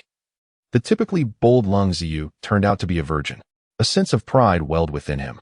Although he had encountered numerous women, few had retained their purity. Most merely fleeting encounters in the world of pleasure. Brother Zihao, hand me a towel. As Xiao Zihao approached the bathroom, Ziyu pulled him inside, continuing their fervent scene. Under the cascade of the shower, he reveled in this intoxicating moment, yet a twinge of doubt lingered. Was she not a novice? How could she be so adept? Perhaps he was deceiving himself, and a pang of disappointment crept in as he pressed down on Ziyu's head with added intensity. The engagement of Gu Pan had been snatched away by Lin Fan, and the woman he cherished, Ziyu, might not embody the purity he had envisioned. He attributed all his grievances to Lin Fan. He vowed to acquire the Gu family, compelling Gu Pan and Lin Fan to beg for mercy before him. With fervor, he lifted Ziyu, leaning her against the wall, kissing this enchanting foreign woman, channeling all his resentment into passionate fervor, unleashing it upon Ziyu. Ziyu believed this was love, a man's fervent devotion to a woman. She applied the techniques gleaned from novels and videos to her beloved pride brother, unaware that her well-intentioned efforts would instead cast a shadow over Xiao Zihao. At midnight, Lin Fan rose punctually, activating his phone and gazing at the petite woman beside him, tempted to engage in some physical activity once more. The order had been executed, prompting him to short sell at market price with a 200-fold leverage, liquidating his entire position. And astonishingly, it all went through. The excessive issuance of currency had ignited a fervor among global investors, with gold, as a safe haven asset, perpetually remaining the most coveted. The historical peak stood at $2,075 for 100 ounces, and now it had descended to $1,700, projected to rebound to $1,900 before a subsequent decline. He set a take-profit price, aware that most traders in gold and forex operated during the night. In the Dragon Country, it coincided with prime trading hours in the United States. Between 8 p.m. and 3 a.m., favorable market conditions prevailed. He established a take-profit target at $1,731, noting that the day's lowest price was $1,730, assuring him of a successful transaction, with his objective likely realized around 9 p.m. that very evening. He switched off his phone and slipped beneath the covers, inhaling the fragrant scent of the woman beside him, and peacefully drifted into slumber. The following morning, Gu Pan relished a delectable breakfast, prompting Lin Fan to assist her in selecting an outfit and styling her hair meticulously. She was set to attend classes in the music and dance departments early that day. After Lin Fan's explanations the previous night, she had gained a rudimentary understanding of both music and dance, having previously practiced rhythmic gymnastics and ballroom dancing. Lin Fan received a text message from the central figure Tong Fei while watching the morning financial consultation, informing him that the time for the competition has been confirmed for this Saturday at 10 a.m. She hopes that Lin Fan will take the Friday flight to attend. Today's gold market is expected to rebound after hitting the bottom, with trading to be rather subdued tomorrow. His plan is to capitalize on today's rebound and refrain from trading gold tomorrow. Today's objective is to acquire shares of Gushi International around the vicinity of 2,822 Hong Kong dollars. He also manages Gu Pan's Hong Kong stock account. After dropping Gu Pan off at school, he headed to the dormitory. He hasn't stayed there recently and feels somewhat guilty about it. Fortunately, the department head has already announced that he wouldn't be scrutinized, granting him the freedom he desired. Upon arriving at the dormitory, he found that they had all risen, and they expressed great joy at his arrival. Chapter 042, Beneath the Wishing Pavilion, the beauty-sized brother Fan. What brings you here today? This is my dormitory. Am I not allowed to visit? Judging by your expressions, it seems you all have struck it rich. Thanks to your guidance, we've made a modest profit. We've agreed to hold off on selling until we reach our target, as we're worried we might lose control. We've started keeping an eye on each other. Where's Wujin? He has been rather secretive lately. I suspect he may be in a romantic relationship. He is constantly on WeChat, and sometimes he even breaks into a mysterious smile. That's likely a sign of love. We should make him treat us. Should we catch him in the act? Wujin may appear earnest, yet he possesses a charm reminiscent of brother Fan. I hope he has actually managed to win over one of the campus beauties. As Yongping donned his athletic pants, he jested, Yongping, do you know where Wujin has gone? This campus is vast. Finding him is like searching for a needle in a haystack. If he is dating, he must be at the Wishing Pavilion. It's a renowned spot for romance. Especially in this season when spring blooms anew and nature awakens. It's the time of year when the air is thick with the scent of hormones. Yongping, you're quite the character. Are you a rising star in the realm of comedic arts or merely a fool? Brother Fan, shall we tempt fate and see what fortune brings? After all, it's morning exercise. Today, I'm not accompanying my sister-in-law. She is off to the dance department for practice. I am once again a free man. Brothers, let us disperse our youthful vigor. Wenxin Lake, a grand artificial lake situated within the Jiangda campus, is designed in the style of a traditional Jiangnan garden, adorned with rockeries and a plethora of flowers and plants along the lakeside. A few winding corridors converge at the pavilion in the center of the lake, where lotus leaves embellish the water's surface, occasionally graced by a few restless buds, exuding a poetic charm. Wenxin Lake should be a place for students to cultivate their sentiments and refine their minds. However, it has now transformed into an ocean of love within the campus, where handsome men and beautiful women leisurely stroll and converse, basking in the sweetness of love and affection. As Lin Fan and his companions rushed to the pavilion, they noticed several students reciting English literature, some speaking, others reading. Fortunately, Jiangda is not like Tsinghua, where English is the medium of instruction, neglecting the fact that they reside in a country that speaks Chinese. Yongping and Dawei spotted a striking young man, seemingly radiant as fire, sprinting alongside a long-haired beauty across the campus road, disappearing from Lin Fan's view in an instant. Lin Fan seldom engaged in campus activities. He either attended classes or worked outside to earn tuition and living expenses. Now, strolling leisurely by Wenxin Lake, breathing in the fresh air, he felt a wave of tranquility wash over him, contemplating when he might bring Gu Pan here for a romantic escapade. There are indeed many delightful spots within Jiangda that they have yet to explore. Upon entering the pavilion on the lake, he observed some vibrant red koi swimming freely beneath, weaving in and out below the structure. This truly is an excellent place for self-cultivation. He wondered why he had never visited before. In the pavilion, he caught sight of a familiar silhouette. The enchanting figure in ancient attire seemed reminiscent of someone he had encountered before. A delicate, jade-like leg bore a bandage at the knee. Could it possibly be her?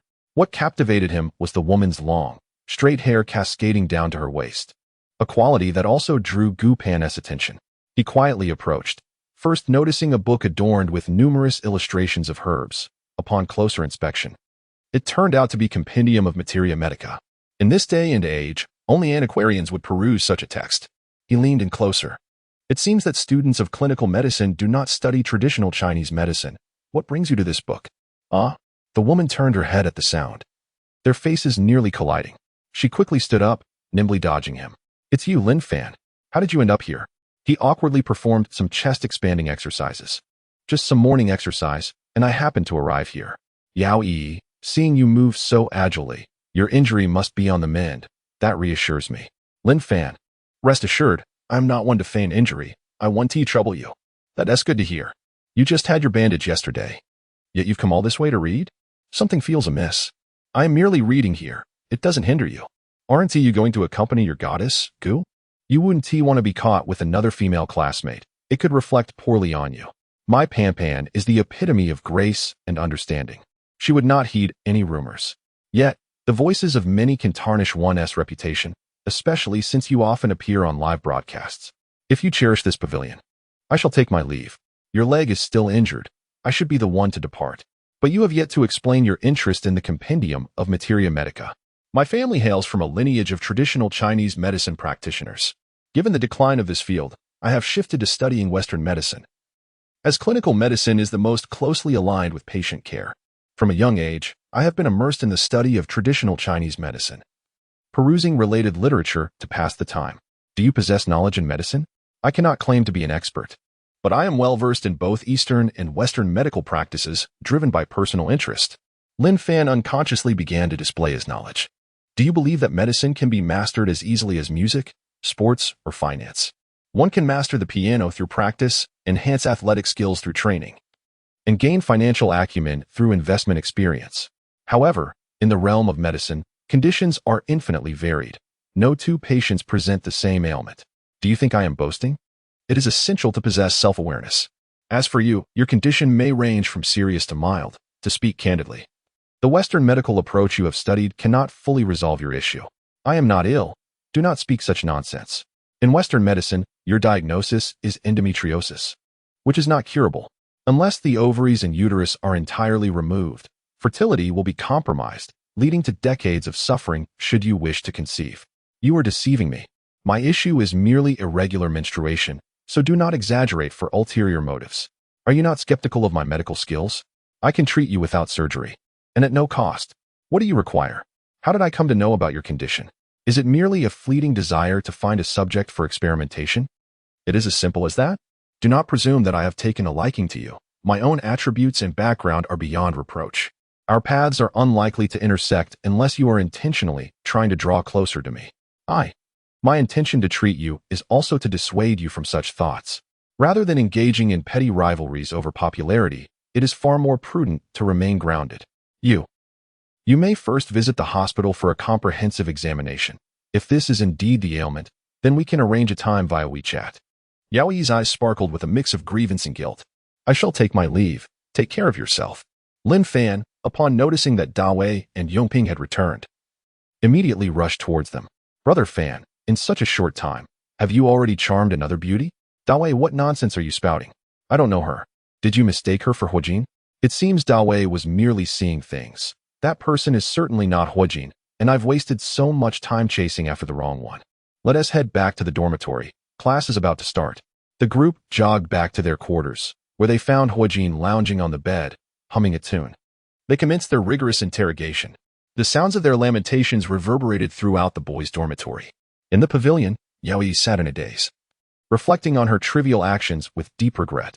In her pursuit of Lin Fan, merely for the sake of the campus beauty rankings, she found it all so utterly frivolous.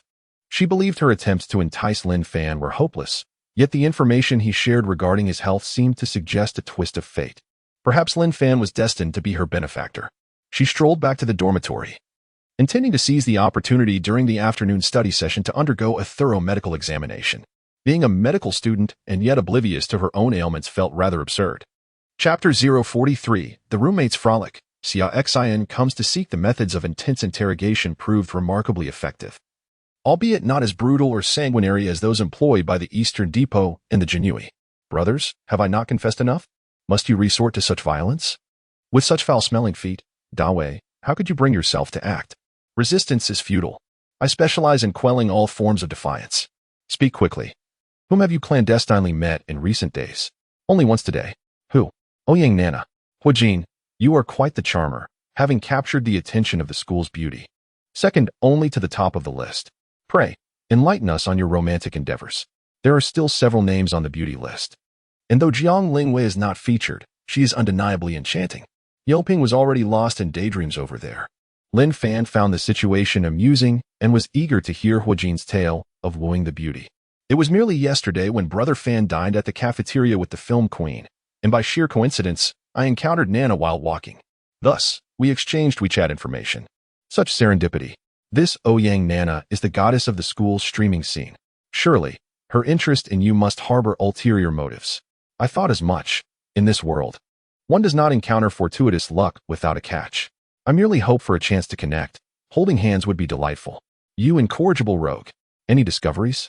Indeed. We have been conversing on WeChat, and she has been subtly probing for Brother Fan's phone number and WeChat ID. There must be some ulterior motive at play. Did you give it to her? Of course not. She deceived my affections, and I truly wished to take advantage of her. This statement was a candid confession. Lin Fan found it peculiar that Yao Yi sought to approach him, perhaps due to the internal competition among the campus belles.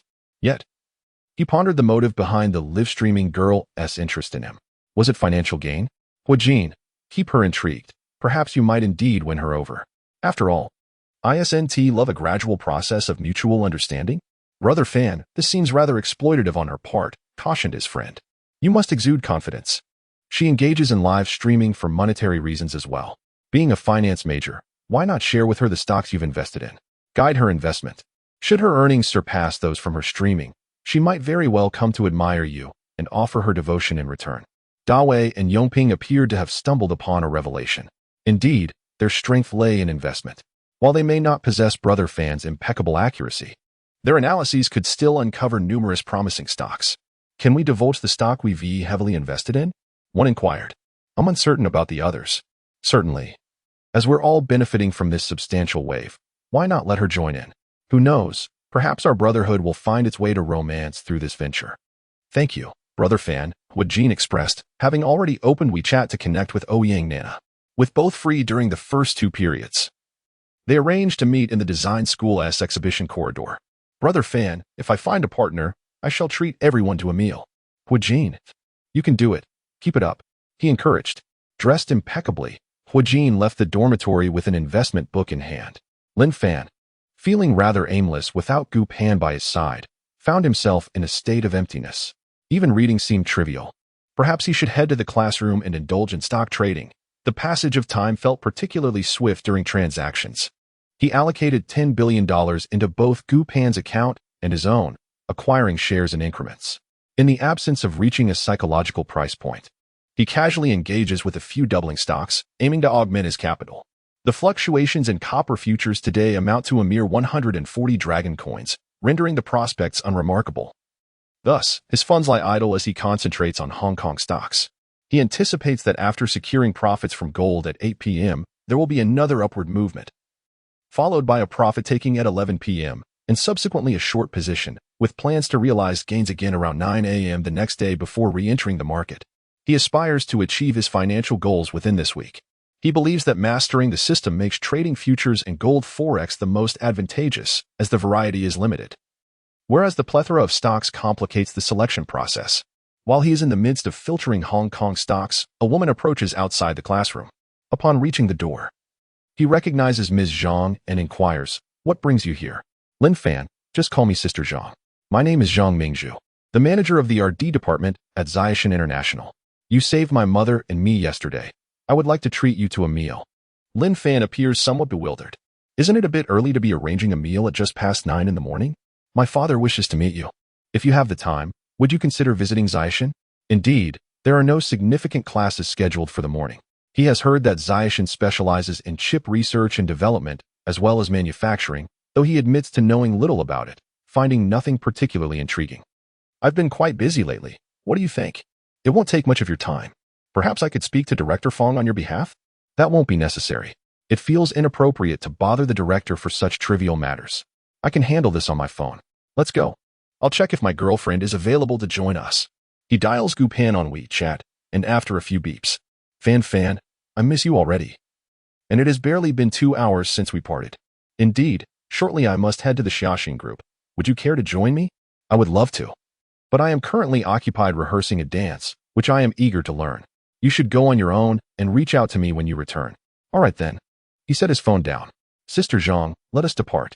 Zhang Mingzhu had just been in a car accident yesterday, instilling a sense of fear regarding driving. So they were being chauffeured by the company driver in a Geely business vehicle. She noticed Lin Fan was engrossed in his phone. Catching a glimpse of a stock trend chart. Lin Fan, are you trading stocks? This is a compulsory course for our finance department. I'm merely practicing. Are you trading A-shares or Hong Kong stocks?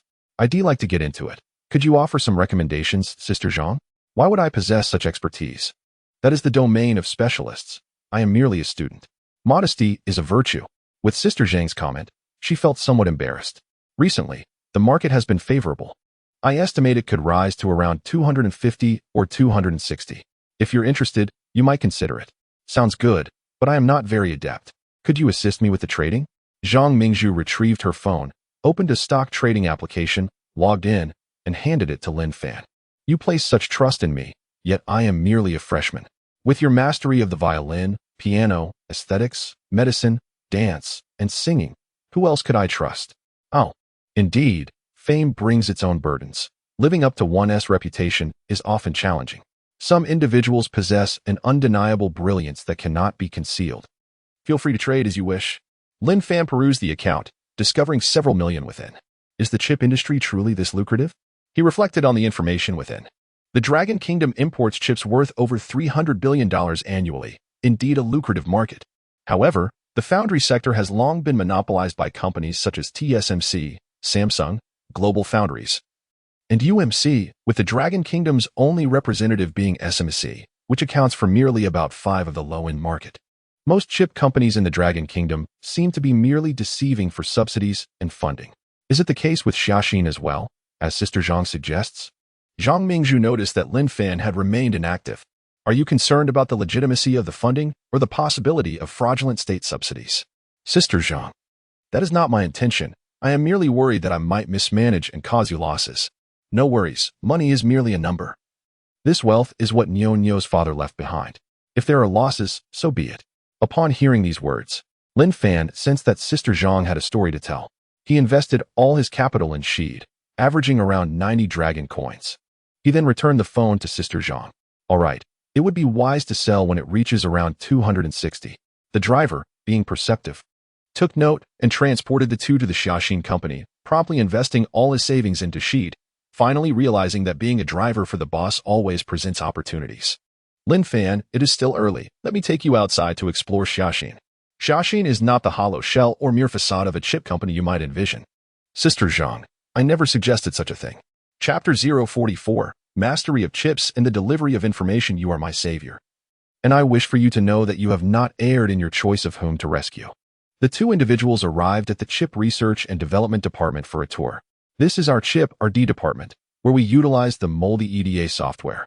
Currently, its functionality is restricted, as we are collaborating with prestigious institutions such as Harbin Institute of Technology to overcome challenges. A familiar voice echoed in Lin Fan's mind. Ding. The system detects that the host is present at the chip company. Would you like to activate the mastery system for sign-in? Sign in. Ding. Mastery of chip design achieved. Ding. Mastery of EDA software development achieved. Ding. Mastery of photolithography machine research and development achieved. Ding.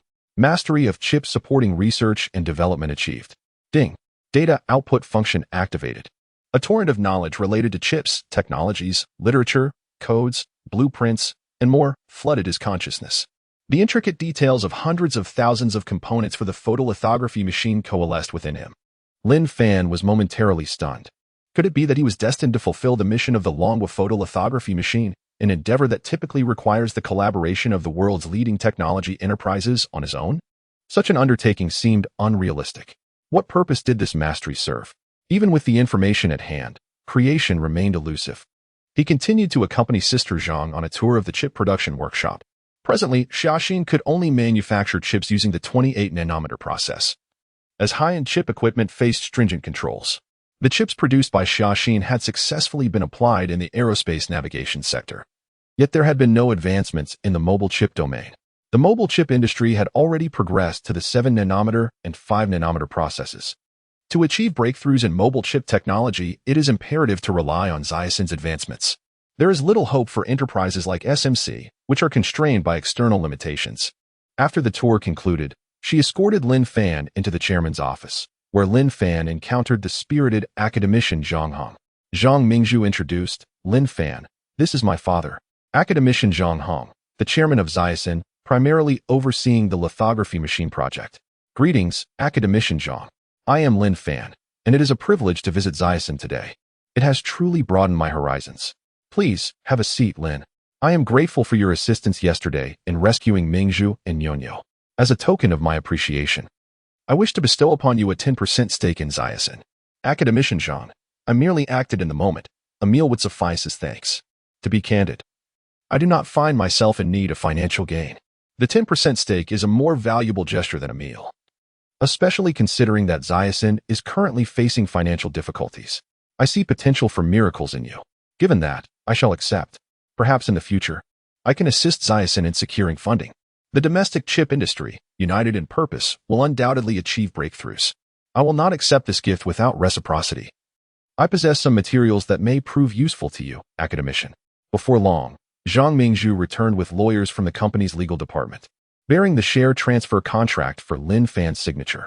Once completed, they departed. Zhang Mingzhu sat nearby, feeling a sense of relief as she witnessed Lin Fan's signature. Yet Lin Fan felt a tinge of frustration regarding how to present his data. He could only inquire of the system, how do I utilize the data output function? Host, if you possess a storage medium, such as a USB drive, you can transfer the necessary information into it through the power of your mind. As for the method of realization, it lies beyond my comprehension, much like the origin of a car key. Well, thank you. Academician Zhang observed Lin Fan lost in thought, intrigued by his contemplation but refraining from interruption, patiently awaiting his response. Once Lin Fan found his answer, he noticed both individuals gazing at him, feeling somewhat awkward. He cleared his throat. "Sister Zhang, do you have a USB drive with over 100 gigabytes of storage? I need to use it to copy some materials from the internet." "Yes, indeed. I'll fetch one for you. You can use the computer here. The 1000 megabit fiber connection is exceptionally fast." After acquiring the USB drive, he pretended to operate on the network, while in reality, the drive was already filled with the source code of EDA software. It contained the complete codes from the three giants of EDA, Synopsys, Cadence, and Minor Graphics, skillfully merged into a single software. If domestic EDA software cannot overcome barriers with these resources, then it's a matter of our nation's innovation. Although this approach bears resemblance to plagiarism, it does not involve direct copying. The creativity of scientists in the Dragon Country may be somewhat lacking, yet they excel in remarkable modifications. He then handed the materials to Academician Zhang. "Academician Zhang, this is information acquired by a friend of mine abroad. I hope it proves beneficial for us. Based on this data, we can collaborate with various universities to tackle challenges and innovate on this foundation. Our nation's EDA software is sure to rise. As for lithography technology, I will inquire with my friend." Zhang Hong and his daughter were somewhat bewildered. What valuable information could he possibly offer? Lin Fan enjoyed a delightful work meal at Xiaxin's place. After all, he was also a shareholder in the venture. Following the meal, he took a taxi back to the university. Zhang Mingzhu eagerly opened the USB drive and was astounded by the contents within. These were top secret, cutting-edge materials on EDA, electronic design automation, from around the world, along with source codes from major corporations. How had he acquired such sensitive information? Had the snow lantern reappeared? Such a massive leak was unfathomable. Yet, the mold emperor remained oblivious. It was all too mysterious. He began to burn the data onto several disks for safekeeping. As USB drives were prone to failure and unreliable, he also saved a copy on a computer without internet access, hidden in a location known only to her. Both the computer and the disks were stored in a large safe. He dared not use any internet-connected computers, as they were likely compromised by the Empire's backdoors. She made a separate copy of the EDA source code materials. "Dad, I need to visit Harbin Institute of Technology. They possess the strongest EDA research team. And I must verify the accuracy of the materials Lin Fan provided. I'll book a flight immediately. Don't worry, I will take care of Nyonyo. Just focus on your mission." They were uneasy about online transmission, fearing a potential leak. Many research institutions in Longwo were closely monitored by external forces, necessitating caution. and the trip to Harbin Institute was not communicated in advance. After leaving Xiaoxian, Lin Fan returned to the university, arriving at 1 o'clock in the afternoon. Classes had commenced, so he headed to the library to engage in online transactions. Fortunately, the library does not require a sign-in, otherwise all the knowledge would be crammed into his mind, leading to chaos. The price levels he established for accumulation have begun to transact, primarily through small orders to avoid attracting the attention of larger players, preventing them from discovering the two accounts that collectively amassed 200 million shares, thus staving off a drastic decline in stock prices. More severe short-selling data is anticipated, at which point further accumulation will take place. At this moment, Xiao Zihao, situated in the investment department, sensed that someone was accumulating shares. The stocks they released were effortlessly consumed, and the stock price did not plummet as anticipated, leaving him somewhat anxious. Was it possible that outsiders were preemptively gathering shares to undermine him? The 200 million shares of Goose stock he sold had garnered over 5 billion in cash, leaving him with more than 10 billion in liquid assets. With a reasonable leverage, he ought to be able to make significant moves. Before the market closed, some detrimental news was prematurely released, suggesting a potential rupture in Goose financial chain. With revelations of bank pledges and engineering violations surfacing one after another, the stock price of Goo plummeted, and Lin Fan, having predicted the shift, promptly executed a large sell order, driving the price down to approximately 25. Another account had set a buy order around 26, ready to absorb the shares he sold, as well as those from retail investors. Xiao Zihao intended to accumulate shares below 25 Hong Kong dollars. But when he failed to secure any, the price surged, forcing him to raise his acquisition price. By the end of trading, the stock price returned to 28. And Lin Fan had successfully gathered over 400 million shares. On that day, the turnover reached 100, indicating that 10 billion shares were actively traded, marking an unusually vibrant market activity. Chapter 045, Diagnosis in the Pavilion, Acupuncture in the Dormitory. Gu Pan spent her day immersed in the enchanting world of the dance department. She sent a message to Lin Fan. Fan, the dance department is absolutely delightful. Let us meet tonight, and you can plan the evening. I have numerous dances to teach you. Is the dance department really lacking in talent? The atmosphere here is captivating. When I face you, all I desire is to steal a kiss, leaving little room for practice. All right then, make sure to make it up to me this evening. Okay, be good. Lin Fan felt a touch of helplessness. When faced with passion, one naturally hesitates to part ways. Ding!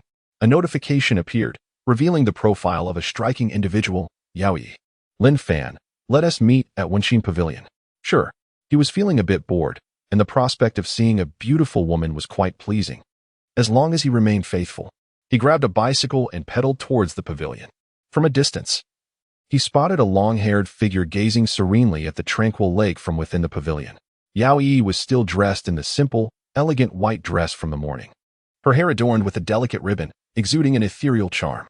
Yao Yi, what brings you here? She turned, her expression clouded with concern, her brows furrowed. Lin Fan, I went to the hospital for a checkup, and it's just as you said. Do you really have a way to cure it completely? If others cannot, I certainly can. What do you require as compensation? I have no money. I do not seek monetary rewards. As I mentioned, I simply wish to understand and heal it. Is this merely a display of skill? One could say that. The two took a seat on the stone bench within the pavilion. Extend your left hand. Let me examine it once more. Yao Yi extended her left hand, hailing from a lineage of traditional Chinese medicine practitioners, possessing a rudimentary understanding of the principles of diagnosis. Observing Lin Fan's grave demeanor, she dismissed the notion of him being a charlatan, pondering whether he intended to take advantage of her. After conducting his examination, Lin Fan shook his head as if embodying a wandering physician of the streets. The stagnant blood, formed from deviating from the proper channels, had coalesced into a condition known as zhengjia.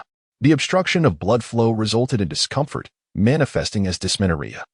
Stagnation within the uterus led to the subsequent issue of infertility. If the stagnant blood persisted, new vitality could not flourish, hence the emergence of disruption. There are whispers among the populace that Western medicine is a clear path to demise, while traditional Chinese medicine offers a more ambiguous end.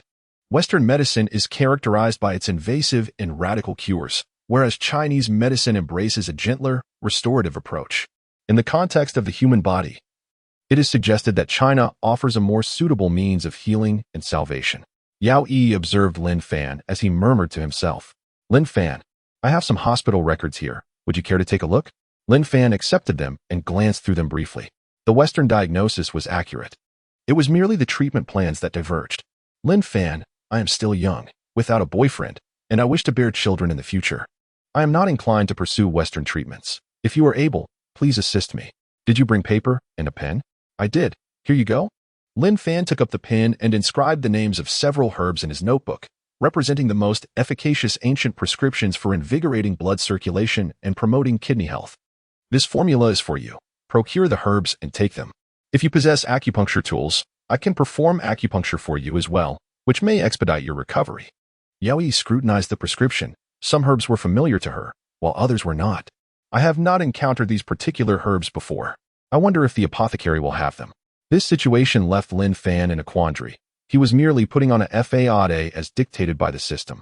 As for the medicinal herbs, he could only comprehend their essence upon closer inspection. Perhaps he should visit the pharmacy. After all, this was a secret formula not divulged by my master. If it proves effective for you, it could become a treasured family remedy, leading to prosperity. I possess a set of acupuncture tools. I shall retrieve them from my dormitory, and you may assist me with the acupuncture. How did you make it to the pavilion? Your injury is yet to heal. It's merely a scrape.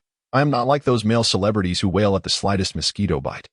Then ride your bicycle back to the dormitory. Are you not concerned about Gu Pan's ire? She would not mind.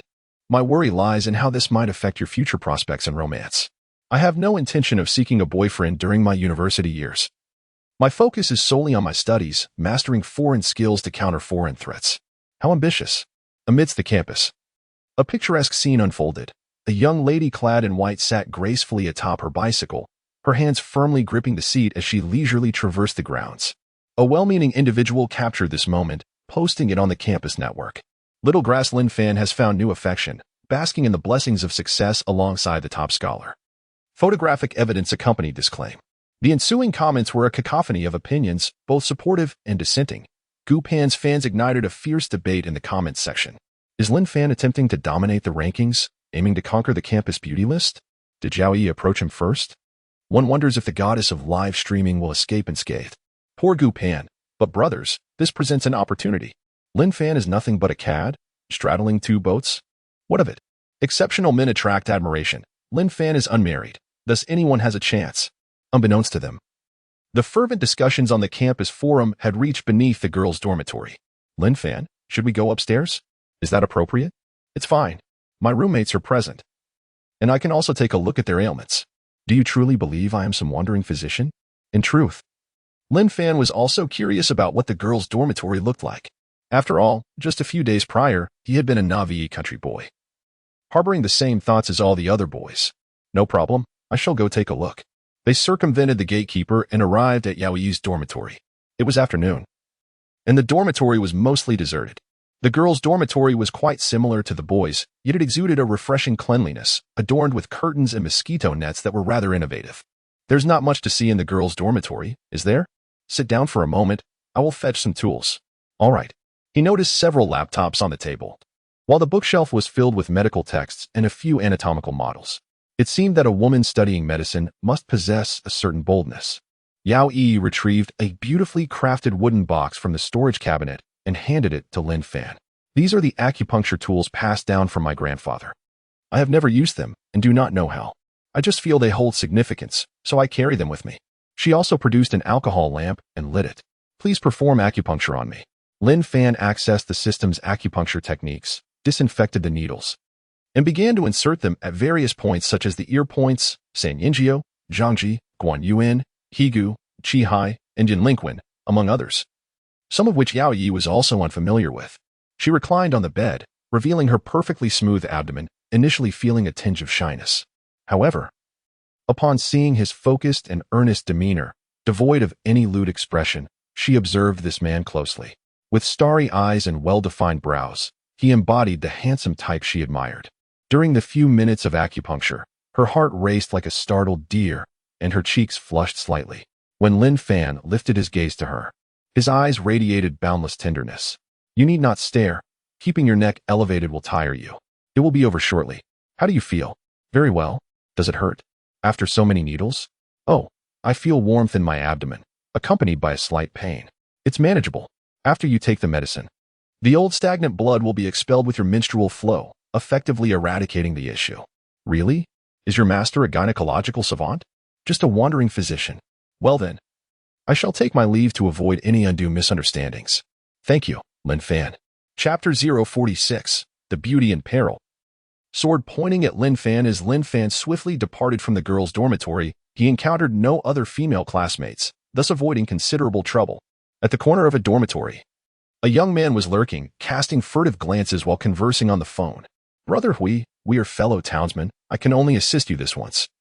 So do not implicate me. My attendance at this university has not been easy. Shall see, rest assured, we merely wish to find Lin Fan to gather some information. You will not be dragged into this. Who is that girl you mentioned earlier? Her name is Yao Yi. She should be a friend of Lin Fan. Please do not harm her. In this society governed by law, what can we do? You need not worry. Shaoxi ended the call and left the girls' dormitory. At the university entrance, a van was parked, inside which sat 3 young men, each adorned with tattoos and smoking cigarettes. Brother Yong, is it of any use for us to wait here? Of no consequence? Xiaoxia, you and Xiao Hao should infiltrate the campus and bring Lin Fan to me. Brother Ji will surely reward us. The young man in the back, Xiaoxia, chuckled. Brother Yong, I was merely jesting. Why would Brother Ji target a student? Jiangnan University is a prestigious institution. Should anything go awry, the consequences would be dire. Focus on your own tasks. Our sole responsibility is to escort him. I have heard that Lin Fan possesses remarkable basketball skills and athletic prowess. He must be quite adept in combat as well. We just need to capture that female student. Once we have her, we can lead Lin Fan to Brother Ji, and our involvement will cease. What if she does not emerge for several days? Let us wait a few days. Perhaps we can outsmart the past, which would indeed be preferable. Indeed, it seems that Yong is correct. You two should keep your eyes wide open. With tens of thousands of students, what is the harm in waiting for one? Worry not, Yong. This girl is quite striking, and I truly wish to engage with her. Once you have the means, you can indulge freely without fear of repercussions. However, if you pursue her now, be prepared for the consequences. Indeed, we are merely speaking in jest. The two exchanged silly smiles, their gazes fixed on the school gate, too anxious to look away. After receiving acupuncture from Lin Fan, Yao Yi indeed sensed a peculiar feeling around her uterus, suggesting some efficacy, though she was uncertain of the specific acupuncture points utilized. She pulled out a prescription and compared it with the compendium of Materia Medica. Several herbs listed were indeed known for their ability to invigorate the blood and dispel stasis. Those she could not identify were likely similar, leading her to ponder whether his prescription might truly hold merit.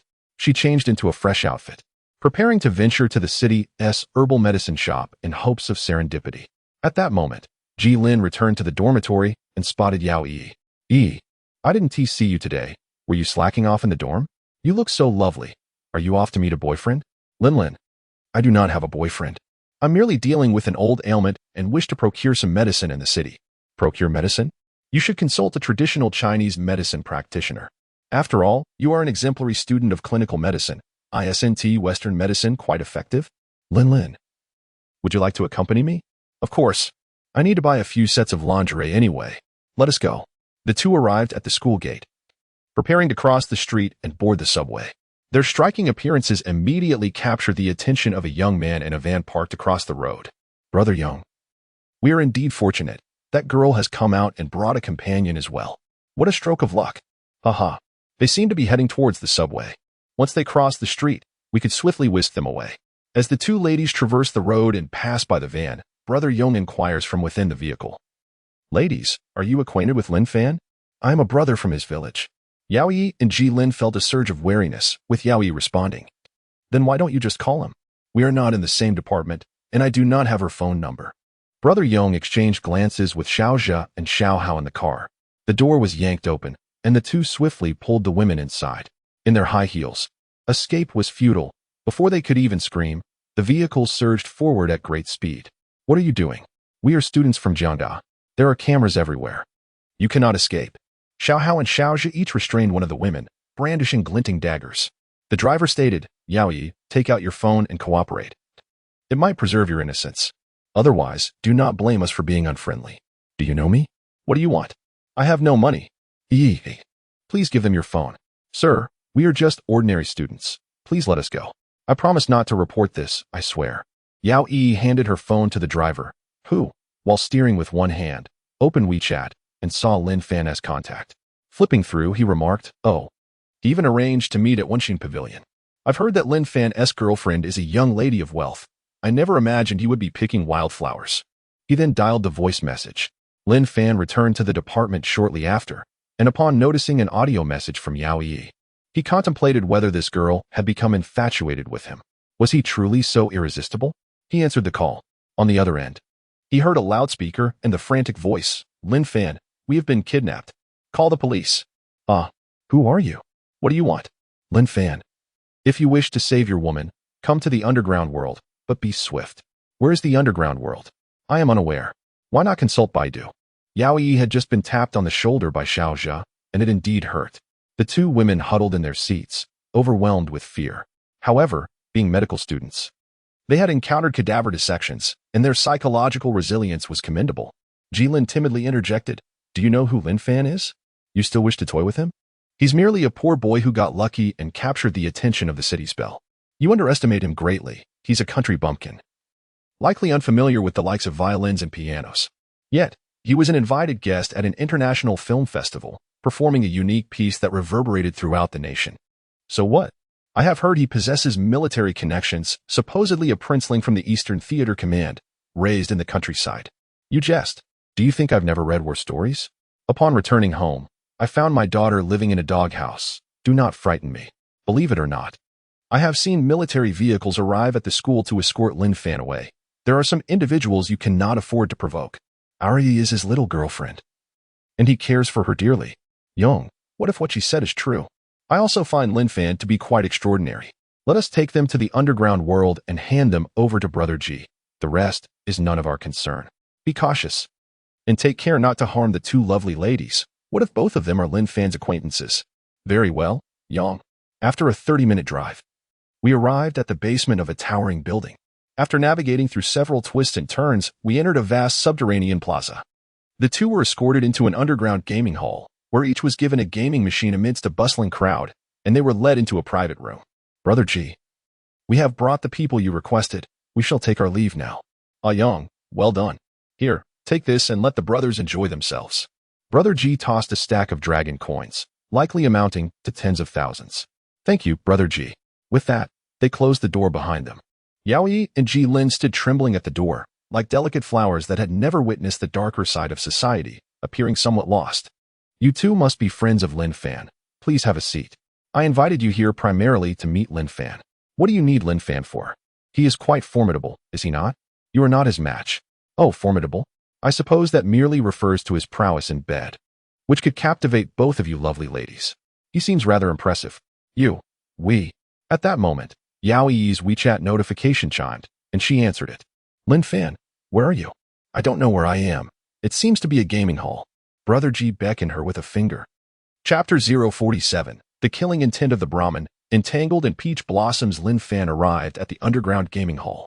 He made a phone call. Brother G returned the phone to Yao Yi, continuing to engage in his mobile game, muttering to himself. You two, please take a seat. The pair sat cautiously, refraining from uttering a word.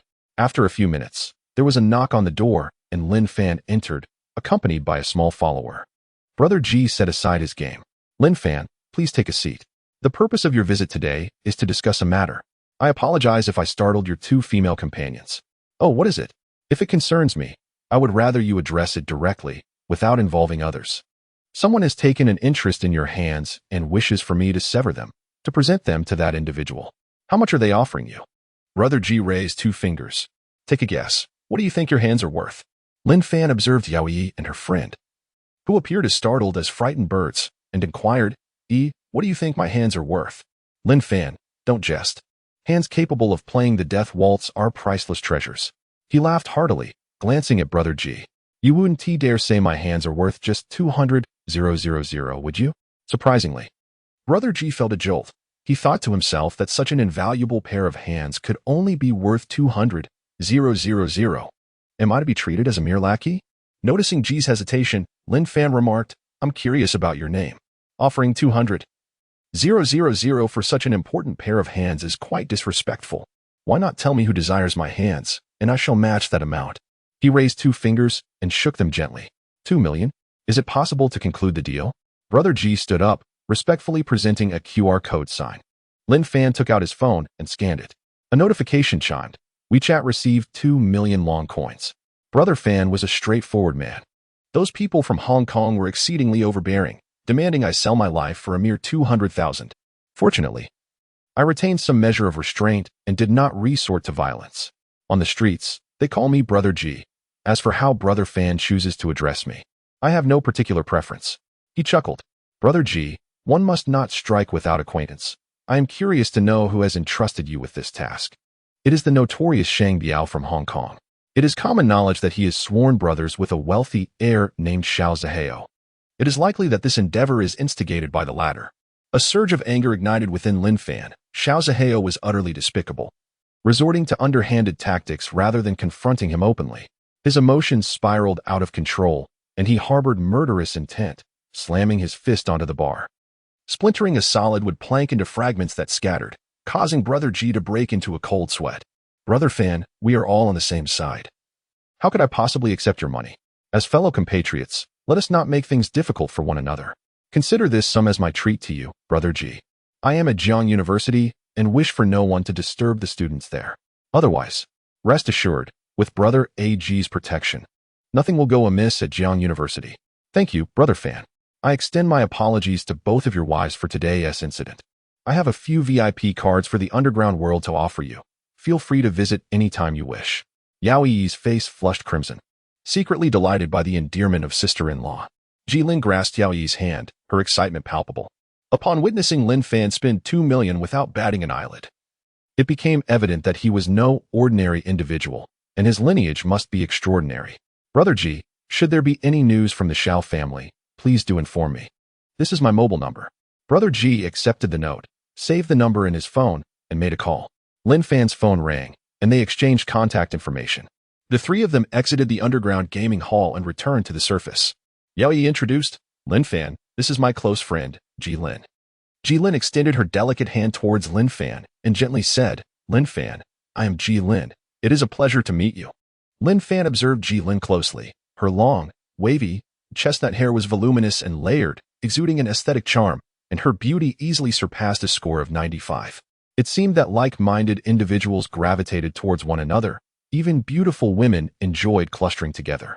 As he grasped Jilin's soft, delicate hand, he felt her fingers lightly brush against his palm. Yet another enchanting vixen.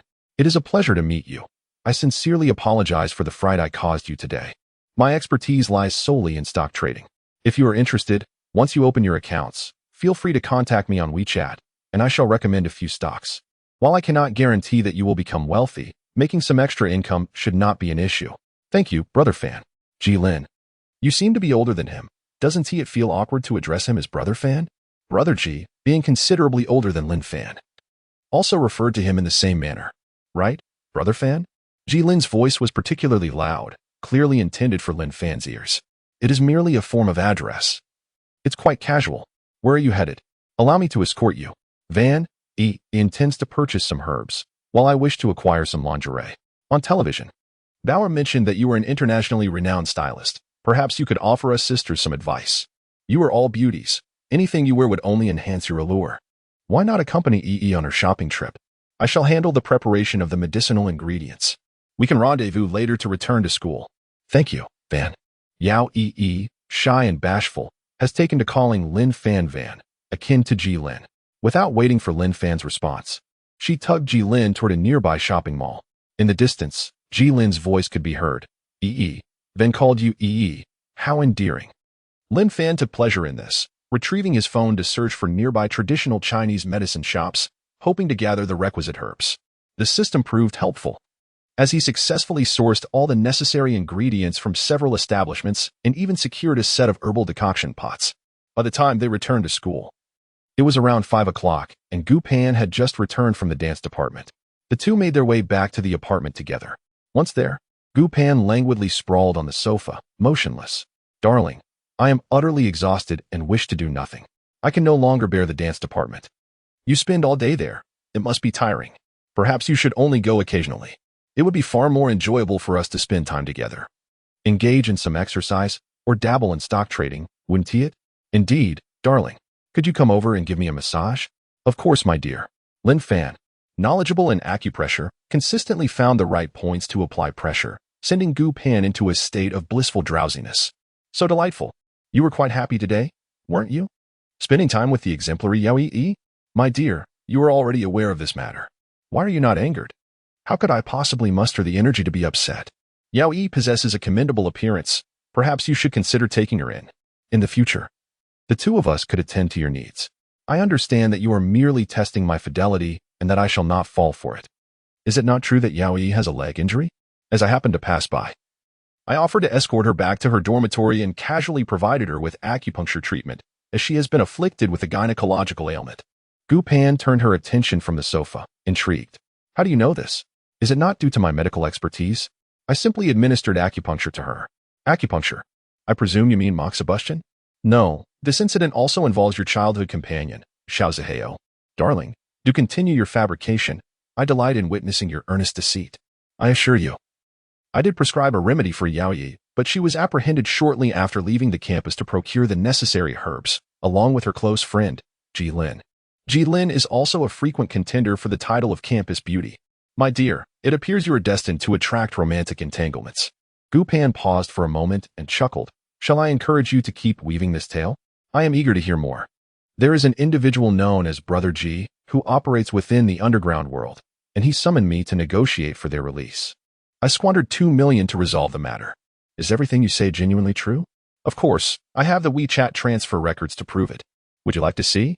Chapter 048. Under the weight of adversity, 1,000 miles unfurl no need. I have faith in you. Thank you, my dear. That fellow G mentioned that someone from Hong Kong is offering 200,000 to purchase my 2 pianists. The individual from Hong Kong is called Sang Biao, who is rumored to be a sworn brother of Xiao Zihao. It is likely that he has sent someone to orchestrate this. Gu Pan, upon hearing this, clenched her teeth in frustration. I never expected Xiao Zihao to haunt us still. What shall we do? I surmise that the Xiao family will incur significant losses this time while attempting to short the Gu Corporation. They are willing to gamble. I intend to ensure they come back empty-handed. Today, I have already accumulated over 400 million shares. Tomorrow, Xiao Zihao will undoubtedly unleash his remaining shares in a market crash, and I shall acquire them all. Do you possess such ample funds? Tomorrow, I shall invest all of my tens of billions in futures, engaging them in their game. I hope Xiao Zihao will participate as well. Gu Pan opened her phone, located Xiao Zihao's WeChat, and left a message. Xiao Zihao, you despicable and shameless individual. How dare you send someone to sabotage Lin Fan? You seek to short the Gu Corporation. My Lin Fan shall defeat you in the stock market, you perverse fool. After sending the message, she promptly blocked him. My dear, I have already insulted Xiao Zihao and blocked him, she reported. Thank you, my valiant heroine, for your support. You seem to be in better spirits. Shall we indulge in a couple's bath? It seems we have not shared intimacy all day. Have you been stirred by Yi and Ji Lin? Especially Ji Lin with her long, flowing curls, which have driven the boys of Jiang University into a frenzy. How did you know? Did a few boys from the dance department mention it? Indeed. Do help your husband cool down. Otherwise, carry me. In a moment of exhaustion, Gu Pan succumbed to slumber after a single round. Lin Fan retrieved his mobile device, noting that it was around 9 p.m., the peak time for trading. His order for shorting had successfully concluded, prompting him to immediately set up a long position. Anticipating a profit of $10 by approximately 11 p.m., even small gains were worthwhile. As he monitored the market and scrolled through headlines, news emerged from Harbin Institute of Technology, where Xia Xian and Xiaowei Technology jointly announced a significant breakthrough in EDA chip design software, disrupting the Western monopoly and providing substantial support for the domestic chip design industry. Xia Xian's shares were certain to surge to their limit the following day, however. Such fluctuations were unsustainable, with the pivotal factor being the conquest of lithography machines, which would truly elevate Xia Xian's stock price. Upon checking his messages, Lin Fan found a note from Zhang Mingzhu. Thank you, Lin Fan. You are the savior of China's chip design industry. We, on behalf of Xia Xian International, would like to apply for your title as a senior engineer. We hope for your continued support of Xia Xian. Zhang Jia, I haven't yet graduated from university. Is it possible to apply? I heard one must graduate and serve as an engineer for several years, alongside publishing a monograph and leading significant projects. The requirements seem rather stringent. Given your contributions to EDA software, those criteria are trivial. I have already reported you as the core leader to the Ministry of Science and Technology for the software application. Attaining senior engineer status should not pose a problem. If we can conquer the lithography machine, you could even become an academician. Is that true? Of course. Have you consulted your friend regarding any information on lithography machines? Yes. He has been quite busy lately. I will let you know once I hear back. Good night. Regarding Sister Zhang's jest, he paid no heed and continued to browse WeChat. A message from Bao arrived, accompanied by a stunning photo, her visage brimming with desire. His phone held no secrets, open to Gu Pan's gaze. Observing the gentle snores of the one beside him filled his heart with warmth.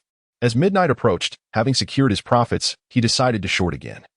Setting a take profit at $1,733, then embraced Gu Pan and drifted into slumber.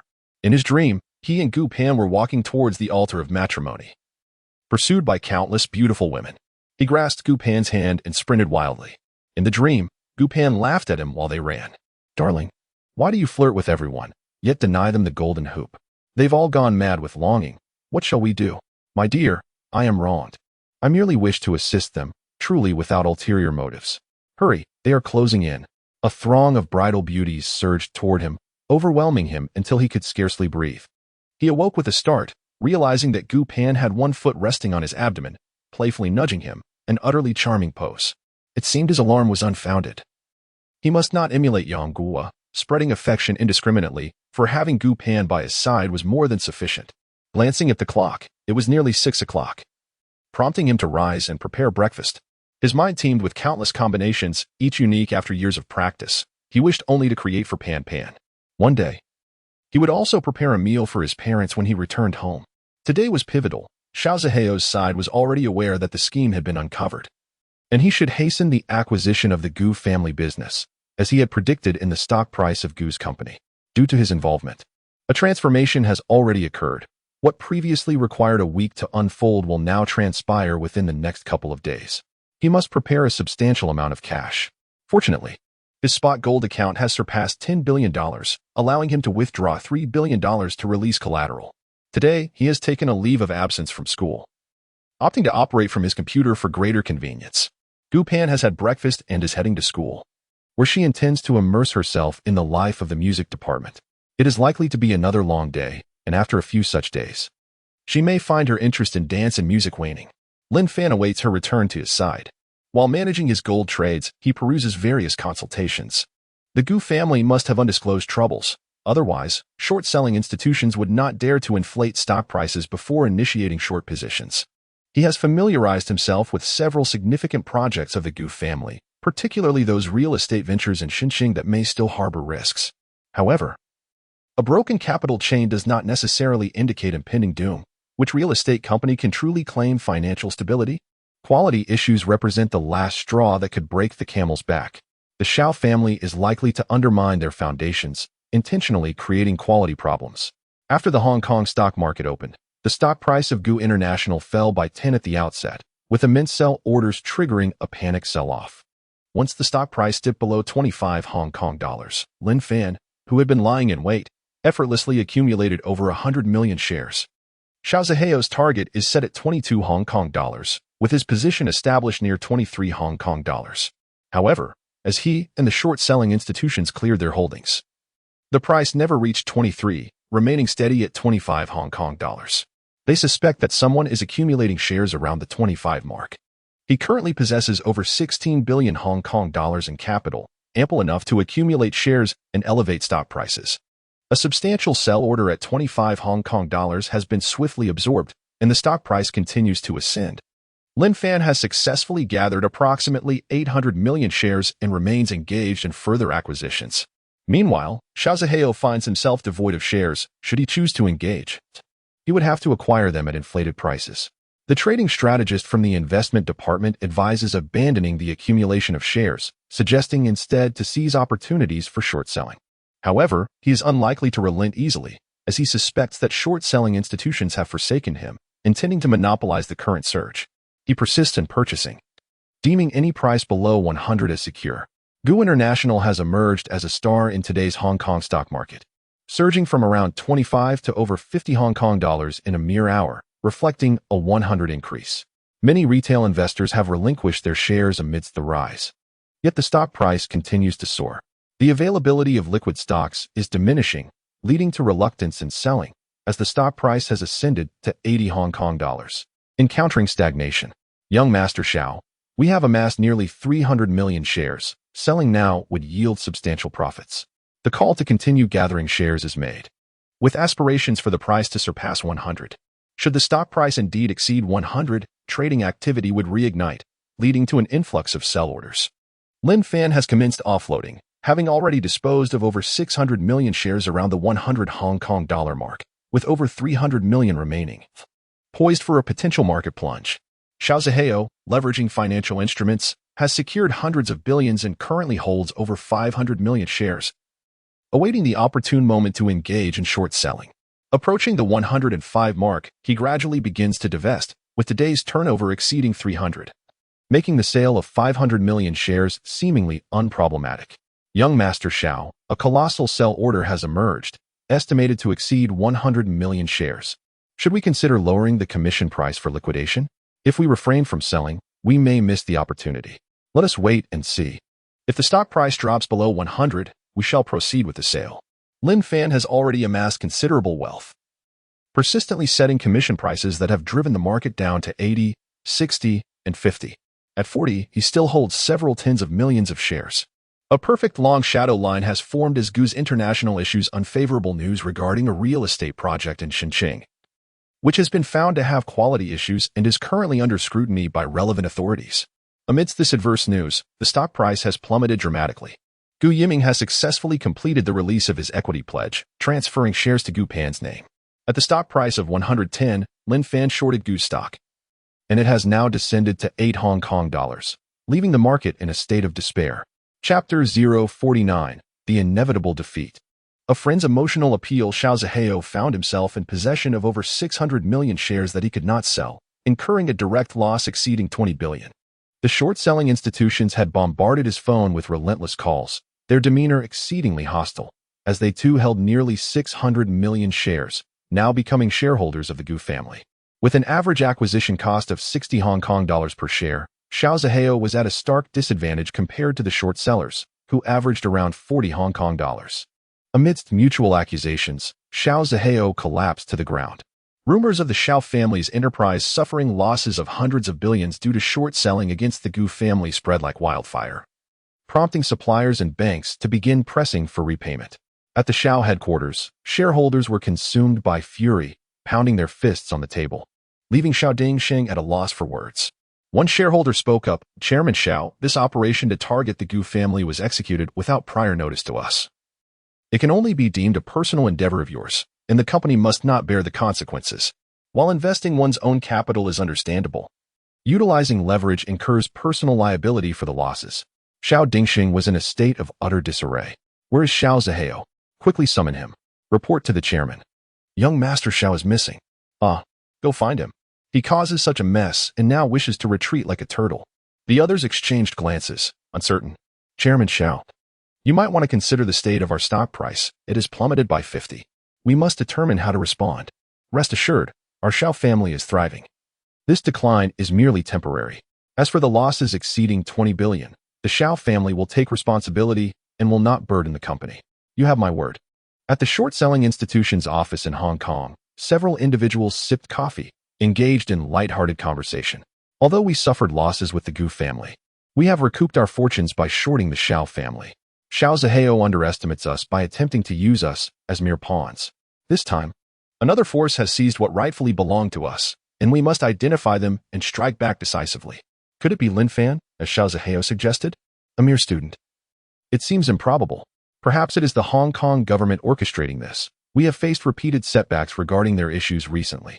It would be prudent for us to distance ourselves from the Hong Kong government to avoid further complications." Indeed, Xiao, heavily intoxicated, slumped in a private room at the bar. Sang Biao sat nearby, nursing his own drink, lamenting Xiao's substantial losses. The several tens of millions promised for dealing with Lin Fan have evaporated, though fortunately, a few million have been secured in advance. The mainland figure, Aki, is truly inept, unable to manage even trivial matters. Brother Long, occasional mistakes are inconsequential. Your family, the Xiaos, is vast and prosperous. This setback will not undermine your foundation. Regain your composure. Brother Biao, you do not understand. This time, my father will no longer trust me. My standing in the Xiao family is finished. You are the sole heir of the Xiao family, destined to inherit a fortune of billions. What do you have to worry about? Are you concerned about your sister? Xiao Ziyu? I hear she is not even a true member of the Xiao family. Let us not speak of such matters. Ling Ziyu is already mine, ha ha ha. Brother Biao, let us drink to our heart's content today. It is still midday. Why indulge so much? Shall we call some ladies to lighten the mood? Excellent. You understand me well. Let us continue drinking. Seeing Xiao Ziheo's ramblings, Sang Biao realized that this man's fortunes had likely run their course. No one wishes to be brothers with someone who lacks utility. After mixing some substances into a drink, he was consumed by it in one gulp by Xiao Ziheo, who soon fell into a drowsy stupor. He dialed a number, and shortly thereafter, a woman entered the private room, clad provocatively, with long flowing hair, exuding an extraordinary allure. Brother Biao, how may I assist you? Her voice was deep, contrasting with her graceful figure. Jade, you recently returned from Thailand. Is that still ongoing? Of course, Brother Biao. Would you like to inspect? Go on, go on. That is not to my taste. Attend to young Master Xiao. You know what to do. After nodding, the woman helped Xiao Ziheo to the room. Biao had already prepared the filming equipment. Xiao Ziheo, in a fit of excitement, eagerly shed his clothing and entwined himself with the woman. She possessed a wasp waist and ample bosom, a figure of perfection. Biao, hearing Xiao Ziheo's anguished cries, watched the video with interest. He was well aware of Xiao Ziheo's peculiar preferences. Now he was reaping the consequences. Unable to bear it any longer, he left the bedroom, poured himself a drink, and thought to himself that with this video, he would no longer fear losing him in the future. An hour later, the woman, now fully dressed, handed the digital camera to Biao. Brother Biao, young Master Xiao truly is something else. If you fancy him too, do remember to contact me. Just transfer the money via WeChat, ha ha ha.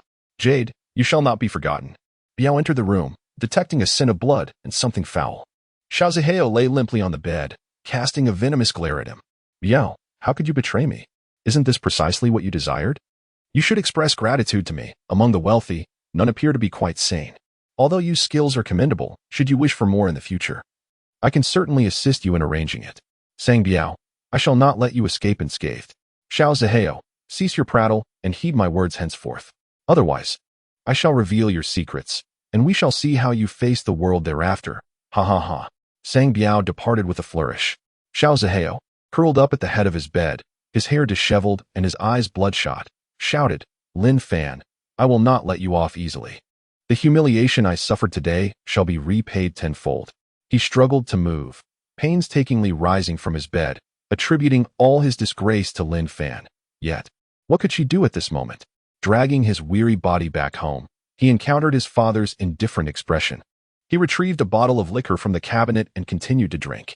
Wayward son, when will you rise again and return to work at the company?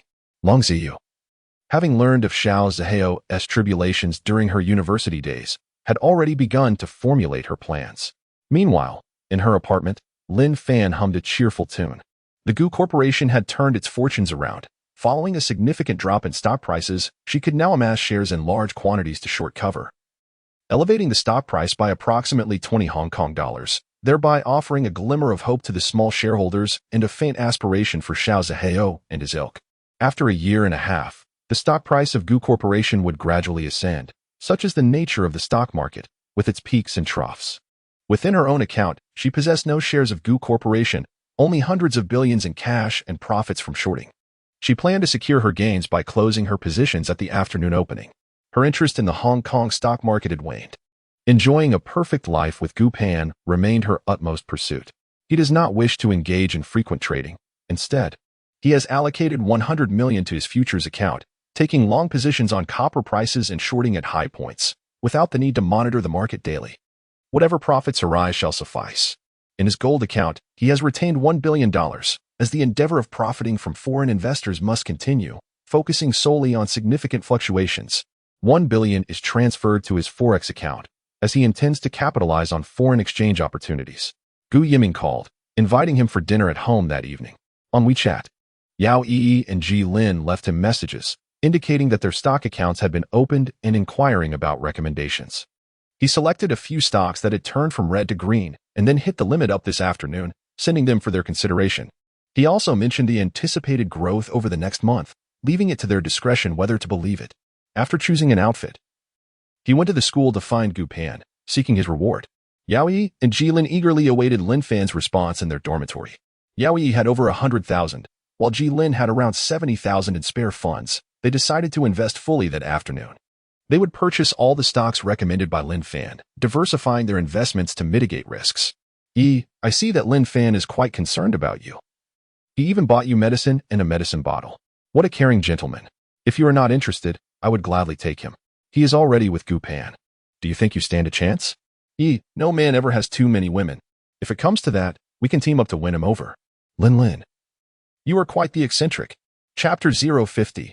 The Stock Market Scholar, Artificial Intelligence. Lin Fan spotted Gu Pan beneath the music building and approached her, enveloping her in an embrace. Pan, why do you appear so glum upon seeing me? Gu Pan's smile radiated like a blooming flower, yet she remained silent.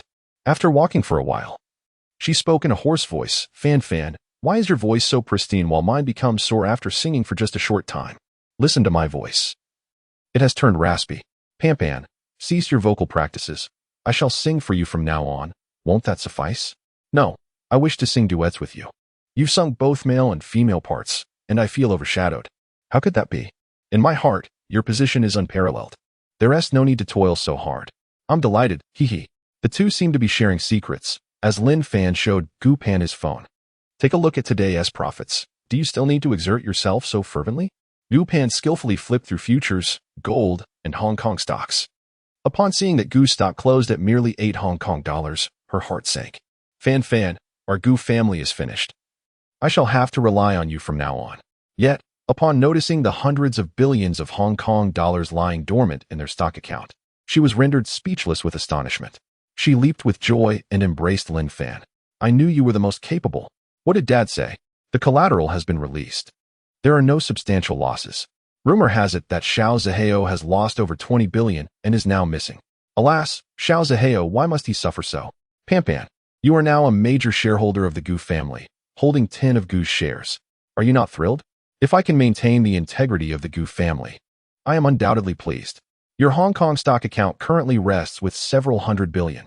As the afternoon trading session commences, acquiring shares at a low price will enable you to secure 51 of Gu family shares and avert any potential acquisition in the future, with dividends to follow. Life will certainly be enjoyable. To acquire over 1.5 billion shares, will several hundred billion be sufficient? It should suffice. Zhang and international investors will certainly release their stocks. And today, the Hong Kong market is destined to belong to the Gu family. Fan, have you had lunch yet? I am feeling a bit hungry. No, I was hoping to celebrate with you. Alas, my voice is hoarse. I lack the strength to praise you. My father-in-law has invited us for dinner tonight, so you should refrain from practicing this afternoon. I will prescribe some medication for you to take care of yourself. Have you become addicted to being a doctor? A little. Treating beautiful women is indeed a pleasure. How delightful you are. As they arrived at the cafeteria rather late, there were few people remaining, and they casually ordered a few dishes to quell their hunger. Lin Fan's earlier excitement had faded, and the classmates had become accustomed to it, allowing them to enjoy their meals in peace. Fan, did you hear that Harbin Institute of Technology in Shaoxing announced a breakthrough in EDA software? I heard the Internet of Things department celebrated collectively. What does that have to do with them? True, let them enjoy themselves. When will our finance department create some excitement? Studying every day truly lacks intrigue. Has your stock risen? Why don't we target Matai? I've heard Matai is about to produce its very own academician of the sauce aroma variety. Fan, why not become an academician in stock trading? The girlfriend of an academician surely possesses an aura of distinction. Are you speaking truthfully or jestingly? Pray, elaborate. Lin Fan genuinely aspires to become an academician, a feat that necessitates significant and innovative contributions to the field of engineering, science, and technology, alongside a patriotic spirit. He believes he is quite suited for this pursuit. And perhaps one day he could seek counsel from academician Zhang Hai, aiming to make an appearance in the nominations come June. Would completing a lithography machine qualify as a substantial contribution? There are numerous technologies in our nation that are currently hindered. Mastering a handful could suffice, could it not? Fan, what occupies your thoughts, even while dining? I ponder how to attain the status of an academician. My wife has set a mandate, and I must fulfill it. Which field do you wish to explore? I find Boston Dynamics quite impressive, and I shall delve into artificial intelligence robotics. In due time, I shall craft a little dog for you to cherish as a toy. That sounds delightful. I would adore it. Are you well-versed in computer science and artificial intelligence? Not in the least, but perhaps a visit to their academy will enlighten us. I have finished my meal. Let us go and take a look. As Lin Fan exited the cafeteria, he remarked, Fan, I wish to ride a bicycle. Will you take me there? Certainly. You were likely stirred by the photo of me with Yao Yi from yesterday's campus forum. There is nothing between us. I believe you, yet I still wish to ride. Did you two rendezvous at Wenshin Pavilion yesterday? I too wish to visit Wenshin Pavilion. He swept past a bicycle by the cafeteria, with Gu Pan elegantly perched on the rear seat. The campus bicycles, accessible via a scanning app, surpassed the external options by a significant margin, at least offering a rear seat, making it rather stylish to ride with a companion. Gu Pan embraced Lin Fan from behind. Lin Fan, doesn't TE hold you like this? No, she grips the base and doesn't touch me at all. She really is quite clumsy. She should hold you tightly like I do. Stop it, you're making me daydream. Enough said. Lin Fan, having practiced cycling since childhood, navigated with commendable skill, steering smoothly. Whenever he encountered potholes, he deliberately chose not to avoid them, causing Gu Pan to cling tightly, her soft embrace fulfilling all his expectations. Was that intentional? Of course not. The road conditions are poor. It seems we ought to contribute some funds to the school for infrastructure improvements. Lin Fan, now that you're wealthy, what do you plan to do? Naturally, I shall indulge in Nongfu spring water. Is that all? You wouldn't understand. With Nongfu, mountains, and fields, I could lead a leisurely life with my wife. Such a lack of ambition, always lost in romantic musings. Attention, passengers. We have arrived at the School of Artificial Intelligence and Computer Science at Jiangnan University. Please take your belongings and watch your step as you disembark. Thank you for riding Lin Fan's AI bicycle. Hee, Lin Fan, your cycling skills are impressive. Indeed, we practiced together. Gu Pan remained speechless, wondering when he would ever stop thinking about driving. Lin Fan, to the south lies Wenshin Pavilion. Shall we head there first? There is not much of interest over there. Let us first visit the Artificial Intelligence Academy and then proceed elsewhere. Very well, she said, casting a reluctant glance at the pavilion by the southern lake. The two entered the corridor of the academy. In Lin Fan's mind, a familiar voice resonated. Ding. The system has detected that the host has entered the Artificial Intelligence Academy. Would you like to proceed with the proficiency system sign-in? Sign in. Ding. Proficiency in artificial intelligence technology achieved. Ding. Proficiency in artificial intelligence applications achieved. Ding. Proficiency in artificial intelligence materials science achieved. Ding. Access granted to the Super Artificial Intelligence Laboratory. In that fleeting moment, a wealth of knowledge flooded Lin Fan's mind. Encompassing artificial intelligence technology, pattern recognition, machine learning, data mining, intelligent algorithms, and applications in robotics, language recognition, image recognition, expert systems, alongside various formidable artificial intelligence cases and cutting-edge insights. He found it astonishing. Artificial intelligence is an immense endeavor, intertwining mathematics, logic, induction, statistics, systems theory, control theory, engineering, and computer science, while also delving into philosophy, psychology, biology, neuroscience, cognitive science, bionics, economics, linguistics, and other disciplines. It can be said that this is a pinnacle discipline, a synthesis of the finest elements from numerous fields. Artificial intelligence is indeed a comprehensive field of study. In mere moments, he had attained mastery. And he was surprised to find vivid images of artificial intelligence robots from various Hollywood science fiction films, along with realizable algorithms and material development blueprints, vividly etched in his memory. Particularly, he was astonished to discover that there existed comprehensive plans for his favorite liquid Terminator robots and nanocomposite robots. Chapter 051 Mastery of Go. Laughing proudly in the Jianghu in the corridor of the Artificial Intelligence Academy, a Go-playing AI system reminiscent of AlphaGo is on display, featuring an innovative touchscreen interface for gameplay.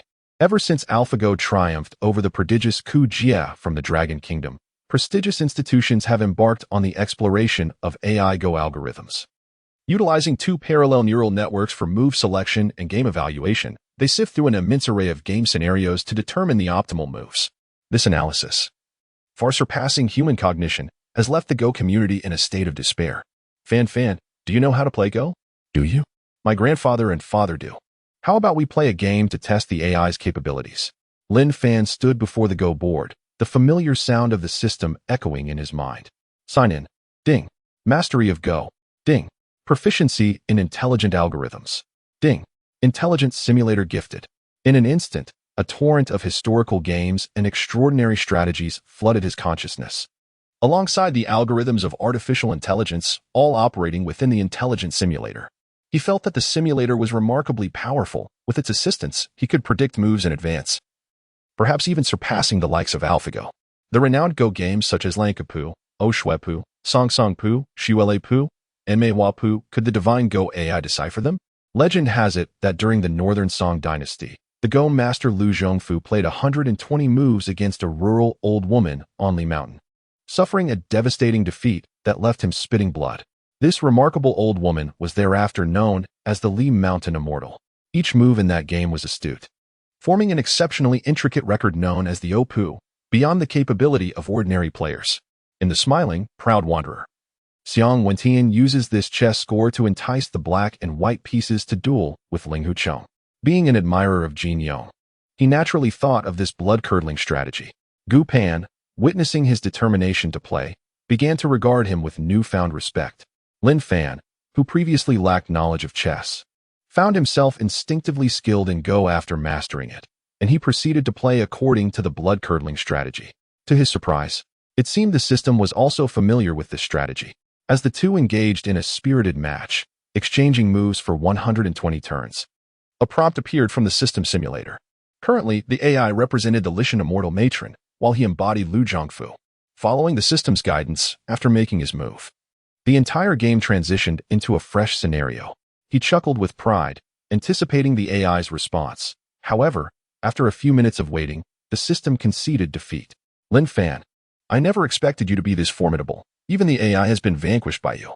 The news of the AI's defeat reached the members of the Go project team, prompting them to rush from the computer building towards the exhibition corridor. As Lin Fan absorbed Gu Pan's praise, he felt a sense of elation. I was just fortunate, flailing about like a blind master. Gu Pan, let us go and explore elsewhere. Sounds good. Within the teaching building, there was a vending machine, from which he scanned to purchase a bottle of green tea for Gu Pan. Here you go, Gu Pan. Green tea soothes the throat. She accepted the open drink, her heart brimming with sweetness as she gazed at the caring Lin Fan. In the exhibition corridor, several students appeared, searching for someone. Upon failing to locate him, they began to check the surveillance footage. It was Lin Fan? How could it be him? Some members of the Go AI team recognized Lin Fan, each holding a vague recollection of him. It is truly remarkable to have triumphed over the formidable Jiang University Go AI. This creation is a source of immense pride for them, boasting the ability to rival AlphaGo in the absence of competitors. However, it was unexpected that a student from the finance department would emerge victorious, a blow to their pride that is all too evident. They formed the Go God team to participate in the Straight Bank Cup 2021 World Artificial Intelligence Go competition, scheduled for July 17th at 2000 hours in Chang'an, where they will compete against other prestigious AI teams from various institutions, including Xinjiang and Kaiwei from China, Hondo from South Korea, BSK from Japan, and Katago from the United States. The college places great importance on this event, viewing it as a test of their artificial intelligence studies, primarily focusing on algorithms. It is worth noting that the Go God AI has yet to delve into human-computer interaction. Strictly speaking, it cannot be considered true artificial intelligence, but merely a program. In the monitoring room, they spotted Lin Fan and Gu Pan, who were leisurely wandering through the department, offering critiques everywhere. Lin Fan admired the slogans and mottos of the Artificial Intelligence College, perusing the introductions of the faculty members. With 18 departments, Jiangnan University is indeed vast, and one should be familiar with the surroundings. Otherwise, upon graduation, one might find themselves at a loss when questioned by others. Pan, this place isn't particularly entertaining. Let us head back. The Hong Kong stock market opens this afternoon, and this battle is crucial for your potential as a major shareholder. I'm not going back. I'll go to Wenxin Pavilion. Perhaps I might encounter Yuri there, enjoying the scenery while operating. Pan, one must not jest too often. As if I said anything. Gu Pan playfully stuck out her delicate tongue. He launched the software, noting that the entrusted sell orders had surpassed several hundred million. With no price limits on Hong Kong stocks, placing orders seemed futile. Utilizing Gu Pan's account, he began accumulating shares at around 7 Hong Kong dollars. Once he had amassed over 1 6 billion shares, he would cease further purchases. If successful, only about 3 billion shares would remain available for trading in the market, making a rise in stock price merely a matter of time. Just as he was about to exit the academic building, a group of bespectacled classmates appeared before him. Lin Fan, please hold on. Lin Fan instinctively positioned Gu Pan behind him, wary of their intentions, as they bore an aggressive demeanor, seemingly prepared for confrontation. What do you want?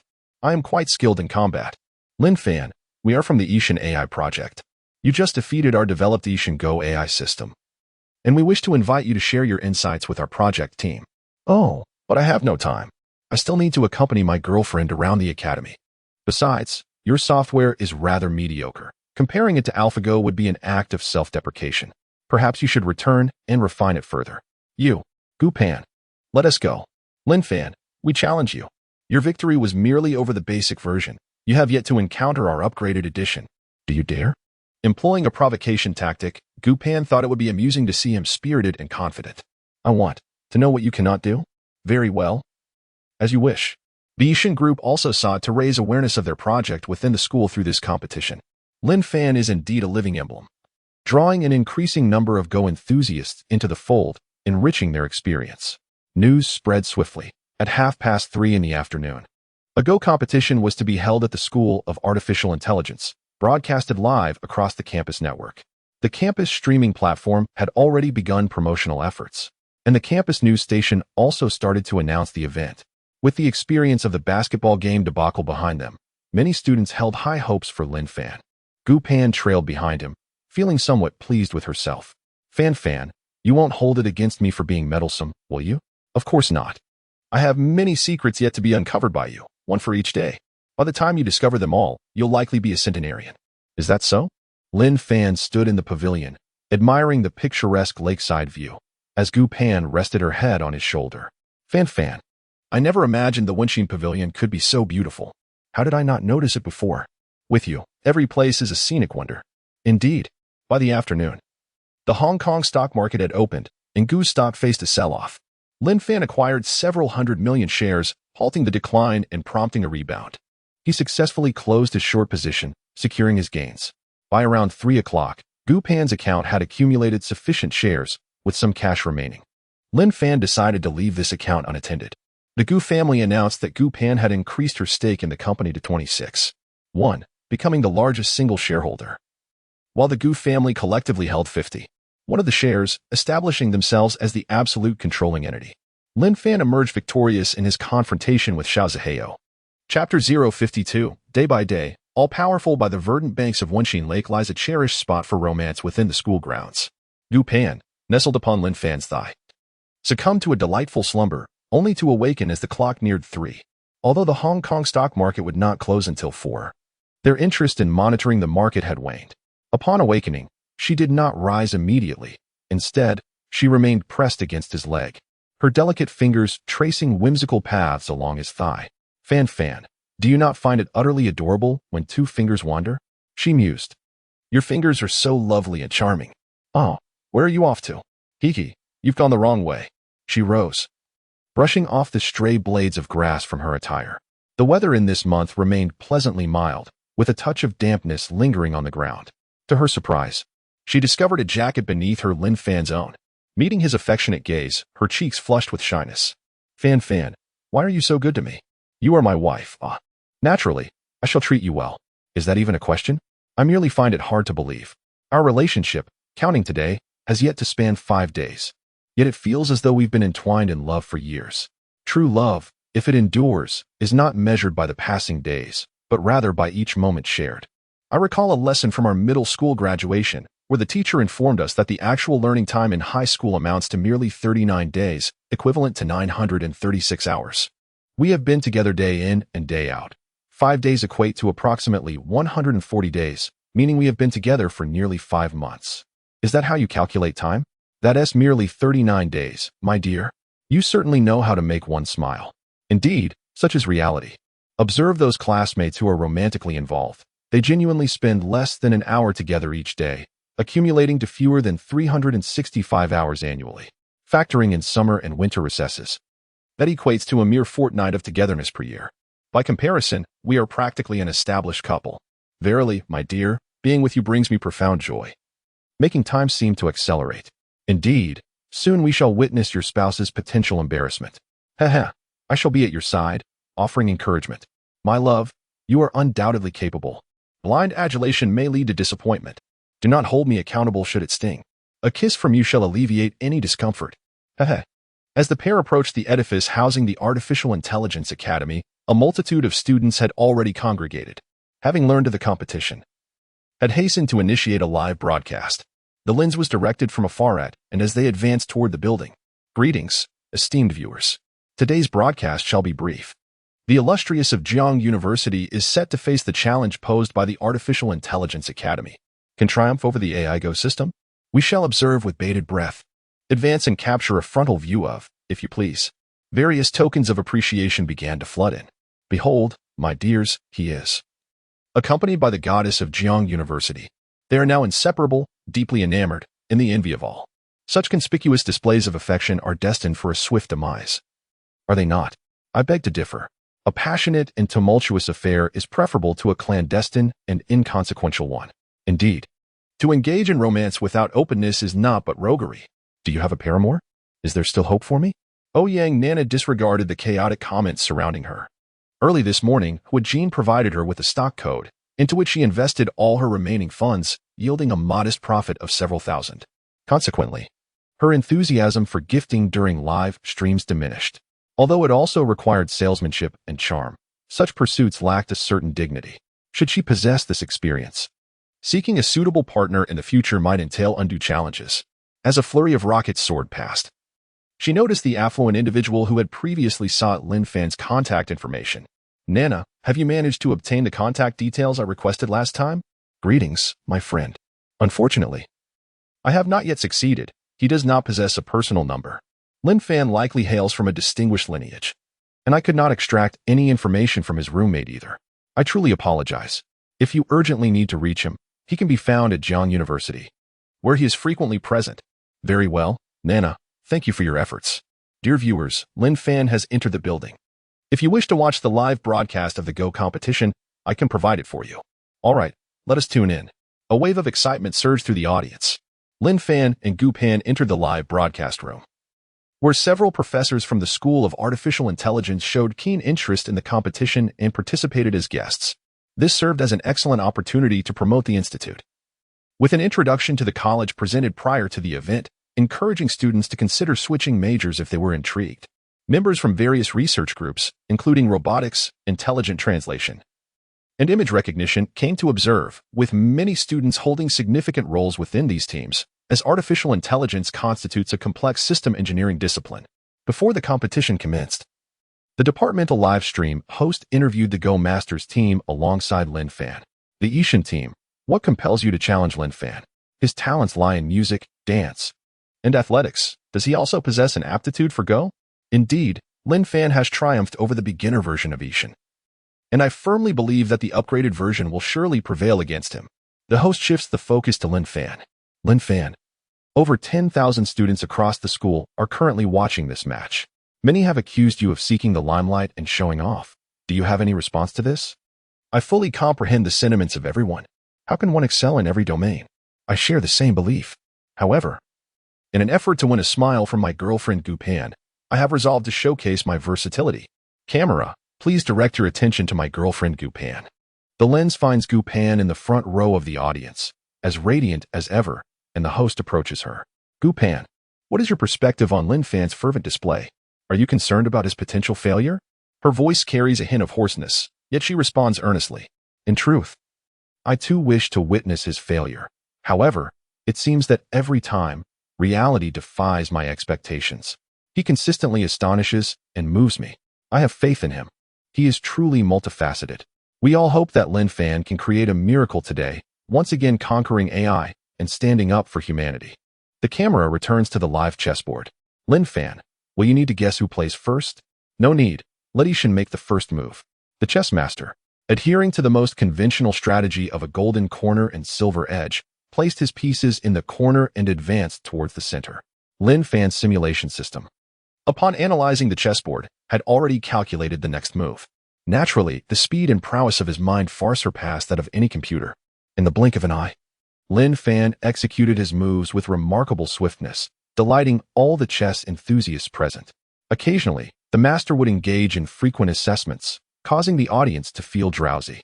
The barrage of comments flooded the screen, mocking the master's team, suggesting perhaps a transition to a supercomputer was in order. The Shenzhou 4000, a supercomputing system, boasting a peak speed of 200 trillion operations per second, was conveniently located near Jiangda, inviting a trial. However, the majority were there to cheer for Lin Fan, who relentlessly created miracles, bringing glory to Jiangda as well. Amidst the crowd's jeers, the chess master conceded defeat after merely 10 minutes. Just as many were preparing to leave, the host interjected, "Dear students, please refrain from shutting off your devices just yet. Today we have invited a mysterious guest from Yicheng Online, who wishes to challenge Lin Fan to a match." "Lin Fan, what do you say?" Lin Fan glanced at the audience and noticed Gu Pan beaming with delight. Since she was so happy, he thought to bring her even more joy. "To make my girlfriend Gu Pan smile, I have no objections."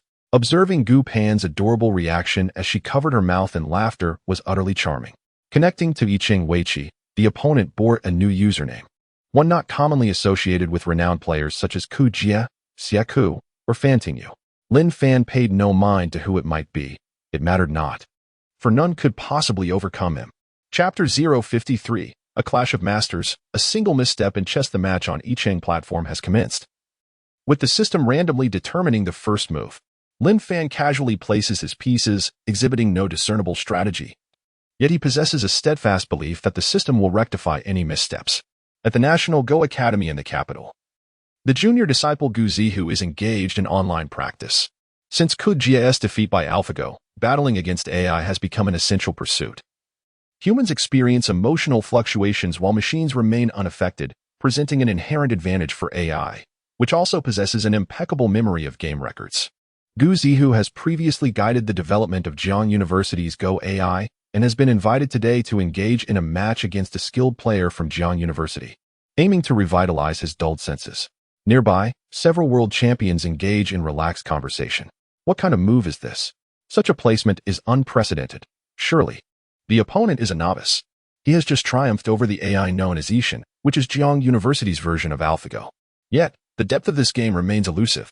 The world champions begin to sift through their mental archives of game records, astonished by the unconventional opening. "Xiao Hao, go ahead and play. We must maintain our composure." The path of the game gradually returns to normalcy, with both sides exchanging moves, vying for supremacy, each experiencing victories and defeats, swiftly entering the endgame phase. The world champions immerse themselves in deep contemplation. In the live broadcast room, viewers are on edge, uncertain of Lin Fan's ultimate move. The chessboard appears to be a complex labyrinth, with captures within captures, featuring both mutual life and longevity, capable of counterattacks and energy absorption, a confluence of intricate possibilities. The journey of how the game reached this juncture remains unclear to all, leaving only the prospect of post-game analysis. Truly, it is a vast chessboard of the universe, a microcosm within the confines of the board. In the live broadcast room, several professors, renowned masters of the game, found themselves ensnared in the intricate web of the chess match, unable to discern its trajectory. Within the Chess Institute, beside the computer, all were lost in contemplation, strategizing for the grand scheme, with the heavens as the chessboard and the stars as the pieces, analyzing the prevailing trends, mapping out the cosmos. These extraordinary experts failed to predict the course of the game. As the countdown neared its end, Gu Zihua placed his piece, observing that his opponent did not pause for thought and quickly responded with a move that echoed the first. He seized control of the situation. In his mind, he replayed the game, realizing there was no hope for victory. He resolutely conceded defeat. So it was, this opponent, with plans stretching 1,000 miles and depths of wisdom, inflicted a swift and decisive loss. Recording the game for his mentor, he acknowledged this individual as a prodigious talent, possibly capable of competing against AlphaGo. True masters dwell among the populace, while the inept reside in the halls of power. Laughter erupted as Xiao Hao, despite his crushing defeat, engaged in self-deprecation. Yet, within their hearts, everyone was replaying this exquisite game. The true visage of Lushan remains obscured, merely because one is enveloped within its mountains. In the live broadcast room, Lin Fan's consecutive victories ignited the enthusiasm of all. Although the identity of his formidable opponent remained a mystery, the flawless execution suggested that he was likely a world champion. As the competition concluded, the divine chess player and the online expert faced a complete defeat, and the host approached Lin Fan. Congratulations, Lin Fan, on your second consecutive victory. Do you have any words for the artificial intelligence chess team? He replied candidly, the AI is impressive, yet it seems to have some algorithmic flaws, falling short compared to AlphaGo. However, given time, it should improve. It seems you possess knowledge of relevant algorithms. Would it be possible to collaborate with the Yishan team? If such a need arises, I am open to partnership. Here, I would like to extend an invitation to all students. My girlfriend, Gu Pan, desires a robotic dog akin to those developed by Boston Dynamics. I intend to establish a robotics research center, and I welcome those who excel in this field to reach out to me in the finance department, limited to 10 participants. Regarding Lin Fan's sudden proposal, I wonder if it has stirred any interest among the students. Lin Fan, the School of Artificial Intelligence already houses a robotics research team. Why not collaborate with them? How could I possibly use public resources for personal gain, especially since it is a gift for my girlfriend? Once the live broadcast concluded, Gu Pan approached Lin Fan, linking her arm with his. At that moment, her visage resembled that of a blossoming peach, flawless in its beauty. She whispered, Fan, we merely mentioned it. Why did you take it so seriously? Boston Dynamics is a world-class research institution. You wouldn't be trying to deceive me with modules they provide, would you? How could that be? I am researching an advanced artificial intelligence robotic dog. The key aspect is that its intelligence bears little difference from that of a real dog. You are boasting again. The host was tidying up the venue, yet the online audience remained fervently engaged, eagerly anticipating Gu Pan's voice. This is an opportune moment to garner attention. The Academy's live streaming platform significantly outshines that of other departments. Today, the number of online viewers nearly reached 15,000. A remarkable achievement. She approached Gu Pan and noted the two were still engaged in hushed conversation. Dear Gu Pan, you are regarded as a goddess among your peers, and they are eager to hear your insights on this competition. Would you be willing to share your thoughts with your classmates? Gu Pan's voice was somewhat strained today as she coughed lightly. Dear classmates, my voice is a bit weak today, so I hope you will bear with me. My beloved Fan performed reasonably well today, and I am grateful for all your support and encouragement, which has greatly bolstered his confidence. Regarding Fan's aspirations in robotic research, I believe he is truly earnest. I am confident that under his leadership, we will surely develop the most remarkable robotic dog in the world. She paused to sip some green tea. I hope everyone trusts Lin Fan, thus far. He has accomplished everything he has promised. I am greatly looking forward to what lies ahead. As our live broadcast is drawing to a close, I would like to thank all of you for your enthusiastic participation. I encourage you to continue following the Artificial Intelligence Academy. Thank you all, and goodbye. As the live stream concluded, the robotics team did not disperse but remained nearby, pondering their thoughts. They seemed to believe that Lin Fan was not merely speaking fancifully, but genuinely intended to see this vision realized. Leading the robotics team is Professor Zhang Yitian, a renowned expert in the field of robotics research in the country and a prominent figure at Jiang University. The team has published numerous papers both domestically and internationally. Their innovations, including calligraphy robots, Rubik's Cube robots, cooking robots, and dumpling-making robots, have successfully entered the public domain, achieving industrialization and generating substantial revenue for the Academy. Professor Zhang approached Lin Fan, who was about to leave, and called out, Lin Fan, please hold on. I am Professor Zhang Yitian, responsible for the development of intelligent robots. How about visiting the laboratory outside today for a tour and to provide some insights? Lin Fan turned to the side and looked at Gu Pan, who nodded in agreement. Eager to see. What is up with this girl? Is she a curious little thing, wanting to see everything? Very well, Professor Zhang, please lead the way. The group arrived at the robotics laboratory, where they were currently testing a humanoid bipedal robot, assessing its ability to walk normally and leap over obstacles. At present, foreign counterparts have already accomplished various complex maneuvers such as rolling, balancing, and jumping over barriers, which could potentially pose a significant threat to our national defense in the future. Currently, we find ourselves merely imitating and striving to catch up, as most new technologies fundamentally originate from the West. Lin Fan concurred, recalling having seen dancing robots at the Science Museum, which could perform a wide array of movements. Indeed, to realize intelligent robots, a combination of high-performance chips, software algorithms, sensors, energy sources, and new materials is essential. Does our university have any initiatives directed towards the development of liquid robots or nanobots? Chapter 054, Creating Robots. Techniques of traditional Chinese painting. Currently, the materials utilized in our institute are predominantly those readily available in the market. The advanced chips, essential for professional use, are rendered inaccessible due to Western sanctions, preventing us from acquiring the latest technology. As for liquid robots, that notion belongs to the realm of science fiction and appears unattainable. Nanobots, however, have found application within the biological sciences. After a brief discussion, Zhang Etian felt that the conversation was a mere indulgence in futility. Lin Fan, it seemed, had watched too many movies. The concept of liquid robots was hardly serious. Presently, there exists research concerning liquid metals, but to evolve into robots, such entities could only thrive in cinematic narratives. Just as he contemplated ways to dismiss Lin Fan, the latter interjected. Professor Zhang, I wish to establish a laboratory within the Artificial Intelligence Institute. Naturally, I will cover all necessary expenses. My intention is to create a smart robotics lab. I hope to procure the required equipment through the institute, and funding will not pose an issue. Lin Fan, establishing a laboratory demands an enormous investment. It is not feasible without several $100 million. Are you jesting? Zhang inquired. Certainly not. I intend to invest $100 million. My objective is to develop the T-800 and the liquid robot T-1000 as depicted in the Terminator. Surely, you cannot be serious. Taking films at face value is hardly prudent. Many contemporary technological inventions are indeed inspired by science fiction. May I apply to the Institute regarding the potential sharing of future results? That is permissible, given my substantial investment. Should there be successful transformations, the Institute could retain 30% of the profits alongside shared technological advancements. The Institute will provide the venue, while I shall cover all other expenses. I will arrange for the Xiaxin Group to discuss this collaboration with the Institute.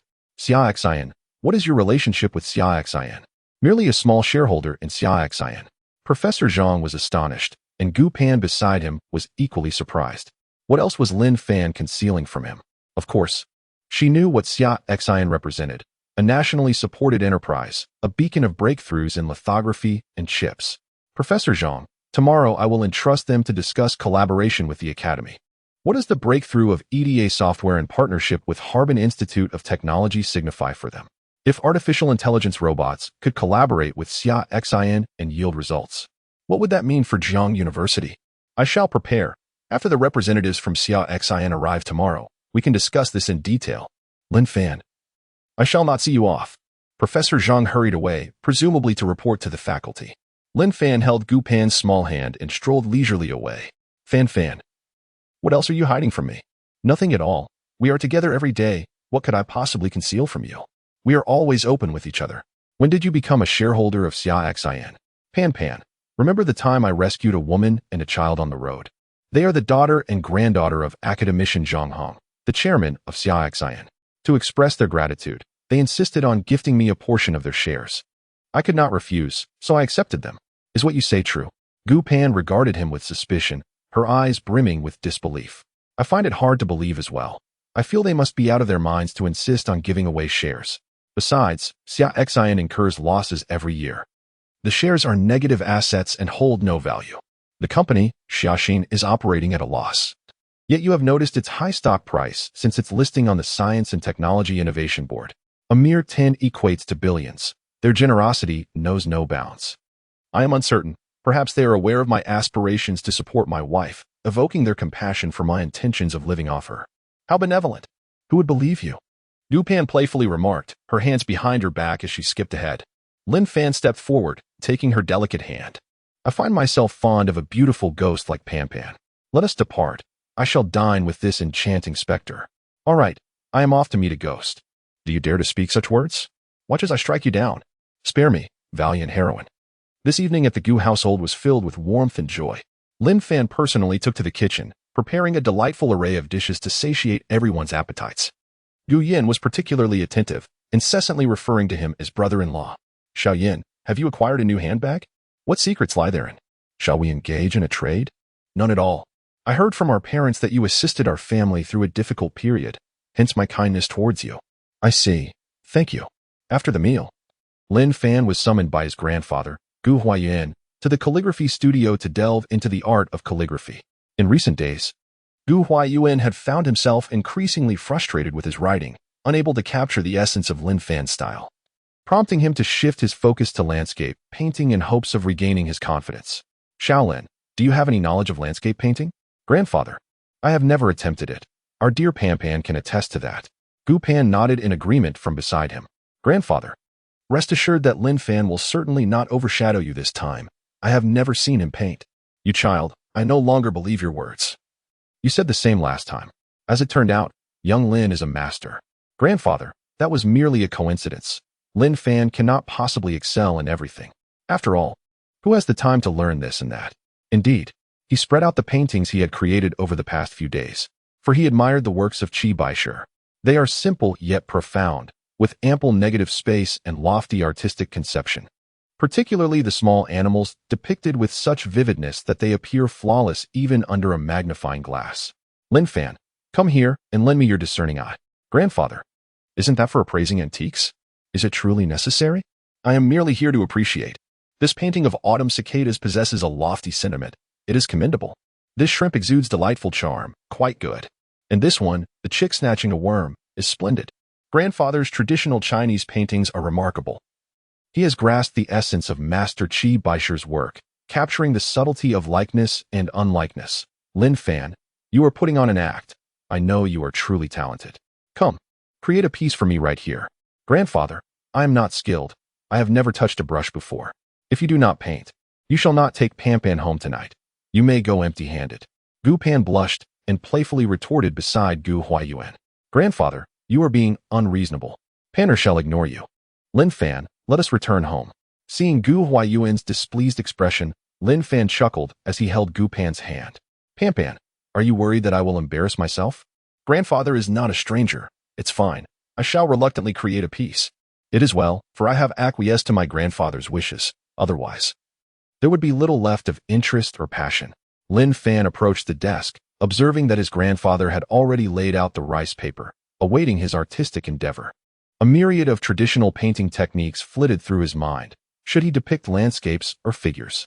He glanced at Gu Pan beside him, her eyes reflecting a blend of concern, affection, and anticipation, exuding an adorable charm. With deft strokes, the brush danced across the paper, conjuring an enchanting image of a beautiful maiden in attendance. The maiden reclined, her head resting on the man's thigh, as he tenderly shielded her from the sun's rays with a branch. Without a hint of modesty, he inscribed the two characters' leisure in the vacant space, accompanied by a couplet of light-hearted verse and his signature. The maiden sleeps, cradled in repose, while her beloved gently brushes the willow in the tranquil breeze. Gu Pan watched as he produced a seal and pressed it onto the artwork. Where did the seal originate?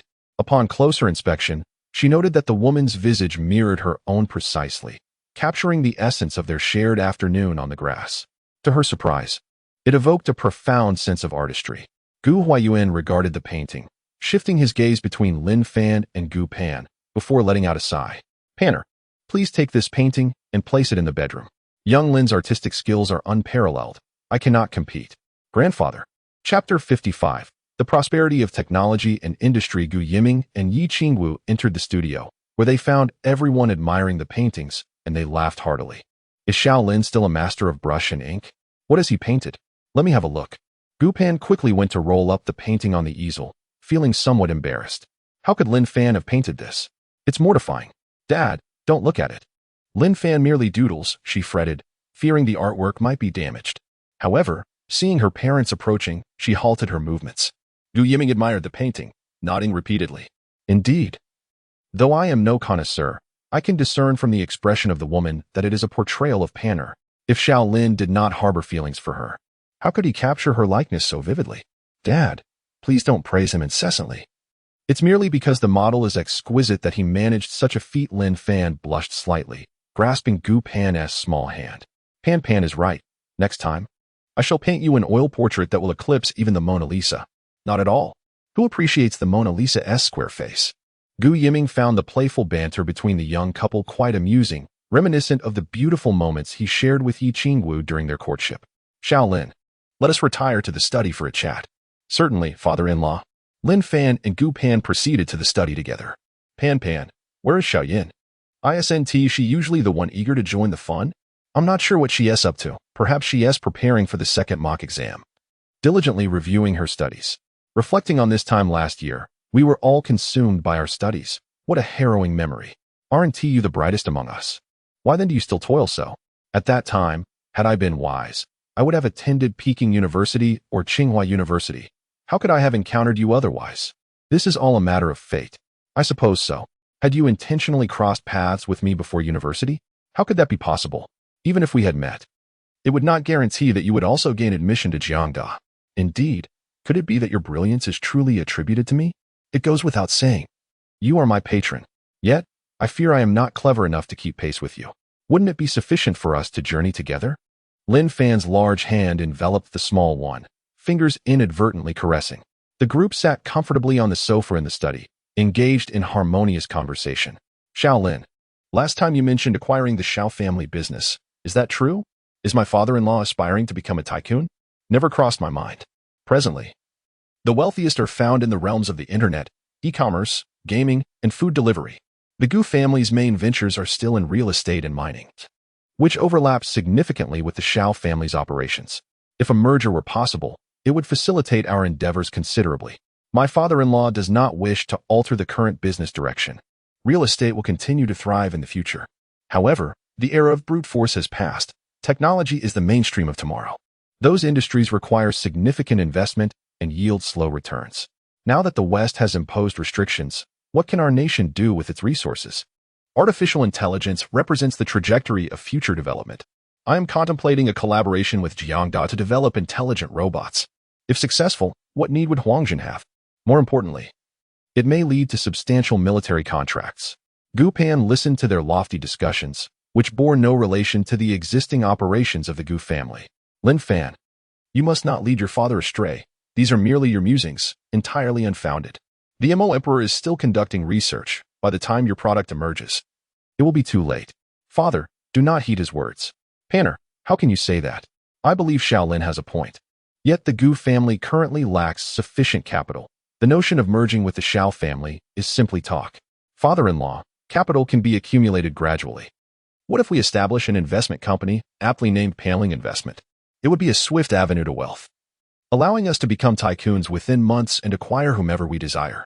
With your capabilities, this seems the most reliable path. Once we amass wealth, we can then procure promising technology companies, thereby avoiding numerous pitfalls along the way. Tomorrow, I shall register the investment company in the Cayman Islands. Shaolin, how much do you intend to invest? Perhaps $1 billion? Let Pampan be the major shareholder. I delight in seeing her joy.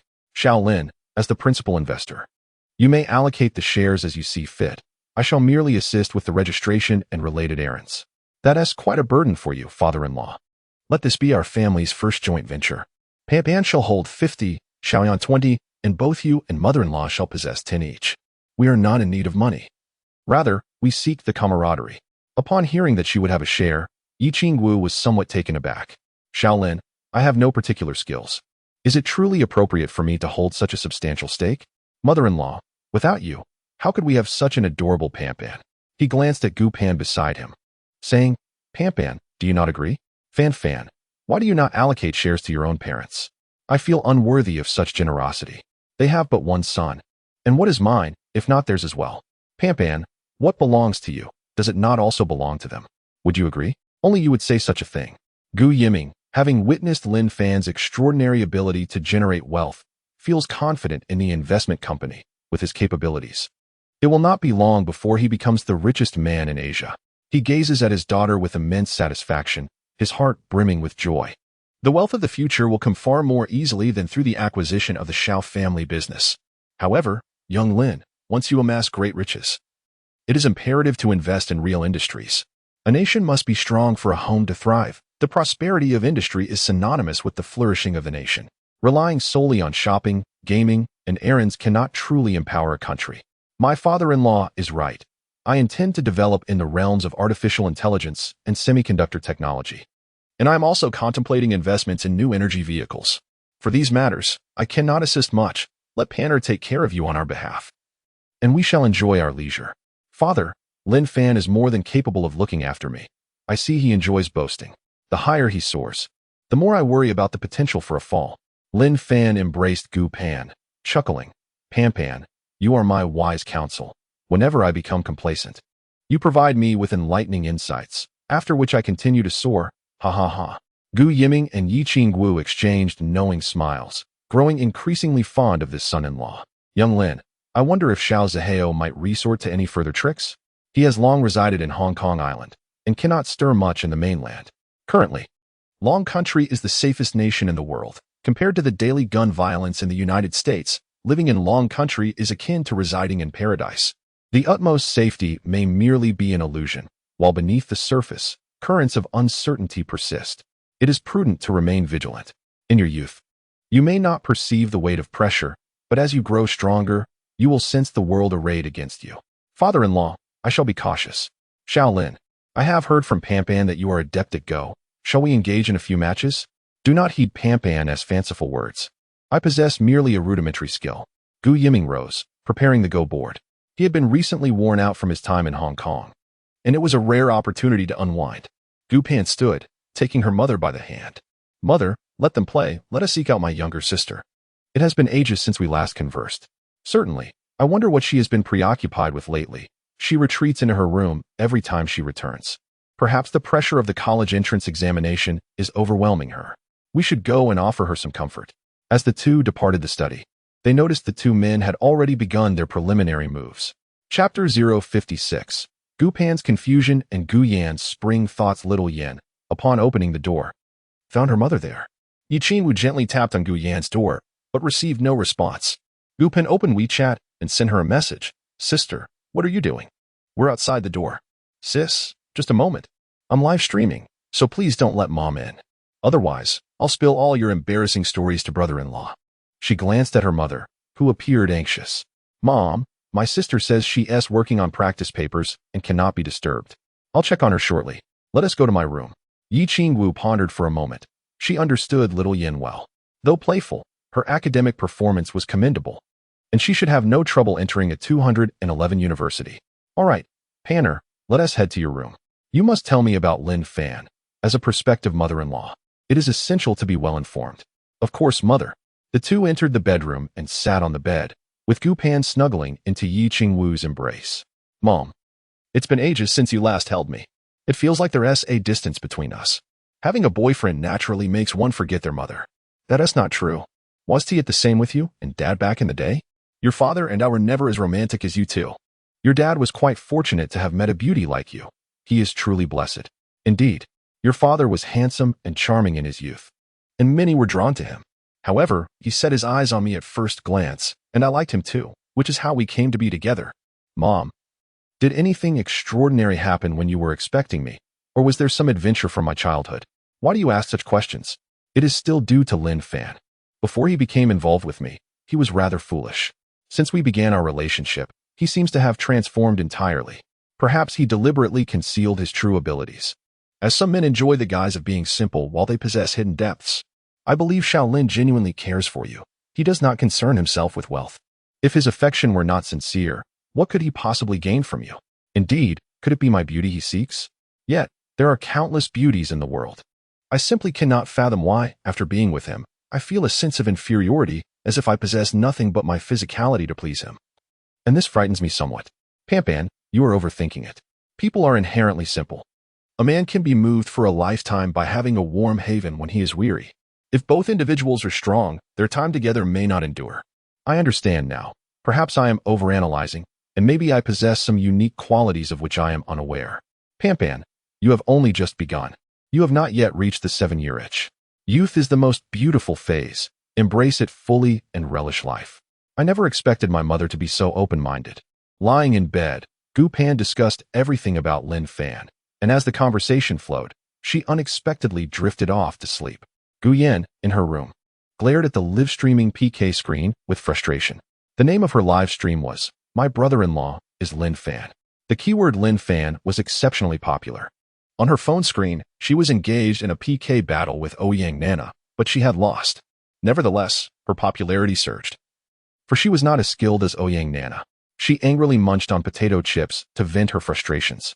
Meanwhile, Ouyang Nana, back in her dormitory, concluded her live stream and began to feel weary of the whole endeavor. Nana, she is indeed the sister of Gu Pan, and truly a beauty. What are you competing for? Nana, do calm down. Many wealthy individuals obtain their certificates abroad. This girl is so protective of Lin Fan. Perhaps she harbors feelings for him. What merit does Lin Fan possess to attract these two sisters? Alas, comparing oneself to others can be disheartening. Lin Fan certainly knows how to steal the spotlight. It seems he intends to challenge all 18 faculties of Jiangnan University, and our design faculty is likely next in line. Design relies on creativity, not merely physical strength. We have numerous senior students who have earned the prestigious German Red Dot Award, so there is no cause for concern. A few dormitory sisters began to discuss Lin Fan, as they had not been so united in their opinions for quite some time. Nana, I heard you have been getting quite close to Lin Fan's roommate lately. Are you sure you won't be taken in by him? No, it was merely an accidental meeting. We have not known each other long. I just inquired if they had any good investment opportunities, considering they are from the finance department and are quite knowledgeable in that area. Did you ask anything in particular? Be sure to share with your sisters. Well, they are only first-year students, so what experience could they possibly have? Just be cautious. Don't let yourself be deceived and end up losing both money and heart. Thank you, elder sisters. I, your younger sister, will certainly exercise caution and discuss only experiences. Avoiding matters of the heart. Nana, you could be the flower of the design faculty, but you must not let just anyone pluck you away. Elder sister. You are also a beauty. Perhaps you should worry about yourself. Have you not been courted by a handsome fellow from the law school recently? He is a fellow townsman. We are merely nurturing our friendship. The rest is just baseless gossip. Lately, I keep hearing calls, which is utterly annoying. Sister, pay no heed. The elder and second sisters are in the throes of youthful infatuation, and we must remain vigilant to avoid their entanglements. Gu Yin diligently completed several practice papers from last year's college entrance examination and, upon checking her answers, felt quite satisfied. She pondered which institution to apply to. Jiangnan University seemed appealing, if only for the chance to see her brother-in-law more frequently. The thought of Lin Fan stirred a flutter of excitement within her, causing her cheeks to warm. Her understanding of romantic matters was limited. She had always been the model student, never having held a boy's hand. Yet, she had shared a kiss with Lin Fan and had even been carried by him, her little darling having playfully poked her back. She shook her head, reminding herself that the impending college entrance examination demanded her full focus, dismissing any distracting thoughts. Moreover, he was her sister's boyfriend, destined to become her brother-in-law. And the current situation was not one of monogamy, leaving her with a tangle of emotions. She must not lose her clarity. Being as beautiful as she was, she would surely find someone even better in the future. After freshening up in the bathroom, she settled in for a restful sleep. Knowing that proper rest was essential for effective studying, this was her well-earned wisdom. When Lin Fan and Gu Pan returned to the apartment, it was nearly 11 o'clock. He played several rounds of games with Gu Yiming, each claiming their share of victories, much to the delight of his father-in-law. Gu Pan, in a deep slumber, was gently carried back to the apartment. Darling, I'm off to sleep. I'm so tired today, she murmured. Lin Fan tucked her in, gazing at her enchanting form, and sighed inwardly, deciding to let her rest undisturbed for the night. He took out his phone and captured a beautiful photo, setting it as his lock screen. Replacing the image of the basketball cheerleader, he decided to withdraw from the Hong Kong stock market, while continuing to engage with gold trading, as he found this market vast. Hundreds of billions circulating within it hardly made a significant splash, and it felt the safest. One must possess ample wealth to pursue one's desires. And he pondered what those desires might be. The overwhelming sense of invincibility left him somewhat perplexed, in moments of powerlessness. He had fervently embraced the role of an indignant youth, yet now, endowed with capability, he found himself at a loss regarding his specific pursuits, which troubled him. It was time to devise a plan for his future. He had already reached out to Zhang Mingzhu via WeChat, hoping to establish a collaborative research and development agreement with the Jiangda Artificial Intelligence Institute under the auspices of the Xiaxin Company. In the dead of night, when researchers often find their clearest thoughts, Zhang Heng and Zhang Mingzhu were diligently working in the laboratory. Chapter 057. The Dragon Breaks the Ice. Dreams of the Dragon Nation Father. What do you believe Lin Fan intends to accomplish? Are you referring to the concept of developing artificial intelligence robots? Zhang Mingzhu activated her computer, running the Weilong EDA software, which has reached and even surpassed the standards of the three tech giants. And it possesses source code that is independently upgradable and controllable. Father, The EDA software code provided by Lin Fan integrates the advantages of the three giants, and it is even more powerful than theirs. I am convinced that it is not merely copied material. Lin Fan is formidable. Mingzhu, while we now possess the EDA software, we lack the corresponding lithography machines. Each step, from sand to chip-level silicon wafers, to IC design, packaging, and testing, necessitates extensive collaboration among numerous enterprises. The 28-nanometer process in the Dragon Nation is already highly refined, yet we are currently deficient in lithography machines capable of producing 5-nanometer or even smaller nodes. We have taken the first step on a long journey. Huawei Company has already designed 5-nanometer process chips using the Weilong EDA, perfectly compatible with previous designs, and is presently engaged in designing 2-nanometer process chips. However, the ability to design differs greatly from the ability to produce. If the semiconductor firms on the Treasure Island persist in refusing to manufacture chips for Huawei, the high-end smartphone market for Huawei will vanish. Father, the applications for chips extend far beyond mobile phones. If Lin Fan seeks to collaborate with Jiang University in developing intelligent robots through Xiaoxin, high-performance chips will be essential to achieve that objective. Should we indeed pursue a partnership with Jiang University? Xiaoxin merely holds a nominal position, as all investments are solely the endeavors of Lin Fan. We merely embellish his achievements. Perhaps Lin Fan truly possesses the potential to carve a path through adversity, which would greatly benefit our nation's robotics industry. Regarding Lin Fan's contributions to EDA, as the core of research and development, should he report to superiors? Grant him the title of senior engineer. I suspect he possesses crucial technical documents related to lithography. Very well, you may handle the application. It is his merit, and we shall facilitate his success. He is now a part of Xiaoxin, and we shall share in his glory. Father, tomorrow I will represent Xiaoxin in discussions with Jiang University regarding collaboration. Lin Fan has astonished everyone. Nyonyo's surgery was executed flawlessly, and she will be discharged in a few days. Today, he triumphed over the Artificial Intelligence Go program at Jiang University, seemingly defeating the world champion from afar. It is utterly astonishing. With such intellect, he must be a genius. This is a treasure bestowed upon our nation, and perhaps the realization of the Chinese dream rests upon him. Father, is it not an exaggeration to say that he alone can alter the world? Perhaps it is possible. Let us await the outcome. After receiving a response from Zhang Mingzhu, Lin Fan set his profit-taking price and nestled into the warm embrace of his blanket, drifting into sweet slumber. On Friday morning, the sky was hazy, and a gray mist enveloped the outside world. Lin Fan awoke, his eyes still heavy with sleep, and found only the lingering warmth of the bed. How could she rise so early today? Exiting the bedroom, he heard sounds emanating from the kitchen. As he approached, he saw a cascade of long hair held back by a headband, clad in a whimsical apron and oversized cotton slippers, diligently preparing breakfast. Dear, allow me to assist you. Gu Pan turned around, revealing a radiant smile. Darling, you stay there and rest. You mustn't come over to help. Today, I shall prepare a perfect breakfast for you. He leaned closer, asking, is it all right if I take a peek? No peeking. Be a good boy and sit patiently at the dining table. It will be ready shortly. All right, my dear. I will go take a shower and come out for breakfast soon. Okay, go ahead.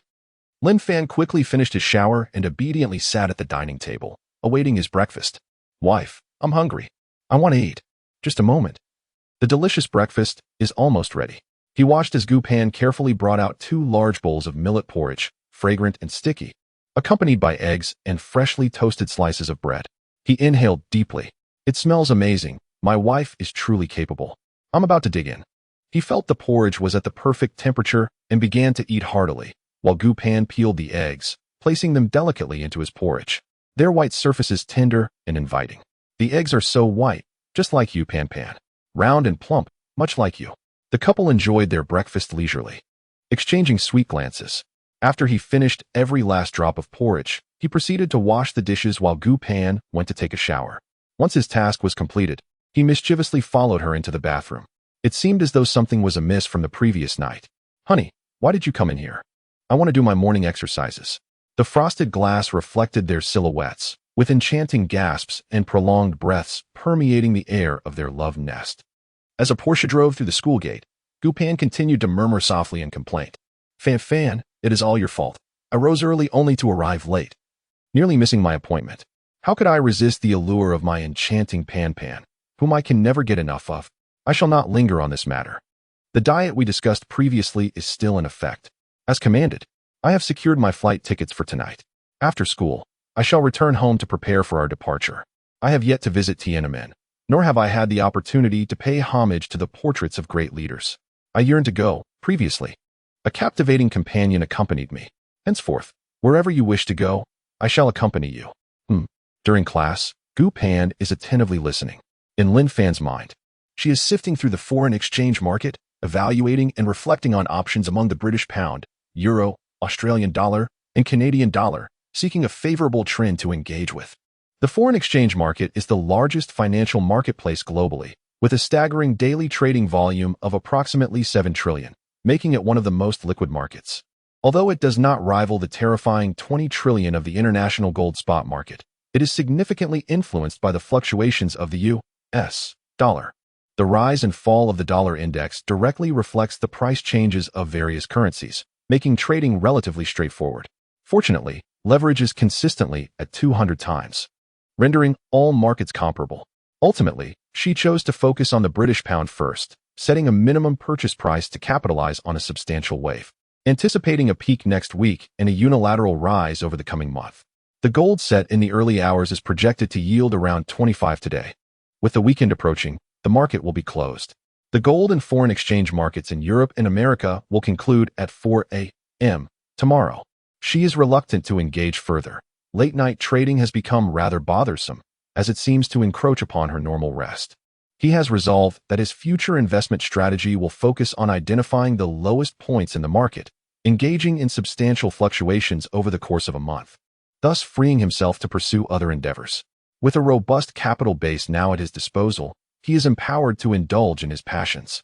After class, he intends to inquire with Gu Pan about her aspirations, aiming to realize them together. The pursuit of one's dreams ought to be the most meaningful endeavor in life. Upon reflection, he recognizes that the pursuit of Gu Pan is indeed his dream, one that he has achieved. Further, acquiring a home for his parents is also attainable. Yet, what is his ultimate dream, and what dreams does Gu Pan harbor? As Lin Fan contemplates Gu Pan's aspirations, the dean's office of the business school is abuzz with excitement. The vice deans of the School of Physical Education, the College of Humanities, and the School of Artificial Intelligence are in fierce competition for Lin Fan. The sports department, now one of the 18 faculties within the university, boasts a women's soccer team and 17 other athletic teams. In recent years, they have garnered 43 provincial-level awards and 3 national-level accolades in athletic competitions. After witnessing Lin Fan's performance against the food science department, the sports department is determined to secure his involvement. The Jiang University basketball team has already reserved a position for him, and the track and field team is eager for him to participate in trials. Amidst this fervent competition, a collaborative team led by Zhang Mingzhu has entered the campus. She is accompanied by technical professionals to assess the strengths of Jiang University's programs in computer science and technology and artificial intelligence, exploring potential avenues for collaboration. Chapter 58. The esteemed figures of Jiang University, an inevitable outcome. Dean Shan of the business school, noticing the lack of consensus among the group, interjected into the ongoing discussions. Ladies and gentlemen, let us engage in a calm and rational dialogue. However, it seems rather futile to deliberate without the key figure present. Student Lin Fan. We cannot impose our will upon him, can we? Dean Shan, you ought to support our sports department's endeavors. August heralds the World University Games, presenting a prime opportunity for Jiang University to showcase itself. Securing multiple medals would significantly enhance our institution's reputation. Should you refuse to release him, I shall directly approach the president. Director Qin, your statement is misguided. Lin Fan is now a celebrated figure at Jiang University. His wishes must take precedence. Let us not forget that he is also the son-in-law of Gu Yiming. While sports are indeed important, should we dismiss all other considerations? Vice Dean Zheng of the School of Humanities has already secured Gu Pan's commitment and is now at the business school primarily to discuss Lin Fan's participation in domestic music and dance competitions.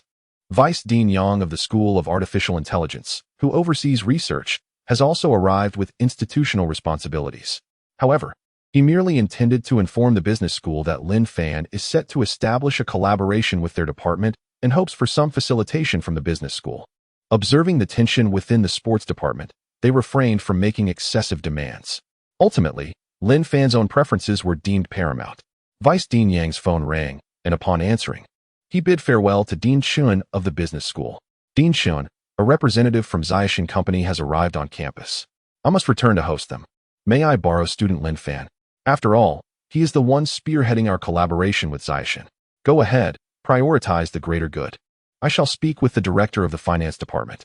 As the three associate deans departed, Dean Chun pressed his fingers against his temples. Lin Fan, who exactly are you? Are you intent on turning the school upside down?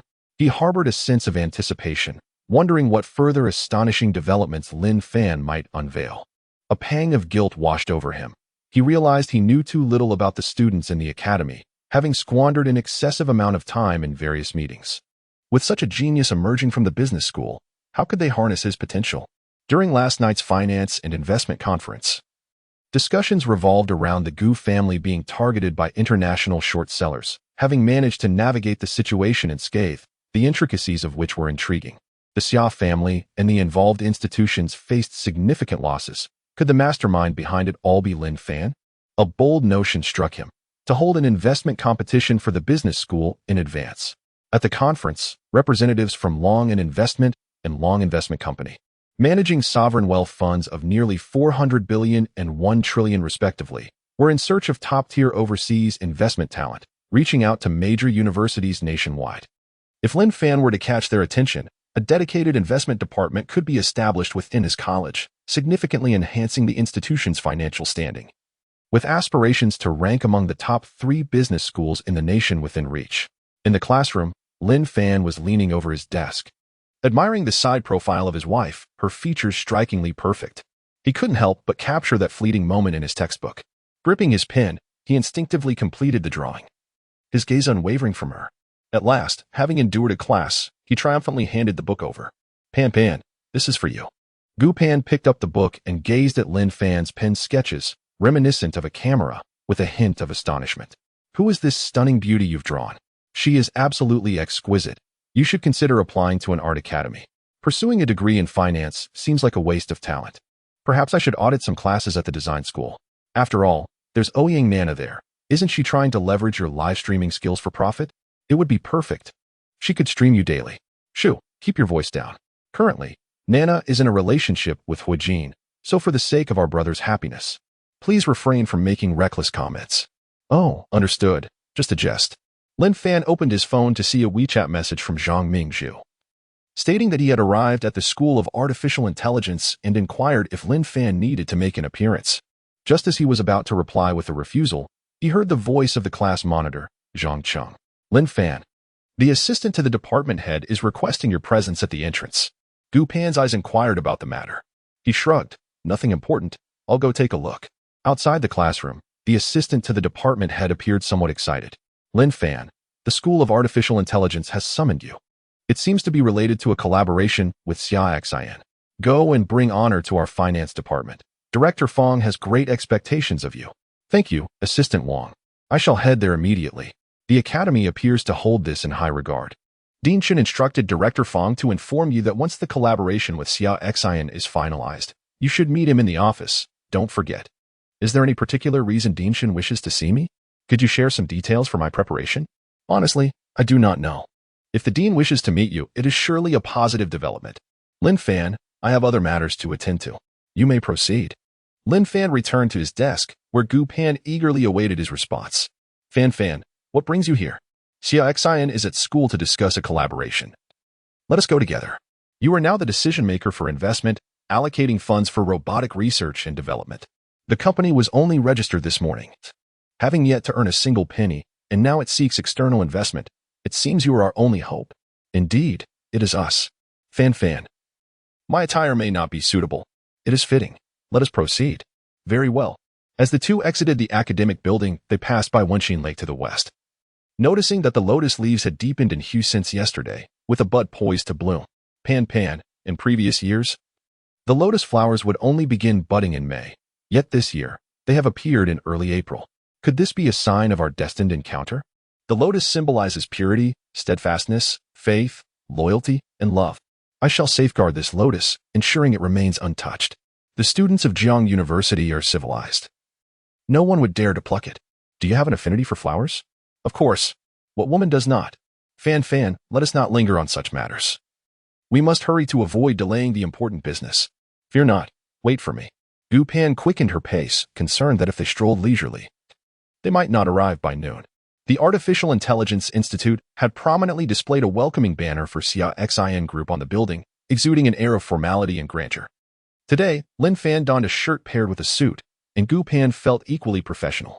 Fan, it seems you have orchestrated this from the outset. Dressing me in such attire and adopting this demeanor. I sense your commanding presence akin to that of a female CEO. Do you favor the aura of a dominant queen?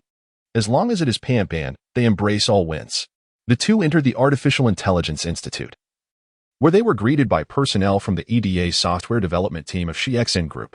Upon learning that Lin Fan was the chief architect behind the EDA software, they had long desired to meet the eminent figure behind the scenes. Mr. Lin, Ms. Gu, greetings. Sister Zhang is already in the conference room. Please follow me. Gu Pan followed closely behind. When did you become Mr. Lin? I am not quite sure myself. Let us go in and find out. On their way to the conference room, the developer inquired about certain aspects of EDA, and Lin Fan answered with remarkable fluency. In this setting, he could not afford to show any weakness. He appeared to be a veritable expert in the field of EDA. Gu Pan sensed that Lin Fan had transformed into a different persona, embodying that of a dedicated researcher. The frequent nods from the developer indicated that Lin Fan's words were indeed accurate, leaving her with a sense of profound mystery. The conference room's LCD screen prominently displayed the logos of the Humanities College and CIXIN Group, with a striking line announcing the signing ceremony of the cooperation agreement for intelligent robotics beneath it. Chapter 059, Collaboration between Academia and Industry, orchestrating Gold. Lin Fan. Your timing is impeccable. The signing ceremony is about to commence. Upon seeing Lin Fan and Gu Pan arrive, Zhang Mingzhu approached to greet them, creating a somewhat awkward atmosphere. Gu Pan, upon encountering Ms. Zhang from CIXIN Group, finally believed the claims Lin Fan had previously shared with her regarding saving Ms. Zhang and the subsequent share allocation. Hello, Ms. Zhang. I often hear Lin Fan speak of you. It's a pleasure to finally meet you. Miss Gu, you are too kind. Lin Fan is my lifesaver and a vital member of our CIXIN team. Miss Xia, please take a seat over here. Vice Dean Yang from the Artificial Intelligence Institute and Professor Zhang Etian presided over the meeting.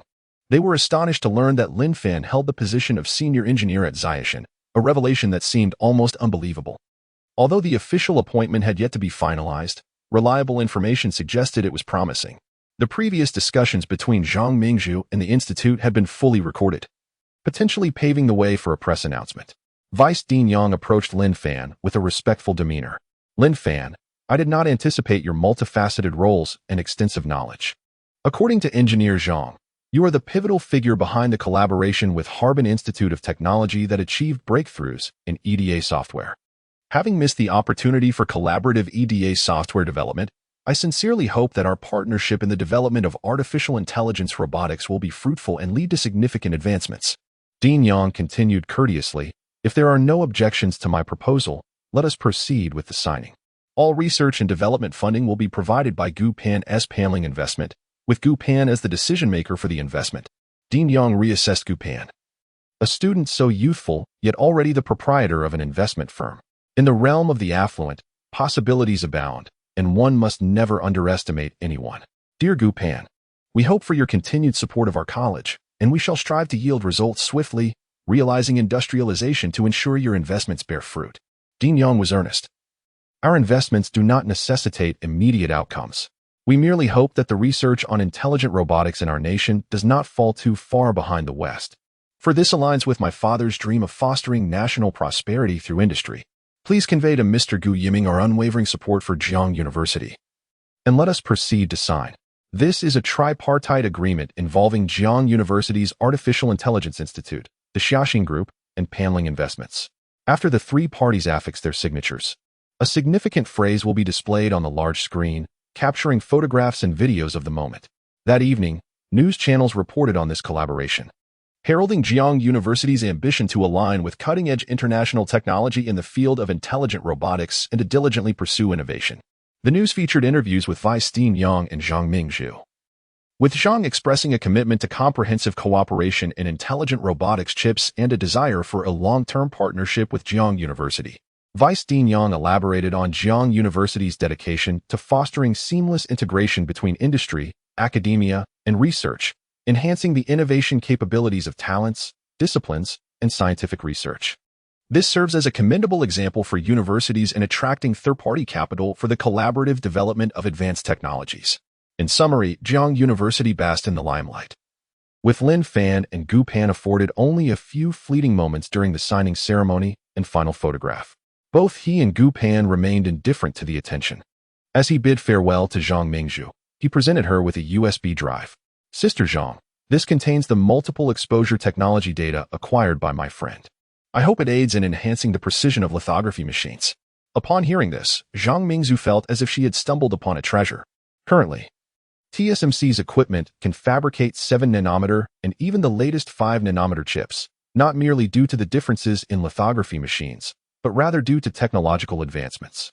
The most advanced lithography machines boast a resolution of 13.5 nanometers, capable of producing 7-nanometer and 5-nanometer chips, thanks to TSMC's mastery of multiple exposure technology, which has significantly improved precision. If domestically produced lithography machines in Longhua could integrate multiple exposure technology, it might be feasible to manufacture chips with 14-nanometer or even higher precision. Zhang Mingzhu returned with a sense of fulfillment, devoid of any moral burden regarding this unearned gain, for such achievements cannot simply emerge from effort and toil. The modern technology of Longhua largely stems from imitation and innovation. The history of the technological development in the United States is similarly marked by continuous plagiarism and theft as a means of progress. Lin Fan and Gu Pan left the Artificial Intelligence Academy, strolling along the banks of Wenxin Lake. Fan, why do you push me to the forefront while you remain in the shadows? Isn't it because of your striking looks? You represent the Lin family, after all. It seems to me you are merely showing off, allowing others to perceive you as living off my success while you play the role of a cunning fox. Not at all. I believe that if you manage the finances and I handle the display, we can both shine together and avoid drifting apart. Many couples separate over time due to their individual pursuits. I certainly do not wish for my wife to languish in solitude, lost in her own reflections. Is it true? Do you truly wish to never part from me? Indeed, being with you is my utmost joy. However, in doing so, you may forfeit much happiness. It is said that to love someone is to grant them freedom. If I were to monopolize your time, would that not render me selfish? You seem to have absorbed too many platitudes about love. Granting freedom does not guarantee that the other will soar away. It is not you who occupies my heart. Rather, it is my desire to always hold you close. You know, my dear, I worry that your affection for me may wane once the novelty wears off. With so many alluring distractions in the world. Yet, my darling, you shall always remain a source of novelty. You merely utter sweet words. Your fondness for other women is beyond my control, alas. A message notification from Gu Pan catches my attention. Upon opening it, I discover registration details for Panling Investment and a corporate account from Hong Kong, along with accounts established for trading in Hong Kong stocks, foreign exchange, and precious metals. The registration services in the Cayman Islands are remarkably swift, taking at least a week domestically, though not without its delays, typically requiring around 28 days.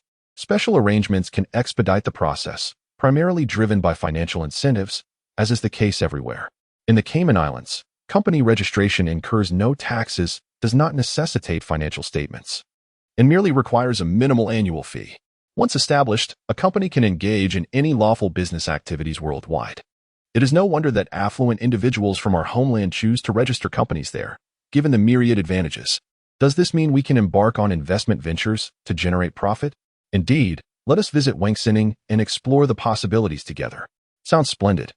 The two individuals delved into their research and swiftly made their way onto various exchanges, transferring $400 million to the Hong Kong stock market, $300 million to foreign exchange, and another $300 million to precious metals, thus allocating their billion-dollar investment wisely.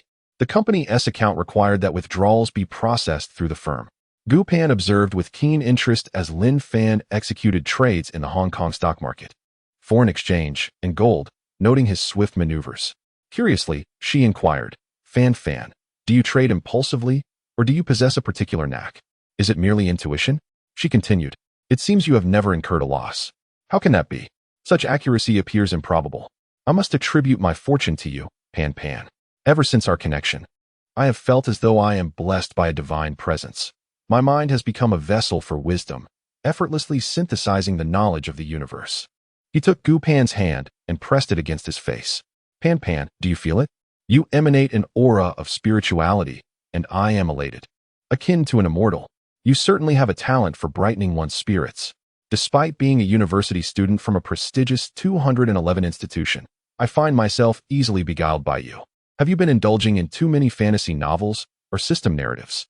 Your mind seems a whirlwind of chaos. Honestly, why is it that no one believes me? Chapter 060, Tri-Party Conference. Focus on Lin Fan across Pennsylvania Avenue. Within the Hoover Building, the directors of the National Security Agency, NSA, Central Intelligence Agency, CIA, and the Federal Bureau of Investigation, FBI, Director Chris Wray, are convening a video conference.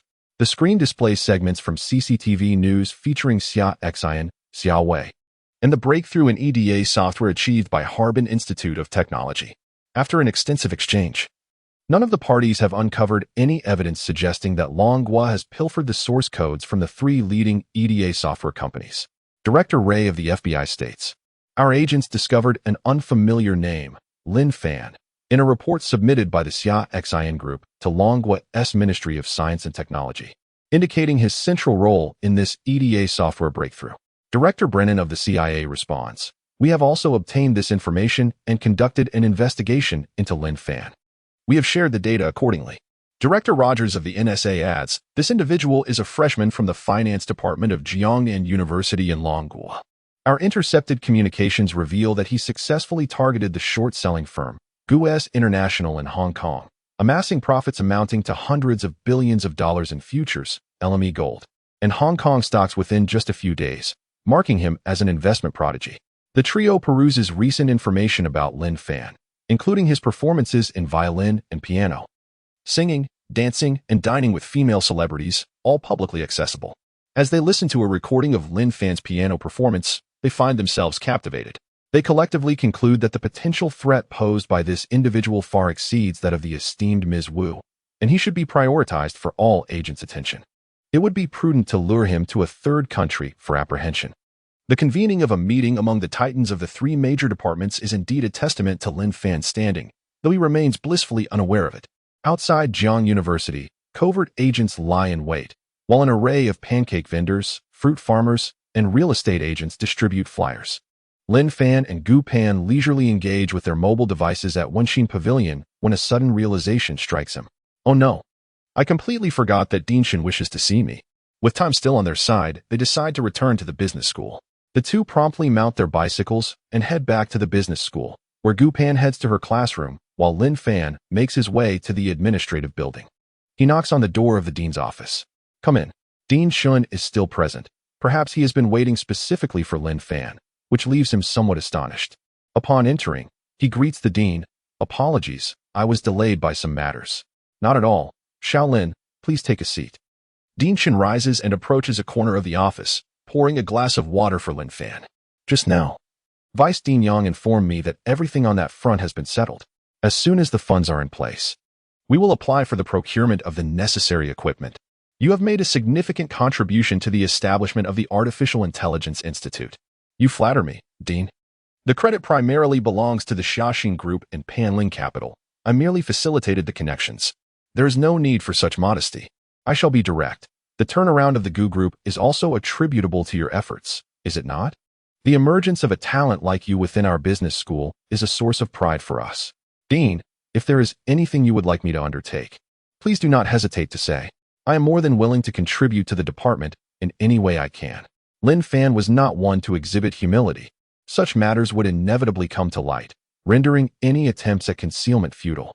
Recently, two sovereign wealth fund management companies have been seeking investment talent. Should one be selected, they would establish an investment department within our institution, thereby generating revenue for the academy and providing students with a platform for learning and practical experience. Director, as far as I understand, sovereign funds typically invest in long-term projects, which are not my forte. My expertise lies in short-term operations. However, if they are to invest in precious metals, oil, foreign exchange, or the stock market, I can certainly offer valuable insights. That is promising. Many sovereign investment funds are currently investing in the A shares of our nation. Most of our sovereign funds investments are concentrated in domestic financial firms or publicly listed companies. with overseas investments falling short of expectations. Director, I plan to visit Beijing tonight. I can check in at Long Investment Company.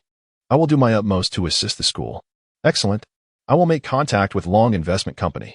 Once you arrive in the capital and attend to your affairs, visit them. I will share the contact information of my associate there with you.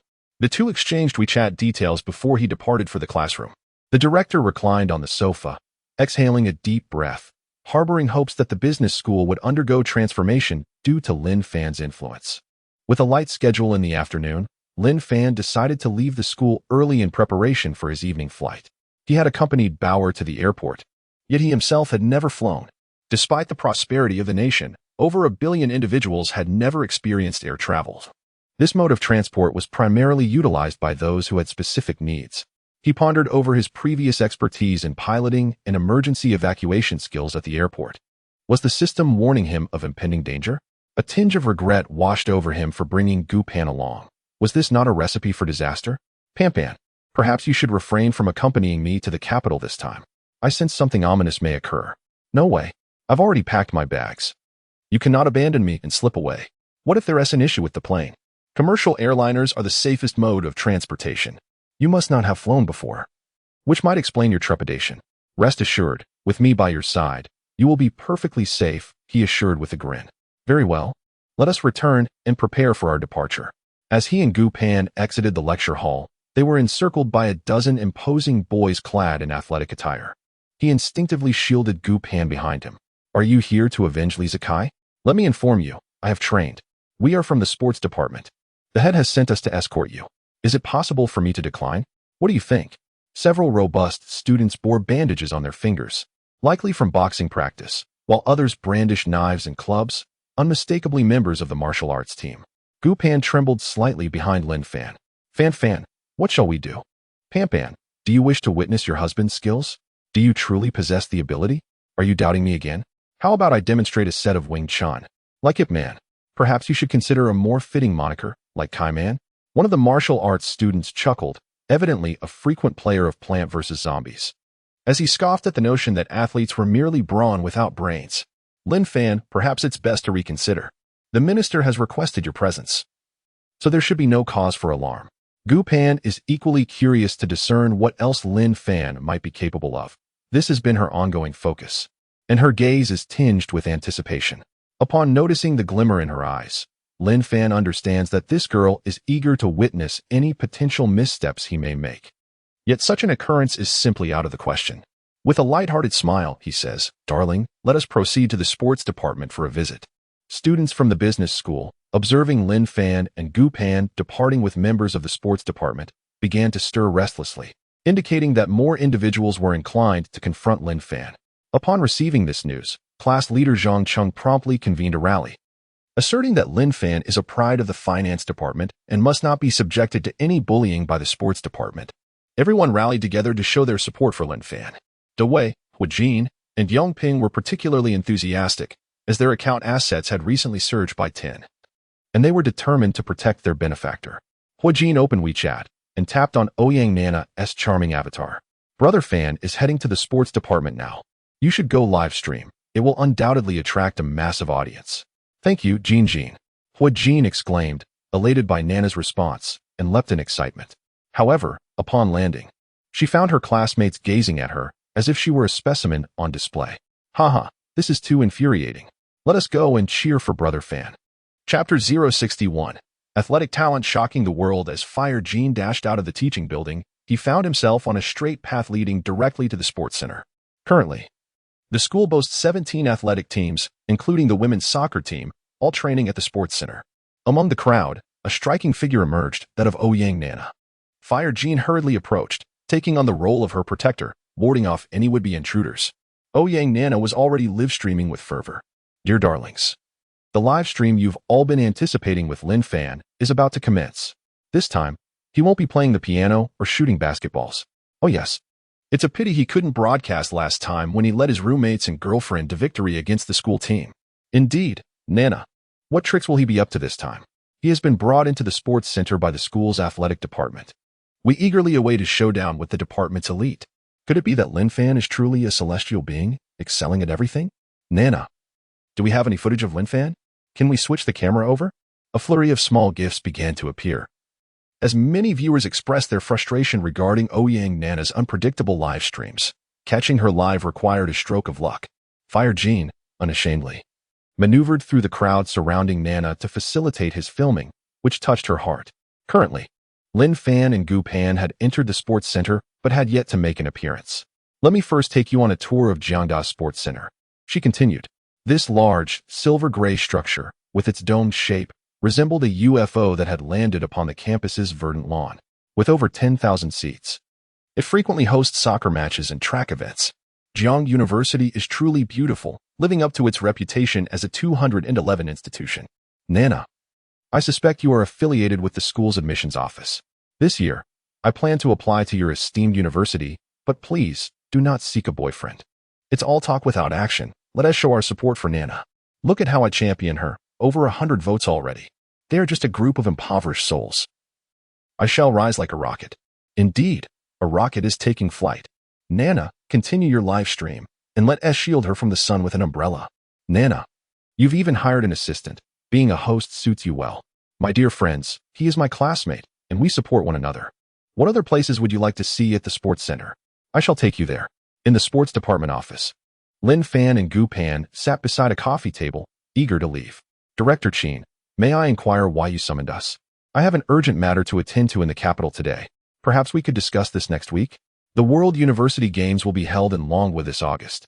As you are aware, our sports department is responsible for discovering athletic talents and exceptional athletes for the university. We have numerous champions and national-level athletes, which attests to the excellence of our coaching staff. Does the director mean for me to represent the university at the games? I have not undergone formal training, and I fear I may not meet the standards. I checked, and this afternoon you have no formal classes. It's all self-study. Shall we conduct a test? If you show potential, you could represent the university and bring glory to our school. What do you think? Lin Fan glanced at Gu Pan, realizing that he had not yet put his fitness to the test. What do you think, Pan Pan? Do you believe I can do it? All right, what are you incapable of? Hee hee. Lin Fan observed her mischievous expression and felt a sense of amusement. Very well, I shall satisfy your curiosity. However, if I happen to embarrass myself, you must comfort me. Don't worry, Fan Fan. Failure is inconsequential. You still have me. It was truly delightful to witness a spectacle. Let me show you the prowess of your boyfriend. Gu Pan stuck out her tongue. In the afternoon, the coaches of the sports department were present, eager to witness the remarkable Lin Fan as he single-handedly challenged the school team. Director Qin procured a clean set of sportswear and a pair of athletic shoes for him. Lin Fan, with a hint of swagger, took Gu Pan's hand and exited the sports center's office, heading towards the field. The live stream of Ouyang Nana was already focused on him. He wished to have the internet celebrity removed, but the individual beside her, donning a mask, was none other than Hu Jin. Even with the mask, he was recognizable. The fellow had truly become a sycophant. Lin Fan, shall I ask the live streaming student to leave? He noticed Hu Jin waving his hands, making a pleading expression, utterly embarrassing for a man. He replied to Director Qin, no need, they are all my friends. Which event shall I test first? Let us start with a warm-up. I'll attempt a sprint. Su Bingtian is our goal, as he frequently clocks under 10 seconds. The track coach took out a stopwatch and began the assessment. The starting gun fired, and Lin Fan shot forward. In the blink of an eye, 10 seconds had passed. Gu Pan gasped, covering her mouth in astonishment. No wonder he was so formidable, it turned out to be. Before she could finish her thoughts, the track coach pressed the stopwatch, revealing a time of 9:99 seconds, prompting gasps of awe from the onlookers.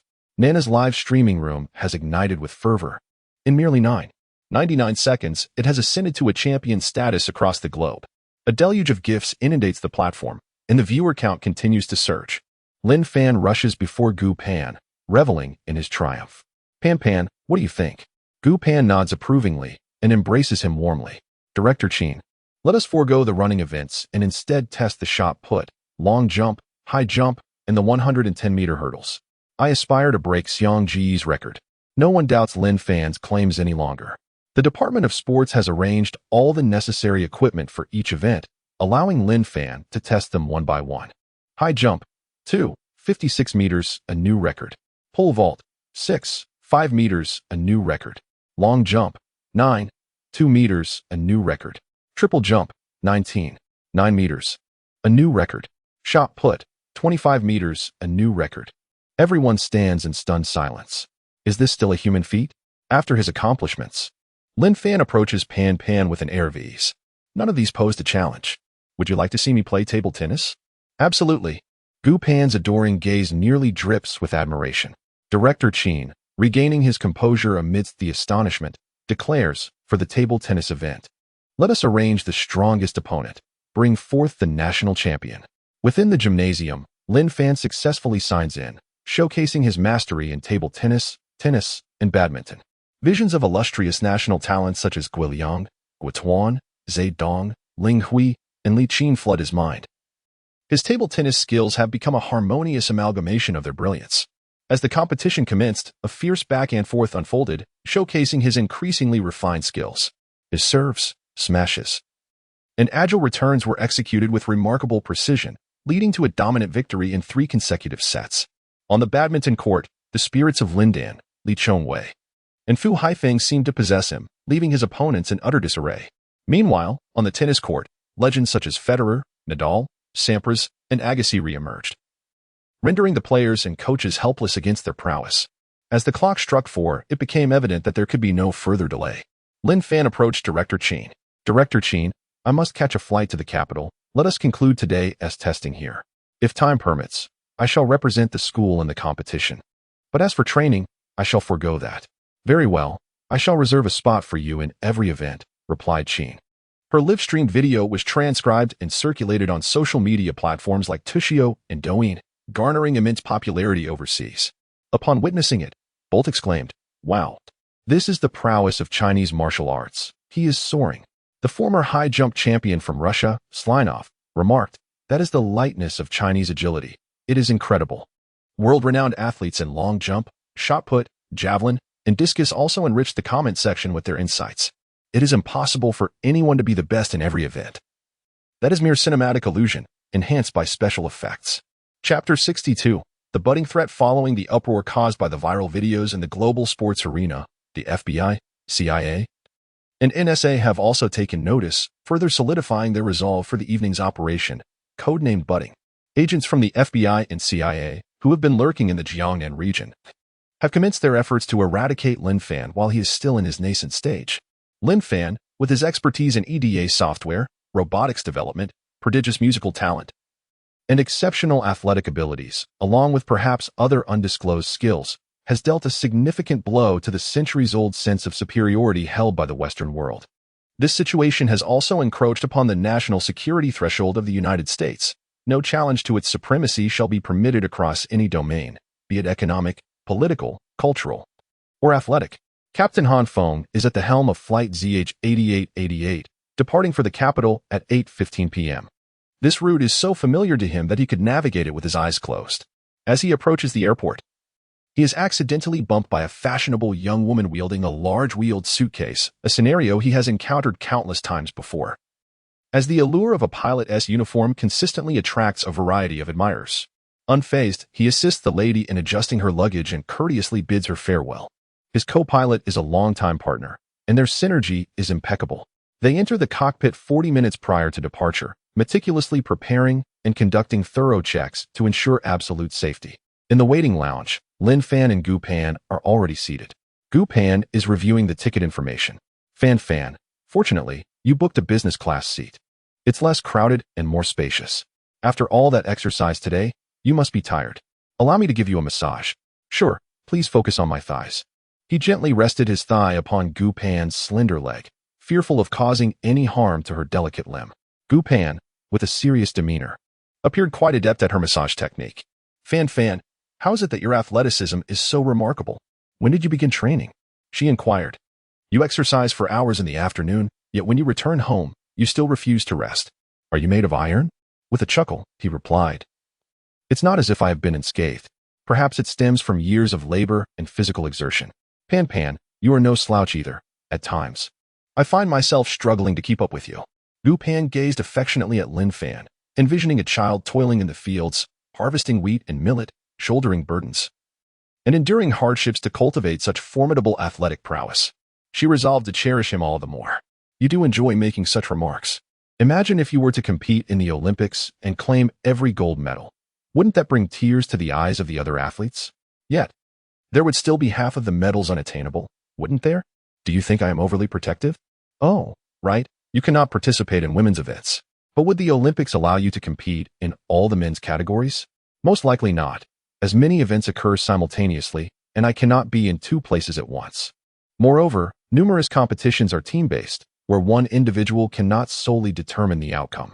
I suspect the International Olympic Committee might prohibit my participation to maintain fairness in the events. Why can't you conceal your abilities? Lin Fan lowered his thigh and embraced her, inhaling the fresh fragrance of her hair. I wish for you to witness the strongest version of myself. Since I have already revealed it, there is no need for deliberate concealment. Gu Pan leaned against his chest, seeking the most comfortable position. I worry that your strength will diminish the time you can spend with me, she expressed. I disregard those trivial individuals. My only desire is to be with you, Pan Pan. It is said that in the world, one is not free to act as they wish. Many matters will not allow for rejection. With greater power comes greater responsibility. Pan Pan, do you see me as Spider-Man? I cannot soar through the skies or vanish into thin air. Your current display of prowess may someday serve the Academy or even the nation. Those matters far surpass mere romantic entanglements. Do you wish for me to become a hero of the Republic? Yet, I would rather indulge in the company of beautiful women. As Lin Fan spoke, he sought her alluring lips. Gu Pan swiftly donned her mask, sat upright, and glanced around, noticing numerous travelers awaiting their flights. She relaxed and playfully admonished, Fan Fan, this is a public place. You are violating public decency. I will report you on behalf of the Chaoyang community. I am not afraid of the dancing aunties. Why should I fear you, little fox? You are the fox. No, you are a great lecher. I am the big gray wolf, and you are the little red wolf.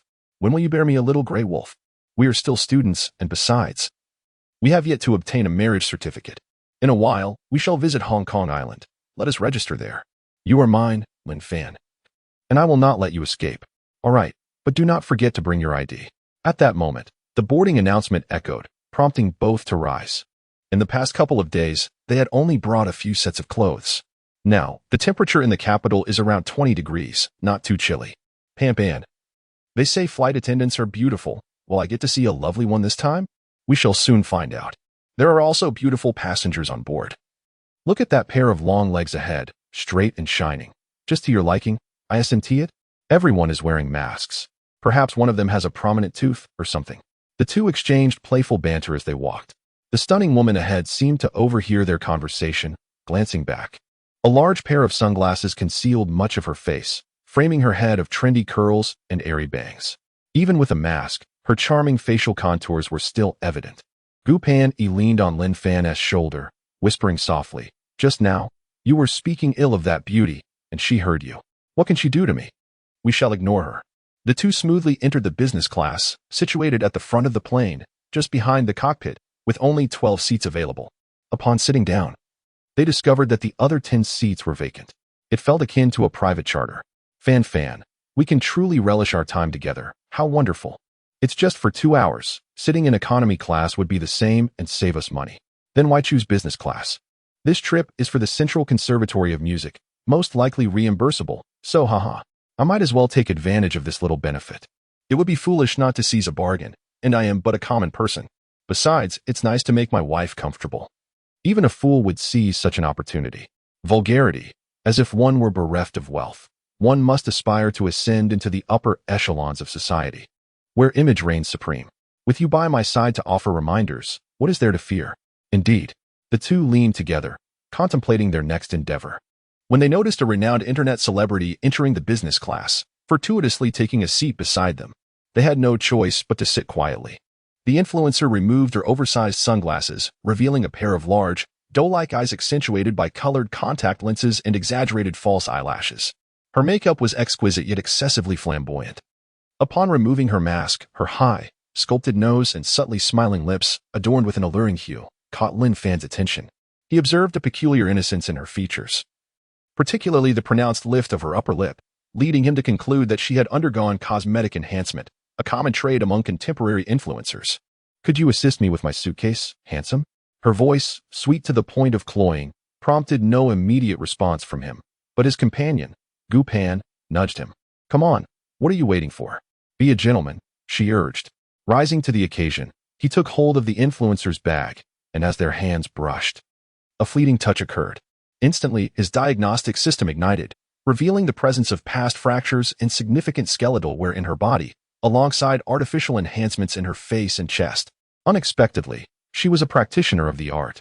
Her long manicured nails and well-maintained skin could not conceal the alterations in her bone structure. The diagnostic system proved to be as formidable as an X-ray. "Thank you, handsome," she said, her voice dripping with sweetness. Lin Fan returned to his seat, grasping Gu Pan's hand, and examined it once more. Her bones were remarkably flawless. Neither her fingers nor toes exhibited any signs of wear from exertion. This exemplified the disparity in intensity. Could it be that she was an assassin, here for her own purposes? Chapter 063. Aerial Peril and Crisis Resolution, the Internet Celebrity. For reasons unknown, ventured into the economy class, presumably to be with companions. Fan, assisting a beauty must be quite delightful, someone remarked. Delightful, you say? That's merely cosmetic surgery. What if the aircraft descends and the change in pressure provokes an explosion? The scene would be gruesome and indescribable, Gu Pan mused, feeling somewhat nauseated, and patted her chest. Do not frighten me. My natural appearance is a blessing. You are fortunate indeed. Indeed. I suspect this woman has trained in martial arts. It would be prudent for us to avoid provoking her. It is best if we arrive safely in the capital. How do you know? Can you read faces? I cannot, but when I assisted her with her bag earlier, she deliberately took advantage of me. And while I was at it, I discerned her demeanor. Enough talk. She is approaching.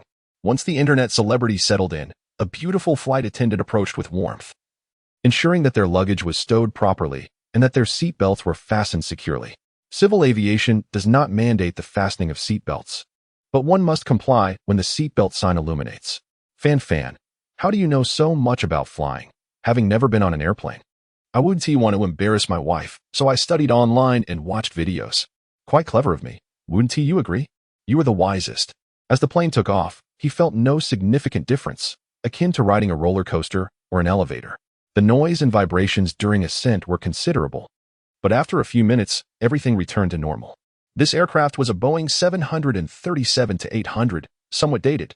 The Boeing 737 MAX is notably quieter. However, due to the numerous accidents over the past 2 years, it remains grounded.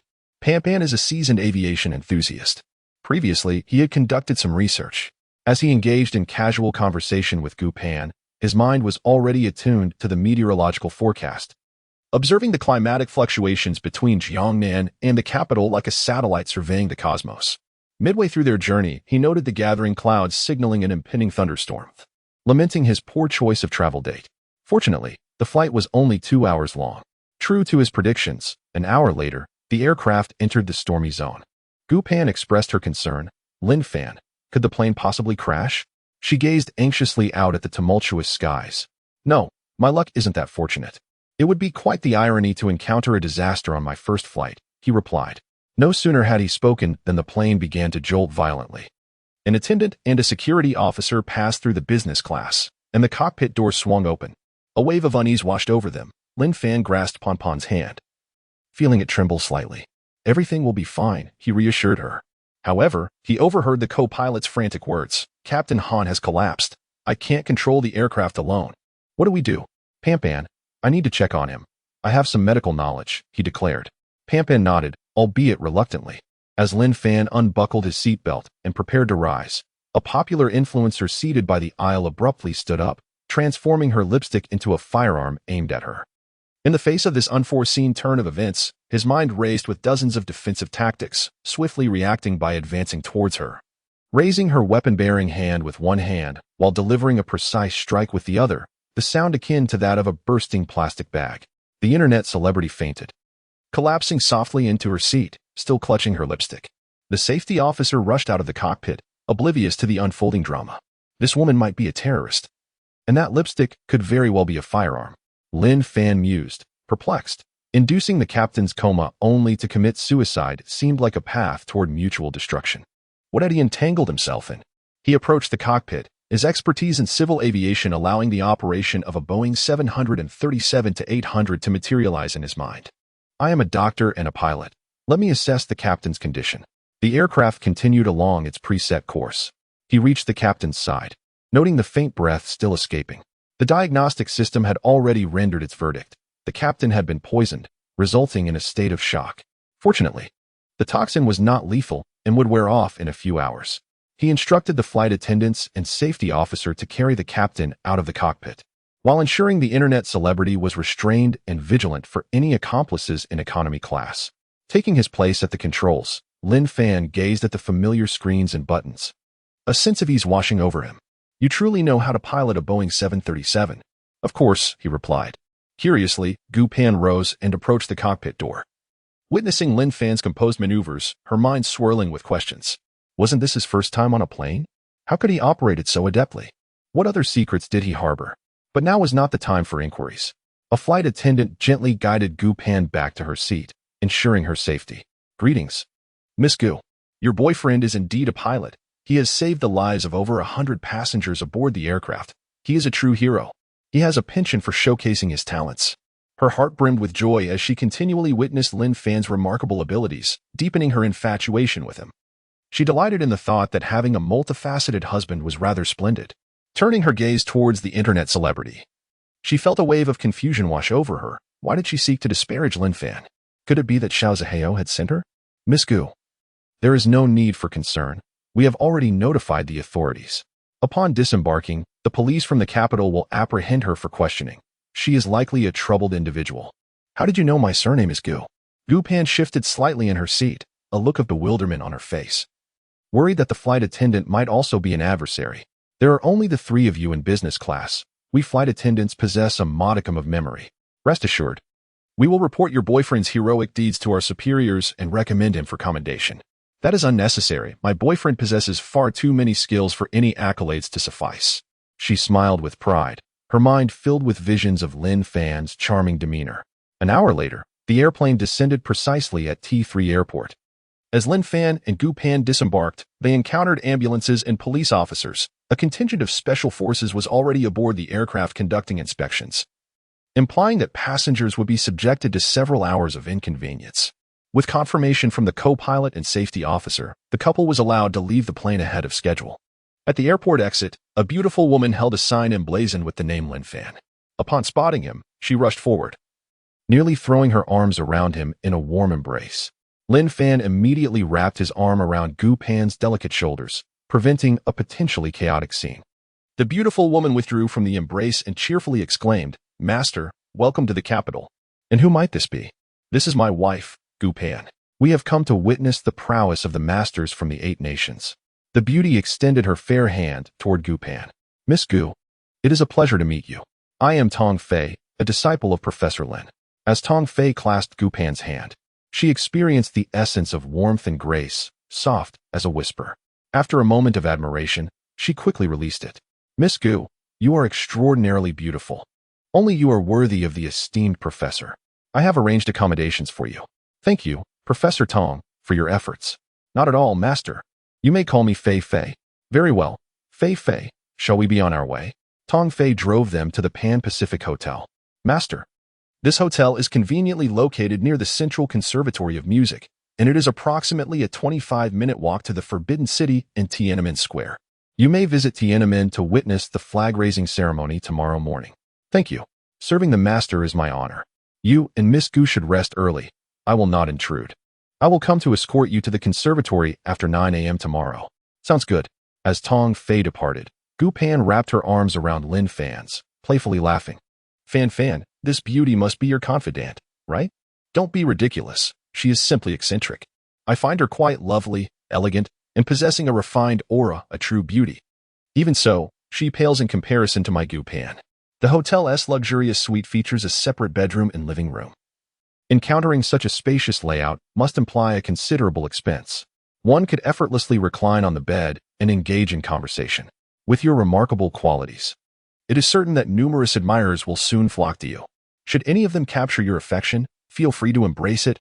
I would find it impossible to manage. Lin Fan remained vigilant, suspecting that this girl sought to retreat in order to test her loyalty, but she would not fall for such a ruse. Her resolve was unwavering. Furthermore, at present, her thoughts were elsewhere, though the future remained uncertain. "That simply cannot be. My golden staff longs to belong solely to you. You must cherish and care for it, or else it may take flight. Fan embracing each other in slumber is a form of bliss. Chapter 064. The red flag flutters. Justice will prevail. Pan. Rise and shine. Husband, let me sleep a little longer. It's still early. Today at 5:45. The national flag will be raised at Tiananmen. We'll be late. Ah, so early. The couple quickly don their clothes. I checked the schedule. The time varies each day. Gupan glanced at her watch. Husband, it's only a little past 4. It takes us just over 20 minutes to walk there. I'm quite excited. If we arrive early, we can secure a good spot. Indeed, by the time they reached Tiananmen, a considerable number of tourists and locals were already waiting. The flag-raising ceremony commences at sunrise, which varies daily. The morning air was slightly chilly, around 10 degrees. Unprepared for the cold, Lin Fan wrapped Gupan in his embrace for warmth. Everyone faced the east, the direction of the rising sun, awaiting the solemn moment. The gray of dawn gradually faded, revealing a horizon gilded with gold. Looking towards the flagpole, the flag squad was ready to raise the flag. Comprising dozens from land, sea, and air, the flag team marched in precise formation towards the flag-raising platform. Leading the way were a flag bearer and 2 flag guards. The trio ascended the platform. As the national anthem resonated, the flag bearer flung the national flag skyward, tracing a perfect arc in the air. The flag ascended slowly, and the solemn anthem filled the square. Arise, ye who refuse to be slaves, and forge our flesh and blood into a new great wall. The Chinese nation stands at its most perilous moment, compelling each individual to unleash their final roar. Rise, rise, rise. United as one, we advance through the enemy's artillery fire. We advance onward. Lin Fan and Gupan, alongside the throngs, sang the stirring national anthem. Tears of fervor welling in their eyes, as countless heroes and martyrs flashed through their minds. The resplendent 5-star red flag fluttered triumphantly atop the flagpole, its brilliance seemingly eclipsing the radiant sun ascending in the sky. In this moment, he felt an overwhelming sense of pride, reveling in his identity as a descendant of the Yellow Emperor. He embraced Gupan. Pan, I aspire to be a hero of the Republic. You are already a hero in my heart, she replied. Let us return. It is different now. We are amidst the gravest crisis for our nation. The West relentlessly suppresses the Dragon Kingdom, and I wish to demonstrate that the descendants of the dragon are not mere empty boasts. Fan, I support you. Those who dare to challenge our strong Han shall face retribution, no matter the distance. I'm aware of this. Brave heroine. He took out his phone, with the national flag as a backdrop, and the two of them took selfies in abundance. As the crowd before Tiananmen Square gradually dispersed, the monument to the people's heroes and the statues of great figures became the most beautiful sights. Pan, let us depart. Soon we shall vanquish the 8-nation alliance. Gupan gazed at him, somewhat dazed. It's for the piano competition. Wait and see how your husband extinguishes the arrogance of those foreigners. Darling, you will surely succeed. I can hardly wait. This time, you don't want to see me embarrass myself, do you? Do not be so stingy. In the face of national righteousness, I wholeheartedly support you. Indeed, harmony within the family leads to prosperity in all endeavors. Upon returning to the hotel, Tong Fei was already waiting at the door of the room, clad in a simple yet elegant qipao, her hair elegantly pinned up. She showcased her graceful neck and exquisite figure, adorned with a pair of distinctive earrings that epitomized elegance and intellect. Good morning, esteemed Minner, Miss Gu. Did you go to witness the flag-raising ceremony? Yes, observing it on television pales in comparison to experiencing it in person. It was immensely exhilarating. Indeed, I feel a surge of excitement every time I watch it. Fei, have you had breakfast? Not yet. Then let us dine together. We should be able to set off after we eat. All right. As they arrived at Central Music, the school had already displayed a banner welcoming the Sacred Melody Orchestra. Tong Fei noticed Lin Fan and Gupan gazing intently at the banner. Esteemed mentor, this orchestra is called Sacred Melody. They perform pieces of great complexity. Each composition is nearly flawless in terms of accuracy, fluidity, completeness, and vivacity, shining brilliantly during their world tours. They are impeccable. Do we stand a chance? At the very least, they cannot perform the Death Waltz. I did not know you were familiar with those pieces, esteemed Minner. Today, during our exchange, you should be able to play quite a number of them. I am acquainted with all the classic pieces. However, if they are the latest original compositions, I will need to refer to the sheet music. There are essentially no recent original works in the realm of classic piano music. They are all the legacies of our predecessors. That is reassuring. Gupan also arrived at the Central Conservatory of Music. Although both the Central Conservatory and Jiangnan University are classified as 211 universities, the former stands as the sole 211 project institution among art colleges. Upon entering the stylish concert hall, the fluid design resonates like musical notes in the air. Tong Fei did not extensively promote Lin Fan. Indeed, few on campus recognized him, assuming he was merely a friend of Professor Tong visiting the university. As they entered the performance hall, the audience was already filled with students. The college boasts a student body of 3,000, with over 2,000 enrolled in undergraduate, master's, and doctoral programs. There was considerable interest in the day's symposium, as more than 600 seats were already occupied. My esteemed teacher. The design concept of this performance area is inspired by the ripples created when a drop of water falls into a lake, employing multi-curved, fan-shaped tiered ceilings and sculpted curved walls. The undulating surfaces create a striking and aesthetically pleasing artistic effect. It ranks among the finest in the country, perfectly showcasing the beauty of music and opera. It is breathtaking and profoundly impactful. He noticed that several grand pianos were arranged on stage, presumably in preparation for the upcoming symposium. Esteemed teacher, shall we grace the stage with a few pieces to delight the ears of the students at the Central Conservatory? Is such a grand display truly necessary? The group approached the vacant seats at the front of the stage, already marked with labels, placing Lin Fan and Gupon in the best positions. As they settled in, the music hall buzzed with student chatter. At that moment, the college leaders and distinguished musicians had yet to arrive, though it was rumored that the renowned band was en route. The traffic in the capital is somewhat congested, as the orchestra leader, Lee Winston, and a group of musicians are seated in a business vehicle provided by the American Embassy. Their party consists of 9 individuals, the leader and representatives from 8 different countries.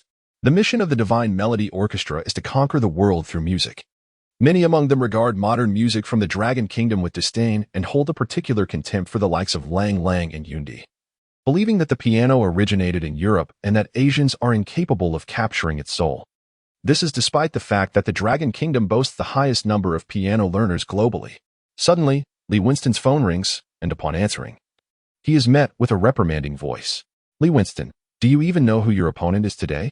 It's a student or teacher from the Central Conservatory of Music in the Dragon Kingdom. Their skill level is subpar, so there is nothing to worry about. You are gravely mistaken. Your opponent is Lin Fan. Who is Lin Fan? Lee Winston, are you foolish? You don't even know your adversary.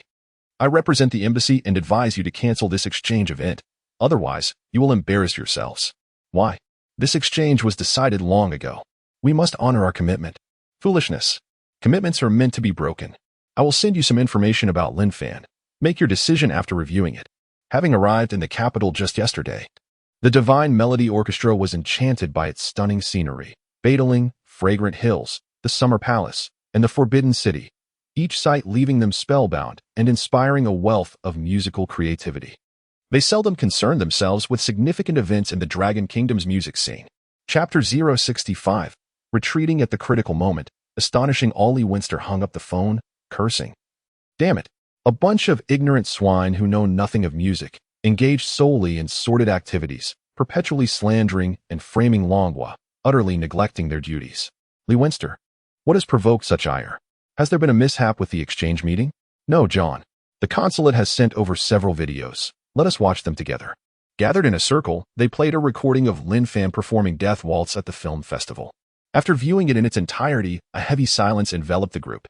Our opponent this time is Lin Fan, a newly emerging musical prodigy. What is there to fear? We may not necessarily lose. Look at the other clips. They observed Lin Fan playing the violin in a shopping mall, providing accompaniment for a school dance, performing at the film festival, and several segments from a sports center. Oh my God, is Lin Fan even human? He plays music without a score, producing unparalleled melodies, his fingers moving with lightning speed. The most difficult pieces in the world do not challenge him. Our selections may very well be doomed. What shall we do? Are we truly considering fleeing? Lin Fan is still an unknown. Regardless of whether he wins or loses, he will bring disgrace to the Divine Melody Orchestra on the world stage. He embodies what Longwa refers to as pothole picking. The 8 pianists in the car nodded in unison, deciding against participating in the exchange meeting. Lee Winster, what excuse shall I find? Lee Winster pondered thoughtfully. It has come to our attention that a member of our team has exhibited symptoms of fever, potentially indicating a viral infection. Consequently, We must cancel this exchange meeting and return to our homeland for a thorough examination. It is unfortunate, yet unavoidable. However, Lin Fan's remarkable talents were not fully showcased, and it is indeed a pity that we could not witness her prowess this time. There will certainly be more opportunities in the future. Yet, in accordance with the customary practices of our Western counterparts, it seems that Lin Fan may have limited chances to present herself on the international stage. The audience nodded in agreement. In the concert hall, with only half an hour remaining until the meeting, the Shinj band had yet to arrive. Tong Fei had attempted to reach Li Winster several times, but all lines were busy. The school's leadership and esteemed professors from the music academy were already in their places, awaiting the band's arrival. Suddenly, Tong Fei's phone rang. It was Li Winster calling. What? A sudden situation? Oh, that is regrettable. Please take care of yourselves. Goodbye. She hung up, approached the academy leaders, and reported the unexpected development. After explaining the circumstances to the leaders and observing their nods of understanding, she made her way to Lin Fan's side. Esteemed mentor, due to the Shinj band's concerns regarding a potential viral infection, they have urgently returned to their country for treatment and have unilaterally canceled this exchange meeting. Does that mean I'm free now? Can I go visit the Great Wall? Esteemed mentor, the academy leaders have suggested that we could transform this exchange meeting into a personal engagement between you and the academy. Perhaps you could take the stage to support Fei Fei in this endeavor. Noticing the pleading expression in Tong Fei's eyes, Lin Fan understood the gravity of the situation, while Gu Pan, standing nearby, also felt a surge of compassion for Tong Fei, who had shown them great care throughout their journey. Fan, even Sister Fei Fei addresses you as a mentor. You cannot turn a blind eye to their plight, especially since I am eager to hear you perform other pieces, Lin Fan said, gazing affectionately at Gu Pan and sighing. Ah, the most challenging aspect of receiving favor from a beauty, but very well. I shall indulge this little fox of yours. Tong Fei looked at Gu Pan with gratitude, feeling a twinge of envy blossom within her. Upon receiving Lin Fan's consent, she gracefully ascended the stage. Dear students, please be quiet. The scheduled exchange meeting with the Divine Melody Orchestra has been unexpectedly canceled due to unforeseen circumstances. The audience of over 600 students expressed their disappointment with murmurs and sighs. Do not despair. Today, we are honored to welcome the musical prodigy, Mr. Lin Fan from the Dragon Kingdom, who will grace us with a performance of extraordinary piano compositions. Let us welcome Mr. Lin Fan to the stage. Lin Fan adjusted his suit and clasped Gu Pan's hand. Pan, do give me a round of applause, he said. Fan, you are the best. He stepped onto the stage, facing the audience without a hint of trepidation. The crowd was far larger than at any film festival he had attended. Mr. Lin Fan, we are grateful for your presence at the Central Conservatory of Music. Would you care to share a few words with our students? Standing on the stage, Lin Fan found the acoustics of the concert hall to be exceptional. He need not raise his voice to reach far and wide. Hello, everyone. First and foremost, I am not a genius. I simply have a passion for music. It is my girlfriend, Gu Pan, who has awakened my musical potential. You may have seen me perform Death Waltz before. However, I shall not play that piece today. Instead, I will present some other selections. Are you interested? The students present recognized Lin Fan as the sensational figure from the video, their earlier despondency dissipating in an instant as they responded in unison, "We want to." Lin Fan, choosing not to elaborate further, turned and seated himself at the piano. He commenced with Rachmaninoff's Third Piano Concerto, a fitting introduction to set the ambience. Although Tong Fei had previously heard this piece, its beauty still left her spellbound, her emotions momentarily overwhelming.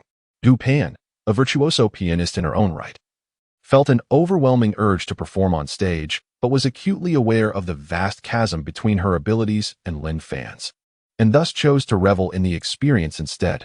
Lin Fan performed a medley, seamlessly transitioning through segments without pause. The second piece was Michael Fine's English country tunes, noted for its technical demands, cramming 300 notes into a single measure, which he executed with effortless grace. The third selection was Prokofiev's Second Piano Concerto, composed in 1913 and dedicated to his classmate Smirnov, who tragically took his own life. Due to the original score's loss, Prokofiev reconstructed the piece from memory in 1923. Lin Fan played the original version, astonishing the audience of musical connoisseurs. The fourth composition was Liszt's Reminiscences of Don Juan, regarded as one of the most challenging piano works seldom performed. While Lang had previously tackled this piece, Lin Fan's rendition approached perfection. as he passionately delivered an array of universally acknowledged masterpieces. The audience of teachers and students became entranced, equally lost in the spell of music as Lin Fan himself.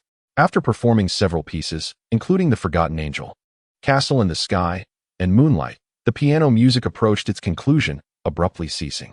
Before the audience could fully comprehend, he spoke. The final piece, F for Elise, is dedicated to my girlfriend, Gu Pan. I am grateful for your unwavering companionship. This melody, familiar to all piano students, resonated deeply with Gu Pan, who felt tears welling in her eyes upon hearing Lin Fan's dedication. She reminisced about the moments shared with him, each one a miracle that left her profoundly moved, accumulating into an ocean of love. As Lin Fan's figure on stage became increasingly indistinct, she murmured, "Lin Fan, you are so infuriating. How is it that you always touch my heart? I find myself unable to extricate from this feeling." Upon completing his performance, Lin Fan rose and bowed deeply to the audience. Students, holding bouquets of flowers prepared for the symphonic ensemble, rushed onto the stage, overwhelming him with their offerings. Tong Fei's eyes sparkled with tears as she helped Lin Fan manage the abundance of flowers. He selected the most exquisite bouquet of red roses and descended the stage, presenting the flowers to Gu Pan. "Pan Pan, I love you," she exclaimed, embracing the bouquet and unreservedly leaping into his arms. Lin Fan cradled her delicate face and kissed her tenderly, tasting the bittersweet flavor of her tears upon his lips.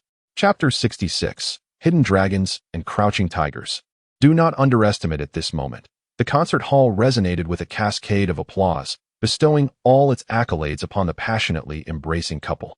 Gu Pan, breathless from the kiss, was jolted back to reality by the deafening clamor surrounding her, gently pushing Lin Fan away. Shyly, she nestled into his broad chest. After a few moments, the applause gradually subsided.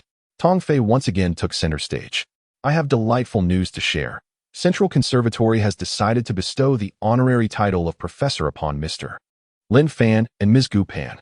We hope that Mr. Lin will grace us with his presence to guide our students in their studies. We invite Mr. Lin Fan and Ms. Gu Pan to the stage once more." Lin Fan, holding Gu Pan's small, warm hand, ascended the stage. "Ms. Gu, would you care to share a few words with the students?" "Thank you, Central Conservatory, for your trust in my Lin Fan. He never fails to surprise and move me. I cannot fathom what further surprises he may hold. He is a treasure, and I shall dedicate my life to exploring his depths." Tong Fei reflected thoughtfully. "I believe in the power of music to foster profound love between them. Professor Lin, could you share your insights on music with us?" Lin Fan felt somewhat overwhelmed. Why was it that everyone expected him to impart wisdom? Did they truly believe he possessed any profound insights? Was it merely the result of his romantic endeavors with Pan Pan that had granted him some divine mastery of the piano? After clearing his throat, he resorted to his previous approach. "I believe that we all arrive at Central Conservatory with dreams in our hearts. Through music, we gain strength, joy, and love. I believe that as long as there is love in our hearts, we can create melodies imbued with affection. I hope everyone courageously pursues music and love. Thank you all. Dear students, Professor Lin wishes to convey that music filled with love is the finest of all. A moment on stage is earned through a decade of dedication behind the scenes. Professor Lin has delivered a mesmerizing piano performance, undoubtedly investing immense effort to engrave each note in his memory, allowing him to perform universally recognized masterpieces without relying on sheet music. Let us once again extend a warm round of applause to welcome Professor Lin as a member of the Central Conservatory of Music. The applause swells once more as the Dean of the Academy personally steps onto the stage to present 2 honorary professor certificates to Lin Fan and Gu Pan. Gu Pan, taken aback, did not expect to be included. Truly, when one person achieves success, those close by also rise. Alas, not chickens and dogs, but rather spouses, though that too seems inaccurate. As she is still young, ascension is not in her cards. She turns to gaze adoringly at Lin Fan, yearning to approach and bestow a kiss. She feels at a loss for how to express her affection, yet her hand instinctively reaches out to clasp Lin Fan's large hand.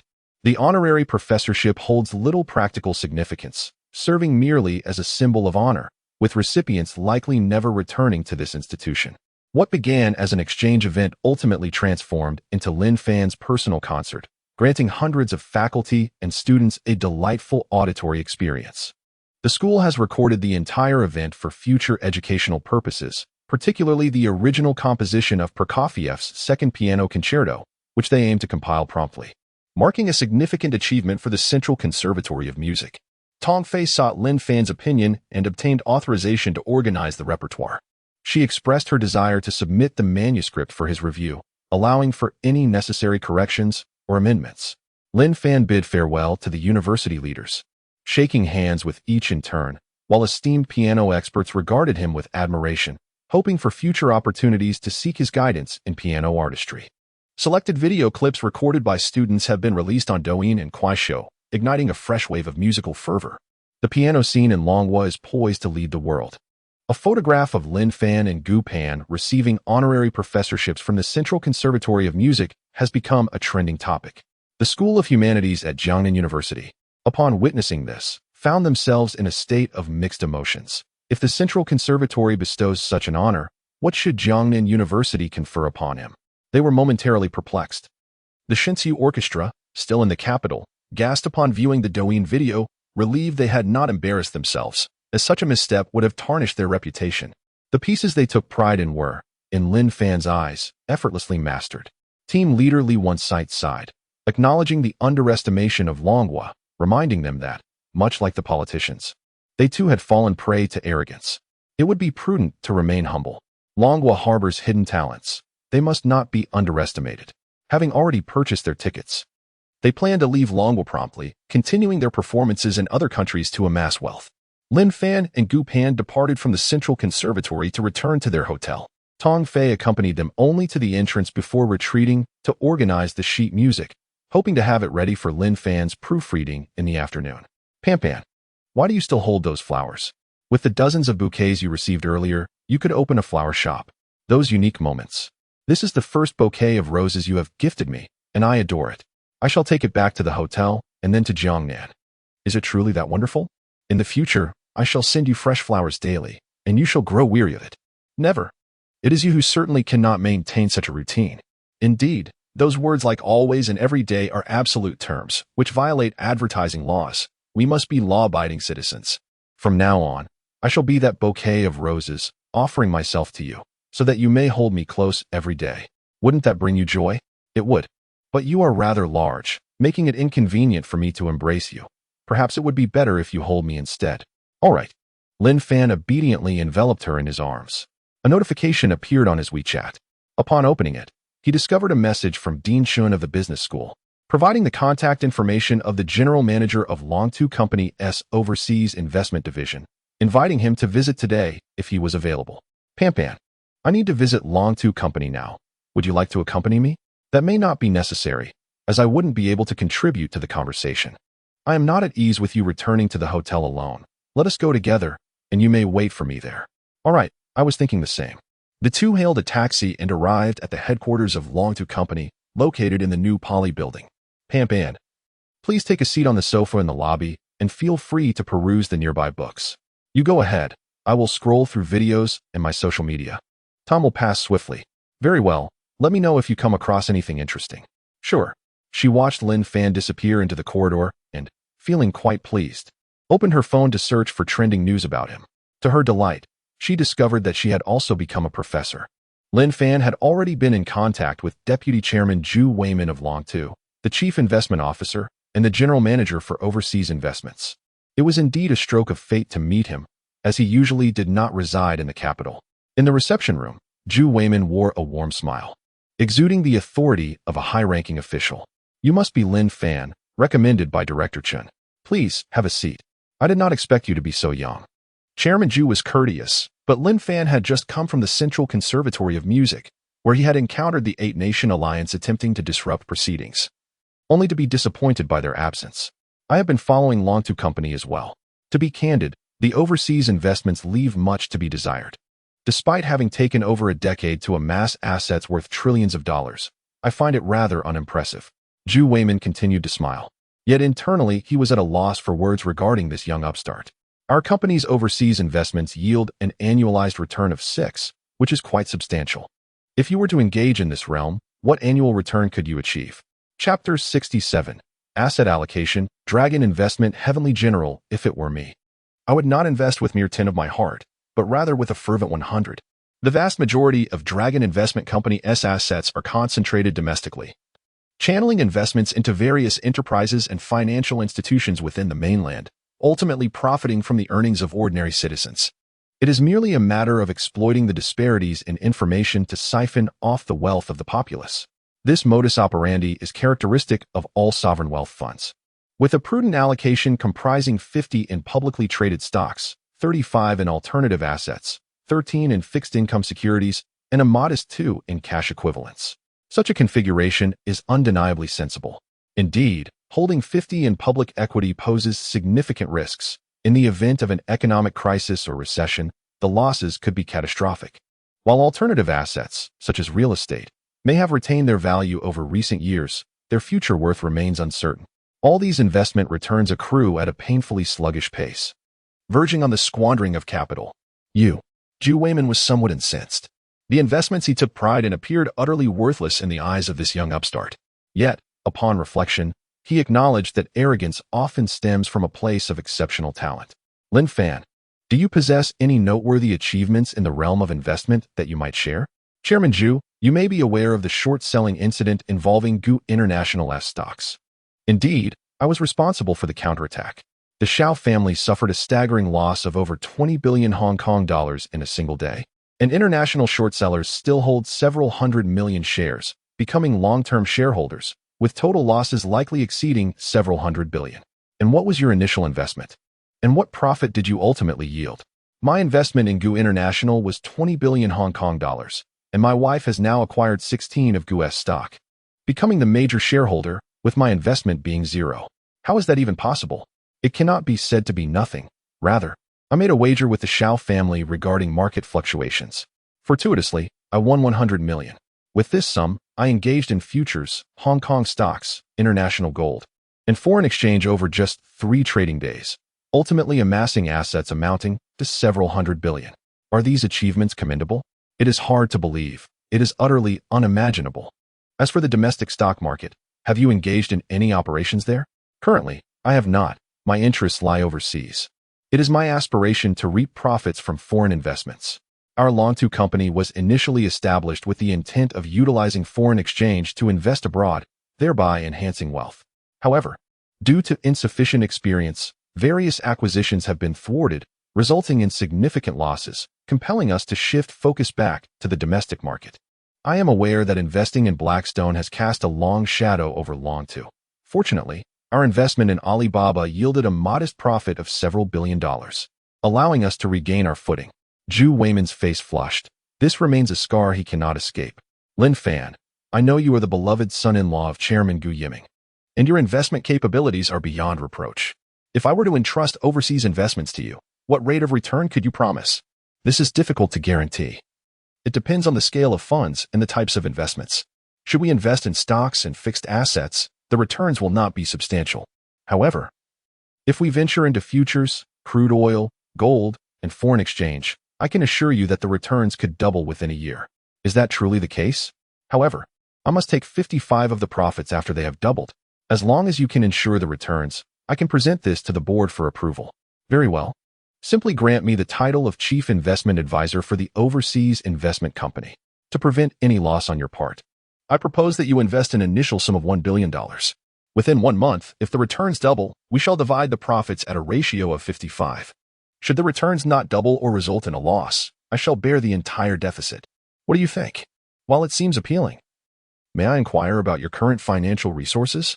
The funds of my Longdu company are predominantly state-owned, and our focus is on stability, as I cannot afford any losses. This is quite straightforward. I can simply show you my Hong Kong stock account assets. Lin Fan opened his Hong Kong stock account on his mobile device, revealing the asset overview page. Chairman Zhu, here is my performance over 5 trading days. The investments and assets are clearly displayed, and given that he possesses a Hong Kong stock account himself, one can trust the authenticity of the data. Upon seeing the figures, he was taken aback. Having accumulated an investment of 8 billion Hong Kong dollars, with current assets exceeding 60 billion Hong Kong dollars, yielding a 7-fold profit, Lin Fan, your assets could easily secure a place in the Forbes rankings. Why then do you seek to join Longtu Company? Firstly, it is at the request of Dean Chun, who hopes for Long2 Company to establish an investment department at Jiangnan University to enhance its capabilities. Secondly, utilizing state funds to reap benefits from foreign markets is a patriotic endeavor. Witnessing the flag-raising ceremony at Tiananmen for the first time moved me to tears, and I resolved to contribute to the nation. I had no idea, Shaolin, that you harbored such sentiments. It is indeed rare. In truth, every young person in Longwu possesses a desire to serve their country. It is merely the lack of a platform to showcase their talents that hinders them. Given your remarkable investment acumen, could you perhaps offer predictions for the Longwu stock market, as well as for the Dow Jones and Nasdaq at this moment? The Shanghai Composite Index is anticipated to experience a decline over the next 4 trading days, potentially reaching a low of approximately 3,375 points. Following this, a rebound is expected, though I shall refrain from further predictions. In the forthcoming week, the Dow Jones is likely to increase by around 400 points, while the Nasdaq may rise by approximately 150 points. However, the market conditions will shift thereafter. Is your forecasting truly this precise? It is no wonder the Hong Kong stock market is thriving. Investment resembles gambling, a game where the odds favor the few who emerge victorious over the many who falter. Should you decide to pursue this path, feel free to contact me via WeChat. Chairman Zhu, if there is nothing else, I shall take my leave as my wife awaits me downstairs. Mr. Lin, allow me to see you off. Lin Fan found it amusing. Such is the nature of flattery, shifting from arrogance to deference. Chairman Zhu, I kindly request that you keep matters concerning my personal assets confidential. Thank you. Certainly, certainly. Our board will inform you immediately should any decisions be made. The two exchanged WeChat contacts, and Lin Fan welcomed another influential figure into his network. Zhu Weiman accompanied him to the door, and they shook hands in farewell. Chairman Zhu, please stay. After Lin Fan departed, Zhu Weiman sat on the sofa, as if awakening from a dream. A university student possessing hundreds of billions in assets, truly an investment prodigy. He retrieved a notepad and meticulously recorded his predictions for the Shanghai Composite Index for the following week, along with the anticipated increases for the Dow Jones and Nasdaq. As a seasoned economist, he possessed an extraordinary sensitivity to numbers. Upon opening the computer, he glanced at the Shanghai Composite Index, which had declined by 0.92 the previous day. The candlestick chart suggested a short-term peak, indicating an inevitable adjustment in the coming week.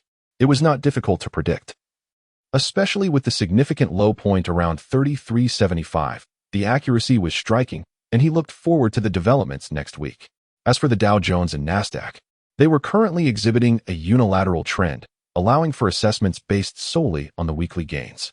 He hoped Lin Fan could make accurate predictions, as such foresight would herald the arrival of a formidable ally for Long2. Lost in these thoughts, a smile broke across his face, a rare display of joy.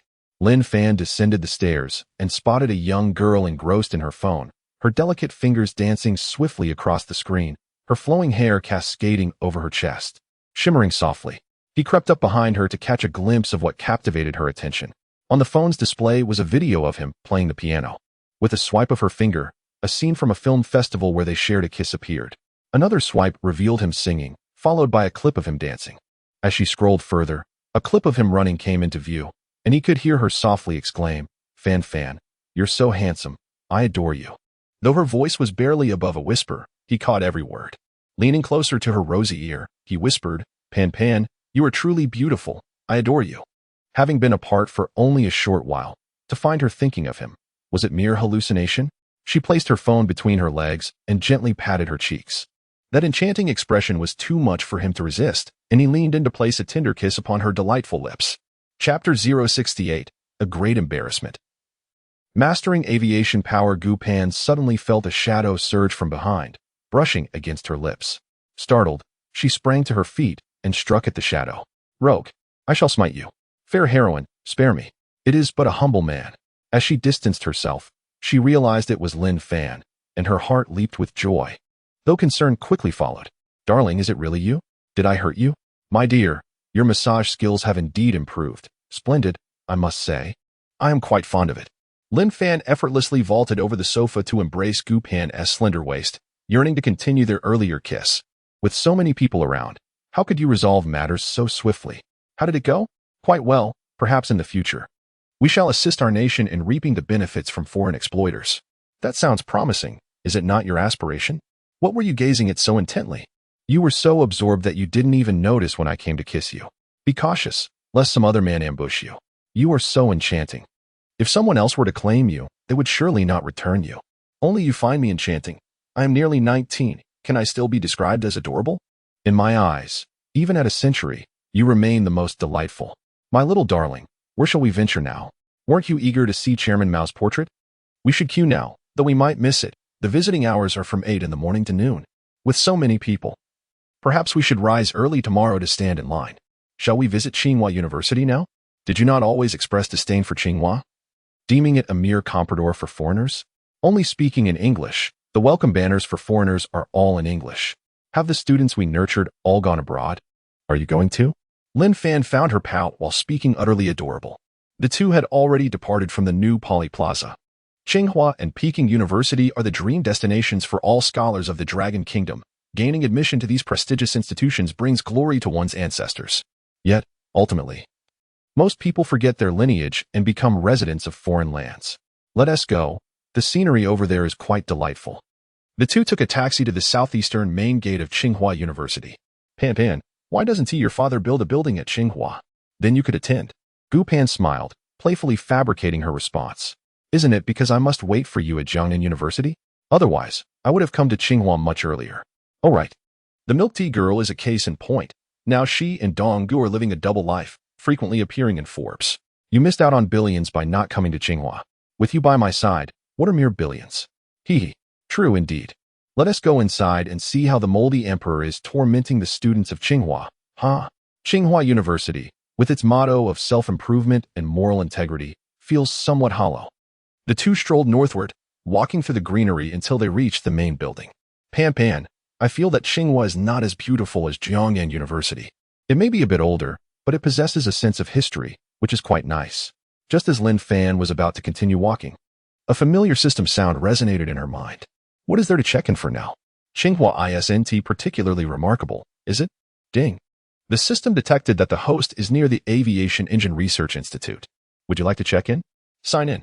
He was pleasantly surprised to discover that the system's prompts had become more concise, perhaps in an effort to economize on words. Why not simply inquire if one is signed in next time? Ding. Proficient in aeronautical engines. Ding. Mastery in the development of propulsion materials. Ding. Offering the most comprehensive aeronautical blueprints. Ding. Providing access to an aeronautical simulation laboratory. Is the system assigning me the historical mission of shouldering the legacy of the Dragon Nation's aeronautical engines? Am I being overestimated? While he lamented, a torrent of information regarding various aeronautical engines flooded his mind. Blueprints, production processes, and future developmental directions inundated his thoughts, leaving him with an overwhelming sensation akin to a collision in his brain. Notably, several vivid scenes of interstellar travel sparked a thrill within him. The previous mastery of lithography had yet to be realized, and now the focus had shifted to aeronautical engines. Is the intention to carve a unique path for the Dragon Nation, leaving other countries devoid of options? If so, I find that quite appealing. Pondering, he considered whether the placement of the main building of this Aeronautical Research Institute beside his own was meant to underscore its significance. Perhaps not. It could merely be a FAAD, a research center of little substance, given the lackluster capabilities of the Dragon Nation's engines. Are you aware of this? Aren't we primarily reliant on purchasing Russian models, such as the Su-27 and Su-35? I've seen the news. If our own were truly formidable, would we still need to make purchases? I've heard rumors that the newly developed J-20 may be switching to the Taiying engine, though I'm unsure of its veracity. You seem quite invested in national affairs. I hadn't anticipated that my beautiful wife, with her ample bosom and flowing hair, possessed such remarkable insight. Are you mocking me for being beautiful yet naive, ample of figure yet lacking in intellect, with long hair yet limited insight? I am but a student from a prestigious 211 university, a diligent young man who takes an interest in matters of family, state, and the world. With a hand resting proudly on my waist, I declared with a sense of triumph, you may be impressive, but what does it matter when you are still my wife? You enjoy teasing me, don't you? Do you think you comprehend the intricacies of engine development? Gu Pan gazed at Lin Fan with a hint of skepticism, contemplating the prospect of delving deeper into the subject. I, too, share a concern for national affairs. However, at present, my skills lie solely in making money and cherishing you. I possess no other talents. At least you are perceptive. I shall let you off this time. Would you like to visit the Aerospace Institute? Never mind. We are here to enjoy the scenery, not to attend classes. Let us explore the comprehensive sports center instead. Do you wish to challenge the athletic elites of Tsinghua? Not at all. They are no match for me. Noticing bicycles available on campus, Lin Fan seized one and said, Pan, let us ride bicycles to explore, otherwise, we shall never finish in a single day. Pan looked at the bicycle in surprise and awkwardly replied, I cannot ride a bicycle. Perfect. I shall teach you. It is quite simple, far easier than driving a Porsche. Really? With an experienced guide, you need not worry. Lin Fan adjusted the bicycle height for Pan, instructing her to mount it. Gripping the handlebars firmly and gazing ahead, she demonstrated remarkable balance, honed by her training in gymnastics and dance. Before long, Lin Fan released his grip, trailing behind as she successfully rode on her own. What a clever girl, recalling her childhood experiences of learning to ride a bicycle, often falling in the process. The two rode through the Tsinghua University campus, casually admiring the scenery and architecture, occasionally catching sight of couples taking wedding photos, filled with envy. Pan, do you wish to have wedding photos taken? One asked. Shall we take some now and have another set when we eventually marry? Many couples do it nowadays. No. If we take them now, the feeling will be lost later. She reluctantly moved on, continuing their journey. With a campus map in hand, navigation was easy. And soon they found themselves near the east gate of Peking University. Fan, let us visit Weiming Lake. The view is quite lovely there. I suspect it may not compare to our Wenxin Lake. Northern gardens can hardly rival those of Jiangnan. Since we are here, let us explore. Indeed, Tsinghua and Peking are so close together. Wouldn't it be better to merge them into one institution? Why have two presidents? Everything seems to be doubled, wasting national resources. And their achievements are not even on par with Harbin Institute of Technology or Xi'an University of Technology. Who can blame them for their fame? Students flock to them. Don't you wish to attend? Yes, if a Tsinghua or Peking University were established in our village, it would truly bring honor to the family. And hosting a lavish banquet would be justified. Aren't you clever? Just aim for a graduate program at Tsinghua or Peking, and you could be here. True. I shall consider it in the future.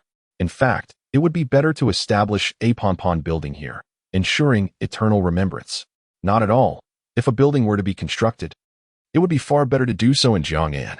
Chapter 069, The Sunlit Crowd. The beautiful bodyguard Lin Fan beheld numerous edifices such as Yifu Building and Zhaoji Building.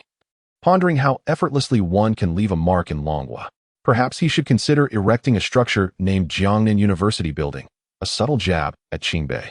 The duo arrived at the shores of Weiming Lake, admiring the picturesque scenery. This locale was once a private villa of Qianlong's favored minister, Hushan. Weiming Lake, resembling a hand, cradles an island at its center like a precious gem, imbued with an ethereal charm. Jiang University boasts Wenxin Lake and Wenxin Pavilion, while Peking University features Weiming Lake and the Lakeside Pavilion. It is indeed fascinating. The Royal Gardens and Jiangnan South Private Gardens differ immensely. I find myself more enamored with the pavilions and towers of Jiangnan, harmoniously nestled amidst the landscapes. Are you referring to your villa? Pan inquired. Not at all. I merely expressed my sentiments. The map indicated that to the north lay the old summer palace. Shall we venture forth to immerse ourselves in the historical relics and engage in some patriotic education? Did you not scare off the Eight-Nation Alliance today? You are akin to the legendary Hui Yuanjia, having yet to ascend the stage, and the Russian strongmen have already fled. Perhaps in years to come, tales of Lin Fan repelling the Eight-Nation Alliance will circulate. Perhaps some members of the Divine Melody Orchestra have indeed been affected, but then again, I have witnessed their musical prowess. They might manage to bamboozle the common folk, likely intimidated by my videos. Another self-praise, I see. Suddenly, Lin Fan's phone rang. The sound of an unfamiliar number resonating. He switched to speakerphone and heard a voice from the other end. May I speak with Mr. Lin Fan? This is the Chaoyang police station. Concerning the injured lady from last night's flight, we request your presence at the police station to assist with the investigation. She is a villain. You may handle it directly. I am fine and do not require compensation. Besides, I am currently wandering around Qibei and have no time to come over. Where are you? Send me your location, and I will dispatch a nearby police vehicle to fetch you. Is your phone your WeChat ID? Yes. Lin Fan hung up the phone. Fan, did you accidentally kill that woman? Was it excessive self-defense? You are aware of this. There is no need for concern. Yesterday, I merely felt that I caused her a minor injury. It should not be fatal. What do you mean by minor injury? How could you strike her there? It is utterly despicable. In a critical moment, there was no time to assess the situation. I have added you on WeChat, Officer Yu Ting. That is a pleasant name. Fan, are you indulging in fanciful thoughts again, my dear policewoman? Or perhaps a police mother? He sent the location to Dong Demon, and the two awaited there. Losing interest in exploring Qingbei, in less than 15 minutes, a police car arrived at the school gate, transporting them to the Chaoyang District Police Station. Here lies the fifth largest intelligence organization in the world, the Chaoyang Masses. It stands alongside the CIA, KGB, Mossad, and MI6, renowned for exposing celebrity drug use, instilling fear in the hearts of wrongdoers. Lin Fan recalled her first night with Gu Pan, when they were reported by the public, as if she were adrift in a vast ocean of the masses. Upon disembarking from the police vehicle, Officer Yu Ting awaited at the entrance, her shoulder-length hair flowing elegantly. Dressed in plain clothes, exuding an air of confidence, with a striking appearance rated at 92, a fairer complexion would only enhance her allure. Comrades Lin Fan and Gu Pan, please come in and assist with the investigation. I sincerely apologize for intruding upon your travel plans. It is the duty of every citizen to cooperate with the police authorities. Lin Fan, you are quite familiar with our work, so please take a seat in the room. Lin Fan and Gu Pan followed Yi Ting into an office and settled in the reception area. Yi Ting poured 2 glasses of pure water and retrieved a document bag from the desk, taking a seat beside them. She extracted several photographs from the bag. One depicted an internet celebrity passing by Captain Han Feng at the airport. Another showed the celebrity queuing with Lin Fan and Gu Pan in the departure hall. A third captured the moment the celebrity was struck down on the plane, and the last was an image of a lipstick firearm. Lin Fan, do you know this woman? I do not. I have never seen her before. This is our first encounter while queuing for the ticket check. She is from Manan, has visited the beautiful island in Hong Kong, and has previously interacted with the FBI and CIA, having undergone specialized training as a double agent. This time, her target is you, Lin Fan. Gu Pan looked astonished and turned to Yi Ting. Lin Fan is merely a university student. Why would they take notice of him? Miss Gu, are you not aware of your boyfriend's background? I am, but men often harbor their own little secrets. Yi Ting then presented another document. In the report submitted by the Zaishan Group to the Ministry of Science and Technology, Lin Fan, as a core member of the EDI software team, was recommended by Zaishan for the title of senior engineer. Gu Pan, taken aback, covered her mouth in astonishment. Fan, are you truly that remarkable? Oh, not at all. They have exaggerated my contributions, which are merely modest, he replied.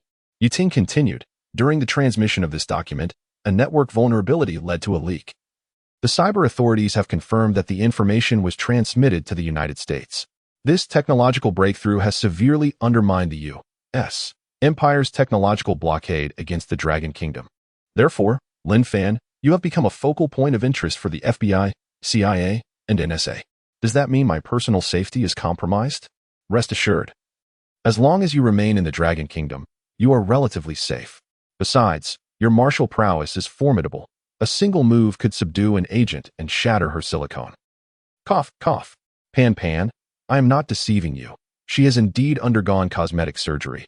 It must have been funded by the U.S. Empire, which truly invests heavily. In light of your personal safety, it is advisable not to leave the mainland. You should be relatively safe in Hong Kong and Macau. We do not wish for the incident involving Ms. Wan Zhou to be repeated with you. Is it truly that serious? We are still investigating whether there are accomplices on the plane. The capital has always been a hotspot for espionage activities. Are we in danger in the capital as well? It should be unlikely, as it is our territory. Lung Feng stated, the Dragon Kingdom is a no-go zone for mercenaries. I can confidently assert that it is a graveyard for spies. We have the Chaoyang Masses, so there is no need for fear. Yi Ting chuckled softly, as did Lin Fan and Gu Pan. The humor was rather thin. They had all seen Wolf Warrior, and Jinggu had indeed produced a fine piece. My apologies. That was merely a jest. Allow me to formally introduce myself. I am Yi Ting, a member of the National Security Bureau's counter-espionage team. Your safety will henceforth be my responsibility. You are now my protector in Zongnanhai. It seems you've watched too many films. Protection does not solely entail close proximity. It merely requires vigilance regarding the information fluctuations within your city. We possess extensive channels and networks of information sufficient to ensure your safety. So, what you're implying is that I am under surveillance and devoid of personal privacy. I harbor no interest in privacy. My focus lies solely on espionage. That is reassuring. May we now take our leave? Certainly. Where would you like to go? I can serve as your guide. Lin Fan joyfully grasped Gu Pan's hand. Will you provide transportation? Of course. Very well, Pan, let us venture to battling. As the saying goes, one is not a true hero if they have not ascended the Great Wall. Since we are in the capital, a trip to the Great Wall is a must. Absolutely. I wish to go as well, Gu Pan replied with enthusiasm, completely forgetting the potential dangers posed by the spies to Lin Fan. Chapter 070. The Affection of Children and the Shortcoming of Heroes Standing Atop the Great Wall. Lin Fan absorbed the essence of history, envisioning the clash of weapons and the flames of war that once danced among the feudal lords. He grasped Gu Pan's hand as they approached a beacon tower. Leaning against the ancient bricks, Yi Ting discovered inscriptions left by foreigners. Feeling a sense of disdain for their cultural ignorance, she opened her phone to investigate Lin Fan's public and internal profiles. The internal dossier revealed that Lin Fan possessed immense wealth, was proficient in piano, violin, calligraphy, painting, and various sports, and was also a financial expert. Her hands grew weary from flipping through the pages. How could he have mastered so many skills at such a young age? Not only was he tall, wealthy, and handsome, but he was also exceptionally talented, a distinguished engineer or scientist from the Dragon Nation. There were countless aspects that captivated her. She echoed Gu Pan's query. What else could Lin Fan possibly lack?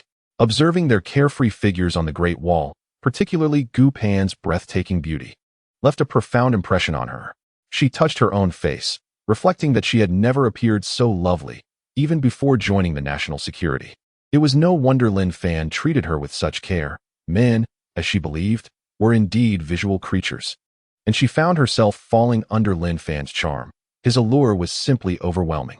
The internal documents had been updated, showcasing a video of Lin Fan's performance and the conferral of an honorary professorship at the Central Conservatory of Music that morning. How could such an extraordinary man exist? Rumors suggested that the Divine Melody Orchestra had canceled their exchange event out of fear of Lin Fan's prowess. He was indeed a formidable presence. In the aircraft's surveillance footage, the slow-motion capture of his composure and tranquility left an indelible impression on her. The explosive power of his swift strikes astounded her. Lin Fan was not only a martial arts master, but also an exceptional pilot of civilian aircraft. How could he possibly find the time to acquire such skills? This man harbored secrets and stories untold. On the beacon tower, Lin Fan embraced Gu Pan from behind, gazing into the distant mountains. The landscape is so enchanting. It has drawn countless heroes to bow in reverence. Yet, with you, Pan, what significance does the land hold? Gu Pan tilted her head and gently kissed Lin Fan. You too wish to engage in the game of power and intrigue, but I refuse to be the beautiful yet destructive figure like Bao Si. I want you to be a legendary hero. I am fond of heroes. Very well, Pan, I promise you this, but a hero must be nurtured by the beauty. Else what joy is there in being a hero? She turned and held Lin Fan tightly in her embrace. Is this sufficient? Not quite. We need a kiss. From a distance, Yi Ting observed this inappropriate scene, feeling somewhat lost. Devoted to her public service, she had immersed herself entirely in counter-espionage work, missing out on many of life's beauties.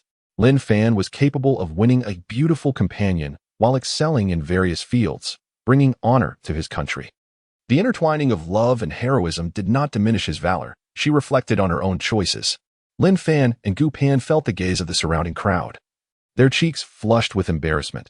This was a public setting, defying social conventions, attracting derisive looks from the elderly women nearby.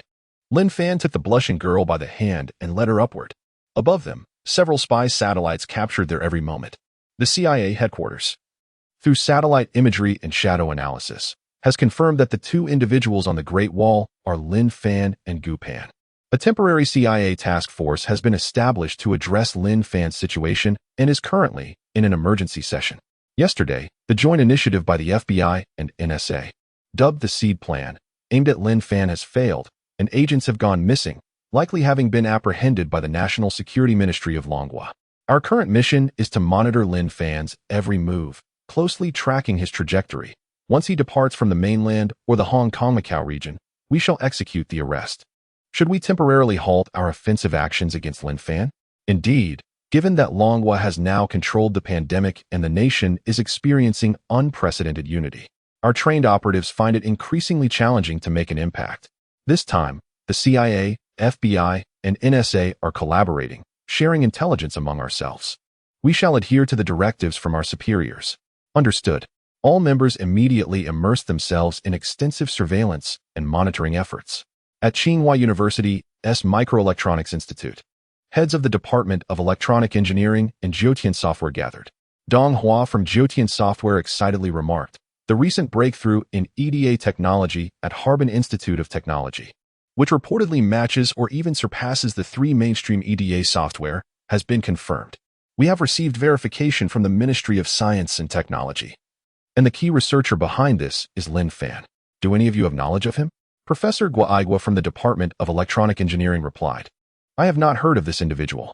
If he is a talent in EDA development, I should have been aware of him prior. Could he be a talent unearthed by Xiaoyin or Shiwei companies?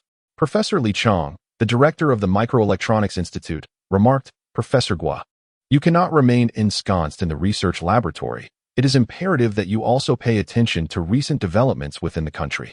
Lin Fan is a prodigy. Initially, he astonished the world with his musical prowess, and now he has turned his talents to sports, unexpectedly revealing himself as a hidden technological elite. We have been developing EDA software since 1991, yet we find ourselves swiftly surpassed. Professor Guo flushed slightly and inquired, what should we do in response? Dong Hua interjected, currently, collaboration is our only recourse. However, many of our devices are registered with the United States. If there is any association with Weilong EDA, we cannot predict the potential repercussions for the future. Li Chong, incensed, stated, 13 universities from our nation have already landed on the U.S. blacklist, including Harbin Institute of Technology, Beiyang University, Renmin University, Hubei University, Zhejiang University, Xihua University, Sichuan University, and Tongji University. Only Tsinghua and Peking University remain unscathed, which has sparked national outrage. These blacklists serve as a testament to our capabilities. We rue the day we allowed this to happen.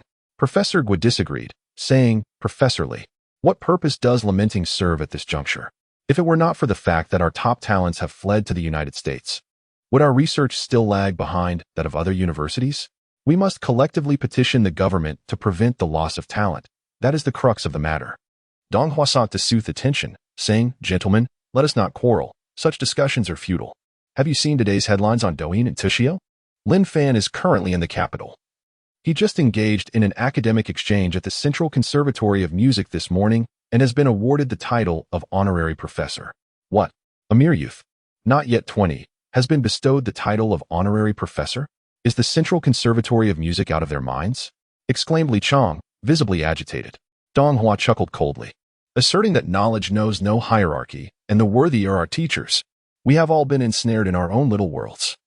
It is high time we opened our eyes to the broader universe. I wish for Tsinghua and Peking University to be placed on the blacklist of the United States, for it would signify that our capabilities are indeed regarded with trepidation. Professor Li Chang pondered briefly. Since Lin Fan is in the capital, why not invite him to Tsinghua for a discussion? The EDA software still possesses untapped potential. Moreover, software alone cannot forge an industry chain without chips and lithography machines. Xiaowei is already preparing to establish a chip enterprise. If we do not take action soon, it may be too late. Dong Hua remarked. Tsinghua still holds its own advantages. We have made progress in EUV lithography machines and graphene chips. Achieving a leapfrogging advantage is not beyond our reach. Li Chong struck the coffee table with determination. To restore Tsinghua's reputation, it is incumbent upon us, the Tsinghua community. I shall reach out to the EUV team and the graphene team and extend an invitation to Lin Fan to see if we can foster collaboration. The others nodded in agreement, yet Dong Hua's mind raced with thoughts on how to collaborate with Lin Fan to propel their EDA software to new heights. Wayland EDA is still undergoing certification and has yet to achieve industrialization, while Zhoutian Software still has a chance. Chapter 071, Reflections on the Great Wall. Technical shortcomings. Professor Li Chong obtained Lin Fan's contact information through the Jiangda Business School. At that moment, Lin Fan was at Badaling, capturing memories through photographs, and noticed a multitude of internet celebrities live streaming. He reflected on how live streaming has become a prevailing trend, providing employment opportunities for millions, from affluent magnates to film stars, street vendors, laborers, and farmers. Anyone with a smartphone can embark on their journey of live streaming and selling products. Pang Pang, if you were to live stream, you would undoubtedly surpass Weiya and Xian Ba. Why don't we explore this avenue? Forget it. I cannot bear to sell pirated or inferior products. It weighs on my conscience. Indeed, the realm of live-streamed sales often sees inferior goods overshadowing quality ones, rendering it difficult for truly exceptional products to thrive while subpar items flourish. It is far better for us to focus on investing and earning returns. Fan, how is our investment in Pan Ling progressing? There were no transactions today, but there should have been a few returns yesterday. Pang. You possess wealth yet refrain from spending it. You are doing a disservice to society. This time upon returning, contemplate how to spend your money. It will motivate me to earn. All right, I shall aspire to be a prodigal daughter-in-law, hee. Ding ding ding. Lin Fan's phone rang, displaying an unfamiliar number. Hello, who is this? Lin Fan, greetings. I am Professor Li from Tsinghua University's Institute of Microelectronics. Dean Shin informed me of your arrival in Beijing. I wonder if you are available this afternoon for a meeting at Tsinghua? Professor Li, I just finished strolling through Tsinghua University this morning. The campus is quite beautiful. However, I am currently at Beideling, where there are throngs of tourists.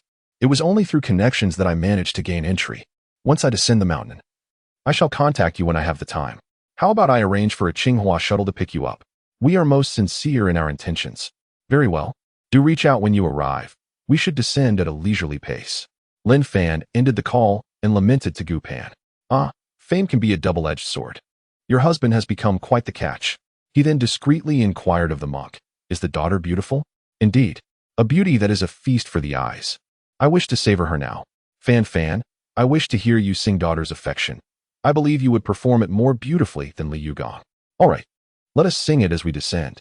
He recalled the lyrics and accompaniment of Daughter's Affection in his mind, and after modulating his voice, a melody emerged that rivaled the original.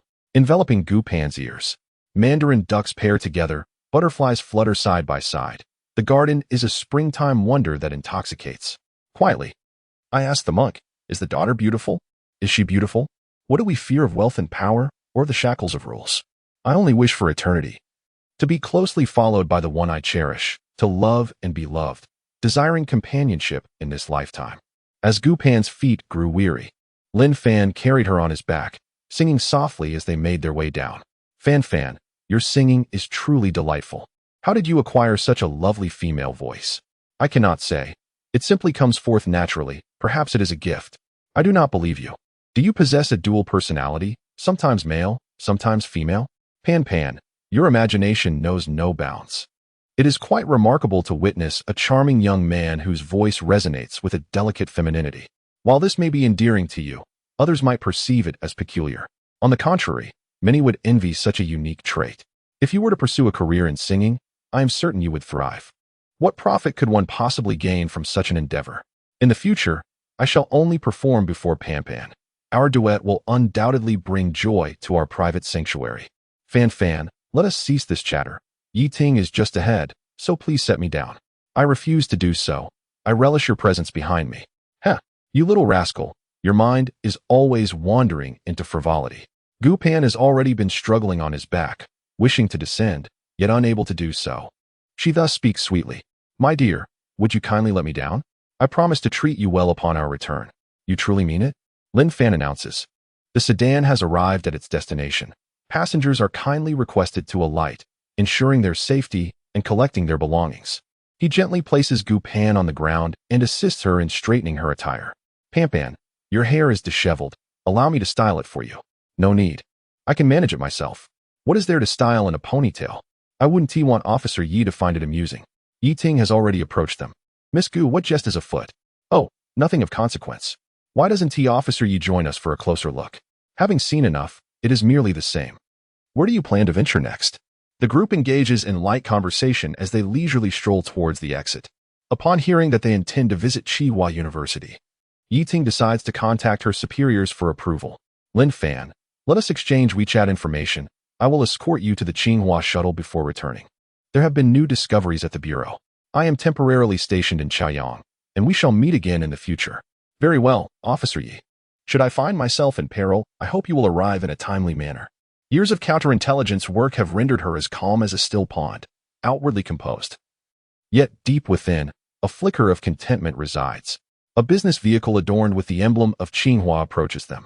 Lin Fan, Gu Pan, the car has arrived. Farewell. She extended her hand, bidding farewell to Lin Fan and Gu Pan. Once the school bus had vanished from sight, she glanced at her hand, and ripples of longing stirred within her. When might she possess a remarkable gentleman like Gu Pan? She was acutely aware of her own situation. The perils of counterintelligence work are formidable, and who would find favor in a woman who apprehends spies? She opened the car door and swiftly took her place in the driver's seat, speeding away. Lin Fan opened his phone to review the scenic photographs he had just captured. Some delightful selfies of the two of them. He was contemplating which one to choose for his phone cover when he noticed that Gu Pan was drowsily nodding off. Indeed, they had risen early to witness the flag-raising ceremony, followed by performances and explorations of Qinghua and the Great Wall. Most would find such a schedule exhausting. He shifted his body slightly toward the edge of the car, resting her head upon his thigh to allow her to sleep comfortably. Gazing at her exquisite visage, he felt an urge to touch her, yet he restrained himself. He continued to scroll through WeChat, where Bauer inquired if he had time to meet. His dormitory mates were also concerned about her whereabouts. Guyen had asked him to bring gifts. There is little else to convey. He has too few friends, rendering the act of scrolling through social media rather dull. Perhaps it is for the best, as it spares him from numerous responses. The most recent message he received was from Tong Fei, who informed him that the music manuscript had been completed and inquired about his availability to assist with verification. Fei, I am on my way to Tsinghua University. I will get in touch once I finish my business. All right, esteemed mentor, she replied. A knowing smile graced his lips. This Professor Tong truly regarded him as a mentor, though he felt he had little to impart, and teaching her was beyond his capabilities. He resolved to share some long-lost piano scores with her, considering it a fitting recompense for being addressed as a mentor. He delved into the classics of numerous composers, including Beethoven, Bach, Chopin, Mozart, and Liszt, in search of the now-forgotten scores, planning to transcribe a few pieces when the time came. However, he pondered the purpose of his visit to Tsinghua University. Was he to participate in a running competition? The Microelectronics Institute was surely related to EDA, and he was aware of the close ties between Longhua's EDA software, Jiutian, and Tsinghua University, perhaps hinting at a connection. Nevertheless, having already collaborated with Xia Xian, he had no intention of partnering with other companies. If discussions ventured elsewhere, there remained potential. After all, Longhua faced numerous technological bottlenecks, and his expertise in a few areas could sustain their research endeavors for a lifetime. Chapter 072. Technological Barriers, Aerospace Power. An hour later, the vehicle came to a halt beneath the Microelectronics Institute, yet Lin Fan made no move to exit. He hesitated to disturb Gu Pan's repose. Gazing at her curled up in the seat, her exquisite curves so perfectly formed that it stirred a sense of tenderness within him. Perhaps it was the change in the vehicle's stillness that roused Gu Pan from her slumber. Upon awakening, she met Lin Fan's affectionate gaze. Darling, are we home? Little sleepyhead. We are at Tsinghua University. Do you miss home? With an embarrassed smile, she straightened in her seat, only to notice the damp mark on Lin Fan's thigh, a remnant of her drooling during her nap, which elicited a sheepish giggle from her. I'm so sorry, I overslept. He. Unexpectedly, your sleeping posture is quite enchanting. I couldn't bear to wake you. Really? Of course. Since there is no one else in the car, why not share a kiss? You should attend to your important matters. I'll wander around Tsinghua. Call me once you've concluded your discussions. Very well, but I suspect it will be rather dull inside, filled with old men. Stay safe while you explore Tsinghua. Surely there are no spies lurking about? With your beauty, there are bound to be many admirers at Tsinghua. Aside from you, who else? Go on, don't let me hold you back. All right, dear. Let us not raise eyebrows in front of outsiders. It would be quite awkward. With that, Lin Fan opened the car door and stepped out, where several staff members awaited him. I apologize for keeping you waiting. Mr. Lin, please. Only after Lin Fan entered the Microelectronics Institute did Gu Pan finally alight from the vehicle. In the morning, I did not stroll around Shuamu Tsinghua, which left me with a hint of regret. Thus, I rented a bicycle to venture northward in search of its location. Lin Fan entered the reception area of the Microelectronics Institute, where a number of middle-aged and young individuals were already seated, none of whom he recognized. Professor Li Chong, who was presiding over the meeting, rose to greet him. Lin Fan, please come and take a seat, he said.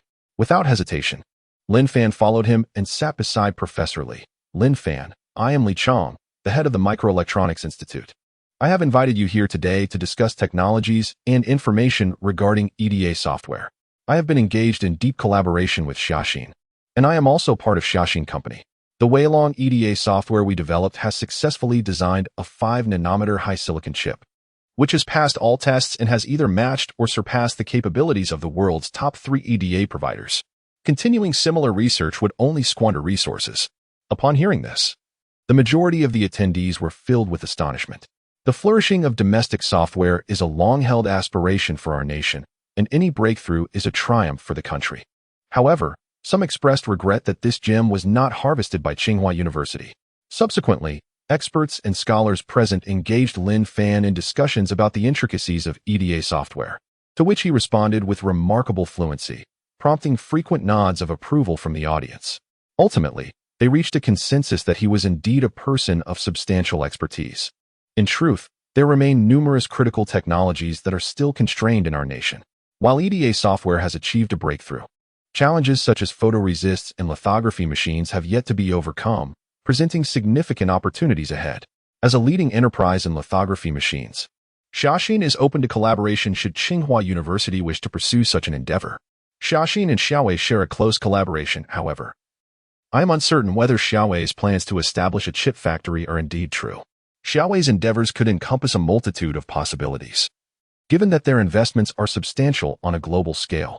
It is also true that while the research and development expenditure is considerable, the returns may not necessarily be commensurate. There is a common perception that Tsinghua University benefits from abundant funding. However, when distributed across various projects, the financial resources often appear inadequate, leaving many initiatives unfulfilled. Recently, Panling Investment and Shaoxin Group entered into a partnership with Jiangnan University to develop an intelligent robotics project, necessitating collaboration across software, chips, sensors, and other domains. Should Tsinghua University express interest, we could explore potential cooperation in this area. The global robotics market is predominantly dominated by 4 major players: Fanuc, KUKA, ABB, and Yaskawa Electric, which have nearly monopolized the robotics landscape in the Dragon Kingdom. Although Medea has acquired KUKA, our limitations still lie in core technologies. These entities focus primarily on industrial robots, which are relatively straightforward to implement. My ambition, however, is to develop bipedal or quadrupedal robots akin to those created by Boston Dynamics or the humanoid robots depicted in Hollywood films. Most of those present here are young leaders in computer science, software, mechanical engineering, materials, and artificial intelligence from Tsinghua University. I have heard that Lin Fan is central to EDA. Therefore, I am here to observe and learn. Upon hearing Lin Fan reference cinematic works, I felt a sense of indignation. Lin Fan, I believe you may not fully grasp the distinction between science fiction and reality. Those films are merely products of special effects and animation. Creating a model is comparatively simple, yet transforming that into reality is virtually impossible. Even the humanoid robots developed by Boston Dynamics exist solely within laboratory settings. Dear esteemed teacher, please remain calm. The likes of Robot X, Honda's P3, or Asimo, as well as MIT COG, Boston Dynamics Big Dog and Spot, and institutions such as Harbin Institute of Technology and Beiyang University, are all engaged in robotics. This suggests that while creating a robot may be relatively straightforward, developing an intelligent robot presents a far greater challenge. Do you possess expertise in this domain? The collaboration between Modern and SoftBank in acquiring Boston Dynamics indicates that we will face even more formidable competitors in the future. Should Tsinghua University be able to participate in the development of intelligent robots, I would wholeheartedly welcome it. Our research center at Tsinghua, dedicated to intelligent robotics, has developed a multimodal perception dexterous hand capable of sensing 5 modalities, making it the most advanced in terms of both the number of perceptual modalities and resolution currently available worldwide. Tsinghua stands at the forefront of robotics in our nation. Given this collaboration, what can you offer? Lin Fan has already sensed the tension in the air. The most immediate contributions I can provide are funding and superior intelligent algorithms, surpassing those of ABB's motion control systems. That is impossible. Those are core secrets that you cannot possess. While I do not have theirs, I have my own unique system. In truth, whether or not we collaborate is of little consequence. I can establish my own intelligent robotics research center. Lin Fan, are you here merely to waste our time? A young professor stood up, slamming the table in anger. First and foremost, it was you who invited me to Tsinghua at that time. I was still enjoying my visit to Badaling. Are there any faculty members from the Aeronautical Engine Research Institute present here? A middle-aged professor, Jin Xinhua, raised his hand to signal. Since they exhibited little interest in robotic research, I decided to bestow a benefit upon the Aircraft Engine Research Institute. I possess a set of production processes and blueprints for an engine whose performance rivals that of the F-119 PW-100. Should the Institute be inclined to collaborate with me, we could engage in a detailed discussion there. Professor Zhen Qinghua, an expert in the overall planning and design of aircraft engines, perceived Lin Fan's words as a potential opportunity, regardless of their veracity. Even if it turned out to be a frivolous encounter, it would merely amount to a waste of time. Lin Fan, we might visit the Institute, he suggested. Excellent. Lin Fan promptly rose and made his way outside the conference room. Li Chong also stood, adding, Lin Fan, we shall converse further on another occasion. Their dialogue had reached an impasse. Thank you, Professor Li, for your hospitality. Should you wish to collaborate in the future, do not hesitate to seek me out at Jiangnan University. With that, he followed Professor Zhen Qinghua out. The conference room echoed with a voice of exasperation. Ignorant child. Unworthy of counsel, muttered a professor, likely a fan of the Three Kingdoms. Calm down, he is merely a child. Chapter 073, Aerospace Drawings. The demeanor of academicians Lin Fan arrived at the Aerospace Institute, escorted by Professor Zhen Qinghua to the director's office. Inside, he observed two elderly gentlemen engaged in conversation. Uncertain of who among them was the director, the one with a white beard did not appear to hold that title. Professor Zhen quietly introduced Lin Fan, explaining that the director was the head of the institute, while the other individual was academician Zhang Yinzhong from the advisory committee. Lin Fan nodded. Gazing at academician Zhang with admiration, Professor Zhen approached the director. Director, this is Lin Fan, an EDA software engineer here to present materials to the institute and discuss potential collaboration. The director, taken aback by Lin Fan's youth and youthful demeanor, felt a sense of astonishment. Professor Zhen continued, Lin Fan is a core expert in the development of the Weilong EDA software for this summer's project. Having had the privilege of meeting him earlier at the Microelectronics Institute, academician Zhang Yinzhong, seated comfortably on the sofa enjoying his tea, scrutinized Lin Fan closely. The young man exuded vitality, accompanied by an air of confidence, perhaps tinged with a hint of arrogance. The director rose to his feet. Lin Fan, it is a pleasure to meet you. Please, take a seat. Allow me to introduce you to academician Zhang Yinzhong, an expert in aerospace systems. Before the director could complete his introduction, Lin Fan had already discerned that this was the former director of the Aerospace Research Institute, the chief engineer of both the Ministry of Aviation and the Ministry of Aerospace, a professor at Beijing University, and a doctoral supervisor. Academician Zhang, it is an honor to meet you. You are one of the scientists I respect the most, he exclaimed, his voice tinged with excitement as he instinctively extended his hand to shake that of this esteemed figure, a contributor to the Republic who, at 81, still radiated health. This brought to mind the resilient academician Zhang, who also thrived in the prime of his years. Academician Zhang extended his weathered hand to shake with him, kindly saying, Shaolin, greetings. You have made a significant contribution to the Dragon Kingdom by advancing EDA software. What remarkable innovations have you brought? Let me see. Lin Fan produced the USB drive he had prepared, ever since he learned how to extract vast amounts of data from his mind at Shaoxing. He had diligently prepared several USB drives for convenience. I need to borrow your computer. Professor Zhen, being relatively young, acted swiftly. Lin Fan, here is Xiao's laptop. Professor Zhen, is it connected to the internet? It is connected. We need to disconnect the network. This is confidential, and I wish to avoid any surveillance. Lin Fan disabled the wireless network and inserted the USB drive into the computer. Inside the USB, he directly opened a folder named L10071, revealing meticulously organized design blueprints, ranging from the smallest components to the comprehensive schematics, including blade designs and system software. There was also a video showcasing the simulated performance of the finished product. As the video played, the director, academician Zhang, and Professor Zhen were all astounded, unable to fathom the existence of such an engine. It was designed to rival the F-119, with overall performance even more formidable. Accompanying it were detailed specifications for production processes and the precise material ratios for blade alloys. With this information, it was possible to construct an engine more advanced than the Taihang, thus enabling a strategic pairing of engines and providing power support for the subsequent models of the J-20, significantly enhancing national defense security. Xiaolin, how did you come by this information? This is a question that any rational individual would pose, Lin Fan remarked casually. Having reviewed this data, can we perhaps discuss a collaboration? What sort of collaboration do you envision? I will provide this set of information. And when you produce the verification machine, I wish to be named an academician. Is it truly that simple? Lin Fan wondered if he had misheard. Many promising scientists have sought opportunities abroad because they could not attain the title of academician. Xiaolin, if this information is genuine, any academician title is within your reach. I, Old Zhang, assure you that I will act as your recommender. That sounds splendid. However, I require a confidentiality agreement. I am currently being monitored by spies and agents from the FBI, CIA, and NSA, and just yesterday, I narrowly avoided causing an aviation disaster. Ah, the group gasped. Astonished by the pervasive reach of the malevolent empire, they quickly drafted a confidentiality agreement which would come into effect upon the successful operation of the experimental machine.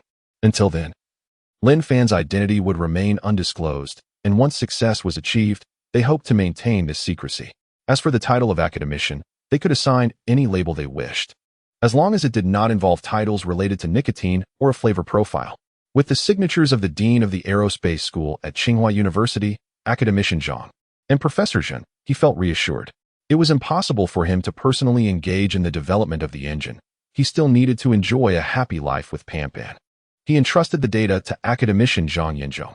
Academician Zhang, I have faith in you. You may collaborate with Beihang University and Tsinghua University's Aerospace School for Development. To bring honor to Tsinghua University, I hope to see Tsinghua on the blacklist of the malevolent empire next time. The Dean of the Aviation Academy was visibly distressed, pondering why the world at large misconstrued Qing University as merely a breeding ground for the talented under the influence of the infamous Mold Emperor. The nation does not impose restrictions on the flow of talent, and how could a school possibly control the freedom of its students? With an awkward smile, he reassured. Shaolin, rest assured, this time the Aviation Academy of Qing University will spare no effort. While he may not fully trust Lin Fan, he firmly believed that breakthroughs in EDA software could not be achieved swiftly merely through collaboration between Harbin Institute of Technology and Shaowei Xiaxing. Academician Zhang added, Shaolin, should this engine be successfully developed, a share of the future market will undoubtedly belong to you. The Republic will not forget its heroes. Thank you, Academician Zhang. Please remember to recommend me for the position of academicians. My girlfriend is eagerly awaiting to be known as the girlfriend of an academician. Lin Fan quipped. If we succeed this time, I will possess various advanced aerospace engine materials that surpass those of GE, Pratt & Whitney, and Rolls-Royce. The group exchanged glances, both astonished and bemused, realizing that this young man was simply trying to impress his girlfriend. Lin Fan bid farewell to the others and exited the Aerospace Institute. He dialed Gu Pan's number. Pan Pan, where are you? I'm at Shuimu Tsinghua having fun. You should come quickly. All right. He ended the call and opened a video on WeChat. Once the video connected, a beautiful face appeared. Fan, don't you think the scenery behind me is stunning? Zhu Ziqing's Lotus Pond Moonlight is a depiction of this very place. Those landscapes pale in comparison to your beauty. Hee, really? Of course. Fan, I sense a certain superficiality in you. To truly love someone, one must be sincere. To connect on a spiritual level, to experience a profound emotional bond. Your expressions of affection towards me seem rather superficial, filled with compliments like you are beautiful. You are lovely, which come across as rather disingenuous. Yet, our intimate moments together are undeniably genuine. Let us not dwell on such trivialities. The tales of passionate partings and eternal love are mere illusions. I hope you do not fall prey to such misconceptions. It seems you are the one straying. Do not all girls crave romance? Are we not romantic in our own way? You seem to revel in ostentation, broadcasting our relationship to the world, as if I were merely a trophy. Is it not so? The very act of pursuing a girl, a goddess, signifies ownership. Once captured, she is mine. Ha. The scene shifts to a serene lake, adorned by lush greenery, where an elderly couple strolls, blissfully intertwined. Fan, look at them. They embody true love, growing old together.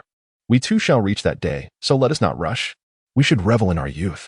Pan, bring the focus back to you. I wish to see only you, not anything else.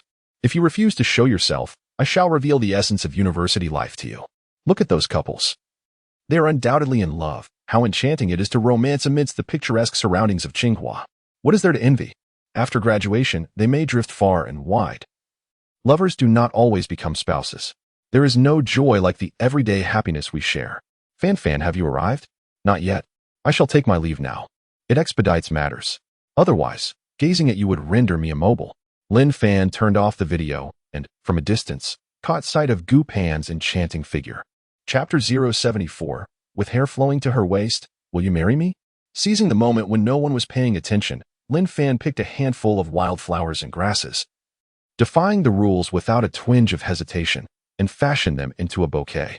He quietly approached the girl with hair cascading down her back. When your hair flows to your waist, my dear, will you marry me? Gu Pan turned with joy upon hearing the familiar voice, and her eyes lit up at the sight of the bouquet, adorned with lush green leaves and sparse blossoms. Do you like it, Pan Pan? I do. Is it romantic? Well, a little. She delightedly inhaled the fragrance of the flowers and grasses, her face aglow with satisfaction.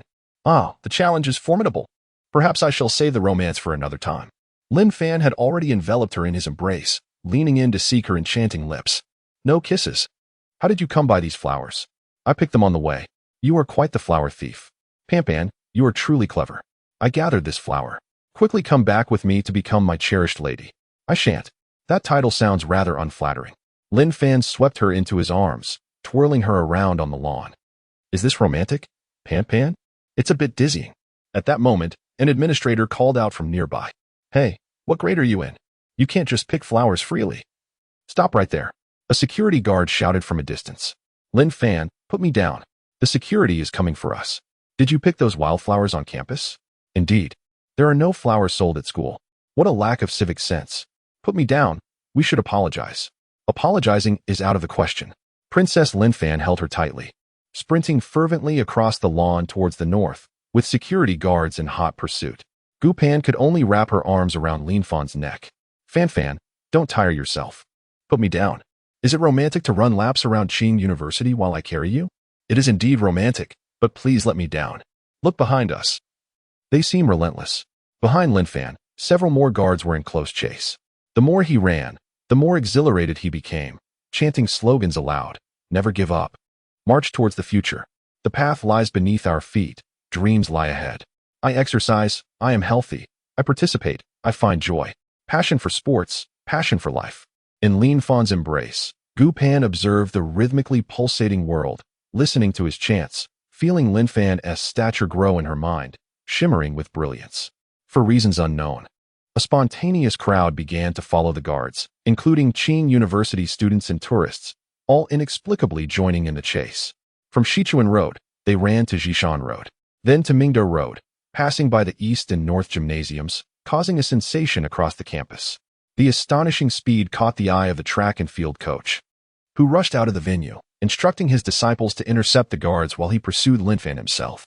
As Lin Fan sprinted southward along Mingda Road, passing the softball field, he turned his head and saw no guards behind him. In a moment of joy, he spotted a robust man pursuing him. Classmate, wait a moment. Lin Fan, are they still chasing us?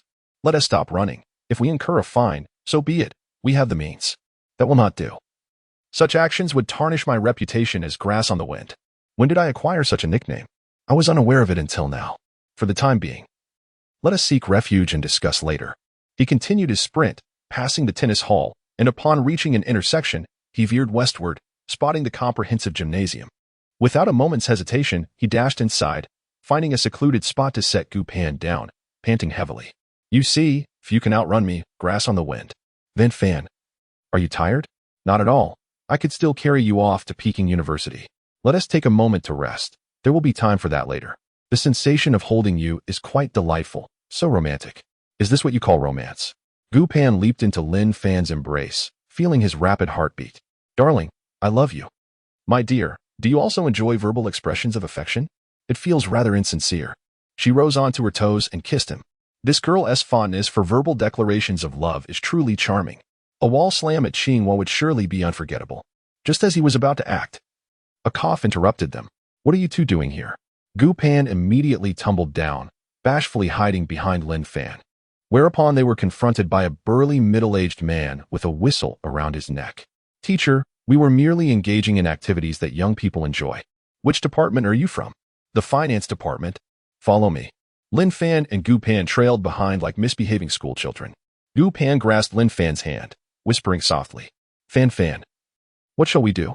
Are we going to be taken to the police station? Or perhaps we should call Yi Ting to rescue us. It's not that serious. Let us take a look.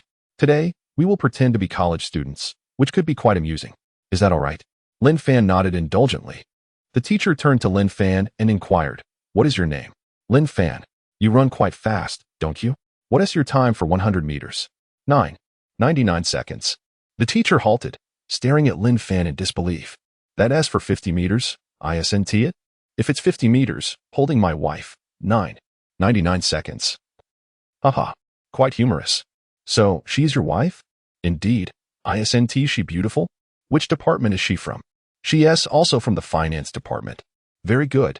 I'm Coach Wu from the school's track team. I see you have a talent for running. Why not come to the sports field for some practice?" "Coach Wu, my wife and I have something to attend to. We might not have the time. How about I escort you to the security office? They are all retired special forces." Lin Fan noticed Gu Pan appearing somewhat anxious. "Coach Wu, please don't frighten my wife. Her beauty should not be marred by fear." "Lin Fan, you. Pan, would you like to see me run again?" Gu Pan recalled Lin Fan's running posture, feeling a surge of admiration, and nodded involuntarily. "Would you like to? If you're tired, it's all right to skip it." "I'm not tired." He turned to Coach Wu. "Coach Wu, let us go take a look." They traversed the comprehensive sports hall and entered the eastern playground, where numerous sports teams were engaged in training, presumably preparing for the World University Games scheduled for August.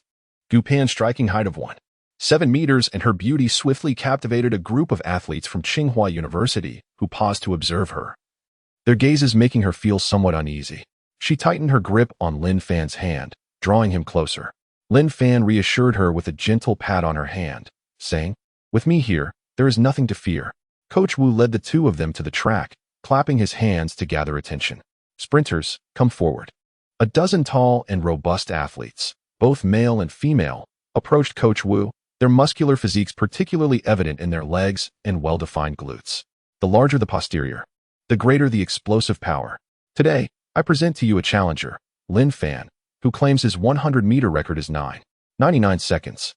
Would anyone like to take up the challenge? Is that even possible?" Su Bingtian struggles to break the 10-second barrier, achieving that time internationally often guarantees victory. "Just look at his build. It doesn't seem likely. He must be boasting in front of his girlfriend. Such a boyfriend is not worth keeping."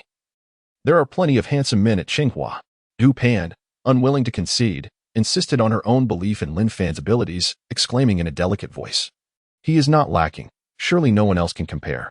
Have you heard the saying that true talent lies among the common people, while the incompetent linger in high places? You lack perspective. Fan, show them their place. Let them tremble at the thought of competing against you in the future." Lin Fan removed his jacket and handed it to Gu Pan. Chapter 075. The Heart of the Fighter. Extraordinary. Thus, attired in polished shoes, I emerged victorious. Let us commence. Anyone who believes in their prowess may step onto the track. Earlier, while pursuing in the campus, I felt assured in the quality of these trousers, believing they would suffice. 5 or 6 individuals, confident in their speed, positioned themselves on the track. The coach at the 100-meter mark raised the flag. At the sound of the starting pistol, Lin Fan shot forth like an arrow, the rhythmic sound of his shoes echoing as he surged ahead, oblivious to those flanking him. He crossed the finish line first in a remarkable 19 seconds. Lin Fan soon returned, approaching Gu Pan. Pan, without proper gear, they underperformed. Let us depart." Coach Wu, brimming with enthusiasm, approached Lin Fan. "Lin Fan, I cordially invite you to join the school's athletics team to compete in the World University Games this August." "Coach Wu, we truly have pressing matters to attend to and must leave now. Perhaps another time." "Very well, I shall find you in the finance department on Monday." Lin Fan and Gu Pan hastily exited Tsinghua University, taking a taxi back to the hotel, where they washed away the sweat and embraced one another in serene slumber. Weary in body, the thought of exercising slipped from their minds. In the aftermath, Coach Wu experienced profound disappointment upon discovering that Lin Fan was a student at Jiangnan University. Weeping uncontrollably, longing to fly to Jiang University and bring Lin Fan back to Tsinghua, he let out a lamenting cry to the heavens. Why? Such a promising talent is not from Tsinghua. Meanwhile, academician Zhang Yanzhong and Professor Zheng Qinghua entered the Beihang University laboratory with confidential materials, designating them as top secret. The materials were distributed to various research institutes for thorough analysis and verification of feasibility, ultimately yielding a consensus that is entirely consistent with mechanics and aerodynamics. Each design aspect is nearly flawless and fully realizable. Following laboratory experiments, an alloy composition required for the engine was produced, resulting in a small metallic sample that met all specifications. Consequently, relevant departments were promptly united to manufacture experimental machinery. The software team immediately analyzed the control code, seamlessly integrating it with the directives of domestically produced fighter jets. From a structural perspective, the design bears resemblance to the known F-119. Featuring a dual-rotor low-bypass ratio afterburning turbofan engine, equipped with a two-dimensional vector nozzle capable of deflecting both upwards and downwards at an angle of 25 degrees. With thrust and vector control managed by a digital electronic system. The engine comprises a three-stage fan, a six-stage high-pressure compressor, an aerodynamic nozzle, a wall-floating combustion chamber, a single-stage high-pressure turbine, and a single-stage low-pressure turbine rotating in the opposite direction of the high-pressure turbine, along with an afterburning chamber and two-dimensional vector nozzle. The entire engine is divided into 6 components: the fan, core module, low-pressure turbine, afterburning combustion chamber, exhaust nozzle, and accessory gearbox. This has led experts to ponder whether this is indeed a replica of the F-119 PW-100. However, distinctions in detail set it apart from the F-119, as design specifications indicate that its performance metrics surpass those of the F-119, with comprehensive design blueprints and production processes in place. This advancement can be applied to the development of engines for domestic models such as the Taihang and Qinling, making the upgrade of indigenous engines an imperative endeavor. This significant departure from mere imitation, which often lack deeper understanding, will elevate the military aviation engines of the Dragon Nation to an entirely new level. The countenance of Academician Zhang radiated delight as he exclaimed, "Providence favors China. Providence favors the Dragon Kingdom." Though ever mindful of propriety, he nonetheless seized the telephone and urged the relevant authorities to bestow upon Lin Fan the title of senior engineer, albeit this designation was petitioned by Xia Xian Group. Lin Fan's capabilities rendered him eminently qualified. While independent research and development are laudable, to stand upon the shoulders of giants is no less so. The West, having dominated the world for centuries by leveraging Chinese technology, it is time for the Dragon Kingdom to reclaim its zenith. He hoped Lin Fan would continue to deliver delightful surprises. In his slumber, Lin Fan was roused by the vibration of his mobile phone. He groped for it on the bedside table. A glance at the time revealed it was past 6 p.m. He had inadvertently dozed for over an hour. Tong Fei had sent a message indicating her imminent arrival at the hotel to review the manuscript. His mind was elsewhere. He had already prepared a USB drive, laden with selected musical scores, for her perusal. He arose, donned a change of casual attire, and quietly closed the door behind him as he entered the living room. He left a message for Tong Fei on WeChat. "Ping me when you arrive. Pan is asleep." Seated on the living room sofa, he gazed upon the nocturnal vista of the capital, a tapestry of neon that surpassed the nightscape of Jiangnan. In the company of his beloved, he felt that paradise could be found anywhere. The vibration of WeChat resounded once more, signaling Tong Fei's arrival. He opened the door to find her with cascading hair, exquisitely dressed in a style reminiscent of Korean chic, lending her a youthful air, and a Gucci bag slung over her shoulder. He had acquired a considerable knowledge of branded bags from Guyan. "Esteemed mentor, may I enter?" Assuredly. The two individuals sat upon the sofa, and Tong Fei's gaze remained fixated on Lin Fan, yearning for a reciprocating glance from him, yet it remained elusive. A sense of inadequacy washed over her, as she felt forever unworthy in the eyes of her esteemed mentor. "Master, I have compiled this score. Could you kindly review it for any errors or omissions?" Lin Fan produced a USB drive and handed it to Tong Fei. "It contains the materials for the scores. You may verify them at your leisure. It includes unpublished works from renowned masters such as Beethoven, Mozart, and Chopin. Consider it a part of my instruction to you. From now on, we shall be friends, rather than teacher and student." But that cannot be. Knowledge has no hierarchy, and the accomplished are always regarded as mentors. The crux of the matter is that Pan does not wish to assume the role of a teacher's wife. Henceforth, you may simply call me Lin Fan or Fango. "Very well, Fango. Regardless of the circumstances, you shall always remain my mentor in my heart. Suit yourself, if there is nothing else. I shall return to my room for some relaxation."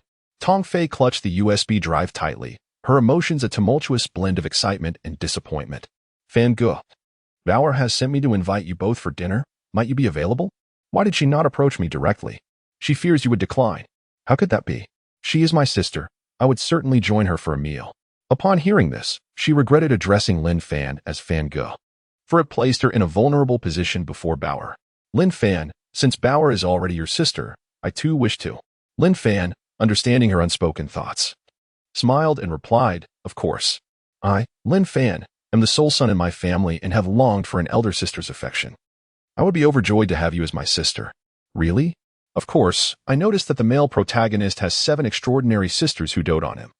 What a delightful existence. To my surprise, I too have one. Sister Fei Fei, do take good care of your little brother from now on. Certainly, esteemed Minter. Esteemed Minter. You should call me Lin Fan. You may refer to me as Sister Fei Fei, and I shall call you esteemed Minter. I find this arrangement quite agreeable. Do as you wish. Sister Bauer, where shall we dine? Please send me the location when the time comes. Once Pan Pan awakens, we shall proceed. You may go ahead and meet up. Very well, you must come. Let us not part. Tong Fei left the room and stood in the corridor, her eyes slightly misty. With Pan by his side, he is unlikely to harbor feelings for me. Now that we have acknowledged our sibling bond, we can correspond openly, perhaps in the future. He might come to favor me after all. With this thought, the clouds of gloom dispersed, and her face once again radiated a sweet and confident smile. Chapter 76. Multiple Exposures. Bridging the gap, Lin Fan returned to his bedroom and sat at the edge of the bed, gazing at the enchanting beauty of the woman peacefully asleep. He longed to caress her elegantly curled eyelashes, the delicate arch of her brows resembling willow leaves, the proud bridge of her nose, and her distinctly contoured lips, wishing to lean down and bestow a gentle kiss upon them. Even the few stray strands of hair by her ear appeared playfully charming, prompting him to reach out and smooth them. Her inky tresses reminded him of their first encounter, and he felt an insatiable desire to admire her forever, pondering how he might bring her joy each day. She cherished romance, yet he found himself lacking in that department, contemplating ways to infuse their relationship with a touch of enchantment. A tinge of regret swept over him for not having signed up for a course on romance. Even if he had, he doubted he would have relished it. However, ensuring that Pan Pan could revel in the sweetness and romance of love was indeed a noble pursuit. He shook his head, dismissing his own thoughts. He could not allow himself to become merely a tool in the system of romance, nor would he in the future. The vibration of his phone shattered his reverie. Upon opening it, he discovered a WeChat message from Zhang Mingxiu. Lin Fan, I have 2 pieces of good news for you. Firstly, your title of senior engineer has been approved. For reasons unknown, they were still working over the weekend. Congratulations. The second piece of good news is that the multiple exposure technical proposal you submitted has been tested and can enhance the 28 nanometer process to approximately 14 nanometers, which is the limit for domestic lithography machines. Xin will commend you for this. After reading the message, Lin Fan felt a surge of happiness. He knew Pan Pan would be thrilled to learn about his title. He promptly replied, Thank you, Sister Zhang. I am currently in the capital, and once I return, I shall treat you to a meal. How delightful. I shall reach out upon my return. Farewell. All right. Flipping through another message, it was a photo from Bauer, showcasing the sign of the Shan Hai Jing hot pot restaurant, accompanied by a note. Lin Fan, today how Ge is treating us. The diving prince, Tian Liang, will also be present. Hurry and bring your siblings along. You all can start eating. Pan Pan is still asleep. Once she awakes, come over and send me the location. Sure. We shall not miss each other. It would indeed be splendid to meet the diving prince, an Olympic champion who has brought glory to the nation, evoking profound respect in him. With his phone on silent, he perused today's headlines, scrolling through the news. He noticed numerous content creators lamenting and sharing their statistics. Oh, what a pitiful bunch. He clicked to respond directly, keep it up. Everyone deserves encouragement. Not everyone can be Principal Wang, who can engage in disputes one day and sign contracts the next, for wealth grants one a certain audacity. Lin Fan had yet to acclimate to his newfound affluence. He still perceived himself as impoverished, harboring a sense of aversion towards ostentation. He vowed not to become one of those individuals. Gu Pan, sweetly slumbering, turned over, her hand casually draping to the side, sensing something amiss. With drowsy eyes, she opened them to find Lin Fan gazing at her from beside the bed, prompting a sweet smile from her. Fan Fan, why aren't you asleep? It's nearly 7 o'clock. Are you hungry? Shall we go for a meal? A bit. Where shall we dine? Sister Bauer and Professor Tong have invited us to Shan Hai Jing for hot pot. They mentioned Chenghe and the diving prince Tian Liang will also be there. Would you like to join? Perhaps it is too late to go now. Why didn't you call me earlier? I hardly have time to prepare myself. I want you to rest a little longer. Meals can be had anywhere. You always think of me, but you should socialize more now to build connections, which will ease your endeavors in the future. I am not a celebrity, nor do I run a restaurant, so socializing holds little value for me. As Gu Pan spoke, she had already risen from the bed, changing her clothes. Had I known, I should have brought more outfits. Fan, can I wear this one? Lin Fan approached her. You look lovely in anything. Allow me to style your hair. And I assure you will be pleased. All right, but if it looks bad, it will reflect poorly on you. She obediently took a seat at the vanity, letting Lin Fan work her magic, for she believed that anything Lin Fan did would turn out beautifully. After assessing her hairstyle, she felt quite satisfied. Fan, shall we depart? Pan, you are undoubtedly a star chaser. Your behavior is too conspicuous. And what if I am? You are so beautiful. Wouldn't it be splendid to be a star yourself? I prefer admiring others. I could never be one myself. Do you look down upon celebrities? Not at all. There are many types of stars. I admire those who are patriotic and exude positive energy, while I tend to overlook the rest. Oh dear, what if I am a bearer of negative energy? If so, I shall correct you, Fan. Take my bag. There is a signature book inside, filled with autographs from many celebrities. Well hidden, are they? Let me take a look. Gu Pan seized the bag and swiftly exited the room, humming a cheerful tune. In the taxi, Lin Fan, with a blend of soft persuasion and alluring charm, managed to steal a kiss, ultimately securing a glimpse of the celebrity's autographed book. Upon opening it, he found the first page dedicated to the father of rice, Academician Yuan. The second page featured the esteemed epidemic prevention expert, Academician Zhong. As he continued flipping through, each page revealed a national hero, with the actors only including Jinggu, Bao Er, Run Fa, Xing Qi, and surprisingly, De Gang. Pan. I never imagined you were such a technology enthusiast. It seems if I don't become an academician, you might lose interest in me. Not at all. Even as a cleaner. You are a guardian of the city, and I admire that. Really? What do you think? Realizing that she still preferred the current version of him, he pondered the distinction between respect and love, understanding that true affection hinges on personal preference. What a cunning girl she was. Gu Pan leaned against his arm, her delicate face drawing closer. Have you got a good look? You must sign your name for me too. Am I truly one of your idols? You are already the dish on my plate. Now go ahead and sign.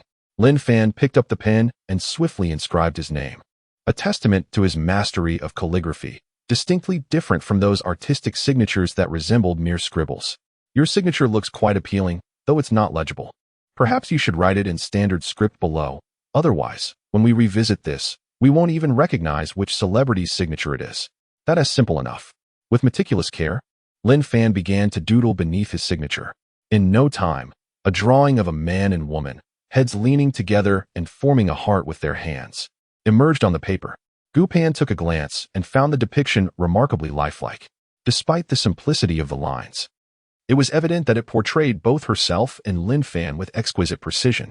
Fan, your artistic skills are truly impressive. You ought to hold an exhibition. Artists and writers are either madmen or fools. Do you share this inclination? Indeed, but you mustn't become a madman. That would be quite frightening. Upon arriving near Shidon North Street, Lin Fan settled the fare via a QR code. The driver courteously informed her, Shan Hai Jing is on the 3rd floor of Shiba Street. Just head straight there. Thank you, sir. Lin Fan noticed Tong Fei and Bauer urging her through WeChat and replied that she had arrived at the entrance. Shortly thereafter, Bauer was already peering down from below. Fan, I told you Bauer likes you, see? Must you insist on pushing me towards others? Not at all. If someone is vying for the attention of a boy I like, it merely indicates that my taste is commendable, doesn't it? What if he gets taken away? Then you'd better be cautious. Tian Boguan serves as your example. Oh dear, you are quite ruthless. Right now, she is my Bauer sister. She won't let you have your way. Gu Pan waved her hand in the air, calling out, Sister Bauer, we are over here. Chapter 077. The banquet in the capital city Bor joyfully approached, relieved that the lighting was not too bright. Otherwise, everyone would have noticed the presence of the acclaimed actress Bor. Lin Fan, dear sister-in-law, it's wonderful to finally see you both. It wasn't easy waiting for your arrival. Hello, Sister Bor. Gu Pan and Lin Fan replied in unison, their voices harmonizing as if rehearsed. Gu Pan stepped forward and embraced Bor's arm. Sister Bor, you look stunning today. What delightful dishes do we have to savor? And PN looks exquisite as well. It must be the work of Master Lin, right? He adores playing with my hair, but thankfully, it's presentable. Hee. The group ascended to the private room on the third floor, which was already bustling with guests. The two were only acquainted with Ting Fi and Bor, while the others were merely familiar faces from television. Ting Fi rose and approached Lin Fan. Lin Fan, dear sister-in-law, please take a seat over here. Between Ting Fi and Bor were 2 vacant spots, and Lin Fan and Gu Pian seamlessly settled in. Bor began the introductions. Everyone here are friends, so let us not stand on ceremony. Allow me to introduce. This is the esteemed artist Lin Fan, and this is his wife, the gracious Mrs. Gu Pian. Oh, you flatter us, Lin Fan remarked, looking at Bor in confusion. When did he become an esteemed artist? It seemed the sister was weaving fanciful tales again. Observing the bemusement in Lin Fan's eyes, Bor chuckled. Lin Fan is also my recognized brother. He is a pianist, a vocalist, a dancer, and perhaps even a painter, truly an artist. We who engage in the arts are all part of the same family. The attendees nodded in acknowledgement. Having all seen Lin Fan's videos, and thus this form of address met with no objections. None among them possessed such capabilities. Bauer continued with the introductions. Lin Fan, this is your younger brother and sister, and this gentleman is he boss, the proprietor of Shan Hai Village, as well as the performer of the role of Xian Xiao. The name of the establishment was derived from the character Xian. Both parties raised their glasses in a toast. This is Prince Tian Liang, also a co-owner of Shan Hai Village. And these are Director Chun, Director Li, and Editor Wang from the crew of the film Laughing in the Jianghu. They are all prominent figures in the film industry. Lin Fan acknowledged each with a toast. As it was their first meeting, there was little to discuss. Bauer sat beside Lin Fan, while Tong Fei was seated next to Gu Pan, both exchanging introductions about the menu. Bauer was the vibrant catalyst of the atmosphere. He boss. You must present your signature dishes today to treat my younger brother and sister. Perhaps there will be opportunities for collaboration in the future. Bauer, why would I undermine my own reputation? The dishes began to be served. Hot pot was an excellent choice for entertaining guests, allowing one to enjoy whatever they desired. In the interim, Gu Pan had procured signatures from He Boss and Tian Liang, handing a blank page adorned with beautiful designs to Tong Fei. Sister Fei Fei, please sign for me. Younger sister, I am not a celebrity. Must I sign as well? You are a professor and the associate dean. Your signature is even more valuable than that of a star. Besides, with Lin Fan's support, you will undoubtedly become a globally renowned piano master. Tong Fei blushed slightly. The compliment felt rather excessive. She is not from the film industry. She only came to dine with Lin Fan and found herself at a loss for words with everyone else, thus striking up a conversation with Gu Pan. Sister-in-law, how long will you be staying in the capital? Perhaps I could show you around? Sister Fei, just call me Pan Pan. It sounds lovely. Being called sister-in-law makes me feel much older. She chuckled. Tong Fei nodded in agreement, listening intently to Gu Pan continue. I estimate we will return tomorrow. Lin Fan has matters to attend to in Jiangnan. I wish we could linger a few more days. But perhaps I shall visit again during the summer break to enjoy some free meals at your place. All right, let us exchange WeChat contacts for future correspondence. Meanwhile, Tian Liang was engaged in conversation with Boss He, finding the dining atmosphere rather awkward. Shan Hai Jing operates as a typical partner franchise under the celebrity IP and internet traffic acquisition model, successfully evading franchising registration. Now boasting a scale of 800 establishments and an annual revenue of 600 to 700 million. Prior to his arrival, Lin Fan had conducted an online search to avoid conversational pitfalls. Nowadays, celebrities delve into side ventures. How can one perform exceptionally if not for the sake of profit? The daily hustle is driven by the pursuit of gain. He had once worked during holidays to cover living expenses, so he understood. However, he had no intention of opening a store. There are fortunes to be made in futures, gold, and foreign exchange, with casual transactions yielding billions. Why risk tarnishing one's reputation? Sister Bauer, are you the leading lady in Laughing in the Jianghu? What is the story about? This is the first commercial blockbuster I have taken on. A martial arts epic filled with numerous action sequences and quite a bit of dramatic dialogue, which presents a significant challenge. I portray the lead female role by Yunfei. Isn't it Renning Ying? No, this AO in Laughing in the Rivers and Lakes refers to the sound of howling, a mere attempt to ride the wave. Bauer murmured softly. I see. The remuneration must be quite substantial, right? Higher than that of art films. Recently, she has also appeared in several variety shows. It seems she is not far from fame. Well then, my young brother, I anticipate a significant box office success for Sister Bauer. The two clinked their glasses and sipped casually. Noticing Gu Pan and Fei Fei engaged in a lively discussion, he thought there was little to converse about upon their meeting. Pan, what are you two chatting about? Include me in your conversation. You should speak with Sister Bauer. We are discussing matters pertaining to young women, which you might not comprehend. Lin Fan chuckled and began to enjoy the hot pot, serving a variety of delicacies to Gu Pan, encouraging her to eat. Gu Pan nibbled delicately. Fan, isn't this dish you made more delicious? Oh please, don't be so critical. Well, I shall have some vegetables, nutritious and slimming. Slimming? You have already lost what you needed. Oh dear, don't pinch me. Just focus on eating. Beside Bao sat Director Chen, not the man who claimed wealthy men needed to seek out multiple partners. Director Chen, having consumed quite a bit, was somewhat inebriated, and his hands had begun to wander carelessly. Habitually, he reached for Bauer's hand holding the chopsticks. Bauer evaded him, smiling. Director Chen, you are quite tipsy. Perhaps you should rest for a bit. All right, Bauer, accompany me for a chat. You know my feelings for you. Bauer awkwardly smiled. Director Chen, you are indeed drunk. Lin Fan, please assist Director Chen to the lounge for a rest. Lin Fan rose to help, but Director Chen brushed him aside. Bauer, do you fancy this pretty boy? Do you realize how many aspire to be the leading lady in this production? If given the chance, you ought to cherish it. Director, you're intoxicated. I'm merely trying to assist you. Lin Fan supported him and proceeded towards the exit.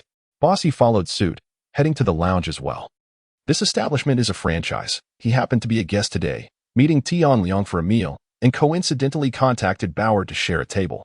Upon reaching the lounge, however, Director Chen's drunken demeanor vanished, and he glared menacingly at Lin Fan.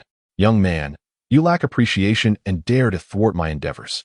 Director, Bauer is my sister. If you dare to act inappropriately, I won't hesitate to confront you. Do you know who finances this film? It's Brother Chang from Hong Kong. And Bauer aims to penetrate the Hong Kong and Southeast Asian markets. Are you not aware of the protocols? Hong Kong is also part of Long Country. Regardless of whether it's Brother Chang or Brother Bao, one must adhere to the laws of Long Country. Director Chen was a formidable fighter when words failed. He resorted to violence. Great Sage, split the heavens. Chapter 078. The possession of Dan Go, dread of the demonic hordes. Such pretentiousness is truly embarrassing. Lin Fan reached out and seized Director Chen's wrist, pulling him down to the ground with a swift motion. You possess some skill. But allow me to demonstrate the essence of Wing Chun. Are you perhaps possessed by Dan Go? Director Chen indeed began to employ the techniques of the wooden dummy stance, revealing the detrimental influence of cinema. Lin Fan delivered a light kick to his joint, causing Chen to kneel and wail in agony. From the adjacent dining area, the stunt team was summoned by Director Li and soon surrounded Lin Fan in the lounge. Bauer, Tong Fei, and Pan, alerted by the commotion, emerged from their private room. The sight of the muscular stunned men, their veins protruding, instilled a sense of fear in the women. Sister Bauer, Sister Fei, please do not worry. Lin Fan claims to have trained, and I place my faith in him. However, Bauer and Tong Fei shook their heads, skeptical of anyone who professed to be proficient in all arts. Lin Fan, with the finesse of a pianist, hardly resembled a martial arts master. Only Gu Pan seemed to believe wholeheartedly in him. The lounge echoed with anguished cries as more stunned men charged inside, followed by a cacophony of lamentations. Gu Pan's concern grew, tears threatening to spill from her eyes. She rushed to the entrance of the lounge, her voice quavering with emotion. Lin Fan, are you all right? Upon entering, she found Lin Fan reclining on the sofa, casually crossing his legs. Seeing Gu Pan's arrival, Lin Fan immediately stood, on guard against the potential chaos from the stunned men. Gu Pan, what brings you here? It is quite perilous. They are all fierce and ready to pounce on me. Gu Pan, tear-streaked, dashed forward and threw herself into his embrace. Fan, where are you hurt? Shall we call the police? At that moment, the sound of sirens echoed from downstairs. It seemed someone had indeed alerted the authorities. The efficiency of the police was remarkable. They apprehended all involved and took them away. The sound was eerily familiar to Lin Fan, who immediately thought of Yi Ting. Yi Ting was directing a team, escorting all the martial artists and directors Chun and Li. Lin Fan, are you injured? Do you need to go to the hospital? I'm fine, nothing serious. With Pan by my side, I feel entirely safe. Thank you, Officer Yi. Your response time is impressive. Hey, wrap it up, Yi Ting commanded as her team prepared to leave. Lin Fan surmised that her movements were likely under surveillance. The protection was indeed thorough. Pan, it's all right now. Let us continue our meal. Lin Fan nonchalantly led Pan back to the private room for dinner. Bauer and Tong Fei exchanged curious glances. Tian Liang and Boss, he regarded Lin Fan with newfound respect.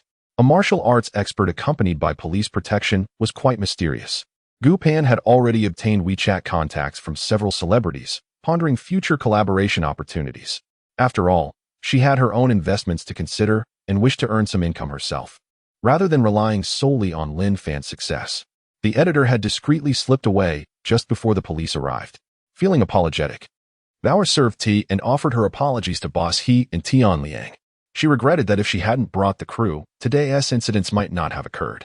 Taking the initiative, she settled the bill, and everyone gradually dispersed. As they stood on Shibayashan Street, Bauer expressed her remorse. Lin Fan, I'm sorry for the trouble I caused you. No worries, will the crew give you a hard time because of this commotion? Indeed, Sister Bauer. I have read reports stating that the film industry is quite dark. You must exercise caution. Thank you for your concern, Pan Pan. Here in the capital, they wouldn't dare act recklessly. At worst, I could return to filming art house movies and win a few awards. Sister Bauer, it just occurred to me that your film festival Best Actress trophy is still at my home. Shall I send it to you when I return? Oh, that explains why I couldn't find it. Bauer smiled awkwardly.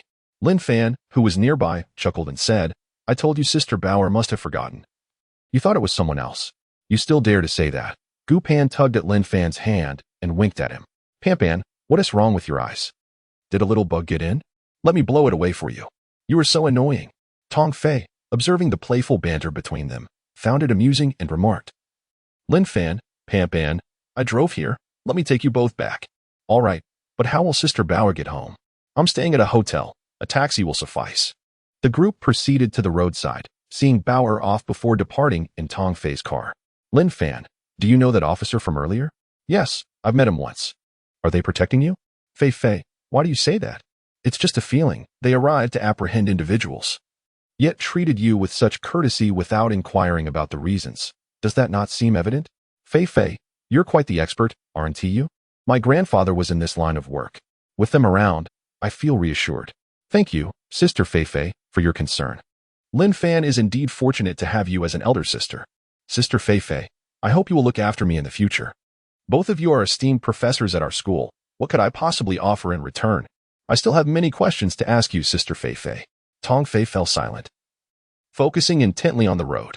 As she watched the two figures fade from view in the rearview mirror, her expression turned somber, as if she had lost all connection with Lin Fan. Perhaps it would be best to diligently practice the scores he provided. Lin Fan was merely a ripple in her life, soon to be followed by calm waters. Pan Pan watched as Tong Fei's car disappeared into the distance. Fan. Sister Fei is truly wonderful. We connect well. I'll make it a point to chat with her more on WeChat. She speaks with such philosophical depth. Unlike the superficiality of you and me, she is an artist, and her words undoubtedly possess profound meaning. I, on the other hand, am but a simple life enthusiast, content with the little joys. She embodies elegance, while we are but common folk. You are the commoner. I am the daughter of a wealthy family. Starting tomorrow, I shall transform into a graceful and poised young lady, no longer indulging in your decadence. Ah, a spirited girl. I admire that. Now, let us return to the hotel to work out. Indeed, this time I shall triumph over you. Lin Fan embraced her, his heart brimming with joy. It was not so much about falling into decadence together, but rather indulging in an elegant form of it. After their workout, the two exhausted companions fell into a tender slumber. Lin Fan set the alarm. For the next morning, they would rise early to queue and pay homage to their revered idol, Chairman Mao, planning to take a shower in the morning to achieve a state of purity and devotion for their pilgrimage. Mao Zedong is also the idol of Lin Fan's father, and their conversations invariably revolve around him. Lin Fan has a fondness for Mao, as the iconic red banknotes are beloved by all. This evening, Lin Fan is nestled closely with Pan Pan, drifting off to sleep while thinking of Mao. Yesterday morning, he braved the frigid winds of the capital, ensuring that he had prepared a beautiful down jacket for Gu Pan, while he himself donned a matching black ensemble. The young lady enjoys flaunting her long legs and skirts, so he has also arranged a pair of thick beige stockings to keep her warm. He would never dare to disrespect his idol by seeking warmth in the memorial hall. As the alarm rang around 5 o'clock, he finished his shower and gently nudged the sleeping Pan Pan. Wake up, Pan Pan. It's time to get in line. First, let us wash up. If we're to meet Mao, we must sincerely cleanse and change. I've already showered. It's your turn, she replied. Having learned from yesterday's experience, Gupan quickly got out of bed without lingering. After a swift bath, Lin Fan helped dry her hair as they approached the bed. It's a chilly 820 degrees today. I've prepared a lightweight down jacket. You're so wonderful, Lin Fan, she exclaimed, sitting at the edge of the bed. He took out the stockings and carefully placed Ponpon's long legs on his own, diligently dressing her in the warm attire. Chapter 79. Paying homage to greatness. Stirring the heavens and earth, when did you prepare this? Yesterday, when I had some free time. She gazed at Lin Fan, who was earnestly putting on his socks. A wave of sweetness surging within her. This man truly knew how to care for others. Once the socks were donned, she directly settled herself upon Lin Fan's lap. Yearning for a kiss. Not today, let us get dressed first. Turn around, I need to put on my underwear, and no peeking. I want tea look. Today, I am a monk, devoted and serene, earnestly paying my respects. Once she was fully dressed and organized. Seeing Lin Fan's earnest demeanor for the first time, she found it utterly endearing. You can turn around now. My dear Pan, even without makeup you are so beautiful. The martyrs would surely take solace in this sight. Gupan wore her long hair down, donning a down jacket. And together they felt as if they were braving the winter. There were hardly any taxis on the road, embracing a spirit of revolution. Lin Fan carried the female warrior onward. Fan, let me down. I can walk. No, I must carry the female warrior across snow-capped mountains and grassy fields. To rendezvous with the main forces at the Memorial Hall. I've heard that the queue is particularly long now, so we must hasten. Aren't you tired? You are too light. I hardly feel your weight. The two of us together feel like one. Pan listened, her heart brimming with sweetness, softly murmuring, you and I. So deeply in love, where love runs abundant, it burns like fire. Mold a piece of clay, shaping you, shaping me. Let us break apart, blend with water. Then form anew, for within my clay, there is you. Within your clay, there is me. Together we share the same quilt in life, and in death, the same coffin.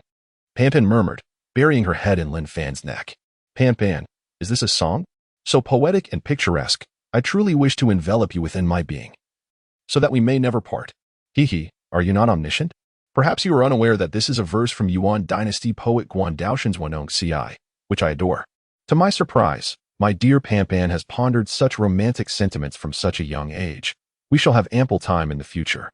Who would have thought that amidst the malevolence of the Mongol Empire, there existed such passionate souls? I also cherish a particular Yuan Chu. Would you like me to recite it for you? Certainly. What a delightful tune. What is the essence of love in this world? That it compels one to pledge life and death? Travelers from south to north, how many winters and summers have they endured? The joy of love, the bitterness of parting. Yet among it all, there are infatuated lovers. Lin Fan walked briskly, and upon hearing these lines, replied, isn't this from the Return of the Condor Heroes? I only know the line. What is the essence of love in this world, that it compels one to pledge life and death? I've read the novel. It is truly captivating. Fan, do you believe in such love that binds one to life and death? Indeed, if it meant exchanging my life for yours, I would agree without a moment's hesitation. You mustn't jest. Such words cannot be spoken lightly. Your husband is omnipotent. How could he ever place you in danger? True enough. Lin Fan paused, gently lifting Gupan's chin, gazing ahead. Recite he xin lang farewell to friends. All right, quickly now. With a wave of the hand, I depart henceforth. How could one bear to face such a sorrowful farewell, laden with the weight of bittersweet emotions? The corners of my eyes and the edges of my brows seem to brim with resentment. Hot tears threaten to spill yet remain restrained. I am aware of the misunderstanding stemming from the previous correspondence. The fleeting clouds and mists swirl before my eyes, yet in this vast world, you and I are the true confidants. Does heaven discern the ailments of humankind? This morning, the frost thickens along the eastern road, illuminating the waning moon above the horizontal pond, so desolate and poignant. The sound of the steam whistle cleaves my heart, marking the beginning of a solitary journey through the realms of existence. Despite severing the threads of sorrow and resentment, it feels akin to the collapse of Kunlun's sheer cliffs or a tempest sweeping across the universe. Together we soar, akin to wings in harmony with the clouds. Hearing this fills me with tears, yet I remain filled with an ardent yearning for life. Indeed, the venerable poet is unmatched throughout the ages, a single piece. Qin Yuan Chun, snow, can reign supreme in the annals of poetry. Your words inspire me to visit our father and discover what manner of man he is, capable of nurturing such an exceptional son.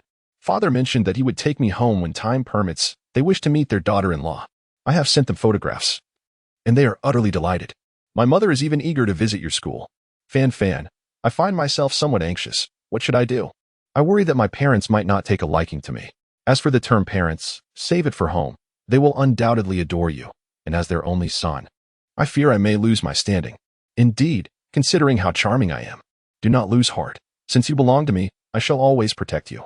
Thank you. Dear leader. Fan, look, there are already people queuing in the square. Please set me down. It would not be proper for a contemporary young woman to be carried by a great man. Lin Fan gently set her down, tidying her clothes and hair, letting the strands cascade over her shoulders, refreshing, delightful, and indescribably beautiful. In the queue, vendors were already selling chrysanthemums. Lin Fan purchased 2 bouquets of white flowers and continued to follow the serpentine line. With more than an hour remaining until the opening at 8 o'clock, countless individuals awaited eagerly. I truly wish to sing a song to express my emotions at this moment, said Pan. You sing. I would love to listen, Lin Fan replied, transitioning to a higher pitch as he began to sing The East is Red. As he sang, The East is red, the sun rises. A wave of resonance swept through the crowd.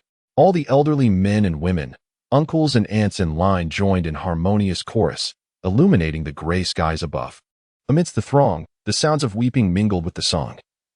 Both Lin Fan and Gu Pan felt tears welling in their eyes as they listened to the heartfelt calls from the crowd. Their spirits soared, and they resolutely decided to dedicate themselves to their great motherland. A nation devoid of national heroes is a nation devoid of hope. The crowd shouted loudly, invoking the names of the national heroes omitted from textbooks: Yu Fei, Wen Qinxiang, Wei Qing, Hu Zubing, Wang Jiaojun, Fu Su, Yang Guang, Li Jing, Qi Jiguang, Yuan Chonghuan, and Shirkafa. The grand chorus in the square echoed the call for the heroes within their hearts. After the East is red, someone began singing another song celebrating great figures, reigniting the flames of patriotism. The square transformed into a grand assembly of red song. Lin Fan exhaled warmth into his hands, rubbing them together to envelop Gu Pan's small hands. Are you warmer now? He asked, noticing her tear-filled eyes. She nodded in agreement. Yes, Fan, I must be rather unaccomplished, easily moved to tears. Such an invaluable emotion is indeed rare. However, many individuals seem to have lost it now. I hope that Pan can forever preserve this innocence. I believe I have stumbled upon a treasure, haven't I? I used to think of myself as an oddity. The sight of the women's volleyball team clinching victory brings tears to my eyes. Witnessing Lu Xiang's triumph evokes the same response. Even watching Shenzhou, Tiangong, and Tianwen ascend to the heavens moves me to tears. There are countless moments when I simply cannot restrain my tears. As long as you are not akin to Lin Daiyu, the notorious weeper, I find you endearing. Have you not noticed that my eyes brim with tears as well? In such emotional states, devoid of any excitement or feeling, can one still be considered human?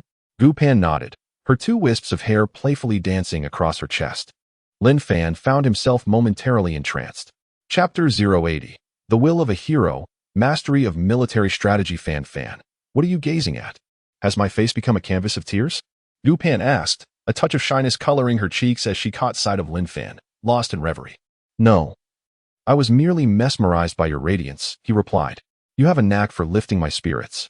She produced a tissue, dabbing away her own tears while tenderly wiping the traces of sorrow from Lin Fan's face. Fan, it seems you too possess a penchant for tears, much like myself. Indeed, our affinities align, and our hearts resonate. Even Chairman Mao would bless our union. Shall we purchase a statue of Chairman Mao to take home? That is unnecessary. True admiration for someone is a matter of the heart. Our patriotic endeavors are the greatest homage we can pay to Chairman Mao. Fan, I vow before Chairman Mao to ensure you embody the spirit of a patriotic youth. Otherwise, I shall ignore you. At your command, Commander Gu Pan exclaimed, her eyes fixed on the advancing procession, excitement bubbling within her. Fan, it is already 8 o'clock. How swiftly time passes. Come, let us not fall behind. Lin Fan looked up and could already see the inscription of the memorial hall of great figures ahead, his heart swelling with anticipation. As they ascended the steps, he beheld the statue of Chairman Mao, standing before a grand depiction of the nation's majestic landscapes. After traversing the North Hall, they arrived at the Hall of Remembrance, where Chairman Mao lay peacefully in a crystal coffin, draped with the party flag. The base of the coffin bore the national emblem, surrounded by an array of fresh flowers, while 4 solemn guards stood vigil over him. Lin Fan and Gu Pan followed the procession to pay their respects, laying flowers before the portrait of Chairman Mao. As the mournful cries of the elderly filled the air, a profound sadness enveloped their hearts. As Lin Fan gazed at Mao's image, fragments of television shows, films, and books flashed through his mind, stirring something within him. System, shouldn't you make your presence known at this moment? Perhaps you could offer a sign-in? Ding. The system detects that the host is paying homage to the great leader's portrait. Would you like to sign in? Sign in. Ding. Mastery of poetry acquired. Ding. Expertise in military strategy acquired. Ding. The spirit of heroism bestowed upon you. In an instant, a torrent of Chinese poetry and various military strategies flooded his mind. Figures such as Sun Tzu, Bai Qi, Han Exine, Xiang Yu, Wei Qing, Hu Xubing, Zhuge Liang, Su De, and Qi Jiguang emerged, alongside the valorous deeds of our heroic soldiers, those who fought valiantly during the anti-Japanese War, the three major battles, and the Korean War. The indomitable spirit of countless martyrs who chose death over submission, bore the weight of humiliation, faced peril with courage, and charged fearlessly into the fray, filled his consciousness. System. What use are these to me? Host. Were you not seeking to sign in to commemorate the occasion? Great leaders possess such wisdom too. Here, at Tiananmen Square. Beneath the monument to the people's heroes, what more could you desire? Ah, indeed, your consideration is quite thorough. I suppose it is wise to acquire these skills first. They may prove beneficial in the future. Ahead, Gu Pan shed tears, unable to bear the sight any longer. Lin Fan, having etched the leader's visage in his heart, resolved to become a steadfast patriot.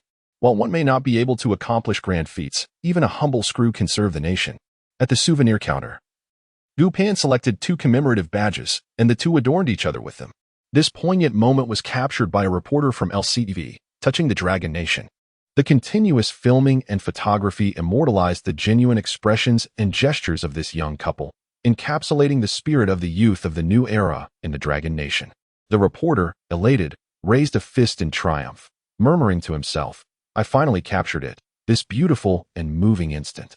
Gu Pan observed the man's fervent demeanor and remarked, Fan, it seems some individuals are even more devout than we are. Witnessing him makes me feel that national rejuvenation is no longer a dream. Shall we return now? Do we have any plans for the day? Nothing specific. Let's just wander around the capital. I've heard the courtyard houses are quite exquisite. Perhaps we should explore them. Those courtyards are quite expensive. I've heard they can easily reach over 100 million. Not excessively so. If you fancy it, we could purchase a set. And then we wouldn't need to stay in a hotel when we visit in the future. Really? Absolutely. Come on, let us take a look. At that moment, Lin Fan's phone rang, and upon checking, she saw it was Tong Fei. Gu Pan, noticing the caller ID, urged her, It's Sister Fei Fei. Answer quickly. She must be calling to take us out. Lin Fan activated the speakerphone. Lin Fan, are you at the hotel? No, we just returned from Tiananmen. Is there something you need, Sister Fei Fei? Dragon Vision is hosting a music program, and I'm going to serve as a consultant. Would you like to come along? It's quite the attraction in the capital. Sister Fei Fei, I would love to go. Pan, please send me your location. I shall come to fetch you. All right. Sister Fei Fei. Gu Pan took out her phone and promptly sent her location. Pan, don't you also have idols from Longshore? So what? Do I need to inform you if I admire Sabelin or Kanghui? I shall remain silent about it. Well, everyone has the right to pursue their idols. Shall I not do the same? Which host do you fancy? We can go see them together. Lin Fan pondered for a moment, realizing she had watched little television lately. Who were those few on the Spring Festival Gala? After some thought, she remarked, I knew it, you hardly watch TV. You must adore Uncle Dong Hao and Sister Juping. Hee. Indeed, those are favorites of our parents, aren't they? Gu Pan spoke with a hint of pride, her tone somewhat condescending. Lin Fan, you should venture outside more often and explore the world beyond. It's truly pitiful that you scarcely recognize any hosts. Allow me to recommend my favorites to you. No, I prefer hosts who are beautiful. Upon hearing this, Gu Pan rubbed her hands together and struck a pose as if holding a microphone. Ladies and gentlemen, I am Gu Pan, the host of the Urban Life program on LCTV. Today, we are conducting random interviews on the street. And the theme of our inquiry is, are you happy? She extended the microphone towards Lin Fan. Lin Fan gazed at the fair little fist, resembling a small steamed bun. Wishing to take a bite. Dear citizen, I am Gu Pan, the host of the Urban Life segment, conducting a live interview today. May I ask, are you happy? Gu Pan, you are my favorite host. Could you sign your name on my face? Lin Fan leaned in, and Gu Pan approached, planting a kiss, playfully chiding. That doesn't count, answer again. Don't ask me. I'm merely here to observe. Pan Pan, your mother is calling you back for dinner. Pan Pan, have you put on your thermal underwear? Lin Fan responded to a series of questions, yet Gu Pan remained unsatisfied. We recently conducted a random survey of several audience members. Although none provided direct answers, it became evident that true happiness resides within the mundane moments of life. Running errands, sharing meals, and expressing concern for one another all constitute happiness. Thus concludes today's program. Should you have any inquiries for our audience, please submit them for our next episode. Gu Pan earnestly completed her performance and glanced at Lin Fan, her eyes fluttering. Fan Fan, if you don't applaud, I shall be upset. Goddess Pan Pan, you are the finest host I have ever encountered. Would you grant me another signature? She leaned in, giving a gentle kiss. Lin Fan, you are my devoted fan. Remember to support me more in the future. This scene, witnessed by Tong Fei who had driven over, filled her heart with envy. Gu Pan's innocence and vivacity could melt any man's heart. She felt a surge of happiness for them, her curiosity about Lin Fan intensifying.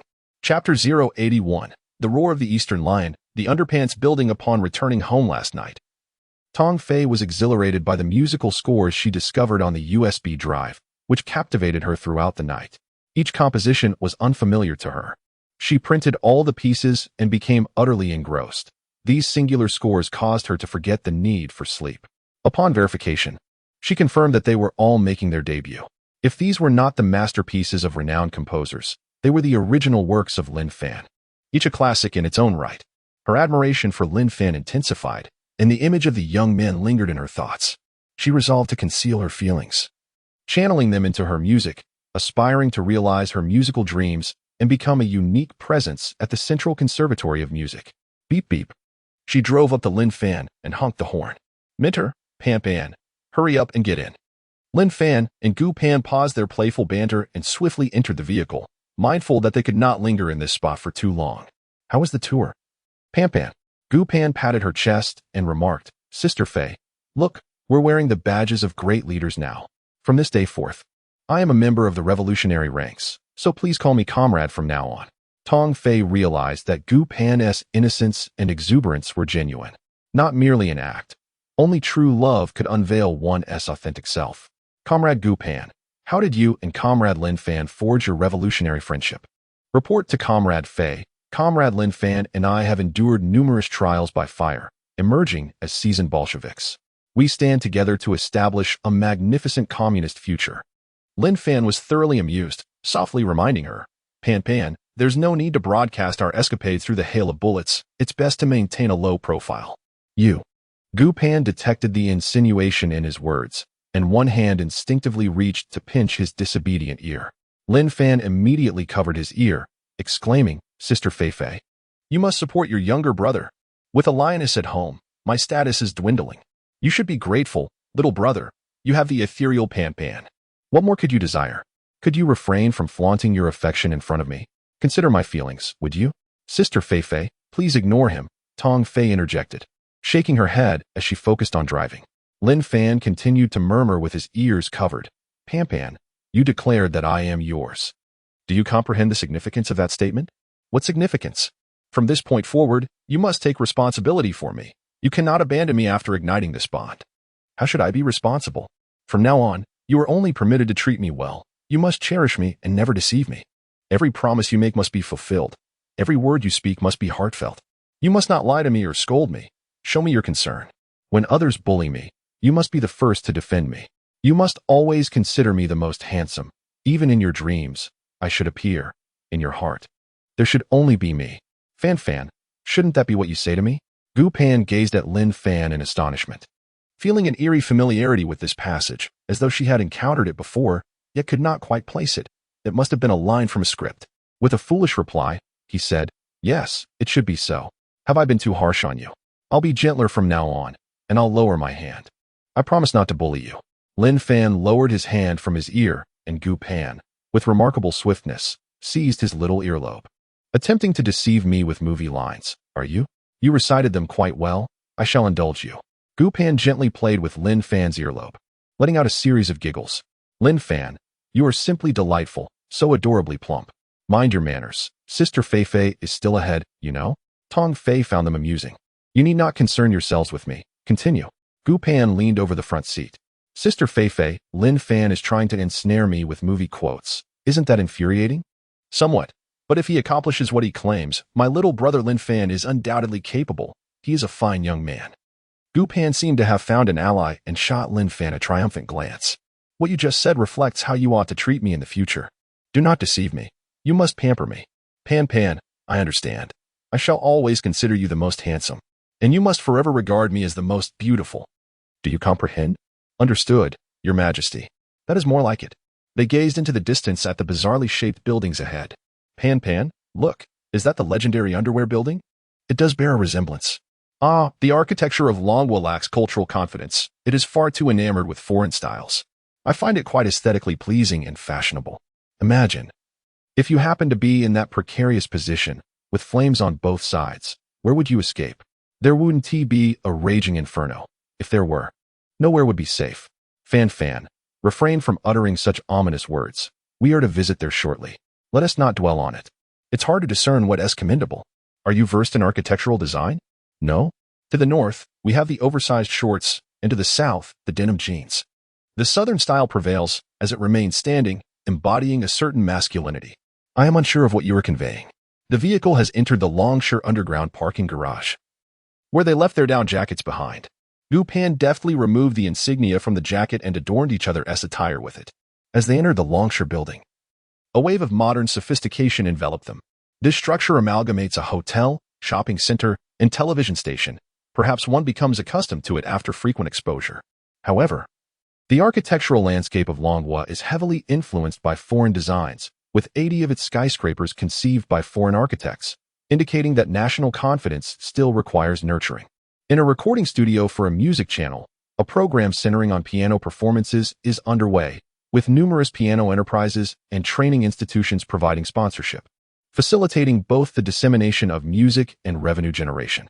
Tong Fei arrived at the makeup room, where a makeup artist was already preparing the guests. Lin Fan, I heard from Bauer that you are a renowned stylist. Might you create a look for Sister Fei today? As long as Sister Fei does not mind. I have no objections. The familiar system voice echoed in Lin Fan's mind once more, just as he was about to speak. Sign in. Host, you have violated the rules. You are not permitted to answer hastily, and your attendance is invalid. Indeed, how intelligent. Ding, the system has detected that the host has entered the makeup room. Do you wish to check in? Check in. Ding, proficiency in makeup acquired. Ding, expertise in beauty attained. Ding, mastery in cosmetic surgery achieved. Ding. A disguise package has been delivered. The vast array of makeup techniques and case studies, beauty knowledge and methods, as well as various intricate surgical techniques are all comprehensively integrated. The disguise package includes an assortment of masks and tools to be contemplated for future use. He possesses several laboratories and simulators, along with this disguise package. He recalled his unique seal, which materializes when needed and vanishes when not in use. He was uncertain of its current location.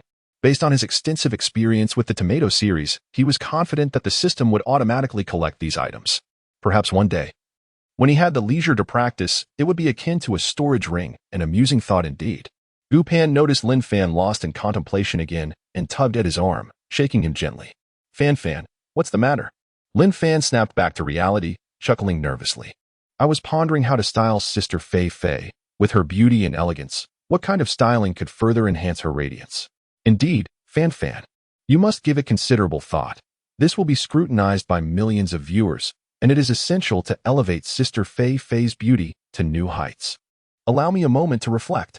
Chapter 082, Mastering Makeup. Love approaches Professor Tong. Allow me to style you. After the makeup artist finished preparing a guest, she approached Tong Fei. Noticing that Lin Fan was still deep in thought, he placed his trust in Bauer's recommendation. He had witnessed Bauer's stunning appearance at the film festival, as well as the remarkable styling of Lin Fan and Gu Pan that night. Even if it meant displeasing the makeup artist, he was determined to let Lin Fan have a turn at styling. Makeup artist. Today, I would like my brother to do my makeup. It will give him a chance to build his confidence, she declared. Very well, Professor Tong. I shall observe from the side, and if any adjustments are necessary, I will intervene. After all, you are the embodiment of beauty for today's program. The makeup artist responded courteously, understanding that a successful show benefits everyone involved. Seated at the makeup station, Tong Fei awaited Lin Fan's decision. Sister Fei Fei, will you be playing the piano during today's program? He inquired. I will perform a couple of pieces, she replied. Will the audience be adults or minors? This program is predominantly for adult music enthusiasts, featuring a repertoire of considerable complexity, she explained. Understood, Lin Fan responded, turning to the makeup artist. May I ask if the attire and accessories for the sisters are sponsored by any brands? Yes, they are all provided by the wardrobe department, she replied. Excellent. Please take me to see them, he requested. Both Gu Pan and Tong Fei expressed their surprise and rose to follow the makeup artist into the wardrobe room, where they found Lin Fan selecting garments from the racks. He chose a black long dress that featured a built-in bra. As Tong Fei emerged from the fitting room, the contours of her bosom seemed poised to overflow, with delicate lace straps accentuating her porcelain skin. Her elongated swan-like neck was adorned with a diamond necklace, featuring a teardrop-shaped gem that appeared to yearn to descend into the depths of her décolletage. She selected a pair of complimentary high-heeled shoes, and even without makeup, she exuded a goddess-like aura, leaving Gu Pan with a sense of envy. Lin Fan, is this outfit suitable for the show? She inquired. It's stage attire. It should be perfectly fine, he reassured her. Let us step outside, and I'll assist you with your makeup and styling. The makeup artist nodded in agreement. Confident that Professor Tong would undoubtedly become the center of attention, Lin Fan released Tong Fei's long hair, which cascaded to her waist, already tinted with color. Using a curling iron, he styled the mid to lower sections of her hair, giving it a voluminous and textured appearance after a careful trim. Next came the makeup application, executed with remarkable finesse. Given Tong Fei's flawless complexion, the focus was primarily on her eyes and lips. Under the watchful gaze of many, Lin Fan completed the transformation. As Tong Fei gazed into the mirror, she resembled a celestial being descended from the heavens, marveling at how Lin Fan had elevated her beauty to new heights. She found herself enamored with her own reflection. Sister Fei Fei, you look absolutely stunning. You will surely shine on the show. Thank you, Pan Pan and Lin Fan. Your efforts are greatly appreciated. As long as Sister Fei Fei is satisfied, during your performance, be sure to showcase those long legs of yours. In the realm of art today, it is not only about technical prowess, but also about presenting one's own beauty.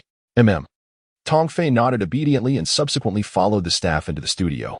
Lin Fan glanced at Gu Pan, who appeared lost in thought, and drew her closer.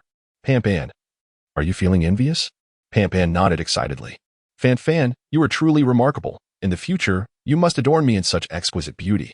You needn't feel envious. Your natural beauty surpasses hers.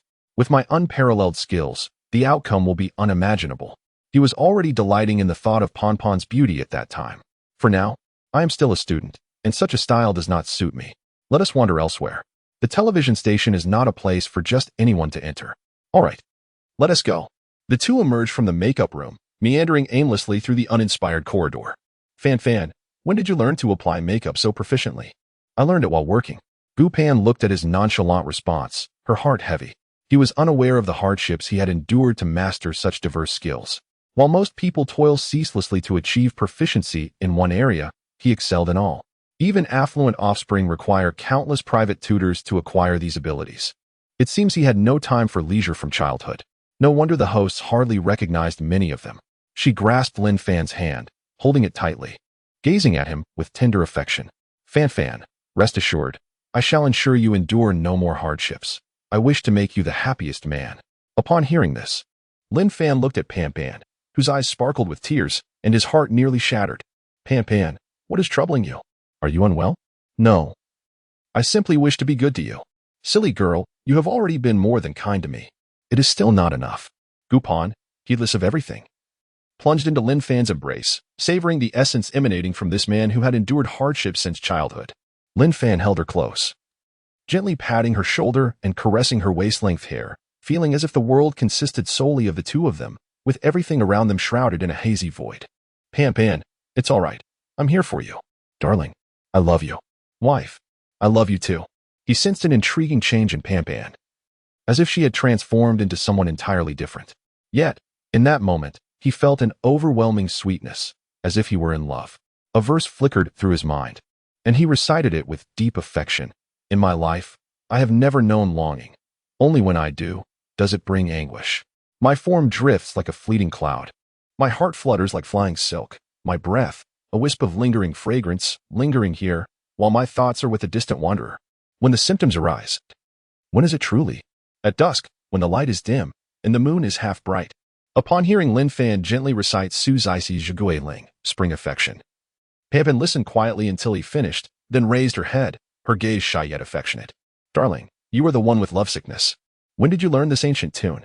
Lin Fan reached out, wiping away the tear stains from her eyes, captivated by her delicate visage. He longed to kiss those soulful eyes that seemed to pierce through to his very being. It dawned on him that longing need not stem from separation. The yearning felt in proximity could be equally potent. He wished to cherish her, yet felt uncertain about how to express that affection. All he could do was hold her tightly, relishing every aspect of her being. Pan, it seems I have fallen in love. What? Pan stood on her tiptoes, kissing him. Ahem. A staff member passed by, offering a gentle reminder. Pan immediately dropped her gaze, a blush creeping up her neck. Fan, let us depart. A reporter, camera in hand, hastily approached, capturing the tender moment shared between them. Upon noticing their intent to leave, he called out, Please, take your time. I am a journalist from Touched by the Dragon Nation, and it appears we meet again. Lin Fan, astonished, responded, Do you know us? Indeed, the reporter replied. We crossed paths this morning at the Memorial Hall. Currently, I am recording for Touched by the Dragon Nation. The photos I took of you earlier have been selected. I never anticipated finding you here. It must be fate. Lin Fan and Pan were left with a flurry of questions, bewildered by the turn of events. The reporter enthusiastically invited them to join him, suggesting they treat it as a leisurely excursion. After a series of twists and turns, they arrived at a recording studio. Please wait here for a moment while I speak with the director. Don't wander off, I beg you. Certainly, go on, Pan said, turning to Lin Fan with excitement. Fan, I just remembered. He is the peculiar individual we encountered this morning while adjusting our badges. So he is a reporter. What a coincidence, she mused.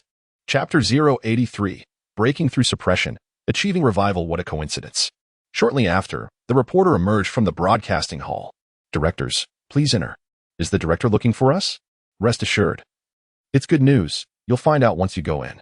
Lin Fan took Pan's hand and followed the reporter into the hall, which was a studio currently recording a program. They were led to a room. The reporter opened the door. Director, they have arrived.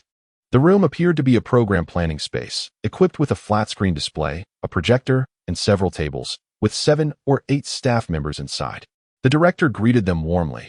Hello, it's a pleasure to meet you.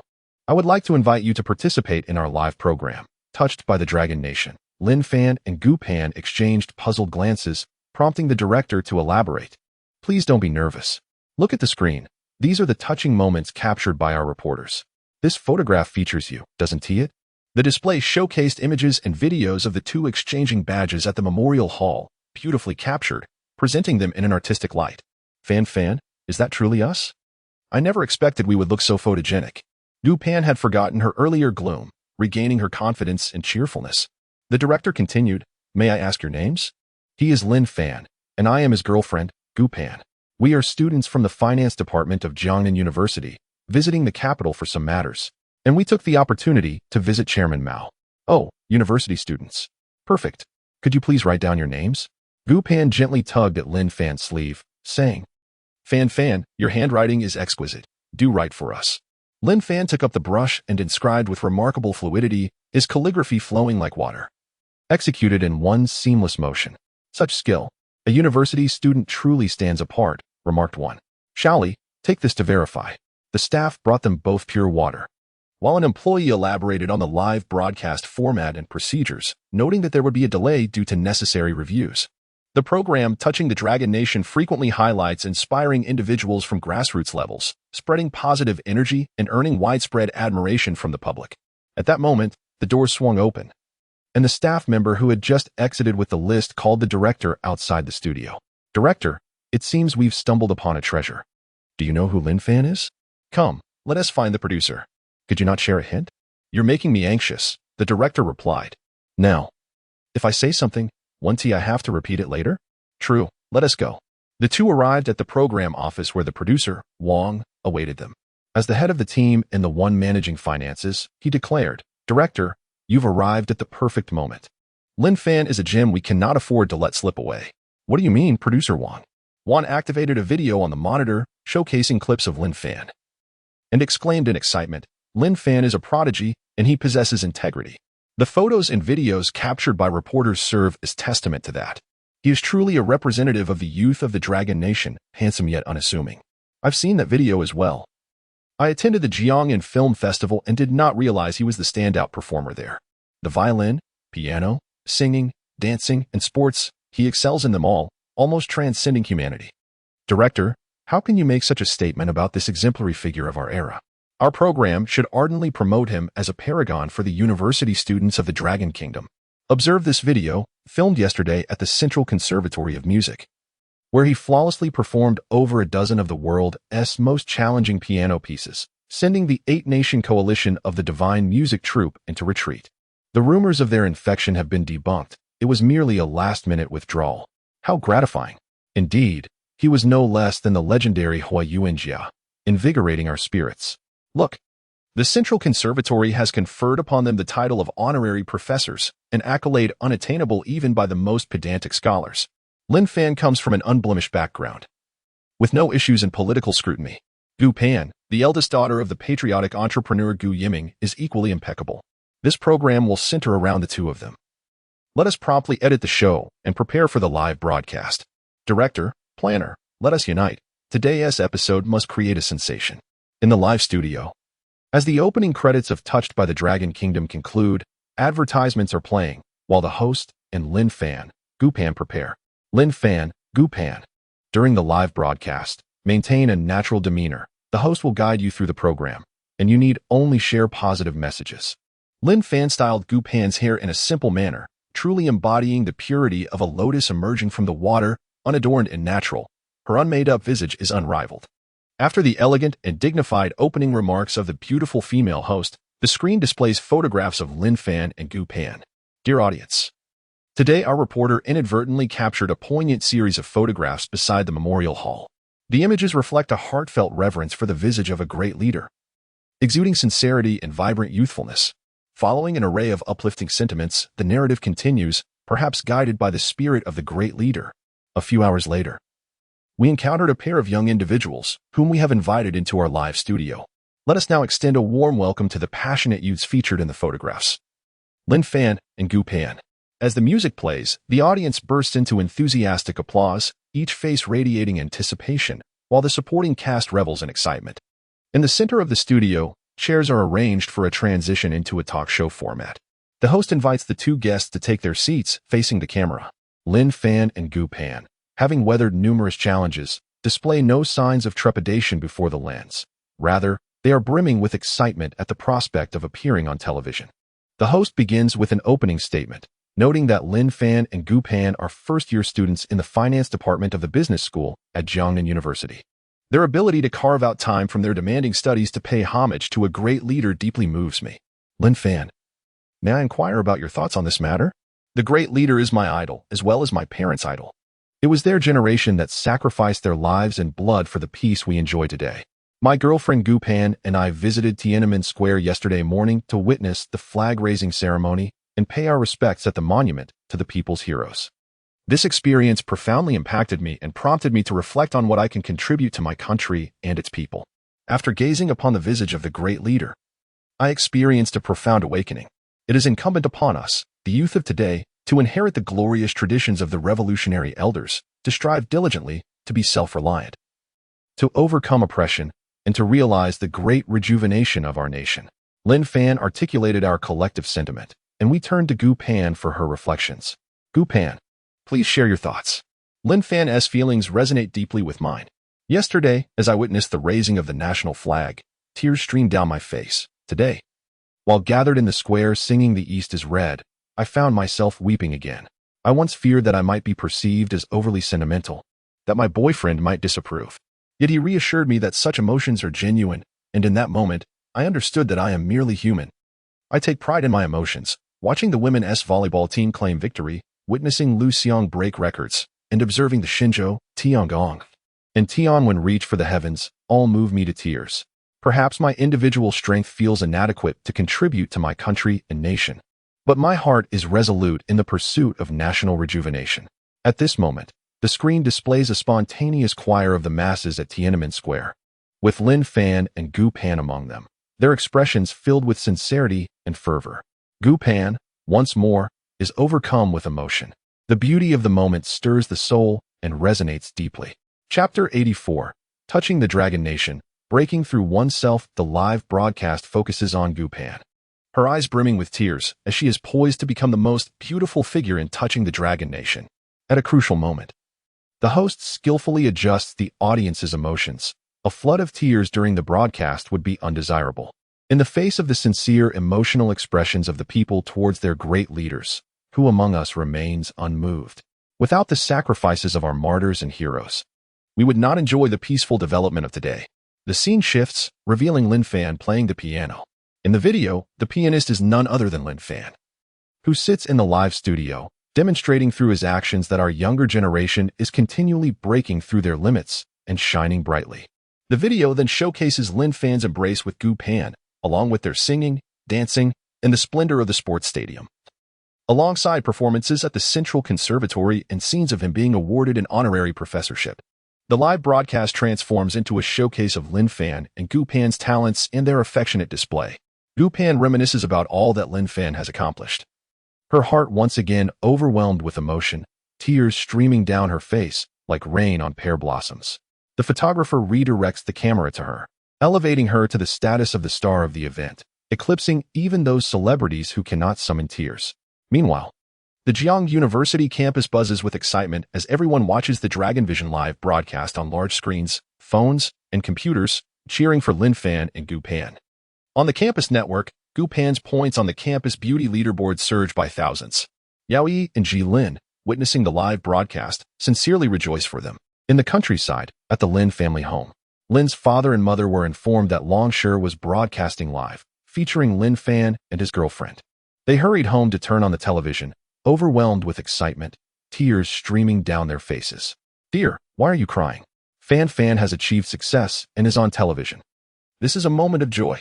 Mind your own business. Can I cry from happiness?" Indeed. Gu Yiming, Yu Qinwu, Gu Pan, and their grandfather Gu Huayuan sat before the television, captivated by the broadcast, which was relayed to them by classmate Gu Yan. "Dad, my sister and brother-in-law are displaying their affection on TV. Now the whole nation knows. You need not worry about him leaving anymore." "Haha, Yenner, what are you saying? Your sister is so beautiful. If that young man dares to forsake her, I shall break his legs." "Mom, my sister looks so beautiful when she cries." Gu Yin glanced at Yu Qinwu, noticing that she too was on the verge of tears, a striking resemblance to Gu Pan, as if they were cast from the same mold. "Mom, why are you crying as well? I almost feel like I'm not your biological child. Our personalities are so different. I should ask Dad." Yi Qingwu embraced Gu Yan. "Mother is simply overjoyed. What nonsense are you spouting?" Hee. When they saw Lin Fan and Gu Pan being awarded the title of honorary professor, everyone stared at the television in disbelief, as if caught in a dream. As the saying goes, some rejoice while others worry. Zhang Heng and Zhang Mingzhu, watching the broadcast, wore expressions of concern, fearing it might have been revealed too soon. Yi Ting, after watching, pressed her hand to her forehead, realizing that now the entire nation recognized them, pondering how to ensure their safety.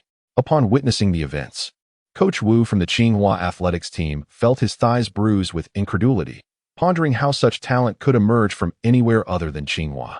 Academician Zhang, after watching the live broadcast, seized his phone, his face contorted with fury. The FBI, CIA, and NSA, upon reviewing the situation, have commenced formulating their subsequent strategies. Returning to the studio, the program Touching the Dragon Nation was nearing its conclusion. Lin Fan and Gu Pan exited the studio, exhaling deeply in relief. The production team, glancing at the ratings, noted a remarkable breakthrough, surpassing 5 during this time slot, an extraordinary feat. It was evident that a program imbued with positive energy could indeed achieve commendable viewership, allowing the show to continue its journey. As team leader Wang and the director reveled in their joy, the station chief's call summoned them to his office.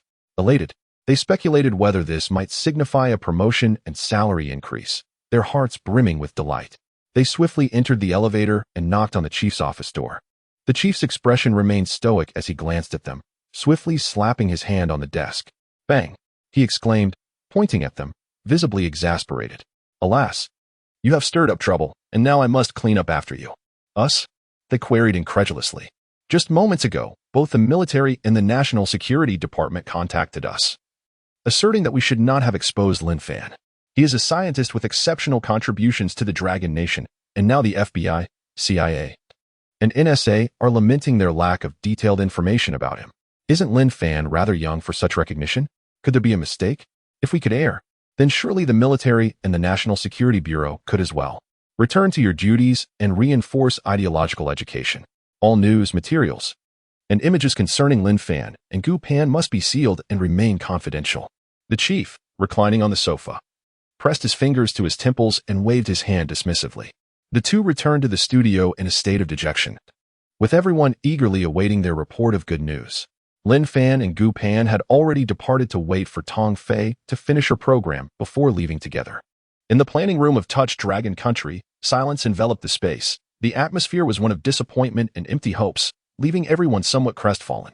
Lin Fan, who could possibly attract the attention of higher-ups and foreign dignitaries? This was the question on everyone's mind in the production team. Upon returning to the makeup room of the music station, Lin Fan found Gu Pan had already regained her composure. A WeChat video call was connecting. Fan, is that a video from my sister? Gu Yan exclaimed excitedly upon answering the call. Sister, brother-in-law, we all watched your live broadcast. We recorded it, but for some reason, after it aired, we couldn't find it anywhere, and there's no replay. Sister, was I very unflattering on TV? It's best to delete it. Lest I frighten myself, she joked. Not at all. You looked stunning on camera. They featured you in close-ups. You are the most beautiful woman in the world now, haha. At least in my opinion. What about brother-in-law? Let him show his face. He is famous now, making our family 3 professors strong. Hello, Xiao Yin, the brother-in-law responded. It seems you're quite impressive. One program turned into your personal showcase. Have you been treating sister well these days? Be honest. Of course, I haven't bullied her. If anything, she is the one who bullies me, right? Pan? Don't listen to his nonsense. Now that he is famous, he might get a bit carried away. I'm just waiting for him to come back down to earth, hehe. When will you all be back? Mom and Dad are asking. The evening flight is indeed scheduled, though I have yet to purchase the tickets. Sister, brother-in-law, do remember to bring me a gift. Very well, at present, we find ourselves in the television station's makeup room. We shall converse further upon our return. Gu Yan over there wears a slightly displeased yet endearing expression. As I ended the video call, Gu Pan expressed her concern. Fan, the entire nation is aware of our romance. What shall we do? Let us openly display our affection, embracing the scrutiny of the populace. It may even deter me from errant behavior, wouldn't you agree? I believe you are correct. However, does this not place an undue burden upon you? Why do you say that? What if you develop feelings for someone else, and, out of fear of public disapproval, feel compelled to remain with me? That would surely bring you no joy. In such a scenario, I would represent the people and dismiss any rival. Should the need arise, I would act discreetly, ensuring no one is the wiser, hehe. With that, I drew Gu Pan into my embrace, speaking softly. Moreover, you are so gentle, adorable, beautiful, gracious, innocent, and pure, brimming with a sense of justice and positivity. How could I ever bear to part with you? You consider me naive, implying I am foolish, do you? Now I am quite upset.